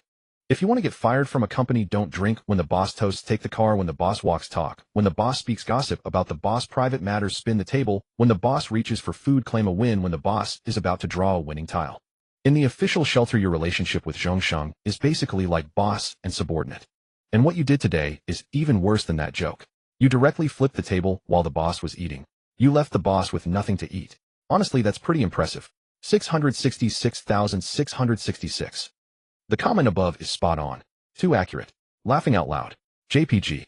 I'm dying of laughter. JPG. So think about it. Zhong Sheng as your superior would be lucky not to be furious, let alone still think about fighting for your benefits. Stop dreaming. Exactly. 10086. After the Jiangxing residents finished the forum, fell silent for 2 or 3 minutes. Then someone from the official shelter suddenly sent a message. So are we doomed? A Jiangxing resident immediately replied, of course, hey race, a song Liang for you. Get ready to eat compressed biscuits for a long time. You might not even get 3 packs a day. Instantly the forum exploded. We're done for. I feel like a danger sign just appeared on my forehead. Not even 3 packs of compressed biscuits a day. That's going to starve me to death. Crying loudly. JPG. What do we do? What do we do? Someone tell me what's our next move. Alright, I admit we were wrong this time, but how do we make up for it? Yes, is there really no way to salvage this? Brothers, please save us. Big shot, please save us. One. How about we go apologize to Brother Face? Yeah, an apology should work, right? As soon as this was said, Ye Liangren immediately shook his head and typed no. The people in the official shelter immediately panicked. Then what do we do? Even an apology won't work. So we just don't apologize and wait to die. Crying bitterly. JPG. Big shot, save us. Don't rush. It's not that I'm stopping you from apologizing, but you don't understand the severity of the situation. Ye Liangren continued typing, apologizing rashly now will only make things worse. It might even make Zhong Sheng think you're mocking him. Because what you did was way over the line. If you were a boss and your employee flipped your table while you were eating then apologized afterward, would you accept it? Of course not. Even if you pretended to be forgiving on the surface, you'd hold a grudge deep down. After all, a boss is always proud, and you've made him lose face. So what should you do? You need to find an excuse. Shift all the blame for your actions onto that excuse. Let Zhong Sheng have no hard feelings toward you, directing all his hatred toward the excuse. Ye Liangren paused after sending this. He rubbed his chin, pondered for a moment, then smiled, and shook his head. He continued typing, forget it. This excuse is indeed hard to find, but now there's a ready-made one. That's me. I've embarrassed Zhong Sheng several times in a row, even forced him to promise to eat feces live on stream. So now he doesn't dare to show his face on the forum. So you can use me as your excuse. Say that because I post delicious food on the forum every day while you're stuck eating compressed biscuits, you're psychologically unbalanced. So in anger you went to argue with Zhong Sheng about wanting better food only to find him eating instant noodles, which made you even more unbalanced. Let me be the villain. I'm already high on his hate list, a little more won't matter. As soon as this was said, the forum exploded. First the Jiangxing residents erupted, big shot. You're truly too great. Exactly, you're completely unrelated, yet you not only offered a solution, but are even willing to be the villain, letting Zhong Sheng. My eyes are red. In this life, I only acknowledge one big brother, and that's you. Bowing to the big shot. JPG. Bowing to the big shot. JPG. Bowing to the big shot. JPG. Bowing to the big shot. JPG. At this moment, the people in the official shelter also went berserk. Big shot. Wah. JPG. Big shot, we've let you down. Yes, we've wronged you so much. We were deceived by Brother Face's lies, and went to the official shelter, yet you not only didn't abandon us, but also stood up for us, even willing to be the villain for our sake. Big shot, you're too kind. Wailing loudly. JPG. Inside the official shelter, countless people, their eyes reddened, sent messages with tears of gratitude. Wow, I feel like crying. Why didn't I choose the big shot from the start? Yes, such a great person, and I didn't choose him, but chose Zhong Sheng instead. Big shot, please accept my bow. Big shot, please accept my bow. Big shot, please accept my bow. Seeing the messages on the forum, Ye Liangren shook his head with a smile, and typed, you all go ahead. By the way, don't send too many people, just 2 or 3. Too many will make Zhongsheng suspicious. Got it, big shot. Big shot, we're going. Big shot, although we are now, with Zhongsheng, our hearts will always be with you. Yes, our hearts belong only to the big shot. Long live the big shot. Long live the big shot. Long live the big shot. In the shelter, Ye Liangren couldn't help but smile at these messages. Have I gained another group of followers? As he thought this, a virtual screen suddenly popped up. Ding. Your words have not only captured the hearts of Jiangxing residents, but also those who went to the official shelter. This time your status in the hearts of the official shelter residents has greatly improved. They have begun to have faith in you, which will significantly boost your survival points in the future. Keep it up. Reward survival points 6,000. Remaining survival points 155720. Ye Liangren's eyes lit up and his smile became radiant. I really did win over those residents who went to the official shelter. And this time I got a full 6,000 survival points. And it only took a few words again. I can only say, Zhongsheng, you are truly my great lucky star. Every time you appear on the forum, I can harvest survival points. Now that you're not on the forum, I still can. Amazing. Ye Liangren smiled brilliantly and continued eating his French feast. I have to say, this tastes really good. I wonder how those residents in the official shelter survive on compressed biscuits every day.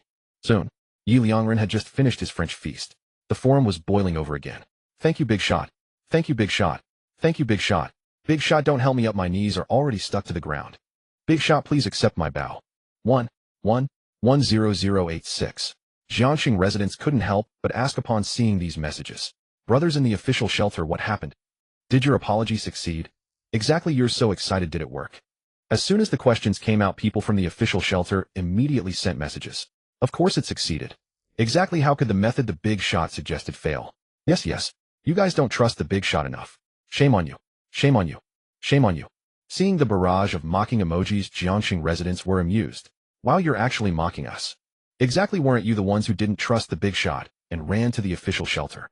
Yes, and you even questioned the big shot's building for a few packs of compressed biscuits. How ridiculous. Wow, I was wrong. Brothers, I'm on my knees, please stop, this is all dark history. The people from the official shelter immediately begged for mercy. Then someone continued, stop talking, let me tell you why we're so excited. I'm one of the 3 who went to apologize. When we entered Brother Face's room, his face was still dark, holding that bucket of instant noodles with not even a drop of soup left. Seeing this, we knew we were truly wrong, and just as the big shot said, we had offended Brother Face badly. So we followed the big shot's advice and blamed everything on him. You don't know the moment we said that, Brother Face's face brightened instantly. He even stood up and warmly invited us to sit down. Then with a big smile he told us how could he blame us, that he understood us perfectly. And finally he told us a piece of great news. He had been working on getting us better food, and there was already progress. Barring any accidents, in a week we can have at least one day without compressed biscuits, switching to something else like instant noodles. At this point the person couldn't help but send an emoji. This time it's all thanks to the big shot. If not for the big shot, Brother Face would have kept all that better food for himself.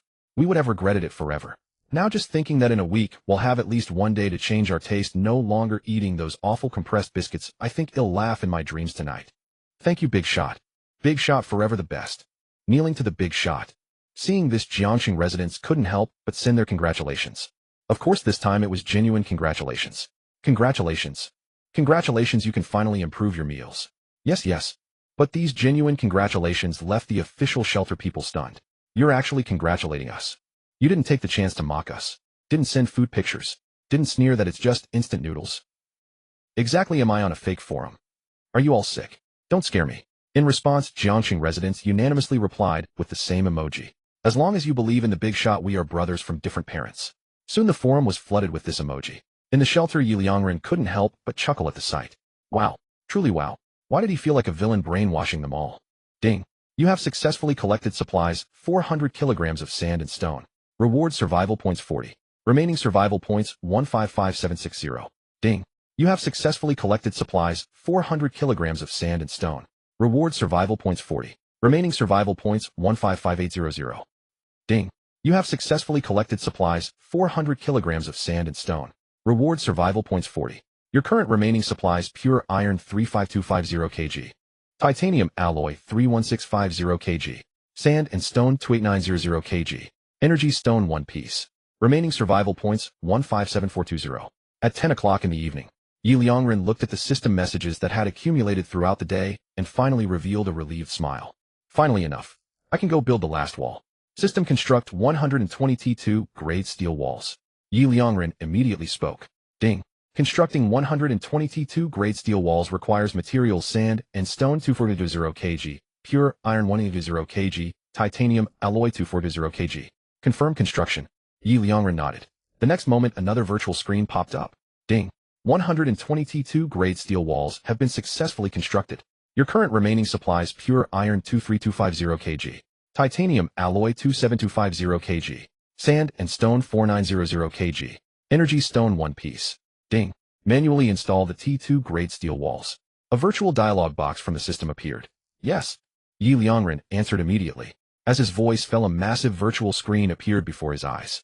3 minutes later, the fourth wall descended from the sky, completely enclosing the entire city of Jiangxing.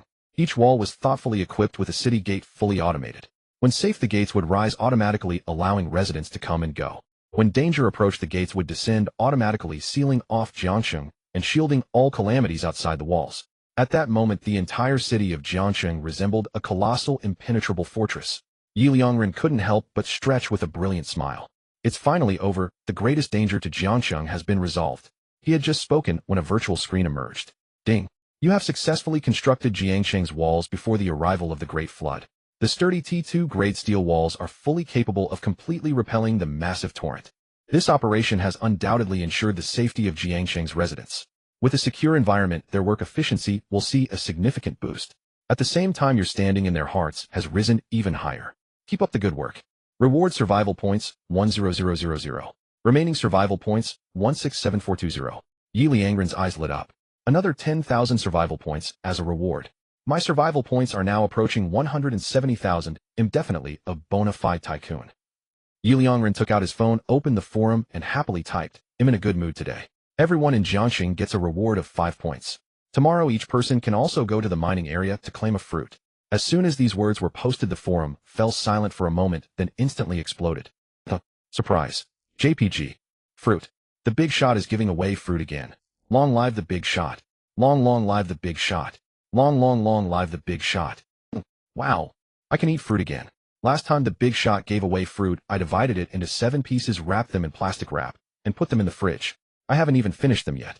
This time the big shot is giving away more, so doesn't that mean I can eat fruit every day for the next 10 days? Awesome. Damn. The guy upstairs, you're a genius. Why didn't I think of that? I have plastic wrap at home too, and I never had a use for it. 10086. Thanks for the tip. I'm going to divide my fruit into equal parts too. Just thinking that I can eat fruit every day for the next few days will make me smile in my dreams tonight. On the forum, the residents of Jiangxing were in complete frenzy. At this moment, the residents who had gone to the official shelter couldn't help but run out and complain again. Wow, fruit again. The big shot is giving away fruit again. Crying. JPG.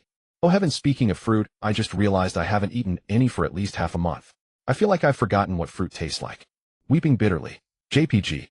I was just so happy a moment ago because I knew that if we endured another week, we might have a chance to change our taste and not have to eat those disgusting, nauseating compressed biscuits anymore. But now I'm suddenly not happy. Fruit. Why did I have to come to the official shelter? Exactly. And this official shelter is so stingy. We do hard labor every day, no one asks how we are, there's no air conditioning, and I can even accept eating compressed biscuits. But today is already December 30th. Tomorrow night is New Year's Eve, and I haven't heard of any activities. I guess no one will pay us any attention. I was hoping the official shelter might give us something good to eat on New Year's Eve, but now forget it, it's simply impossible. Heartbreaking. JPG. As soon as the last person from the official shelter posted that message, the entire forum fell into dead silence. After a full minute, the forum erupted. Shocked. JPG. Shocked. JPG. Shocked. JPG. Damn, the guy upstairs, if you hadn't mentioned it, I would have totally forgotten. Right. I had already forgotten about the calendar or anything who looks at the calendar during the apocalypse. Now that you mention it, I just realized that tomorrow night is New Year's Eve. Exactly. Thanks for the reminder. Even though it's the apocalypse, a big day and a big holiday like New Year's Eve is still worth celebrating. Right.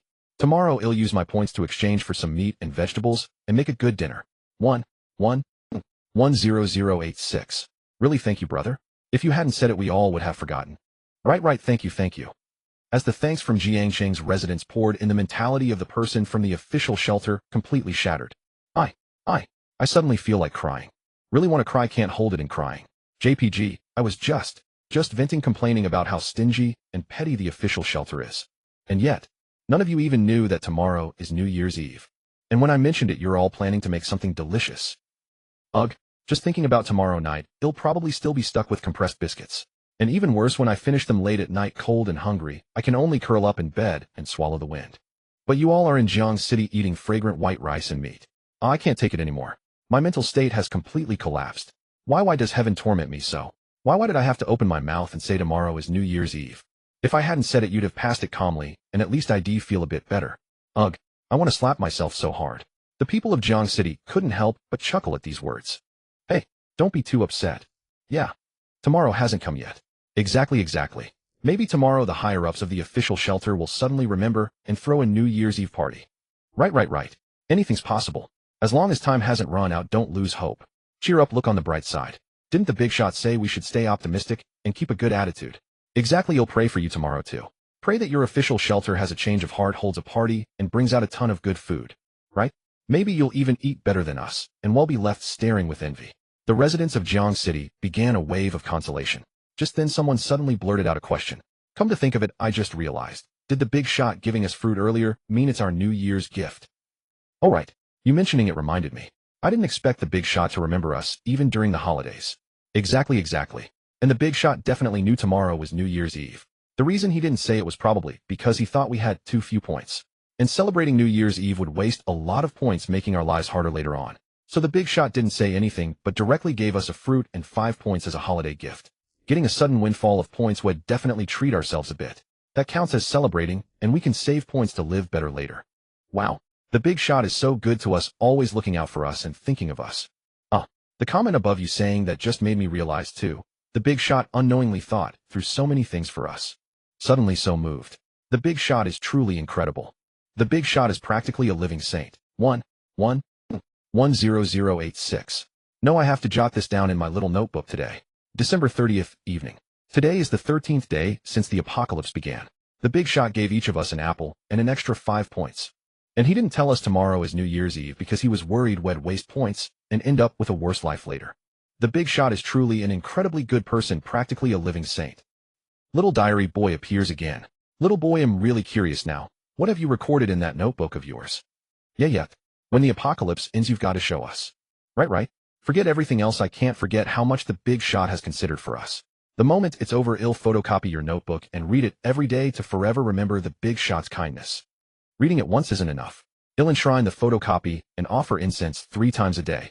The big shot is a true living saint. 10086. The forum erupted into a frenzy. In the shelter, Ye Liangren was completely stunned. All this. How am I looking out for you? How am I thinking for you? I just hit nearly 1700 survival points and finished building the Jiang City walls. I was happy and decided to reward you a bit. It's like when a company suddenly makes a big profit, and as the boss I hand out some small perks. Totally normal. How did you all suddenly imagine me as a saint? Ye Liangren was utterly bewildered. And tomorrow is New Year's Eve. Damn, I totally forgot about that. And you all actually thought I was giving out holiday gifts. And that I didn't tell you because I was afraid you'd waste points on the celebration and lower your quality of life. The imagination is so wild I'm speechless. And you've already written me into your little notebook. When the apocalypse ends, you'll photocopy it and read it every day. Especially the one who wants to enshrine it and offer incense 3 times a day. Good grief. Are you all really treating me like a Buddha? Ye Liangren was covered in black lines, finding it absurd. But he stroked his chin, a slight smile curling at the corner of his mouth. They did remind me. Tomorrow is New Year's Eve. On such a big holiday, shouldn't I send some gifts to earn some survival points? This is a major festival. It'll definitely boost their faith in me. After all, what I just gave wasn't really a holiday gift. After some mental calculation, Ye Liangren immediately typed a message. Well, actually, you've misunderstood. Those 5 points and the fruit were really just a gift from me because I was in a good mood today. As for tomorrow being New Year's Eve, I honestly forgot. I've been pretty busy. But for a big occasion like New Year's Eve, I definitely have to give gifts. Since you all mentioned having few points, and to avoid you wasting them, I've decided. Tomorrow night, everyone can collect a serving of tang yuan and a serving of dumplings at the mining area, so that even in the apocalypse you can enjoy a happy New Year's Eve. As soon as Ye Liangren said this, the forum exploded again. The big shot has given us another gift. Big shot, you are truly too kind. Right. If it were anyone else, if we misunderstood their intentions, they'd just take the credit without admitting it. But the big shot is different. He admitted it, and not only that, he acknowledged that his earlier gift wasn't a holiday present, and then granted our request by giving us another gift. What defines a saint? This is a true saint. Exactly. Someone as honest, helpful, considerate, and selfless as the big shot. If he's not a saint, who could? Long live the Great One. Long, long live the Great One. Eternal glory to the Great One. On the forum, the residents of Jiangxing erupted into what seemed like endless cheers. Good heavens. In the shelter, Ye Liangren looked at the posts praising him as if he were a saint and couldn't help but chuckle. These people really love to overthink. And their wild theories are ridiculously amusing.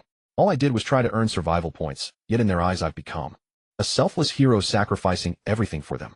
Tisk tisk tsk. But honestly, being praised and admired by so many feels pretty great. Just then 2 virtual screens popped up. Ding. Because you were overjoyed, you gifted each resident of Jiangxing 5 points and a fruit, lifting their spirits as well. Simultaneously, as New Year's Eve approached, your actions led the residents to mistakenly believe this was a New Year's gift from you, further elevating your prestige in their hearts. Reward survival points 2,000. Remaining survival points 169420. Ding. You chose to give each resident of Jiangxing a serving of tangyuan and dumplings on New Year's Eve, sparking a full-blown celebration. Moreover, because you explained your previous gift, the residents now see you as an utterly honest and selfless individual, deepening their devotion to you. Reward survival points 2,000. Remaining survival points 171420. 2 rewards appeared at once. Ye Liangren's eyes lit up. Good heavens. So it's not just holiday gifts that earn survival points. If that's the case, couldn't I just give gifts every day and keep racking up points? A radiant smile spread across Ye Liangren's face. But soon he shook his head. No. This is something I can only do occasionally. If I give gifts daily, they'll get used to it, and the moment I stop, their devotion might even wane. I don't know if the system has a penalty mechanism, but since rewards are tied to the residents' faith in me, a drop in their devotion could reduce future rewards even without explicit penalties. Besides, I don't have enough fruit to give every day. The first batch of planted fruit hasn't ripened yet. After mulling it over, Ye Liangren dismissed the idea. Then looking at the all-in-one home robot, he said, "Home robot, you don't need to give me a massage tonight. Make dumplings and tangyuan instead. The entire city of Jiangxing needs to eat tomorrow night. That's a huge amount. Can you finish it in one night?" Command received. Can be completed.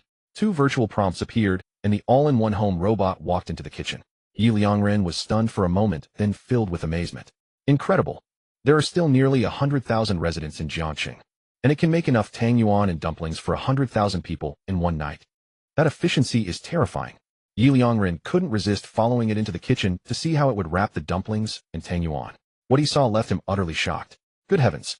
The robot's hands suddenly extended, and from the tips of the extended fingers, smaller hands emerged. What was once just 2 hands had now become 10, and each small hand was exactly the right size to wrap a dumpling or tangyuan. Whoa, it's this smart. Meanwhile, on the forum, the residents who had gone to the official shelter were now even more devastated. Not content with one gift, he gives a second. Jealousy. PNG.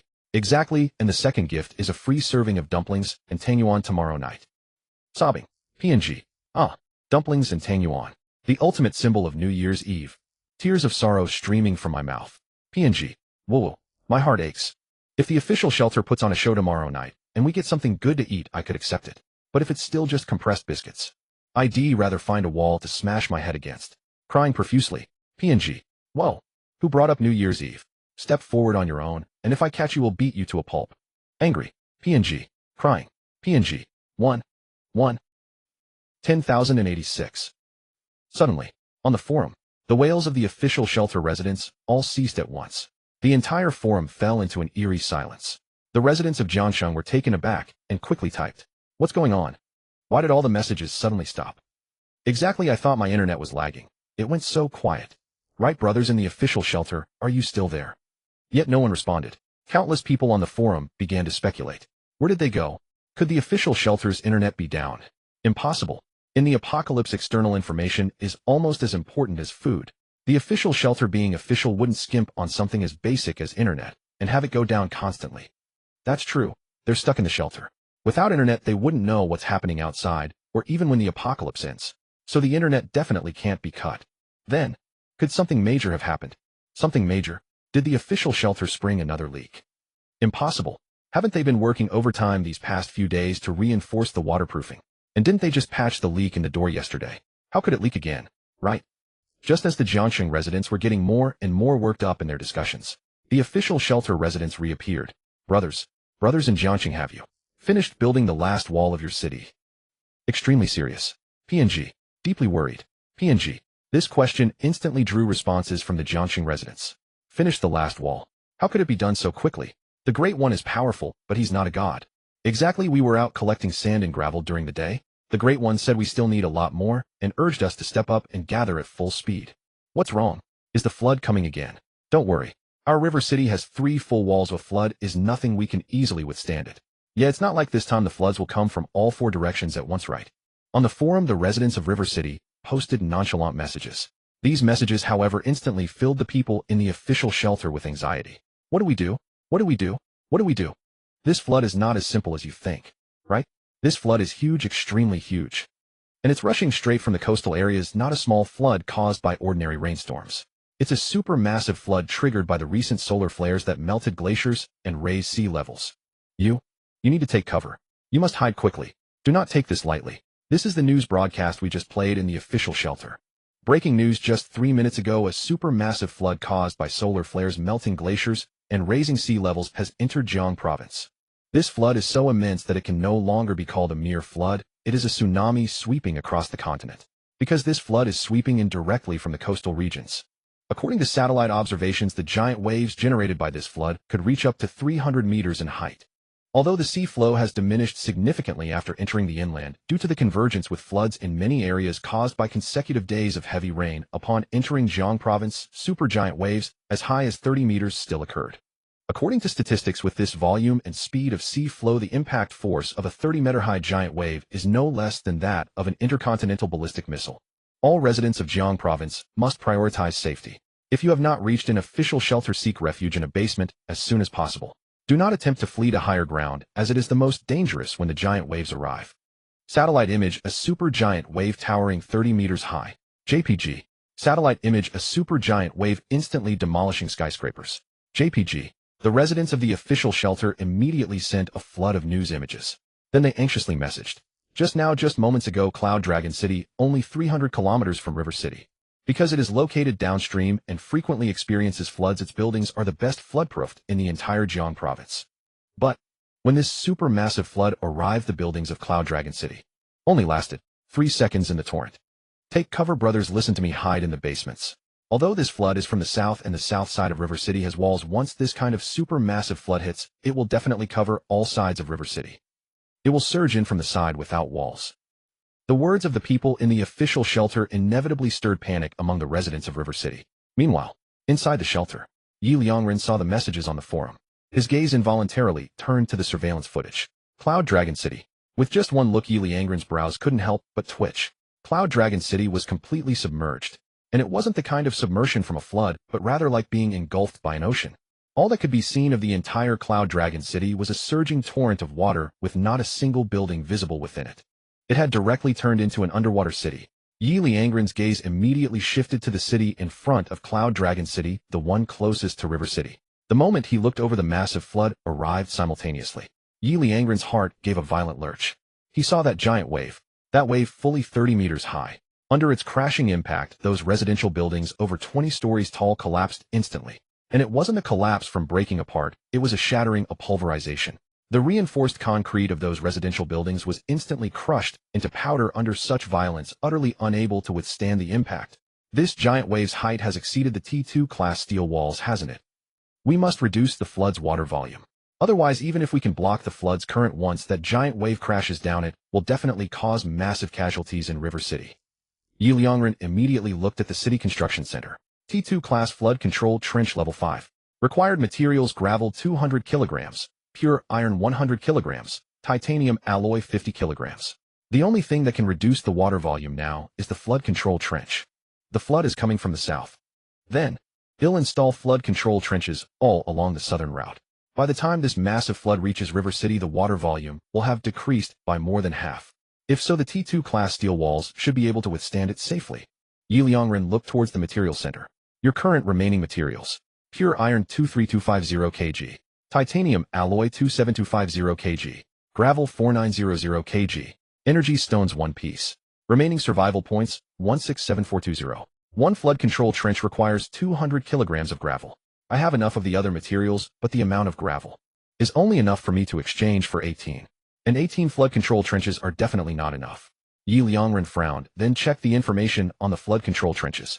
Each flood control trench can affect a range of 2 kilometers. Ye Liangren shook his head. Although the system prompts that each trench can cover a range of 2 kilometers, that's the maximum range. What I need isn't the maximum range, but the highest efficiency. At the very least, I need one every 500 meters. Ye Liangren's gaze fixed on the surveillance footage. The supermassive flood was now 150 kilometers from River City. 150 kilometers, huh? Then I'll install 100 kilometers of flood control trenches. 1 kilometer needs 2, 10 kilometers, needs 20, 100 kilometers, needs 200. Total needed gravel 400 kg, pure iron 200 kg, titanium alloy 100 kg. I have enough pure iron and titanium alloy, but I'm still short 3510 kg of gravel. System, can I exchange survival points for gravel? Ye Liangren immediately asked. The next moment, a virtual screen popped up. Ding. Based on the host's request, gravel has been added to the exchange list for the next level of materials. The host can exchange for it after upgrading. Ye Liangren immediately looked at the exchange list. Exchange system. Level 2. Upgradable. Upgrade direction level 3. Requires survival points 2000. Current exchange list. Pure iron 1 kilogram, 10 survival points. Titanium alloy 1 kilogram, 100 survival points. Aluminum alloy 1 kilogram, 200 survival points. Energy stone 1 piece, 500 survival points. Unlocked list. Level 3 nanomaterials super alloy T1V. Etc. It's only 2000 points. I'll upgrade. Ding. Exchange system upgrade successful. Exchange system level 3. Upgradable. Upgrade direction level 4. Requires survival points 4000. Current exchange list, sand 1 kilogram, 1 survival point. Pure iron 1 kilogram, 10 survival points. Titanium alloy 1 kilogram, 100 survival points. Aluminum alloy 1 kilogram, 200 survival points. Energy stone 1 unit, 500 survival points. Nanomaterial 1 kilogram, 1000 survival points. Super alloy T1V 1 kilogram, 1000 survival points. Unlocked list level 4, cosmic alloy vibranium. Etc. Gazing at the upgraded exchange interface, Ye Liangren couldn't help but furrow his brow deeply. Good heavens. 1 survival point per kilogram of sand. Come on, sand is everywhere, why is it so expensive? I still need 3510 kg of sand, wouldn't that cost 3510 survival points? That's outrageously expensive. Over 30,000 survival points at once. Rounding up, isn't that like losing 100 million in one go? Ye Liangren couldn't help but grumble inwardly. Yet the next moment, he still spoke. System exchange for 3510 kg of sand. No choice, compared to sand-solving casualties, is more important now. Fortunately, his survival points were still relatively abundant. Soon a virtual screen popped up. Ding. Exchanging 3510 kg of sand costs 3510 survival points. Confirm exchange. Yes. 35100 survival points. Ye Liangren gritted his teeth and nodded. Ding. 35100 kg of sand exchanged successfully. Current remaining supplies: pure iron 23250 kg. Titanium alloy 27250 kg. Sand 40000 kg. Energy stone 1 unit. Remaining survival points 136320. As soon as the sand was exchanged, Ye Liangren immediately spoke again. System, create 200 T2 level flood-resistant channels. Ding. Creating 200 T2 level flood-resistant channels requires materials: sand 400 kg, pure iron 300 kg, titanium alloy 100 kg. Confirm. Yes. Ye Liangren nodded. Ding. Creation successful. Current remaining metal supplies: pure iron 19050 kg, titanium alloy 15550 kg, sand 0 kilograms. Energy stone 1 unit. Ding. According to the hosts, will T2 level flood-resistant channels have been automatically distributed on the south side of Jiangxing, 1 every 500 meters, to guide the flood into the underground at the first opportunity. Ye Liangren finally breathed a sigh of relief, his gaze returning to the surveillance feed. Meanwhile, the super-large flood was still 110 kilometers from Jiangxing. Ye Liangren took out his phone and opened the forum. The forum was still buzzing with activity. Brothers, what do we do? Go to the basement. Worried. JPG. Upstairs basement. Shouldn't you first consider where is there a basement? Extremely calm. JPG. Exactly, let alone finding a basement in this situation. Even if we knew where one was, could we make it? Would probably be swept away by the super large flood before we got there, most of us dying on the way. Calm analysis. JPG. Right? What the upstairs said is correct, as they say no need to run for small quakes, can't escape big ones. Though this is a flood, the principle is the same. Exactly. And even if we made it to the basement, so what? A flood this scale will submerge all of Jiangxing. In the basement would only delay the inevitable: freeze, drown, or starve. I've made peace with it. I choose to make a good meal now and die a contented soul. No regrets. JPG. Right, if it weren't for the big shot taking care of us, would have starved long ago. Since that's the case, why be afraid? Well said. My only regret is not knowing if he'll remember the big shot's kindness after death. If I do, he'll repay it in the next life, even as a beast of burden. Sigh. JPG. 1-1-10086. Seeing the residents of Jiangxing speaking of their deaths so generously on the forum, Ye Liangren raised an eyebrow. Were they all this calm? And even at a time like this, they regretted not being able to remember him after death. Good heavens, had he really become a saint in their eyes? Ye Liangren shook his head with a smile about to type. Suddenly, he saw a new message appear on the forum. The initiator was Zhong Sheng. Zhong Sheng. Ye Liangren was startled, his typing hand freezing. After many days, Zhong Sheng reappears. Was he about to let him fleece him again? At that moment on the forum, Zhong Sheng sent a message. I don't agree with what you just said. What do you mean if it weren't for the big shot taking care of you, you'd have starved long ago? That's utterly wrong. Without that so-called big shot, you would have definitely chosen to come with me to the official shelter. Yes, the food at the official shelter is a bit lacking, but I've been fighting for improvements. After this week, we'll have at least one decent meal a week, and it will only get better. Most importantly, at the official shelter, you never have to worry about safety. At least with a super large flood like this, you would never be in danger. I truly wonder how that so-called big shot has deceived you all that even now you have no regrets and still think of his kindness. Ridiculous. Zhong Sheng sent a flurry of messages. After his words, the forum erupted. Face brother. It really is face brother. Definitely face brother, no one else would say such things. Face brother has appeared again, and he's targeting the big shot again. But face brother, to be fair, while what you say makes sense, I still choose to follow the big shot. Right? Even if we survive in the official shelter, so what? Eating hard-to-swallow compressed biscuits every day, cold and hungry. Is that really living? Exactly. At least following the big shot, we've been happy. Speaking of which, face brother's appearance has given me one more regret. Me too. Same here. Shall we say it together? All right. Say it together. After a brief silence, the residents of Jiangxing on the forum suddenly sent two messages in unison. Face brother, before we die, can you grant us one small wish? Face brother, can you livestream your promise to eat feces now? Let us witness it. Inside the official shelter, Zhong Sheng's face instantly darkened. Are they seriously thinking about making me stream at a time like this? Dream on. Suddenly a smirk curled on his lips as he typed rapidly, you want to see my live stream? Fine, he replied, but I'm not in the mood to stream today. They'll go live tomorrow morning sharp. It's just a pity that by then you might not be around to see it. As these words spread, the forum erupted instantly, and the citizens of Jiangxing couldn't help but unleash a torrent of curses. Damn it, brother face, you've gone too far. Exactly. You're utterly heartless. At a moment like this, you won't even grant our last wish. Right. You're practically making sure we die with regrets. And on top of that, you're mocking us. You'll stream tomorrow morning on purpose. Are you just trying to infuriate us? Do you think we'll still be alive to watch? Brother face, can't you act like a decent human being for once? Back in the shelter, Zhong Sheng's face darkened even further as he read their furious remarks. He immediately typed back in rebuttal, I'm not human. You want me to fulfill your dying wish so you can die in peace. What a joke.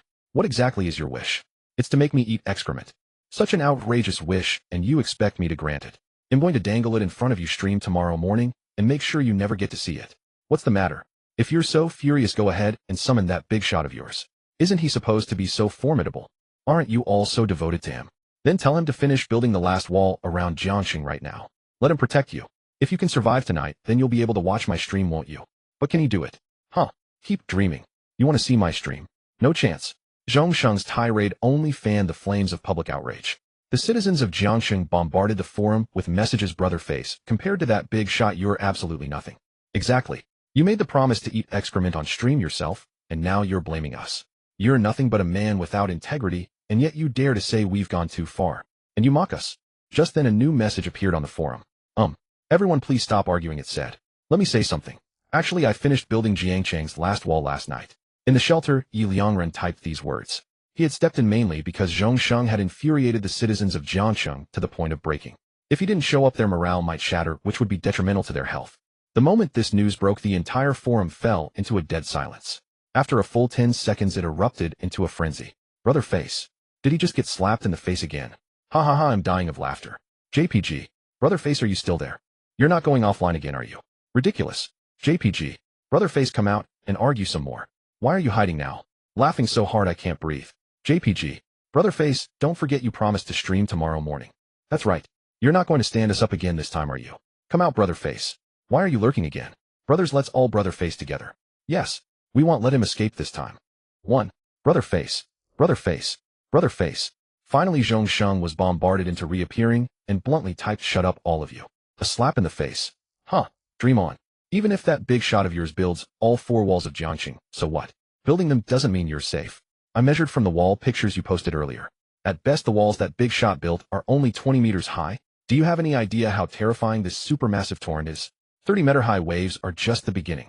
The water depth of the entire torrent never drops below 10 meters. Combine a water flow depth of over 10 meters with 30-meter high waves, and you are looking at a total of 40 meters. And what about the impact force comparable to an intercontinental ballistic missile? Can those walls withstand it?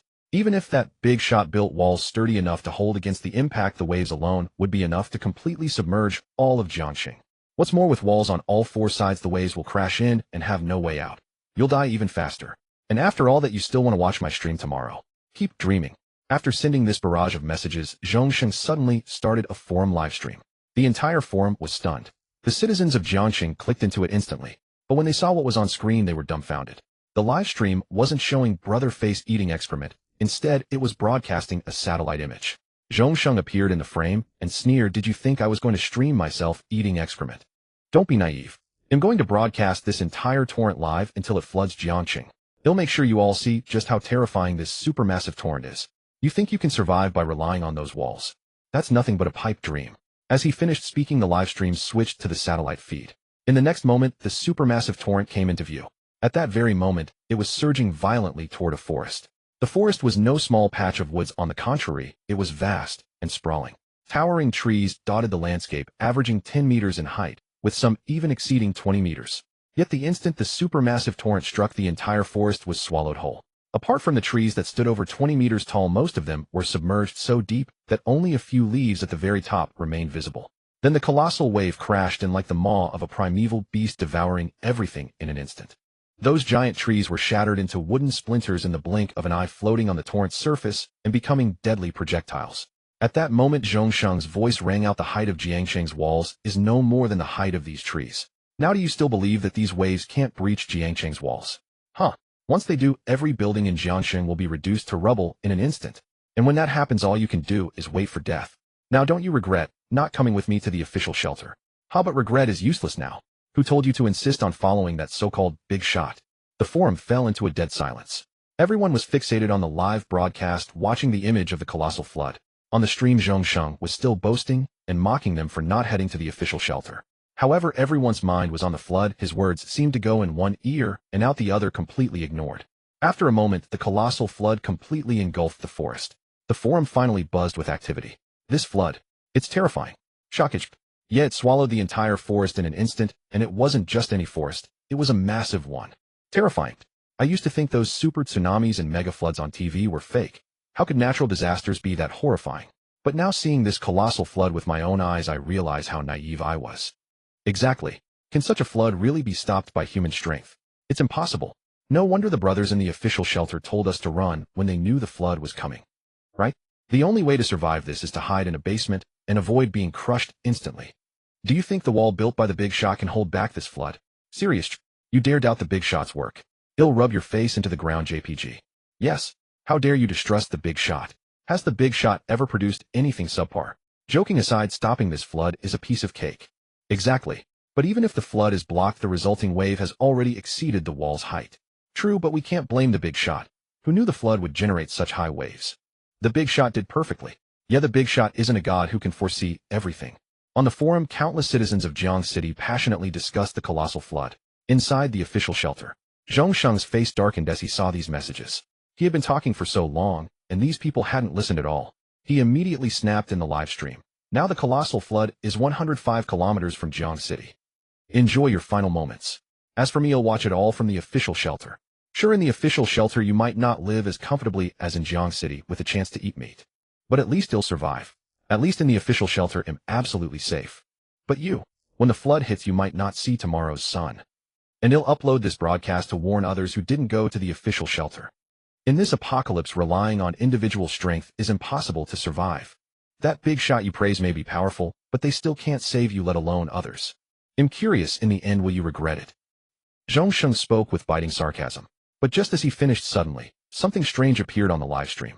The satellite image was still playing, but a drop of water fell from above. It was fleeting, but many citizens on the forum caught it.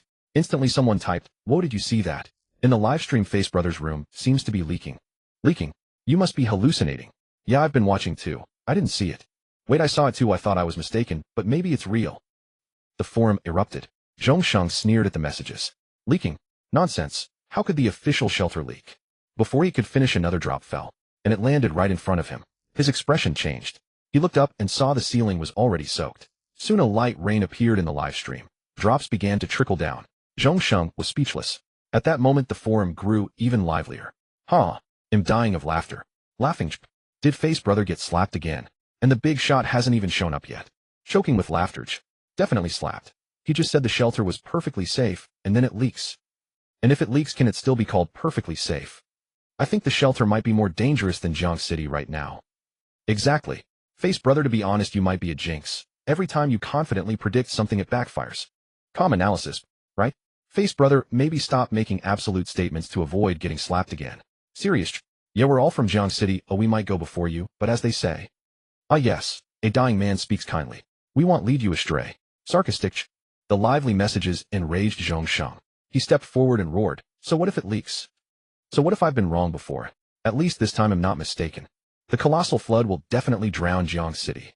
Mock all you want. When the flood comes, let's see if you're crying for help. As Zhongsheng spoke, the leaking grew worse. He rushed out to call for inspection. Meanwhile, the forum was ablaze. Face Brother jinxed it again. Sarcastic. Do you think he'll get slapped again this time? If so, we might actually have to thank him. Exactly. When I saw the colossal torrent, my heart was pounding with panic. But just now Brother Face suddenly unleashed his reverse curse again, and somehow my anxiety vanished, as if his words alone could dissolve the flood. Seriously, if Brother Face's reverse curse backfires this time, we should go easy on him. At least forgive him for the livestream eating incident. Right. After all, he's now using his curse to protect us. On the forum, the citizens of Jiangsheng were buzzing with heated discussion. Then someone suddenly posted, "Oh, I just remembered. Before Brother Face showed up, didn't someone ask if the official shelter would leak again?" Yes. I saw that too. Back then the official shelter folks all vanished from the forum. I thought something big had happened, and that's when someone said the shelter might be leaking again. Damn, you just reminded me. That's a prophet. 10086. I remember now. Prophet, are you there? Speak up if you are. I've scrolled back, found the prophet, and even changed his ID to prophet. Brothers, tell me, did I do a good job as forum admin? 666,666. 666,666. 666666. Prophet. Instantly the forum admin led the charge in tagging the prophet, followed by a cascade of mentions. Soon someone emerged with the ID prophet. I just made a casual remark earlier. Never thought it would come true. This statement reignited the forum's fervor. The prophet has appeared. Prophet, don't worry, we won't knife you. Exactly, what's there to fear? We're not going to stab you. Right. Prophet, quick, make another prediction. Will Brother Face's curse backfire this time? And will this colossal torrent destroy Jiangsheng? Seeing the barrage of playful emojis, the person bearing the prophet ID felt his stress ease. Since the torrent was already heading for Jiangsheng and doom seemed imminent, he decided to play along and give everyone a final moment of cheer. With that thought, he typed, "Alright, I'll make a prediction. I say Brother Face will definitely be proven wrong again. As for the colossal torrent, mark my words. It'll shrink to a stream before it even reaches Jiangsheng's walls." The prediction caused an uproar on the forum. Whoa, suddenly my heart isn't racing anymore. Me too. With Brother Face's reverse curse and the prophet's prediction, I feel like this torrent is no threat at all. Right? Nothing to worry about. Jiangsheng is perfectly safe. 10086. At that moment, Zhongsheng returned to the livestream. Glancing at the forum, he let out a sneer. My reverse curse. A prophet. Huh. You're all just deluding yourselves to this extent. Sorry, but now I want to crush your hopes. After all, aside from that big shot you mentioned, I despise you clueless people the most. I won't even bother with my reverse curse superstition. As for your so-called prophet's claim that the torrent will become a stream, it's laughable. You've seen how massive this torrent is, the sheer volume. And there's no sinkhole, valley, or canyon nearby to absorb it. Under these circumstances, wishing for it to become a stream is pure fantasy. Zhongsheng adjusted the satellite feed to track the colossal torrent in real time. Just watch, embrace your despair. The torrent is now 80 kilometers from Jiangsheng. At this rate, it'll arrive in 8 minutes. Let's see how it turns into a stream. He fixed his gaze on the monitor. The colossal torrent surged toward Jiangsheng relentlessly. 7 minutes. 6 minutes. The leak in the official shelter had turned into a downpour. Soaked like a drowned rat, Zhongsheng stood firm, a cold smirk on his face, staring at the screen. He couldn't swallow his pride. He was determined to watch Jiangsheng be consumed by the torrent.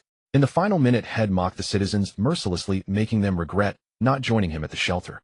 5 minutes. For minutes. When the torrent was just over 30 kilometers away, Zhong Sheng's brow twitched violently. Something seemed off. It was still fierce and terrifying, but he had a nagging feeling the volume was decreasing. No, it must be an illusion. He shook his head, convincing himself. 3 minutes. 2 minutes. As the torrent closed to within a dozen kilometers. Suddenly, the colossal torrent collapsed. It was as if it had entered a desert, its waters completely absorbed by the sand. Finally, just a few kilometers from Jiangxing, it shrank to a stream, colliding with the city wall with a faint puff before trickling away. Zhong Sheng's face went blank with shock. Meanwhile, the forum exploded. Holy crap! Holy crap! Holy crap! Holy crap! Prophet! Brother, are you really a prophet? The torrent actually turned into a stream? Shh! Brother, admit it. Stop hiding. You're definitely a prophet. At that moment, every resident of Jiangxing was utterly astounded, their hearts shaken beyond words. They had called that man a prophet and urged him to make a prophecy, but it was all just a jest. The claims of suddenly feeling unafraid and no longer terrified were nothing but empty words. On the contrary, they were deeply anxious and frightened. Yet no matter how anxious or frightened they were, it was futile. It was better to enjoy themselves in the final moments. So they jestingly called him a prophet and pressed him to make a prediction. Little did they know the prophecy would actually come true. And such a thing was nothing short of a miracle. Could this man truly be a prophet? At that moment, the one hailed as a prophet was utterly dumbfounded. This. Could it be that I really am a prophet? Initially, his remark about whether the official shelter would leak was merely a casual comment. Later, the crowd urged him to make predictions. Setting aside the fact that Brother Face was once again proven wrong, his prophecy that the massive flood would turn into a stream was made purely to echo everyone's sentiments or even to console them. For he knew full well that Brother Face was right. A flood of such magnitude turning into a stream was nothing but a pipe dream. Yet it had actually come true. Could it be that after the apocalypse began, I awakened some superpower? Everything I prophesy comes true. Am I about to ascend to the pinnacle of life? But soon he shook his head. It must be a coincidence, right? This is far too fantastical. Meanwhile, on the forum, it was incredibly lively. All the residents of Jiangxing were fervently tagging him. Prophet, prophet, prophet. Prophet, come out now. Come out. Now dare you deny being a prophet? Serious. JPG. Exactly, if you don't show up, we might just come for you. Sarcastic. JPG. Chongwei, how dare you claim you can't fight? Doghead. JPG. At this moment, residents of the official shelter also chimed in. Prophet, prophet. The water in the official shelter has risen to our knees. JPG. Prophet, why did you say the official shelter would leak? Angry. JPG. Do you know how miserable we are right now? Crying. JPG. Damn it, the entire official shelter is about to be flooded. The walls above us are all like showerheads on full blast. In winter swimming now. JPG. We're supposed to be in a shelter, yet we're as drenched as if we were standing in a torrential downpour. And worst of all, it's winter freezing cold, and we can't even rest. We have to keep plugging the leaks. It's already 11 o'clock. Weeping bitterly. JPG. Prophet, how could you be so cruel as to poison us like this? I'm going crazy. JPG. Ugh. Our dinner was just a piece of compressed biscuit. If we stayed still, it was fine, but now that we're moving, I'm hungry again and have to do hard labor. Bursting into tears. JPG. Prophet, get the hell out here, I'm going to kill you. Sharpening knives for the sheep. JPG. Yeah. Prophet, get the hell out here. Sharpening knife. JPG. The residents of the official shelter were howling on the forum like madmen. Can I say this is really just a coincidence? Finally, the prophet couldn't help but reply. Instantly, the forum exploded again. Damn. The prophet is out. Brothers, quick. Get him. Raising knife. JPG. Raising knife. JPG. Raising knife. JPG. A coincidence. A massive flood turning into a stream, and you call that a coincidence? My sorrow is so vast. JPG. Exactly. If not for your prophecy, I'd suspect the flood could have submerged the entire Jiang province, yet you call it a coincidence. Upstairs, be confident. Remove the doubt. Right? A coincidence once might be plausible, but how can it happen every time? And with such outrageous things? Exactly. A flood turning into a stream. Would a normal person say that? If you're not a prophet, how could you say such a thing and have it match the outcome perfectly? You must have known the result all along. The people in the official shelter were seething with indignation. Watching the forum post, the prophet felt helpless and couldn't help but say, since you don't believe me, let me make another prophecy. Isn't it 11 o'clock at night? All right. I prophesy that within 3 minutes dawn will break. Let's see if this prophecy comes true this time. As soon as he said this, the forum erupted. Prophet, you're going too far. Do you have to hide like this? Exactly. You've already been proven right, why keep hiding? We won't actually kill you. Just as these messages appeared, a resident of Jiangxing sent a message. Holy crap. Holy crap.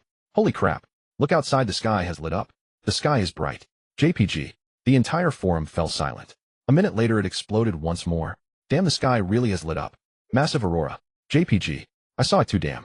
Although the sun hasn't risen, an enormous aurora appeared inland, illuminating the ground as clearly as day. Brothers, this is solid proof.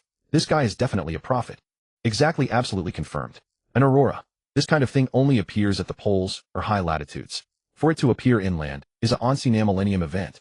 Yet it appeared less than a minute after the prophet's prophecy. What more evidence do you need? Exactly. Absolute confirmation, brothers. The moment I came in, I saw Chong Wei beating Lai Fu. Chong Wei still claims he can't fight. At this moment the prophet was stunned. He quickly opened the window and looked outside. Instantly he was utterly dumbfounded. Damn, the sky really had lit up. Could I really be a prophet? Damn, even the news is broadcasting it. At this moment residents of the official shelter also sent images. Latest report, due to the melting of polar ice caps, the magnetic field of the blue star has undergone drastic changes. Just now supermassive auroras have appeared across the blue star. The entire blue star at the same time is bathed in daylight. A spectacle unseen for 100,000 years. Warning, though this is a rare sight, citizens are advised not to leave the official shelter rashly. Prophet. Damn it, you still won't admit it. You are absolutely the prophet. To fulfill your prophecy, a spectacle unseen for 100,000 years has appeared, and the entire blue star, just now, turned daylight. 3 prophecies in a row, all 3 came true. Prophet, dare you still say this is all just coincidence? Prophet, what else do you have to say now? Prophet, if you still dare not admit you are the prophet, I'll beat you to death. Prophet, tell me, why did you say the official shelter would leak? Jiangxing. The prophet gazed at the aurora outside the window, still in a daze. Who am I? Where am I? What should I do? He looked down at the explosive messages on his phone's forum. Then he silently closed the forum, lifted his head, and enjoyed the aurora in the sky. Joking aside, if I were really the prophet, why would I bother with you? I prophesy that suddenly 100 gene of rice, meat, and vegetables will fall from the sky right in front of my house. Having said that, the prophet closed his eyes and began to wait with immense anticipation. Meanwhile, seeing the prophet go offline, the crowd's clamor gradually ceased. Then many noticed that the live stream on the forum was still ongoing. Upon clicking in, they found Brother Face still standing in the live stream room, staring fixedly at the satellite imagery, completely stunned. The forum buzzed with activity again. Right? There's still Brother Face. Yes. Besides the prophet, there's Brother Face's reverse jinx. Brother Face, thanks a lot. We didn't expect you to use reverse jinxes multiple times to save us, turning this supermassive torrent into a mere stream. Write the commenter above, I almost forgot. Brother Face's reverse jinx is also formidable, not at all inferior to the prophet. Brother Face, now you must believe it, right? Yeah, Brother Face, don't tell us you still don't believe in your reverse jinx. Brother Face, think about it yourself. How many times? How many things you affirmed have ever succeeded? Exactly, Brother Face, to be fair, you should avoid affirming things from now on. With your jinx nature, it's really easy to be proven wrong. Right, Brother Face, we're all looking out for you after all you saved us this time. In the official shelter, Zhong Sheng stood frozen, staring at the forum messages, his eyes gradually regaining focus. Then his face darkened more and more. The next moment, he instantly turned off the live stream and logged off the forum. Finally, he looked back at the satellite imagery and murmured to himself, could I really be a jinx? Could it be that everything I affirm is doomed to fail? How many times has this been? Since the apocalypse began, I haven't gotten a single thing right. Especially this time. How could a supermassive flood turn into a stream? Such a thing is simply impossible, right? As he spoke, Zhong Sheng himself began to grow superstitious. But soon he quickly shook his head. How can I be superstitious? I'm a top graduate from Blue Star University. I must believe in science. Yes, I must believe in science. This time there must be many underground karst caves beneath Jiangxing directly connected to some lower-lying basins. So when the flood came, it naturally flowed through the underground currents to those basins. That's why Jiangxing was spared. My judgment was wrong because I didn't investigate these matters beforehand before speaking with certainty. And it was also related to my anger at the time, which prevented me from staying calm. Yes, it must be so. Next time, as long as I investigate everything thoroughly before affirming, I absolutely won't be wrong. Zhongxing nodded, firmly convinced that his reasoning was correct. Meanwhile, on the forum, seeing Brother Face go offline, the residents of Jiangxing immediately tried to persuade him to stay. Brother Face, don't go offline. Yeah, Brother Face, we didn't say you were proven wrong this time. Right, Brother Face, we're thanking you here. Why are you going offline? Brother Face, come back and chat. We promise we won't make you live stream eating feces anymore. Exactly, Brother Face, don't hide from us. But no matter what they said, Brother Face did not come back online. Brother Face still can't handle it. His mentality is too weak. Exactly, in this regard, Brother Face should really learn from the big shot, who always maintains an optimistic attitude. Exactly. But I can't sleep. 100086. Tonight was just too joyful, and having just experienced a supermassive flood, I'm still too excited to sleep. Me too, and there's the aurora outside. It's beautiful, but too bright, making it impossible to sleep. Meanwhile, in Jiangxing, the prophet stood dejectedly at his doorstep. Just now he had prophesied that 100 gene of grain would suddenly fall in front of his house. As a result, he stood foolishly at the door for over 10 minutes. But not a single grain of rice appeared. He had truly believed he had gained superpowers at the apocalypse. Instantly, the more he thought, the angrier he became. If not for these people on the forum constantly calling him a prophet, how could he have done something so foolish? Immediately, he took out his phone, opened the forum, and angrily typed, "Damn it, whoever calls me a prophet again, I'll go berserk." As soon as these words were out, the forum exploded again. While the prophet is back online. Prophet, what's wrong? What got into you? Why do you deny being the prophet again? Exactly, you've been confirmed. What's there to deny? The residents of Jiangxing asked curiously. At this moment, the people in the official shelter were in an uproar. Prophet, how dare you show your face? Exactly. Not only do you show up, but you still deny being the prophet. Angry. JPG. Yes. Do you really think this excuse can cover up your prediction that the official shelter would leak? I'm telling you, impossible. Well, remember this, even to our graves. Gnashing teeth. JPG. Right? Damn it, still denying it. Do you really think I won't hit you? Sharpening knife. JPG. The people from the official shelter all spoke out with immense indignation. These words instantly shattered the prophet, nearly making him spit blood from rage. You? All of you? Fine. Very well. You don't believe me, do you? You think I'm the prophet, and that I caused your official shelter to leak, right? Then I'll make another prophecy now. And this time I'll predict something good for you. I prophesy that tomorrow night the official shelter will also give you New Year's gifts. Is that acceptable now? Whether I'm the prophet or not will be clear by tomorrow night. At these words, the forum erupted with excitement from the official shelter residents. Wow. The prophet is amazing. Prophet, you're incredible. JPG. Prophet, why didn't you say this earlier? If you had, how could we have blamed you? Extremely serious. JPG. Right, although the leak you caused us some trouble, what is that compared to food? Prophet, you're truly a good person. JPG. Exactly, if you'd prophesied this sooner, we'd be falling over ourselves to please you. 10086. Seeing the grateful words from the official shelter residents on the forum, the prophet trembled with fury. You? All of you. Just wait. The prophet stormed offline, seething with indignation. Damn it, I tell the truth, and no one believes me. Tomorrow, when everything comes to light tomorrow, it'll make you all apologize to me. I refuse to believe that a stingy place like the official shelter would give gifts. Meanwhile, in the shelter, Ye Liangren had been monitoring the surveillance footage and forum posts. Initially, he found it amusing when the prophet and Zhongshan's reverse jinx news broke. But now he suddenly realized, damn, is the T2 flood channel really that impressive? Then I've taken a huge loss this time. I spent a full 3510 survival points to buy sand and stone to build flood channels, all to prevent the supermassive flood from destroying Jiangxing. And now, I built too many channels, and the flood has turned into a mere stream. The residents of Jiangxing and the official shelter don't even know it was my doing, but instead attribute it to Zhongshan's reverse jinx and the prophet's prediction. I've lost both the battle and the war, wasting so many survival points and metal resources. Even if the Jiangxing residents eventually find out it was me, I could still earn some survival points and not be at such a loss. Ye Liangren massaged his forehead. He felt a sudden intense pain. If he had known the flood channels were so effective, he would have built just 20, not 100. Just then several virtual screens popped up. Ding. Because you rationally assessed the danger of the supermassive flood before it arrived, and made the correct choice by building numerous T2 flood channels, the supermassive flood posed no threat to Jiangxing's residents. Their sense of safety within the city has risen another level. Keep up the good work. Reward survival points 20000. Remaining survival points 156320. Ding. While Jiangxing's residents mistakenly believe that Zhongshan's reverse jinx and the prophet's prediction resolved the supermassive flood, you wisely chose not to step forward and explain. This ensures that in the hearts of Jiangxing's residents you remain a saint, not a deified figure. This is a very wise decision, because once you are deified it will become difficult to gain substantial faith from your subsequent actions. After all, a deified person is seen as able to accomplish anything with ease. Reward survival points 20000. Remaining survival points 176320. 2 system rewards appeared. The first reward was within Ye Liangren's expectations. The second reward, however, caught him off guard. Soon Ye Liangren patted his chest, still feeling a lingering fear. Good grief. Good thing I didn't step up to explain, or I'd be doomed. If I were deified and couldn't gain faith, I'd get no survival points. How would I survive the other disaster phases later? It seems I can cultivate this prophet as a useful tool. But honestly, this guy is truly impressive. His first prediction about the official shelter leaking came true.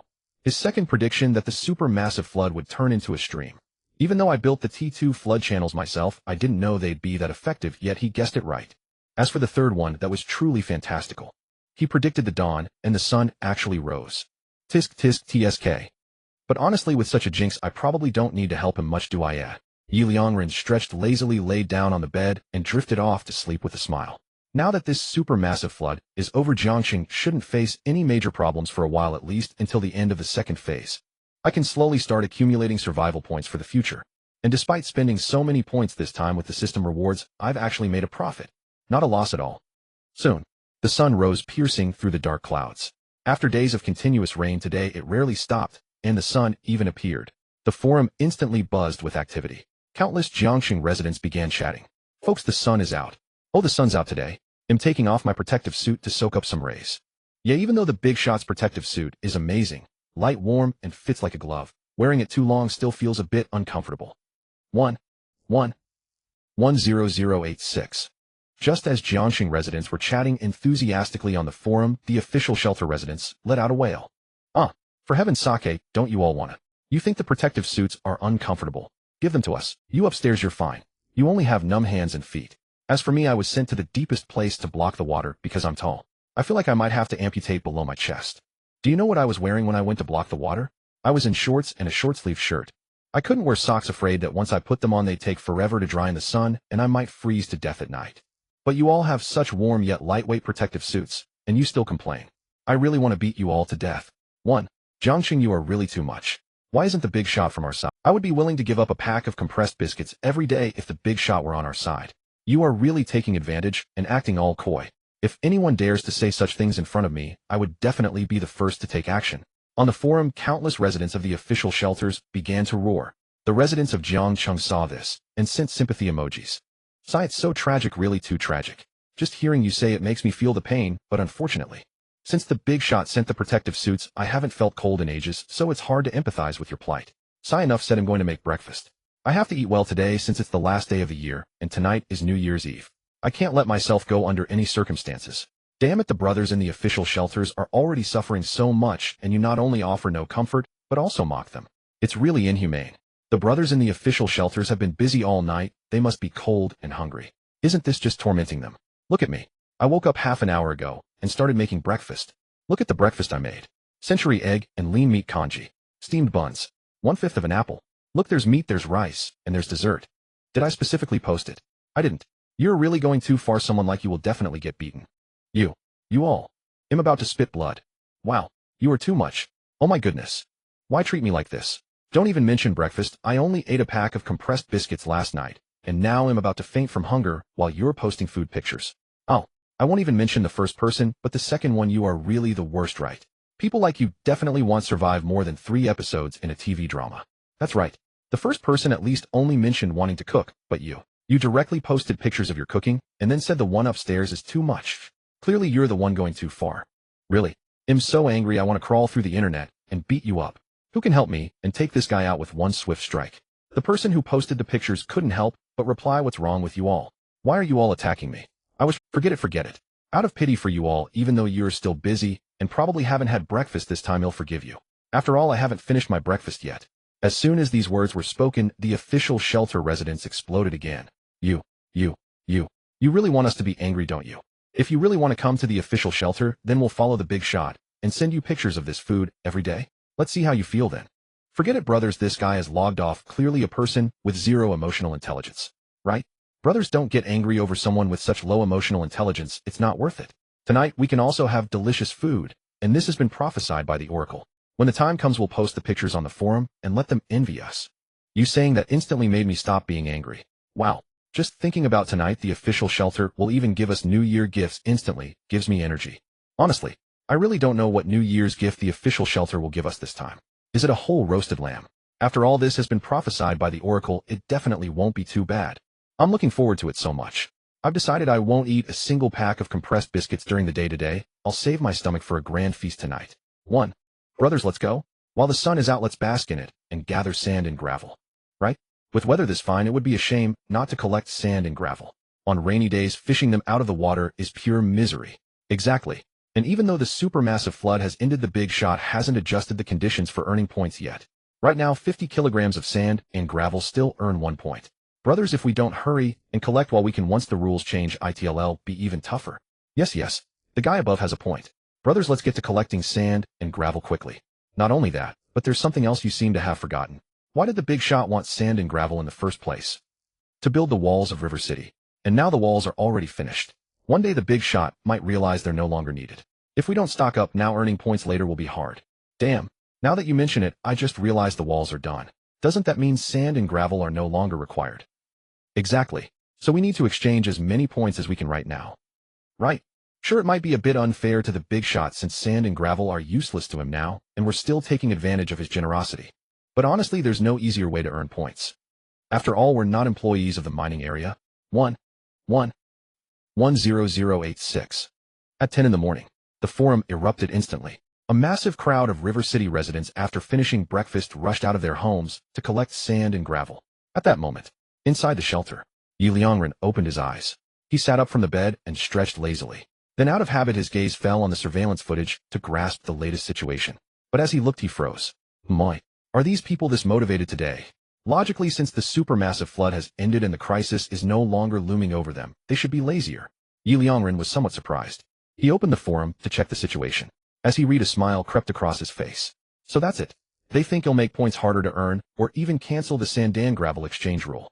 But sand and gravel are still very important to me, now even as valuable as metal resources. And most importantly, although I have 3 mining areas, each produces only a limited amount of metal daily, earning me just a few survival points. On the other hand, the sand and gravel collected by all of River City's residents earn me quite a few survival points every day. Compared to those survival points, the points exchanged for sand and gravel are trivial. There's no way I'd cancel the sand and gravel exchange rule. But I won't mention this for now. I don't want to dampen their enthusiasm. Ye Liangren smirked mischievously. Just then, the all-purpose home robot brought over his breakfast. Meanwhile, on the forum, a resident from the official shelter suddenly posted, finally fixed the last leak in the official shelter. I'm exhausted. Yeah, I don't even want to move anymore. I feel completely drained. Wow, I'm so jealous of you guys. Your only task is collecting sand and gravel, and you can choose your own work hours. Wah. Crying. Exactly. Our daily work. It's truly inhuman. I used to think livestock had it rough, but now I realize we're even worse off than them. Tears. You guys haven't hit the main point. I think the biggest issue is the reward system. Damn it, we work nearly 12 hours a day doing manual labor in the official shelter, and we get absolutely no rewards. All we have is food and lodging. Right. And on top of that, our food is just compressed biscuits, and our lodging doesn't even have heating. Remember, it's winter now, and the 5th ice age has begun. Temperatures never exceed 3 degrees. Exactly. Even if we could earn points like the brothers in River City to trade for delicious food, or even just 1 extra pack of compressed biscuits a day. But no, we don't even get that. Furious. Wow. I wish the higher-ups in the official shelter would learn from the big shot and let us earn points through work too.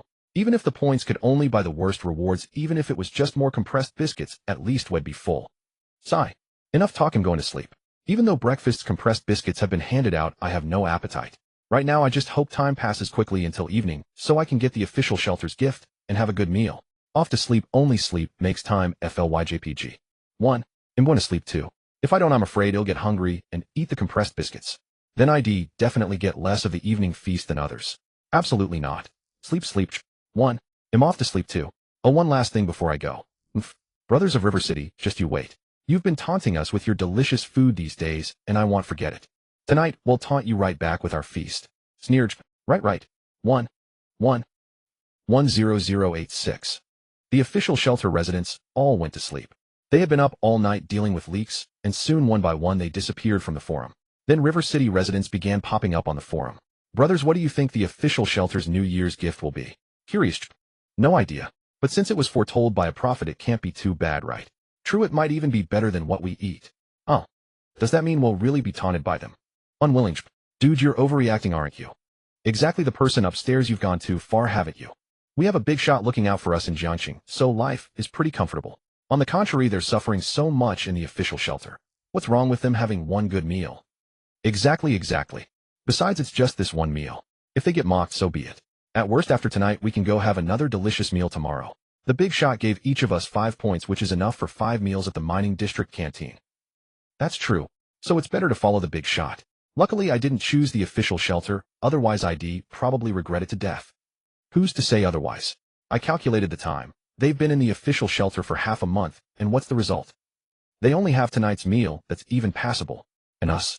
With the big shot's protection in this half month, which day's meal hasn't been passable? Calm analysis, right? The big shot is truly a good person. On the forum, the residents of Jiangsheng were heatedly discussing what delicacies the official shelter would have tonight. In a corner of Jiangsheng, inside an ordinary residential building, the prophet saw these messages on the forum, and his brow couldn't help but twitch violently. Then he looked at the breakfast on his table, and suddenly felt it wasn't appetizing anymore. Damn it. A whole night has passed, and you're still talking about this. And it's getting more and more heated. You're even guessing what the food will be. I told you I'm not a prophet. Why won't you believe me? Soon, night fell. Residents of Jiangsheng gradually arrived at the nearest mining district. They gathered in the mining district canteen, chatting cheerfully. At the same time, they waited for the canteen's tangyuan and dumplings to be served. Before long, the canteen window opened. Instantly, everyone's eyes lit up, and they immediately ran to queue. In the shelter, Ye Liangren looked at the surveillance footage with a bright smile on his face. On the table in front of him were 2 bowls. 1 bowl of tangyuan, 1 bowl of dumplings. New Year's Eve indeed, this is what we should eat. Ye Liangren picked up the bowl filled with tangyuan, raised it to his face, and first gently sniffed it. Instantly, a rich, clear fragrance surged into his nostrils, immediately whetting his appetite. Initially, he had doubted whether the tangyuan and dumplings made by the versatile home robot this time might taste inferior. After all, this was mass production. 100,000 portions made in a single night.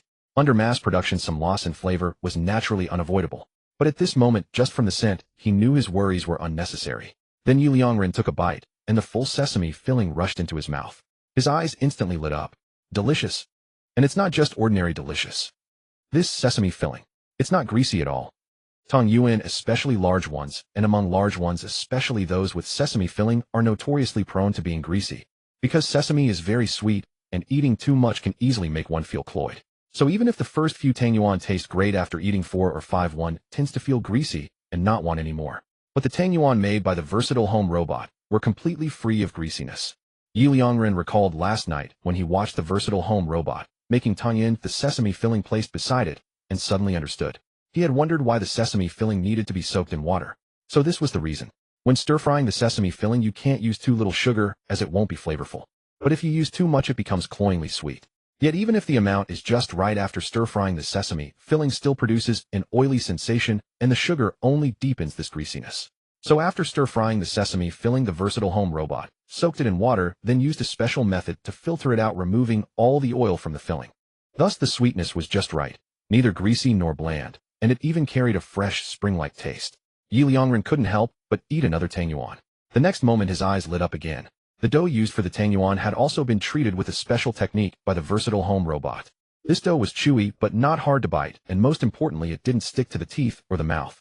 The most unpleasant aspects of tangyuan besides greasiness are stickiness to the teeth and the roof of the mouth. That feeling is extremely uncomfortable. But the tangyuan made by the versatile home robot perfectly avoided these 2 major flaws of tangyuan. Indeed, the versatile home robot is forever the best. Meanwhile, in the 3 mining district canteens, the residents of Jiangsheng had all received their various tangyuan and dumplings. In an instant, exclamations, cheers, and praises filled the air. The forum also immediately became lively again. Holy crap! Holy crap! Holy crap! Holy crap! Have you tried the tangyuan? Shockage! Damn it, I'm so uncultured, all I can say is holy crap. This tangyuan really, besides holy crap, I don't know how to describe it. I kneel to the tangyuan. Right. I feel the same way. I even think using words like delicious or super delicious is an insult to the tangyuan. Tangyuan, the greatest delicacy in the world. Exactly. I've never eaten such delicious tangyuan. Tangyuan, I crown you the ultimate delicacy. 1. Before, I actually disliked eating tangyuan the most because it was too sweet and sticky to the teeth. Especially when it stuck to the roof of my mouth. It was so uncomfortable. But this time, these tangyuan completely shattered my 23-year-long prejudice against them. I found that I've fallen in love with tangyuan. I'd even be willing to eat this kind of tangyuan every day. Great. This tangyuan is absolutely amazing. Oh heavens! Why are my eyes always filled with tears? Because this tangyuan is too delicious. I admit the tangyuan is good, but have you tried the dumplings? Holy crap, I think these dumplings are truly the most delicious food in the world. I've always heard people say nothing beats dumplings, but I never quite believed it because the dumplings I'd eaten were just so-so. But today, damn it, after eating these dumplings, I feel like everything else pales in comparison. Other foods are on a completely different level. Even the Tangyuan is a tier below. These dumplings are truly the undisputed number one. What on earth? What on earth? What on earth? These dumplings. My God, is this the taste of home? I am moved to tears. I am crying too. My heavens, I always scoffed at those who claimed that true food could taste like home, but today I have truly tasted that feeling. Mother, I miss you. Yes, the instant I bit into a dumpling, the juices of the meat, the fresh aroma of the greens, the breath of wheat, all of it blended into a ravishing flavor and a warmth that filled my mouth. Oh, I felt as if I had returned to my mother's embrace, as if I were back in the amniotic waters. In that moment, I seemed to return to the beginning, to a world of warmth, carefree and boundless. My God, this must be a delicacy fit only for the divine. At first I thought the Tangyuan just now was the most delicious thing on earth. Indeed, I declared it unrivaled. But now I regret it. I was terribly wrong. I profaned the sanctity of dumplings, before dumplings. Who dares claim invincibility? Who dares call anything number one? Ah, dumplings, I repent before you. You are the greatest delicacy under heaven, unmatched. Today I have finally grasped the true essence of food. I bow in reverence. True cuisine is not about abundance, but about refinement. Even the most lavish imperial feast would pale beside such a serving of dumplings. Gods and Buddhas, I thank you for granting me this perfect dish. Originally, I thought tonight's Tangyuan and dumplings were merely ordinary. Even so, I was delighted. They were free, a New Year's gift from a benefactor. But now I feel ashamed and remorseful for my earlier thoughts. How could I have doubted the benefactor's gift? The benefactor's offerings are never ordinary. Is there any food better than these Tangyuan and dumplings? Benefactor, I apologize. Please forgive me. Yes. Benefactor, I must apologize too. I actually thought the food at the official shelter tonight might be better. I even envied them. I was a fool. Benefactor, I am sorry. Countless people prostrated themselves in apology. The chorus of contrition swelled and multiplied, and the forum erupted. Everyone was on their knees apologizing to Ye Liangren. Inside the shelter, Ye Liangren stared at the messages, stunned. He glanced at the dumplings he was eating and felt utterly bewildered. Are they really that delicious? They do taste good, but not with such hyperbole. They even say they tasted like home, like returning to the amniotic waters. Aren't you being a little excessive? Why did I not feel any of that? Or perhaps, because I eat meals prepared every day by the all-purpose domestic robot, and its cooking conforms to a single standard, I have simply grown accustomed to it. Ye Liangren stroked his chin and nodded. Yes, that must be it. I have probably become used to it. He sighed suddenly. Alas, there is a downside to always eating the robot's fare. Now I can no longer find that sense of wonder they describe. That feeling must be so beautiful, so blissful. Truly, it's all the fault of the robot. Its food is always the same. Can it be improved? Let me taste that happiness too. Ye Liangren puckered his lips and continued eating the dumplings. Meanwhile, on the forum, the residents of the official shelter could no longer contain themselves and fired off replies. You people have gone too far. You are really overdoing it. It's just a serving of Tangyuan and dumplings. Why make them sound like divine relics? We have eaten dumplings before, you know. Yes, I admit dumplings are delicious. Nothing surpasses a good dumpling. But you are exaggerating. Comparing even an imperial feast and saying it would pale beside dumplings. Declaring that before dumplings no one may claim victory. I believe nothing of it. Don't put on airs. Do you think we were raised only on compressed biscuits? As for Tangyuan being not too sweet or not sticky, do you expect us to believe such nonsense? Such claims would not even fool a child. Stop pretending. We see through you. The official shelter's words ignited the forum instantly. The Jiangxing residents struck back. Heh, you dare accuse us of putting on an act. Don't think that because you now revere the benefactor we will forgive you. On the matter of dumplings, I will not allow anyone to profane them. Yes, dumplings are number one in the world, especially today's dumplings. To me, these are the best dumplings I have ever eaten. Friends from the official shelter, I can swear with absolute certainty that anything said about these dumplings is true.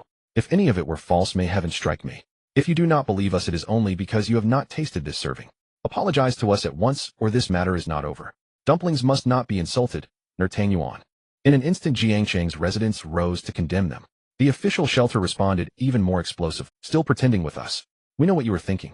You were just afraid tonight our food at the official shelter might be better than yours, afraid of being mocked, so you blew a mere Tangyuan and dumpling into legend. Is it necessary? Yes. Being found out, and yet forcing on the pretense. How amusing. Fine, we will not apologize. Come and bite us if you dare. You? All of you. At that moment, the residents of Jiangxing were utterly livid. How could these people in the official shelter not trust them? How could they not believe in the deliciousness of Tangyuan and the invincibility of dumplings? Just as the residents of Jiangxing were about to curse, suddenly a message appeared on the forum. Brothers of Jiangxing, everyone calm down. They don't believe us, so be it. We know the taste is exquisite. After all, tonight is New Year's Eve, why quarrel?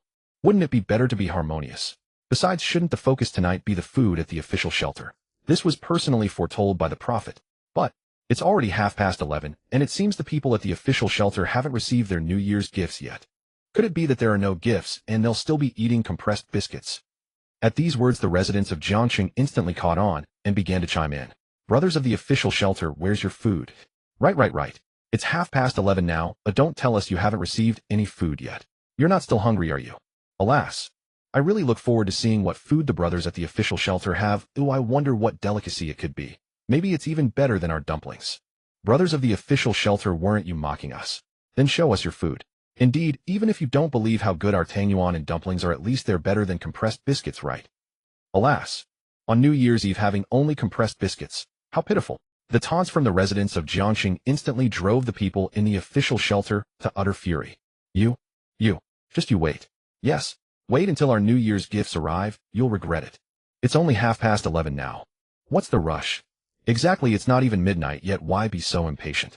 Our food will definitely be better than yours. I tell you, don't try to mock us with food. If our upcoming meal was foretold by the prophet, it's absolutely unmatched, 100 times better than your tangyuan and dumplings. It must be so. The prophet's predictions can never be wrong. Right. You dare mock us. Today we'll surely outshine you. Just as the people in the official shelter were heatedly arguing, the prophet could no longer hold back. He typed a message on the forum. Why must you all trust me so blindly? I've said it over and over. I'm really not a prophet. Everything before was just coincidence, pure coincidence. See, right now don't you have no New Year's gifts? Don't you still believe? Do you have to wait until midnight to accept it? As soon as the prophet said this, the residents of Jiangxing nearly burst with laughter. Ha. I'm dying of laughter. The prophet shows up again and keeps denying it. Yeah, though I don't believe him. He's surely being modest, but it's almost midnight. Could it be true? If it's true, so much the better. Who told these people to doubt our sacred dumplings? That's right, I suddenly think it's better if the prophet isn't one. That way the folks at the official shelter will get a taste of their own medicine. 10086. Seeing the forum messages, the prophet sighed. Alas, why even now, when it's almost midnight, do you only doubt and still refuse to believe that I'm not a prophet? The prophet held his phone ready to type. At that moment his hand began to tremble slightly. His pupils constricted sharply, his eyes filled with disbelief. At that instant on the forum, someone from the official shelter suddenly posted a photo. Then came a chorus of cheers. Gifts. The gifts have arrived. Just now. The high-ranking officials of the official shelter came and brought a huge pile of gift boxes, handing them out one by one. Wow. Finally, I've waited for you, and I never gave up. Prophet, I knew you were the real deal. How could your prophecy fail? Exactly. Delicacies, here I come. They're even wrapped in gift boxes. What could it be? Could it be beggar's chicken? Exactly, I'm so excited. What foods come in gift boxes? Beggar's chicken, roast duck, smoked goose. Whichever it is, it's surely better than your tangyuan and dumplings. Right. Residents of Jiangxing, just you wait. They'll open the gift box right now and show you exactly what the gift is, making you green with envy. Yes, just wait. In Jiangxing, the prophet was stunned. His eyes were utterly vacant. His hands dropped limply. He murmured to himself, this. How could the official shelter send gifts? Aren't they always so stingy? Are they messing with me? Tears silently streamed down the prophet's face. Meanwhile, on the forum, after the official shelter's message about opening gifts, silence fell. 1 minute, 2 minutes, 3 minutes, 5 minutes, until 10 minutes had passed. Still no one from the official shelter sent a message. The residents of Jiangxing could no longer contain themselves and began typing. Where is everyone? You all there? Does it take that long to open a gift, eh? Exactly, a simple gift box, no matter how well wrapped, can be opened in 3 minutes, right? It's been 10 minutes. Then someone from the official shelter sent a message. Wow. I suddenly feel like killing myself. Image of an open gift box containing compressed biscuits. After the man in the official shelter delivered this news, the entire forum fell into a deathly silence. Minutes later, the messages exploded instantly. Compressed biscuits. Compressed biscuits. My God, your New Year's gift is the world's greatest delicacy, compressed biscuits. I'm so envious, I truly envy you. Yes.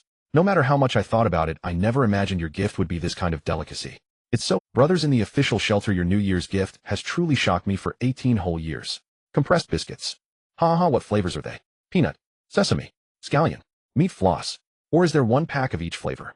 If there's one of each, that's not bad. It's like having 4 dishes. Alas. I really didn't expect your New Year's gift to be compressed biscuits. TSK. I have to say, you've succeeded. You've truly shocked us. I'm so envious of your New Year's gift.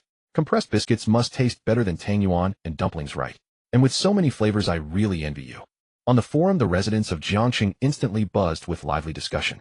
As these comments emerged, all the Jiangxing residents who had gone to the official shelter felt their spirits shatter. You all. Why? Why has fate treated me like this? Wow. Heaven, if you're going to toy with us like this, you might as well just strike me dead with a thunderbolt. Compressed biscuits.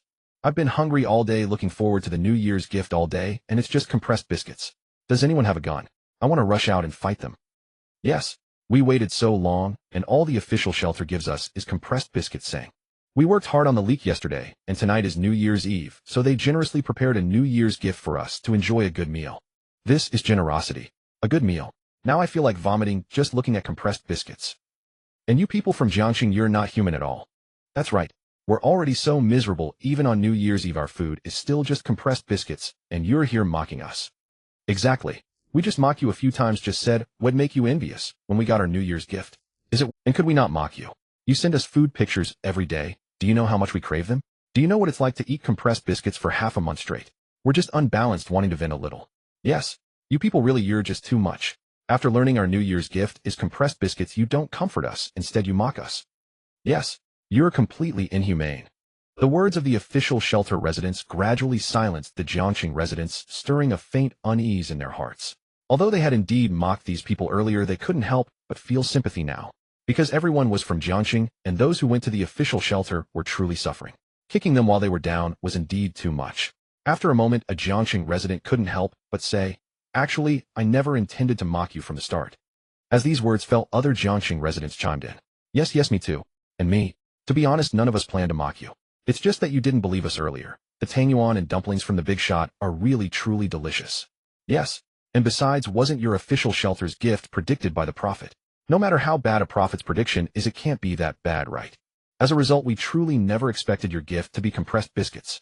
Shocked we didn't consider your feelings. Yes, to be fair, the gift being compressed biscuits. We never saw it coming either.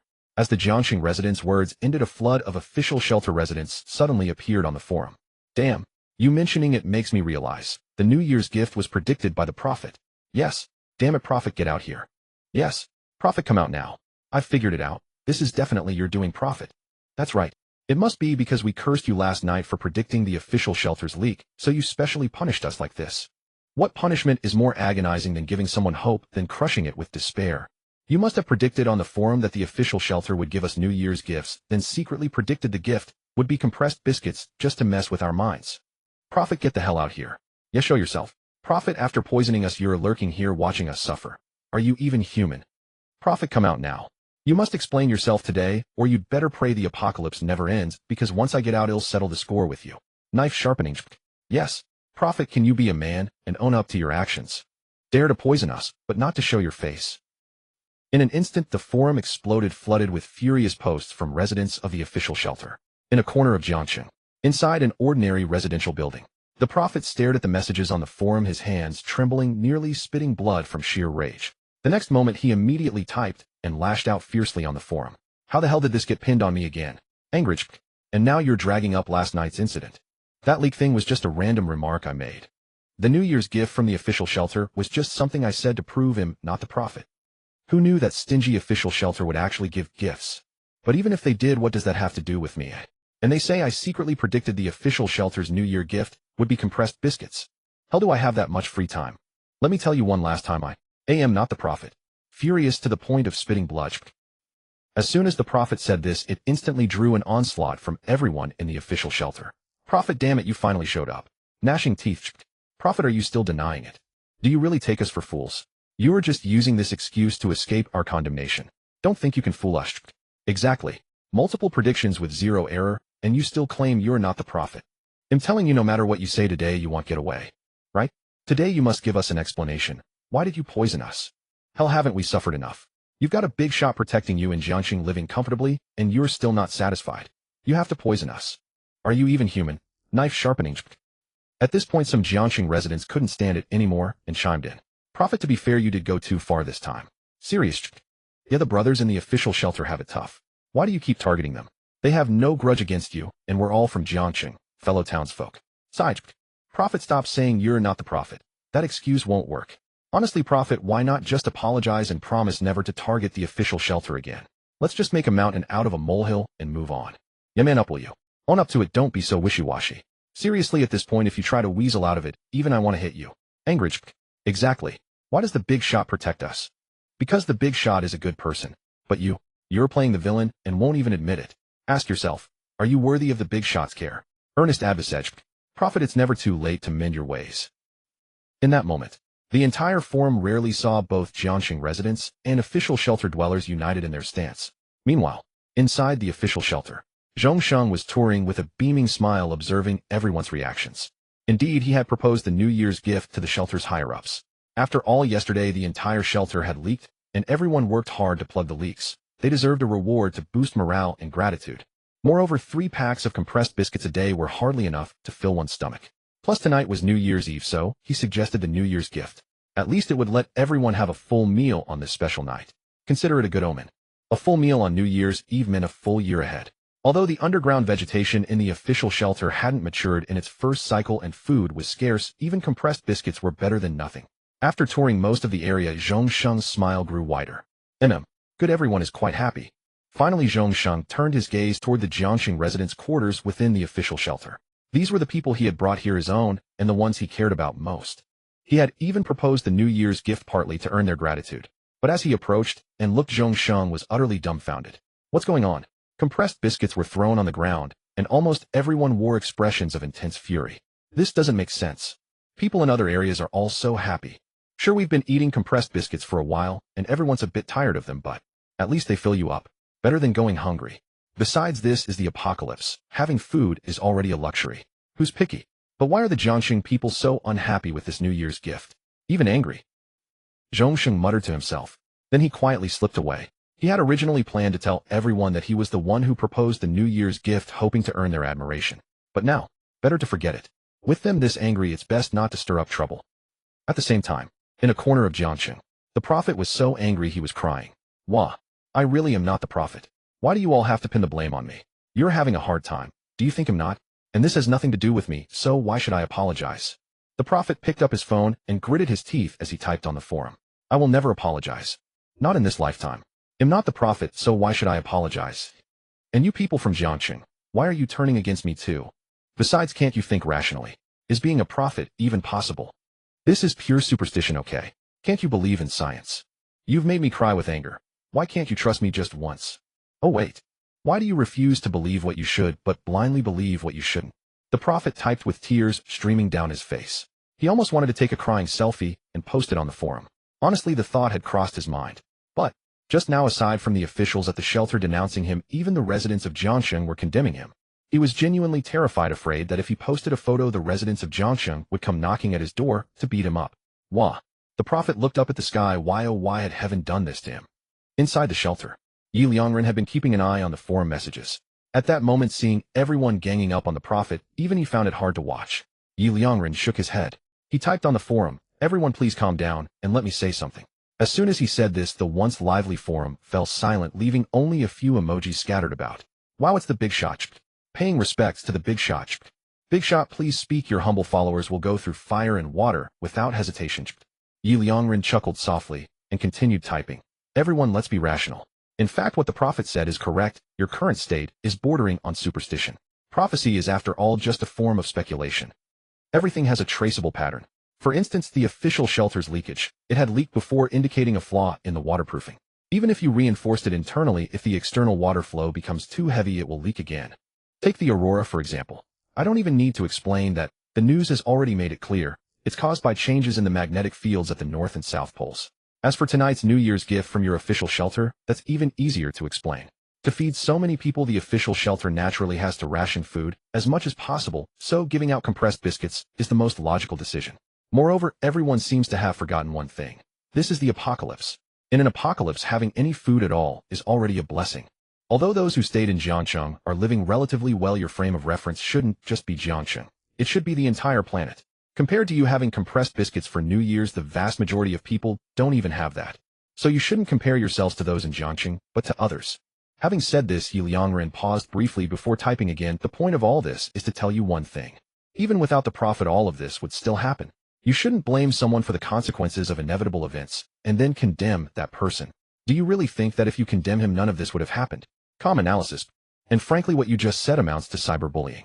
I hope we can all get along harmoniously on this forum.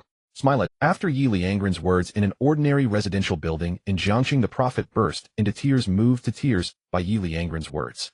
The next moment, he immediately typed on the forum, "Big shot. Wah." Crying loudly. "Big shot, you're the only one who understands me. I've had it so hard these past 2 days. Every single one of them are targeting me. What sin did I commit in my past life for heaven to punish me like this?" Weeping bitterly. Luckily, there's you, Big Shot, speaking up for me. I feel like my life is worth it now. Long live the Big Shot. From today onward, you are my lifelong faith. If anyone dares to speak ill of you again, I'll fight them with my life. Big Shot, I kneel before you. At the same time, the forum became lively again. Prophet, not bad, even the Big Shot spoke up for you. Envious.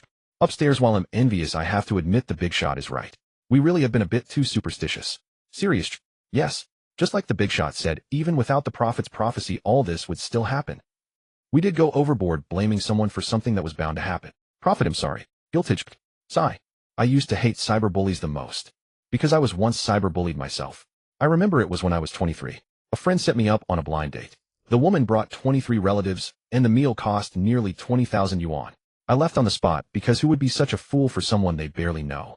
But even though I left, I paid for my share, just mind splitting the bill evenly. In the end, she slandered me, twisted the truth, and posted it online. She said I wasn't a real man for leaving mid-meal, and that I was the one who ordered all the expensive dishes. I was the one who suffered the most. Okay. During that time, I couldn't even go online. Every time I opened a chat app, there were people cursing me. I felt like dying. Gritting teeth. And just now I became part of the cyberbullying. I became the very thing I once hated the most. Prophet, I'm sorry, truly sorry. Sincere apology. I didn't understand the full story before joining the crowd's chorus. And everyone else, seriously, it's so easy to misinterpret the truth online. Let's try not to rashly target people. Serious. Holy crap. Upstairs, you were the protagonist of that news story a few years ago. Shockage. I saw that news too. Honestly, at the time I thought, is this guy even a man? Ditching the bill on a blind date. It wasn't until the truth came out that I was utterly stunned. Good grief, a meal costing 20,000 with over a dozen cartons of Zhonghua cigarettes and nothing but Matai to drink. TSK. Wasn't that treating the guy like a complete fool? Bro, even though it's been a long time, I still want to say this to you. Well done. Thumbs up. You flatter me. I was just feeling bad about the money. For someone in the middle class like me, spending 20,000 on a single meal is truly astronomical. But anyway, bro, and the Big Shot, you're both right. What we just said to the prophet was really out of line. Yes, prophet, I'm sorry. I apologize to you. Sincere apology. One by one, the residents of Jiangxing began to apologize. Witnessing this, the prophet's tears flowed even more profusely. Finally, they understood my plight. And all of this was because of the Big Shot's presence. Wow, Big Shot, I want to marry you. Meanwhile, as the forum's discussions spread, the residents of the official shelter gradually fell silent. Gazing at the New Year's gifts they had cast to the ground, they couldn't help but shake their heads and sigh. Subsequently, they too began to speak up on the forum. Prophet, I was out of line before. Sorry. Indeed, me too. Sorry. Thanks to the Big Shot's reminder, I now realize you were absolutely not at fault. Exactly, you only made prophecies. What you foretold was destined to happen. Even if you hadn't prophesied, it would still have occurred. How could we blame you for that? Right. We were indeed too impulsive earlier. 12580. Just as the official shelter residents began to apologize, someone suddenly posted a message. Prophet, to be fair, we were wrong to blame you before. Now I apologize. But it's not entirely our fault. Because you kept denying that you were the prophet. Yes, these events were inevitable, but you still prophesied them in advance, and they came true. So why deny being a prophet? If you had openly admitted it and explained everything, we wouldn't have been so harsh. It was you who kept denying your identity. As these words were spoken, both the official shelter residents and the Jiangxing residents suddenly realized. Right? The commenter above is correct. Prophet, your biggest mistake was denying your identity. Exactly. If you had admitted it earlier, everyone would have just laughed it off. We've already apologized. Since you only made prophecies, the outcomes aren't your fault. But as for your identity, prophet, you won't deny it again, will you? As these words spread, Ye Liangren was stunned in the shelter. Oh, how did the topic come back to this? Meanwhile, in Jiangxing, the prophet's tearful eyes widened like brass bells. Just as he was about to type something, another message appeared. How about this? Since you're so unwilling to be the prophet, well, give you one chance. Make one more prophecy. If it fails, well, stop calling you the prophet. If it succeeds, never deny it again. Agreed, I accept the above proposal. 4399. At this moment, seeing the forum messages, the prophet's gaze grew complex. He finally nodded and typed, "Final prophesy one more time." Something impossible, right? In my view, the most unlikely thing right now is the temperature. Because this is the fifth ice age, and ice ages are extremely long cycles lasting at least tens of thousands of years. The temperature drop is the same. So I predict that within a day the temperature across the entire blue star will drop by 30 degrees Celsius. After saying this, the prophet took a deep breath. This time I don't believe this prophecy will come true. I can finally shed the identity of the prophet, right? Just as this thought settled in the prophet's mind, someone in the official shelter posted a news image. Urgent notice: due to the melting of the Arctic and Antarctic glaciers, sea levels have risen, causing drastic changes in blue star's magnetic field.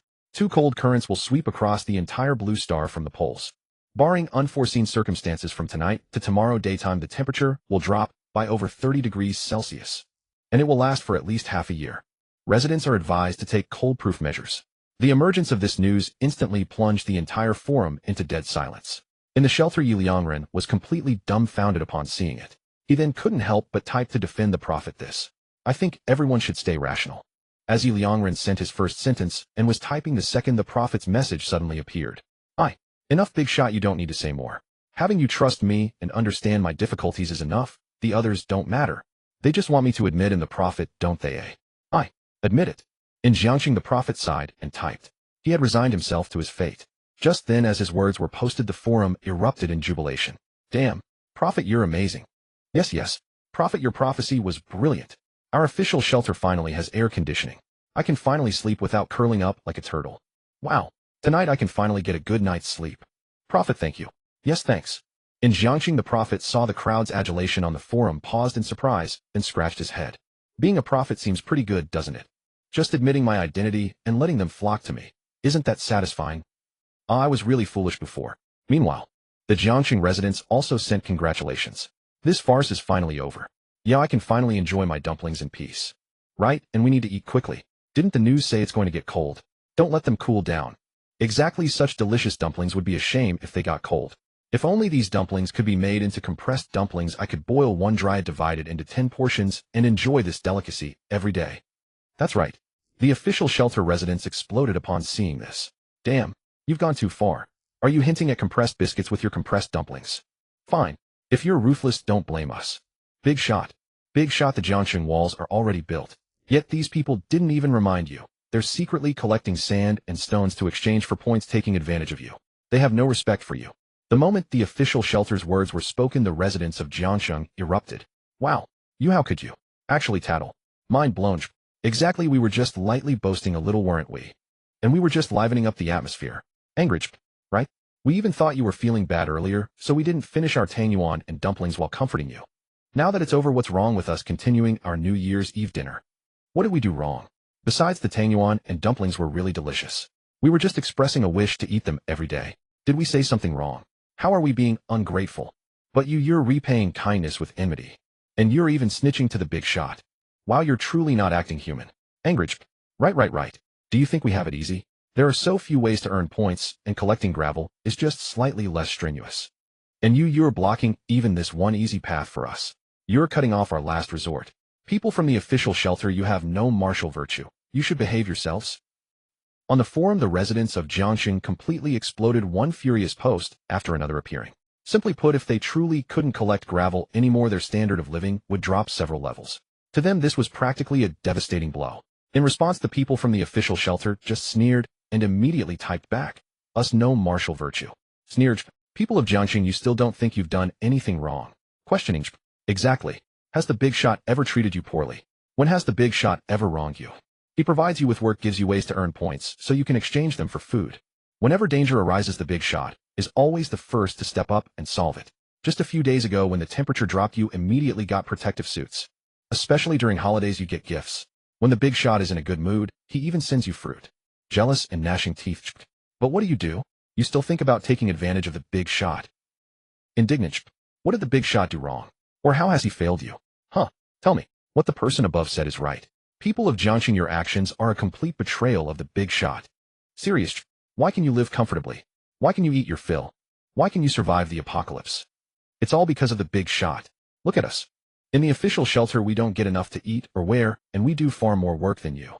In fact, after half a month in the official shelter, we haven't even seen a protective suit. We had to endure the cold to deal with the water leaks. As for fruit, that's a pipe dream. In comparison, your place is a paradise.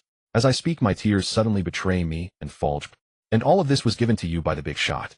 Yet when the big shot forgot to update the point exchange rules, not only did you fail to remind him, but you even thought about deliberately hiding it. And when we reminded him, you got angry. Angry. At this point, the prophet couldn't help but chime in, typing, "Brothers in Jiangxing, you've really gone too far. I can't stand to watch anymore." Angry. Because of the prophet identity issue today, I didn't dare go to the mine to eat tangyuan and dumplings. But that doesn't stop me from being grateful to the big shot.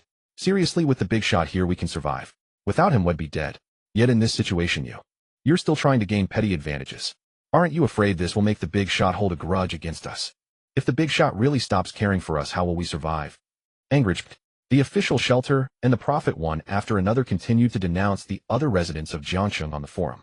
These words gradually silenced the residents of Jiangxing, and then suddenly a pang of pain struck their chests. The next moment, at the Jiangxing mine, among the crowd eating their New Year's Eve dinner, one person suddenly stood up. Slap. A crisp sound echoed through the entire mine cafeteria. This person slapped themselves. I'm sorry, big shot. Sorry for betraying your trust. Sorry for the wonderful treatment you gave us. I'm still living in the shelter you provided, yet I was still trying to take advantage of you. I'm utterly inhuman. Countless residents of Jiangxing witnessed this scene. Their hearts suddenly trembled. Guilt, self-reproach, and remorse appeared on their faces. Then messages began appearing on the forum. Big shot. I am sorry. Crying loudly. I'm sorry too, big shot. I eat your food, use your things, and still thought about taking advantage of you. I'm so inhuman. Hitting myself. Right, is this kind of behavior something a human should do? Extremely guilty. Yes, we've completely betrayed the big shot's trust. Sobbing uncontrollably. Brothers from the official shelter and prophet, thank you for waking me up. Right. We're truly grateful. If it weren't for you, we would have kept hiding it and kept taking advantage of the big shot. Every time I think about it, I want to slap myself. Truly, we are not human. The big shot is so good to us, always the first to step up when danger comes, building flood walls for us, giving us cold weather suits, providing shelters during earthquakes, offering food, giving us points on New Year's Eve, and gifting us such perfect food. Compared to the official shelter, our life in the apocalypse is truly paradise. Yet we became the snake and the farmer and the snake. Guilty to the point of wanting to deej. Big shot, we were wrong. You forgot one thing, the wall is already repaired. Oh, we don't need gravel anymore. Right? Big shot, you can change the point exchange conditions back now. Big shot. Soon, almost every resident of Jiangxing was tagging Ye Liangren, reminding him of this matter. Inside the shelter, Ye Liangren saw this scene. He was slightly taken aback. This. How did things escalate to this point? You're not wrong. I still have uses for the sand and gravel. Besides, even without that, collecting sand and gravel earns me survival points. Moreover, I've always known about this. I intended for you to conceal it deliberately to boost your motivation. And now you're all feeling guilty. Ye Liangren shook his head, feeling helpless. A moment later, looking at the Jiangxing residents tagging him on the forum, Ye Liangren sighed and typed on the forum, "Friends of Jiangxing, besides building walls, I have other uses for the sand and gravel. Also, right now, aside from sand and gravel, there's really nothing else you can easily collect. Resources like metal have already been fully gathered in Jiangxing. Under these circumstances, if I changed the point system, your lives would become very difficult. So you can continue collecting sand and gravel without worry. Don't regret it anymore. You've done nothing wrong. You simply thought of yourselves a little, and I understand that. After all, every man for himself. All right, tonight is New Year's Eve. Everyone should be happy. Don't dwell on this." As soon as Ye Liangren's message appeared, the entire forum fell silent. The next moment it erupted. Countless Jiangxing residents burst into tears on the spot. The big shot didn't cancel sand and gravel for our sake. Sobbing uncontrollably. The big shot. Even at a time like this, he's still thinking of us. Wailing loudly. My guilt deepens. We were trying to take advantage of him to milk him dry, but he's worried about our hardships, about how to make our lives better. Weeping bitterly. Wow, we're such awful people. Such a benevolent big shot, like a saint, and yet we were scheming to hide this from him. Slapping ourselves. Big shot, you're too kind, oh heavens. I want to cry. You sacrifice yourself for others, but we've all been repaying kindness with enmity. Wow, in ancient times people like us would have been drowned in a pig cage. Big shot, we were wrong, so terribly wrong before, to treat you like that, so you really don't have to. Yes, seeing that you're still thinking of us like this, I just want to cry to kneel before you. You really don't have to care so much for people like us. Exactly, big shot, you've been wonderful, absolutely perfect.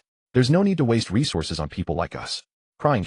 Big shot, I know you're kind-hearted, that you can't bear to see our lives become difficult. But now that sand and gravel aren't as useful, there's no need for you to keep the rules unchanged just for us. Right, big shot, you should change the rules. Otherwise, every time I think of this, I'll want to die to atone for my sins. Weeping bitterly. Inside the shelter, Ye Liangren saw the forum messages and felt helpless. Sigh. You're thinking too highly of me, aren't you? In truth, I just wanted to use you to earn survival points. Now that there's little metal left to collect in Jiangxing, relying solely on you to gather metal for survival points would be far too inefficient. I am really not as good as you imagine. I'm no saint. Everything I do is for profit. Sigh. Given this situation, if I don't change the rules, you'll keep going on about it. Enough. Ye Liangren let out a soft breath and typed. How about this? He'll revert the rules.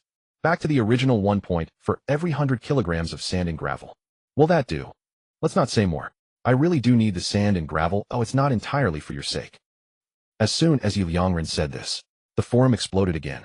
Big shot, I'm crying. Kneeling before Yujt. Big shot, you're truly too kind.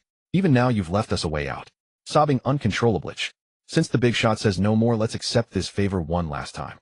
Crying. By the way, diary boy, come out. I must never forget today. I'll remember the big shot's kindness for life. Yes. Diary boy, it's your turn. You have to write this down in your little notebook. Diary boy. 1/1/95/27. I'm here. This event indeed must be recorded in the little notebook. December 31st, evening. Today is the 14th day of the apocalypse. The massive flood has passed, and Jiangxing is no longer in danger from floods. Logically, the big shot no longer needs sand and gravel. But we, driven by selfish motives, deliberately concealed this fact, planning to take advantage of him, to milk him dry, by continuing to collect sand and gravel for points. We are truly despicable. Fortunately, the brothers from the official shelter and the prophet stepped up and pointed out our mistake. So we apologized to the big shot and explained everything. But then we realized, even as we were taking advantage of him, the big shot didn't blame us. He was still thinking of us, worried about our living standards if we couldn't earn points from sand and gravel. In the end, he kept the rule for collecting sand and gravel. Wow, such a selfless, flawless big shot, and we still try to take advantage of him. We've gone too far. Today is my most regretful day. This is something I must remember for the rest of my life. The big shot is truly a supremely good person, a living saint. The residents of the official shelter were utterly stunned. So you mean to say our snitching was completely useless? Your living standards in Jiangxing haven't dropped one bit. The comment above is wrong. At least your betrayal taught us one thing, the true character of the big shot. He is a supremely selfless, altruistic, and devoted, incredibly good person. Wow, I regret this more and more.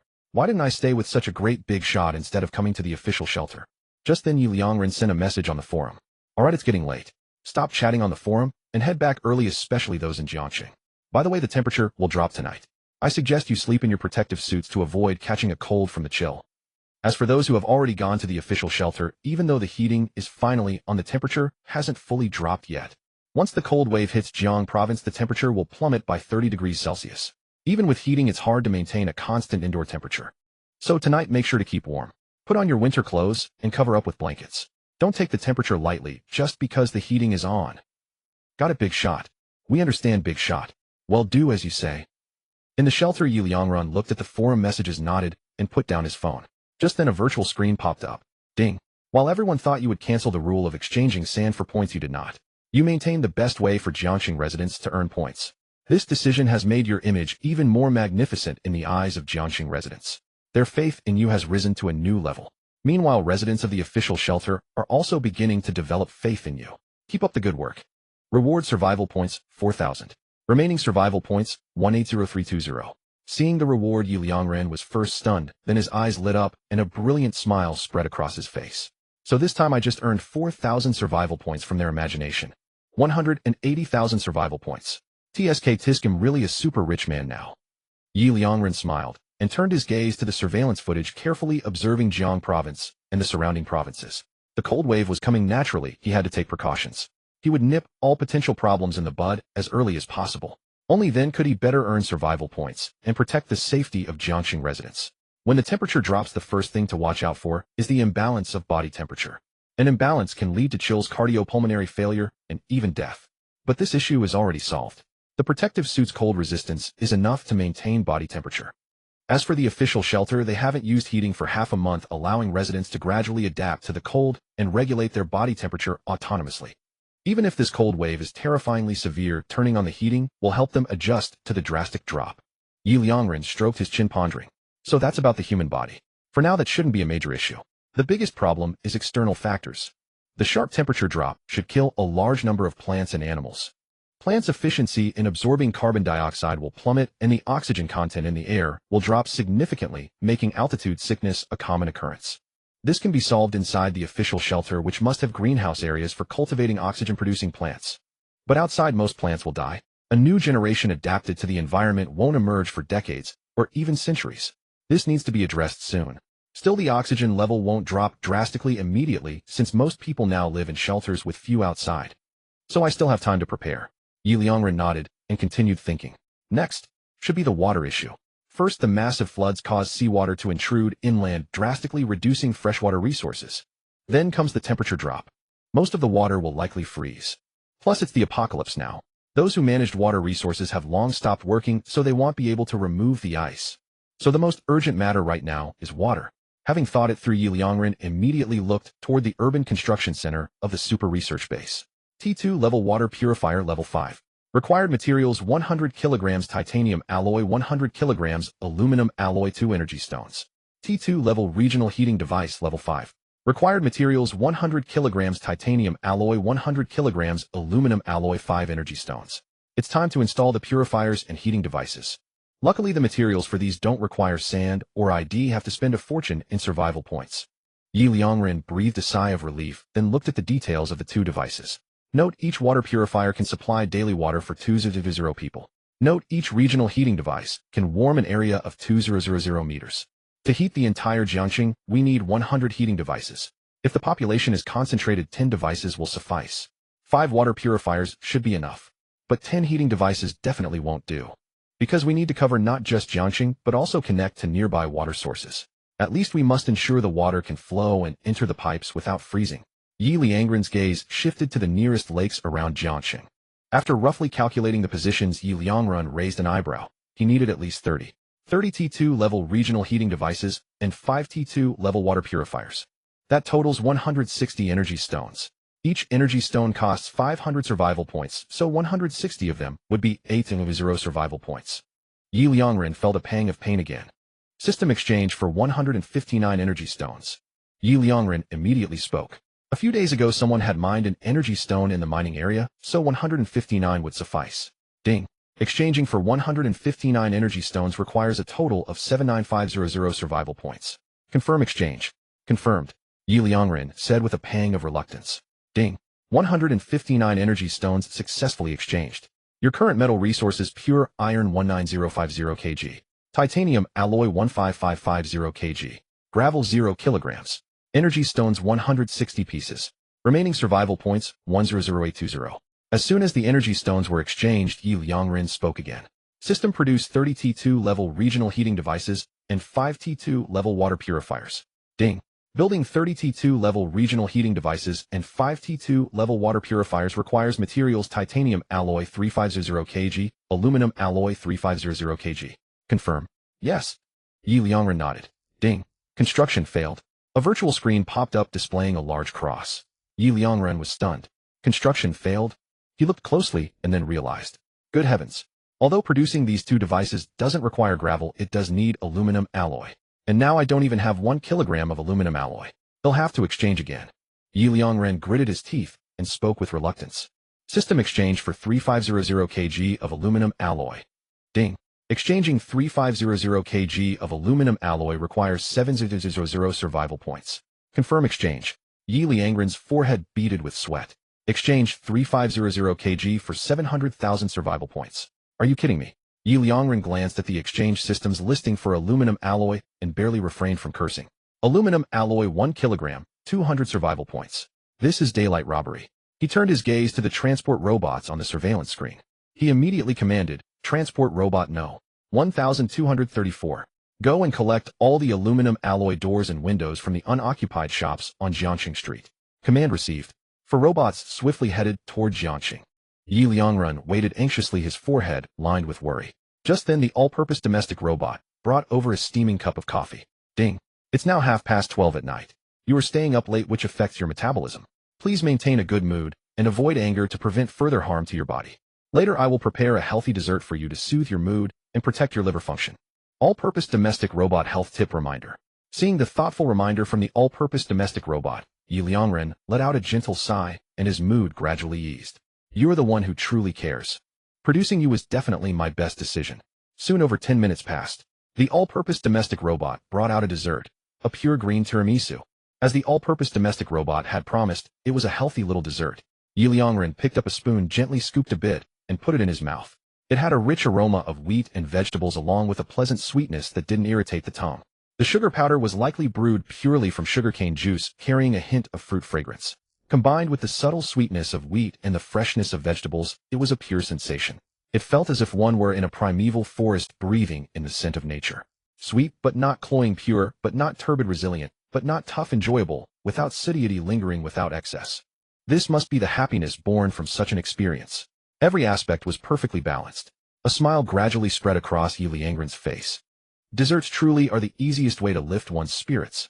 At this moment, Ye Liangren's mind quickly became agile. While the transport robots were still busy collecting aluminum alloy, he made his way to the Bioresearch Institute. Indeed, plants typically require a long time to adapt to the environment. But he had the Bioresearch Institute, so he could proactively cultivate a batch of cold-resistant plant seeds. However, he needed to upgrade it once more. The current focus of the Bioresearch Institute was mass production. System upgrade the Bioresearch Institute at a new branch for cold resistance in plants and animals and begin researching cold-resistant plant seeds. Ye Liangren immediately spoke. Ding. Upgrading the Bioresearch Institute and activating the cold resistance attribute for plants and animals will cost a total of 10 survival points. Confirm upgrade. Confirmed. Ye Liangren nodded. The survival points were indeed spent heavily, but it also allowed him to discover something. He could actively add upgrade branches. For instance, the cold resistance attribute for plants and animals he proposed did not originally exist as a branch. But as long as enough survival points were spent, it could be unlocked. Just then a virtual screen from the system popped up. Ding.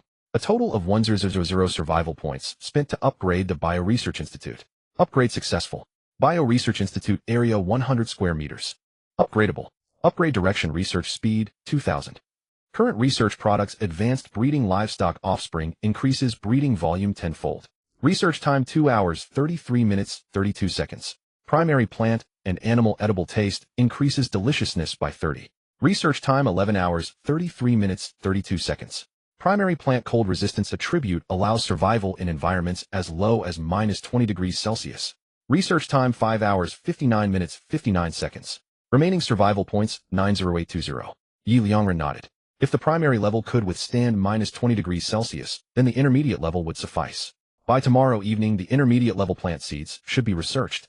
Ye Liangren stretched and returned to the dining table to continue eating his dessert, tiramisu. Soon 2 hours passed. Ye Liangren looked at the results from the transport robots and showed a satisfied smile. Ding. You have successfully collected resources 400 kilograms of aluminum alloy. Reward survival points 800. Ding. You have successfully collected resources 400 kilograms of aluminum alloy. Reward survival points 800. Ding. You have successfully collected resources 400 kilograms of aluminum alloy. Reward survival points 800. Your current metal resources: pure iron 19050 kg. Titanium alloy 15550 kg. Aluminum alloy 3600 kg. Gravel 0 kilograms. Energy stones 160 pieces. Remaining survival points 98020. Aluminum alloy enough. But the system's exchange function is really a ripoff. Exchanging 1 kilogram costs 200 survival points, while collecting 1 kilogram only rewards 2 survival points, a 100-fold reduction. Ye Liangren shook his head with a smile, then spoke. System build 30 T2 level regional heating devices and 5 T2 level water purifiers. Ding. Construction successful. Your current metal resources: pure iron 19050 kg. Titanium alloy 12050 kg. Aluminum alloy 100 kilograms. Gravel 0 kilograms. Energy stones 0 pieces. After completing the construction of 30 T2 grade regional heating devices and 5 T2 grade water purifiers, Ye Liangren immediately turned his gaze to the surveillance screen. He then began installing the T2 grade water purifiers zone by zone, ensuring that water usage for residents in every area of Jiangxing remained trouble-free. It was worth noting that Ye Liangren had initially imagined the water purifiers to be subterranean units capable of purifying the water supply for an entire region, with residents still drawing water from their own taps. However, after installation, he realized the reality was quite different. The water purifier resembled a kind of water distribution center. It was a circular building of considerable size, surrounded by numerous faucets, allowing up to 100 people to collect water at once. Although it differed from his expectations, Ye Liangren quickly understood. This method of water purification was likely the most efficient as well as the safest and most reliable. Purifying a large area all at once would inevitably have some flaws given the varying pipes connected to each household. Leaking pipes would significantly reduce purification efficiency. After all, each water purifier's maximum capacity was to meet the daily water needs of 20,000 people. However, if some pipes were constantly leaking, it would be akin to having countless extra people consuming the purified water. Next, Ye Liangren connected the T2-grade regional heating devices to several nearby lake and river areas. He ensured that the water flow in these areas would not freeze. Then he let out a gentle sigh of relief and stretched. Glancing at the time, Ye Liangren raised an eyebrow. It was already 1:30 in the morning. Time to sleep. One's own life mattered most. Not long after Ye Liangren fell asleep, a cold current drifting from the north and south poles swept across the globe. In an instant, the seas began to freeze. The ice spread rapidly. Coastal cities, inland cities, Jiang province. The cities that had been submerged by floods just days earlier, turning into underwater metropolises, were now transformed into frozen realms in the blink of an eye. Everywhere one looked, there was nothing but a vast expanse of icy blue. Even the towering waves, which had surged over 10 meters high, froze midair before they could crash down. The next moment, the cold current approached Jiangxing. First, it hit the official shelter. The residents there, who had been sleeping comfortably with the air conditioning on, suddenly shivered violently. Their bodies involuntarily curled up, and in a daze they tightened their quilts and clothes, turning into tightly bundled balls.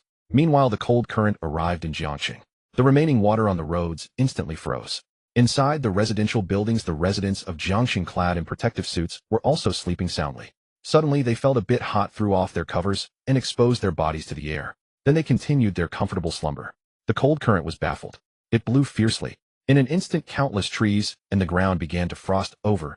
Even the utility poles turned a pristine white. Yet the Jiangxing residents simply threw off their covers again due to the heat. The cold current retreated. Soon dawn broke faintly. The residents of Jiangxing were still asleep, but the forum was buzzing. It was filled with lamentations from the official shelter residents, all woken by the cold. They were now huddled in their beds, clutching their phones with only their fingers daring to move. Damn! Is this the cold current? It's freezing. Exactly. The shelter had the AC on last night, and I thought I could finally sleep well, but I was woken up by the cold in the middle of the night. And it was even colder than without the AC. Yeah, with this cold, how are we supposed to get by? Actually, to be fair, I think we're better off. After all, some big shot warned us last night to wear all our clothes, even with the AC on. So last night, I wore a vest, a t-shirt, a shirt, a hoodie, a jacket, and a down jacket. I put on almost everything I could. It was indeed hot at first, but after I fell asleep and the cold hit, the temperature was bearable. Except for my little feet. They were frozen stiff. If I hadn't run out of socks, I would have worn 10 pairs. Still, we're much better off than the others in the shelter. They probably didn't take the cold seriously after the AC was turned on, so they must be suffering even more. Exactly. We had the big shots warning, and it's still so cold the others must be freezing even worse. No doubt about it. 95-27. Man, I envy the guy above for bringing so many clothes. I don't even own that many. But I have 2 quilts, a hoodie, and a cotton padded jacket, so I slept okay. But seriously, like the brother above said, my feet were freezing. At first I was a bit hot, and stuck my feet out from under the quilt. Then the cold came, and it felt like my feet were plunged into an ice cellar. I nearly froze to death. Damn, you actually brought 2 quilts to the shelter. Lucky. Speaking of which, where are the Jiangxing folks?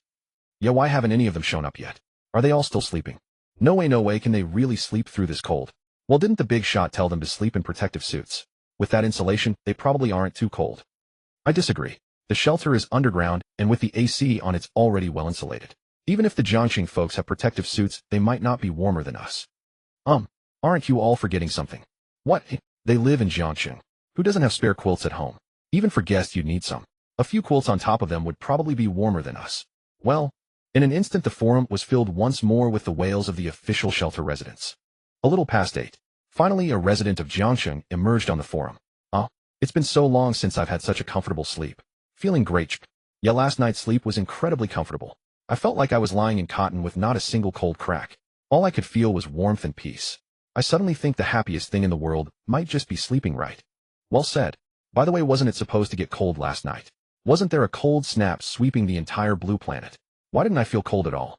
I didn't feel it either. Could the news be wrong? How could there be a cold snap on such a warm night? Exactly.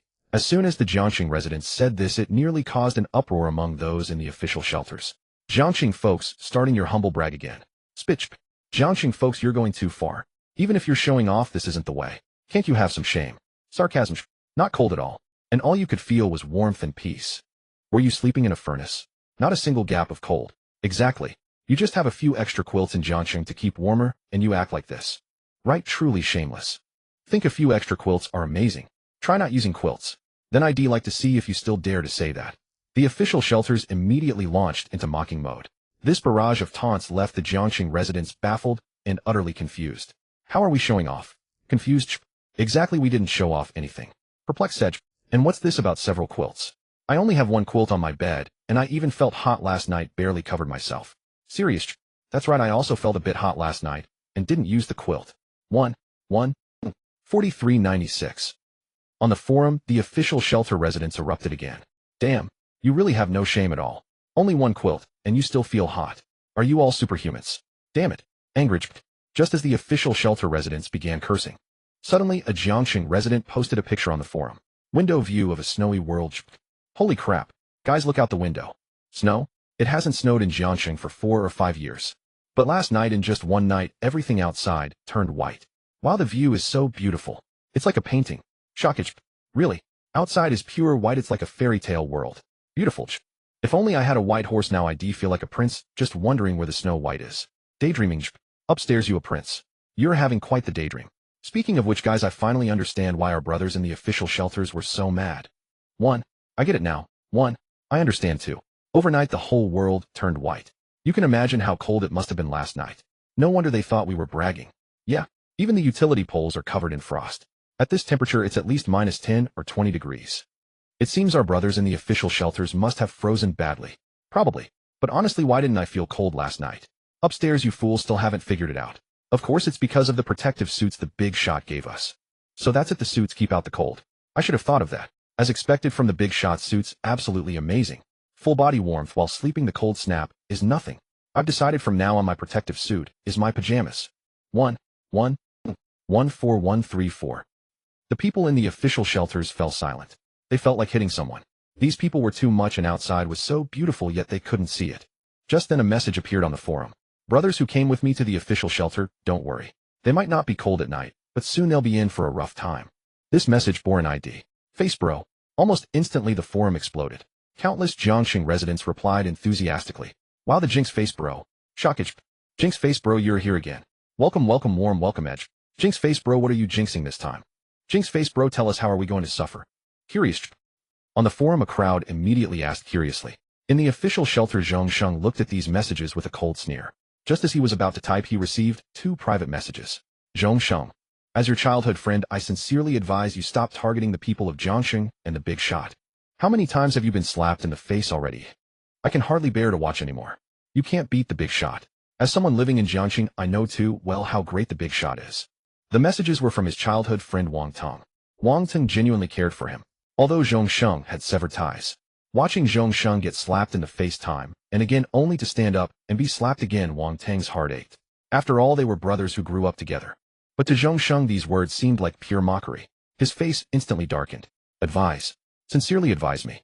Huh, I don't need your kindness. And this time I'm sure to win. With that, Zhongsheng closed Wang Tong's private chat and added him to the blacklist. Then he looked at the faucet in the room, a confident smile on his face. Under the cold snap, you can keep warm, but water can't. At such freezing outside temperatures, all water will freeze in an instant. In this situation, thawing the water source would be an enormous project, because thawing just one water source is meaningless. The weather is too cold. Even if thawed, the water would freeze again during flow. So to solve this, the entire water pipeline from Jiangxing to the source would need to be heated. And Jiangxing hasn't had snow in 4 or 5 years. The heating pipes for the water lines haven't been maintained. Meanwhile, all the workers managing the water resources in Jiangxing were government personnel, and at this moment they were all in the official shelter. For an outsider to resolve this issue, the workload would increase several-fold. Zhongsheng analyzed harshly, once more the smile on his face growing increasingly confident. This time Jiangxing is absolutely doomed. This time I will surely win. Without a water source, unable to solve daily water needs, no matter how well you keep warm, what can you do? I simply refuse to believe you can conjure a water base out of thin air. Zhongsheng immediately typed on the forum. Why are you all so distressed? Since you've asked, sincerely, graciously tell you. Your Jiangxing has run out of water. Without water, no matter how well you keep yourselves warm, how many days can you survive? Of course, you can also chisel ice yourselves and haul it back to cook. But in this temperature, how hard the ice is and how difficult it is to chisel. Are you all clear about that? I'm quite curious, how much ice can you chisel each day? And also how many bacteria are in the chiseled ice that has undergone no processing at all. In comparison, although our official shelter is a bit cold, it's definitely far more comfortable than your situation. The moment Zhongsheng said this, it almost instantly stirred up a storm on the forum. Brother Face, what you said sounds quite reasonable, but I don't believe it. Brother Face speaks well. Your analysis makes sense, but I still don't believe it. Wait, brothers, I was just about to get water to cook, and suddenly, I found there's no water left. Holy crap, really? That terrifying? Holy crap. I've got no water here too. Same here. Could it be that Brother Face is telling the truth this time? No way, no way. Is the situation really that serious? As the residents of Jiangcheng were buzzing with discussion in the official shelter, Zhongsheng let out a cold laugh. Of course it's true. Ever since his previous remarks were all refuted, earning him the humiliating title of Brother Face, he had become extremely cautious with every statement. The last supermassive flood was an accident. Mainly because the flood was too terrifying, he subconsciously overlooked many issues leading to his defeat. But this time is different. Ever since he learned of the cold wave's arrival, he had been calculating in his mind. He had listed almost all possible unexpected situations. He had even consulted the group of professional water resource experts in the official shelter. Only then did he conclude that Jiangsheng would definitely face a major problem this time. Only then did he step forward again to speak on the forum. Because he was almost certain he wouldn't lose this time. Wangteng, do you still think you'll lose this time? How about you go check if your house still has water? Zhongsheng sneered as he tagged Wang Teng on the forum. Wang Teng was left speechless. At this moment, other residents of the official shelter also began to speak. Brothers in Jiangxing, has your water situation really gotten that severe? Brothers in Jiangxing, what are you planning to do next? You're not really going to chisel ice, are you? But as Brother Face said, it's hard to guarantee the chiseled ice won't contain bacteria or viruses. Once you get sick, it'll be dangerous. Remember, this is the apocalypse. If you fall ill, it feels like it's all over. Exactly. Why don't you brothers in Jiangxing come to the official shelter before it rains? You have protective suits, the cold wave won't affect you. A little over a day's travel, and you'll definitely make it. The official shelter has ample water resources. As soon as the official shelter residents said this, many in Jiangxing burst into laughter. The forum instantly became lively. Something's off. Why are you all trying to lure us to the official shelter? Exactly, it's too suspicious. Admit it. Did Brother Face give you some perks again? Brother Face, what benefits did you offer this time to get the shelter brothers to coax us? But no matter how you coax him, sticking with the boss. The boss is forever the god. He'll never go to the official shelter. Never in this life. It's cold and hungry there. Only in Jiangxing with the boss protection can I barely get by. Nicholas, Zhao Si. Yeah, and the brothers in Jiangxing are all talented, speak pleasantly, and the boss provides food. He'll never leave Jiangxing in this life. Nicholas Wang Wu. Right, with the boss around, what's a little water issue? Exactly. Such a small matter, the boss can easily handle it. Come to think of it, I feel Brother Face is jinxing it again this time. And it's a textbook jinx. 1. I have that feeling too. Brother Face has mastered the art of the reverse jinx. To help us, he deliberately goes in circles for a reverse jinx. 1. 76. Their words instantly darkened Zhongsheng's face. And the next moment his face grew even darker. Suddenly several people from the official shelter posted on the forum, let's drop the act, it's pointless. Helping Brother Face coax you all can't be hidden anyway. 1. This kind of thing messes with people's minds. If it could be hidden, fine, but since it's exposed from the start, what's the point of coaxing? Exactly. Sorry, Brother Face, looks like we can't claim your reward. I'm suddenly curious, what reward did Brother Face promise you? Not compressed biscuits again, are you all not tired of them? A Jiangxing resident suddenly grew curious. Just then someone replied, of course not compressed biscuits. If it were compressed biscuits, I wouldn't bother helping Brother Face. Next week we're supposed to have a meal improvement. Brother Face promised that if we spoke for him, he'd try to switch that day's meal to instant noodles, and we could choose the flavor ourselves. So it's instant noodles? No wonder you all popped up one by one, I knew it. At that moment, inside the official shelter, Zhongsheng's entire mentality completely shattered. Damn it, he had calculated and pondered countless times in his mind to win this time. And yet this group of people started chatting on the forum, and they completely forgot about the water issue, not caring in the slightest. Instead, they were more concerned about him bribing the residents of the official shelter to speak for him. Zhongsheng was furious, gritting his teeth as he typed, yes. I admit I did get them to speak for me. But so what? Is my reasoning wrong? Do you have water to use now, eh? And you say I'm jinxing it again. Let me tell you, this time there's absolutely no way you're getting that water problem solved. All the engineers in Jiang City who can solve this are in the official shelter. If I weren't sure of this, would I be so confident? Humph. Zhongsheng sneered coldly and continued typing. As for the big shot you're all talking about, no matter how amazing he is, without qualified engineers, how long would it take to solve the water issue? Every trade has its own field, don't you understand? In my view, even if the big shot you talk about has plenty of people, but if he has absolutely no idea where to start, solving the water problem will take at least a week. And how difficult will it be for you to handle daily water use during this week? Spending 4 to 5 hours a day chipping ice, and even then it's only enough for one meal. And that's if you're lucky and haven't been infected by fungi. Once you get a fungal infection, skin disease, or other illnesses from drinking wild mineral water, even if your big shot solves the water problem, after a week you're still doomed. After spouting this string of analysis, Zhong Sheng let out an immensely satisfying breath. Then he typed again, "Now do you still think I'm jinxing it? Now do you still think I'm wrong? Do you know why I bribed others to sway you? It's because I wanted to give you a way out. If I said it myself after being proven wrong so many times, suddenly calling you out would make you resentful and unwilling to come. But if others said it, you'd be much more likely to accept it. So, I never had any bad intentions from the start. I've always been thinking of you. But I never expected you to be so ungrateful. Forget it, forget it." Just as he was about to stoke the fire and play up his good guy persona, suddenly a message from a Jiang City resident appeared on the forum. "Brothers, guess what I saw? Water center JPG. Gushing tap water JPG. Overnight a water center appeared right outside my door. I just turned one of the taps and water came gushing out. Holy crap. And the water is so clear. I took a tentative sip and it had a sweet taste just like mountain spring water I used to drink, even better." As soon as this news came out, Zhong Sheng's hands trembled as he typed, his face full of disbelief. How could this be? At that moment the forum heated up again. "Brother upstairs, where is your place? 1. I want to drink spring water too. Holy crap. A water center appeared near my place too. Shock JPG. Wow, this water is really good, even better than Nongfu Spring. Is this really directly connected to a spring? Holy crap, so jealous, I'm going to look too. If you all have water centers nearby, maybe there's one near me too. Expectation JPG. Found it. It's a bit far, but there is one too. Oh, this water is delicious. Brothers, how do you think these water centers popped up? Right. I'm curious too. They weren't there yesterday, and suddenly they appear overnight. Come on, do you even need to guess? The big shot must have built them. If Brother Face can think of it, why wouldn't the big shot? True, the big shot probably knew the cold snap was coming long ago and started working on this way back. Exactly. But speaking of which, Brother Face, do you still dare to say you're not jinxing it? Doghead silly JPG. 1. Brother Face, do you still dare to say you're not jinxing it? Doghead smile JPG. Inside the official shelter, Zhong Sheng held his phone, eyes vacant, completely dazed. How could this be? Impossible. He muttered involuntarily, his face full of shock.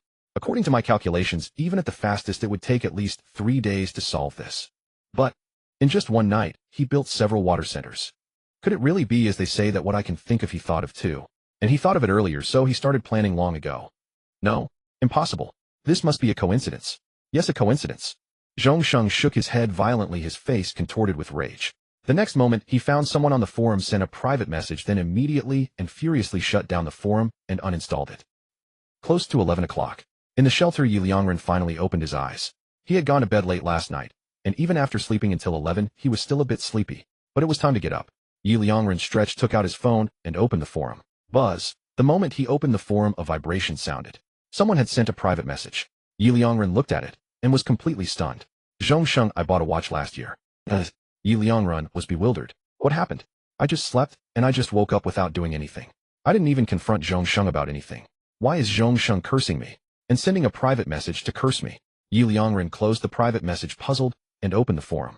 Seeing a bunch of people talking about the water centers, Ye Liangren typed, "It seems you've all discovered the water centers. I built them last night to solve everyone's daily water needs. But water resources are limited, please don't waste any. Also, the water in the centers has been filtered and purified so it's safe to drink directly. I knew it, the water center was definitely built by the big shot. Big shot forever, Gaj. Upstairs, have some confidence and remove I knew it, and definitely. If you lack confidence in yourself, that's one thing, but how dare you lack confidence in the big shot? No kidding, the water center must have been built by the big shot. Who else could have the ability to construct something like this? And with this quality directly tapping into mountain springs, it tastes even better than Farmer's Spring. Of course, it's the big shot's work. Calm analysis. Exactly. Upstairs, he'll directly despise you.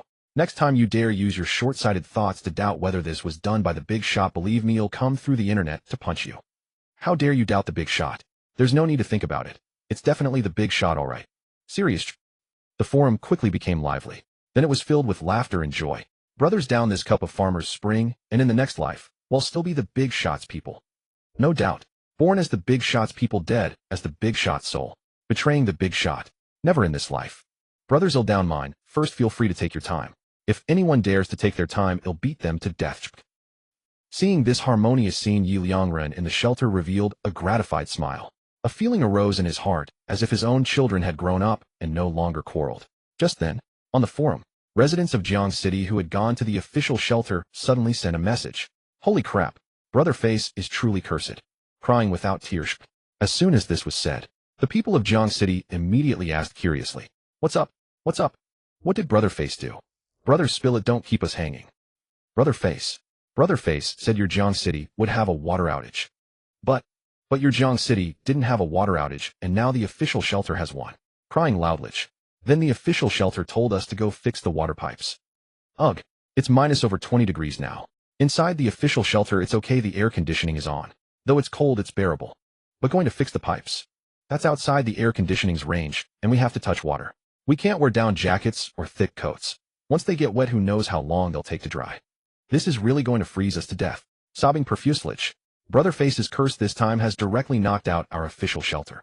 Wailing loudly. As soon as the official shelter person said this, the forum exploded instantly. Holy crap, Brother Face's move is pretty impressive this time. His curse actually backfired on his own turf. Shockage. Has Brother Face's curse evolved? Not only does it slap himself in the face, but it's become a weapon of karma rebounding onto his own territory. Awesome edge. Brother Face's operation this time. I'm truly in awe. What else can I say? Other than Brother Face is awesome, I can't think of any words. Hats off. Wishing Brother Face's curse evolves even further. Doghead sarcasm. Ugh, you guys are too much. At a time like this you still have the heart to joke. Ugh. Why did the water have to go out? If only the Big Shots Water Center had been built at the official shelter too. Forget it, I won't chat with you anymore. They're calling. We need to head out to fix the heating function on the pipes. The official shelter people logged off to repair the pipes. At that moment, the forum became even more lively. To be honest, the official shelter is really in a tough spot this time. Yeah, they were just woken up by the cold wave early this morning, and now the pipes are broken. They have to go repair them outside the air conditioning range. In this freezing weather they're being treated like pure labor. Pitiful. Alas, as pitiful as they were also in danger this time. When I think back on what Brother Face said, I still shudder.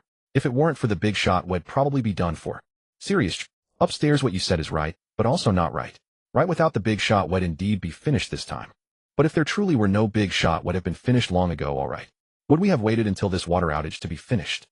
Exactly. Speaking of the Big Shot brothers, don't forget what happened last night. Last night the Big Shot still didn't cancel the rule of exchanging sand and gravel for points for our sake.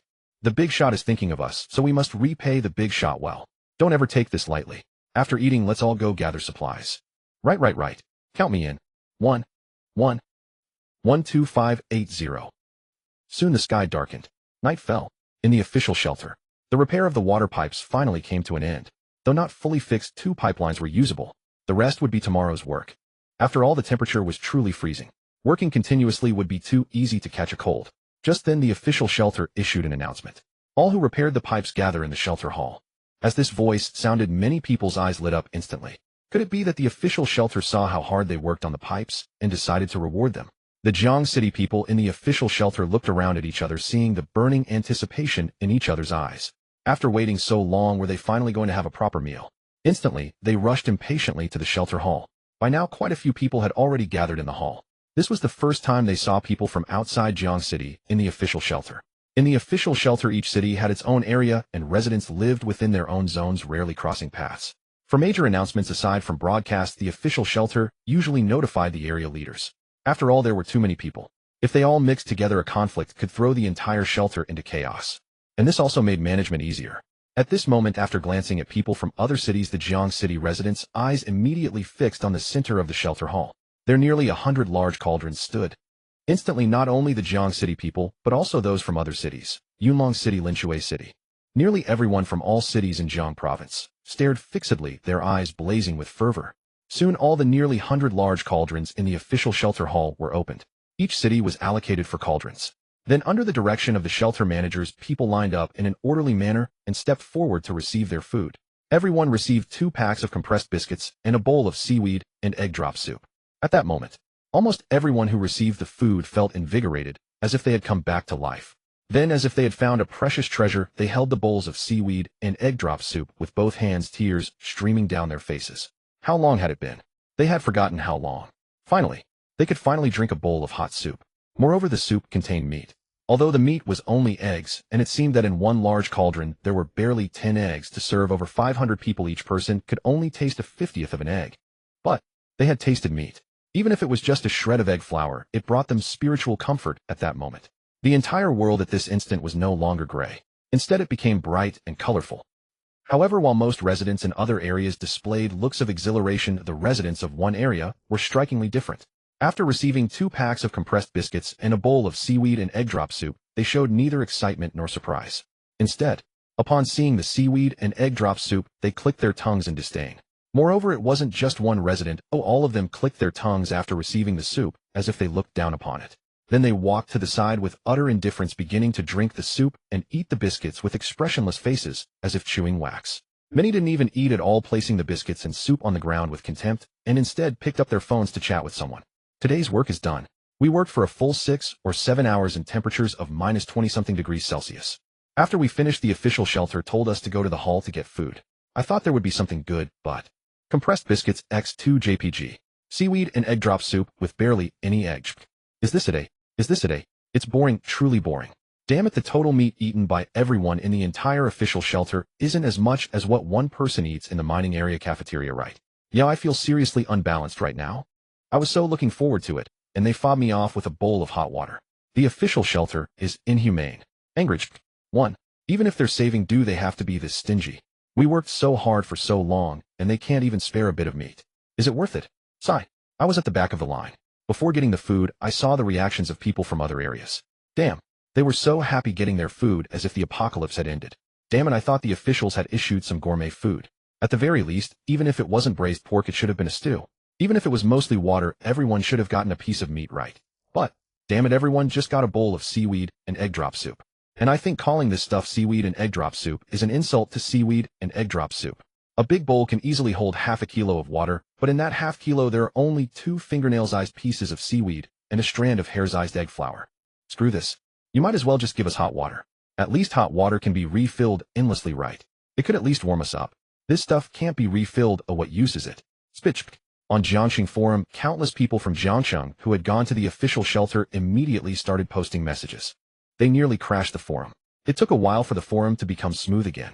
Then, seeing this situation, the residents of Jiangxing couldn't help but complain. This is called seaweed and egg drop soup. Wrong, right? It should be called seaweed and egg drop soup broth. Common analysis. Your soup is completely a product of diluting the broth of seaweed and egg drop soup countless times, right? So it's really tough for you guys. The treatment from the official shelter is truly beyond words. Yet to be fair, the official shelter is really being too stingy this time. Exactly, if this soup of yours counts as a meat dish, then what do we call the dinner in our mining area cafeteria? Call it mega meat. Or super mega meat dish. Braised pork, pickled pig liver, spicy cold rabbit, stewed chicken with mushrooms. This is the dinner provided by our mining area cafeteria tonight. To be honest, you guys are right. I feel like the total meat eaten by all of you combined might really not be as much as the meat I ate alone. Helpless. Seeing these pictures, the people from Jiangxing in the official shelter felt even more heartbroken. They didn't even know how to complain. At that moment, they didn't know how to get angry. In the past, they would have started arguing with the residents of Jiangxing. But now, looking at the bowl of seaweed and egg drop soup broth in their hands, they could only feel like crying, but having no tears, only exhaustion. They even felt an urge to smash their bowls on the ground and curse out the high-level officials of the official shelter. Do they even treat them as humans? Is this soup fit for human consumption? But they were also a bit reluctant. Although this stuff didn't deserve to be called seaweed and egg drop soup. Although the meat in it was almost non-existent. Although compared to the Jiangxing mining area cafeteria, this stuff was like plain water. But if you were strict, it barely counted as a meat dish. Oh no, a meat soup. Having something was better than nothing. So they picked up their bowls one by one. Then, with expressions uglier than crying, they began to drink the soup. As they drank, they felt even worse. Damn it, not only were they stingy with the eggs, but they couldn't even spare some salt. What difference did this have from drinking plain water? Meanwhile, on the other side of the official shelter hall, Zhongsheng stared at the state of the Jiangxing people, completely dumbfounded. What are they doing? Haven't they been wanting to improve their meals? Today we gave them an extra meal with eggs and vegetables, both meat and vegetables. Why are they making such faces? Just as Zhongsheng was puzzled, someone patted him on the shoulder and asked with displeasure, "You're in charge of the Jiangxing area, right? Why are people from other areas all looking invigorated and grateful, but the people in your area have such expressions? How exactly are you managing this area?"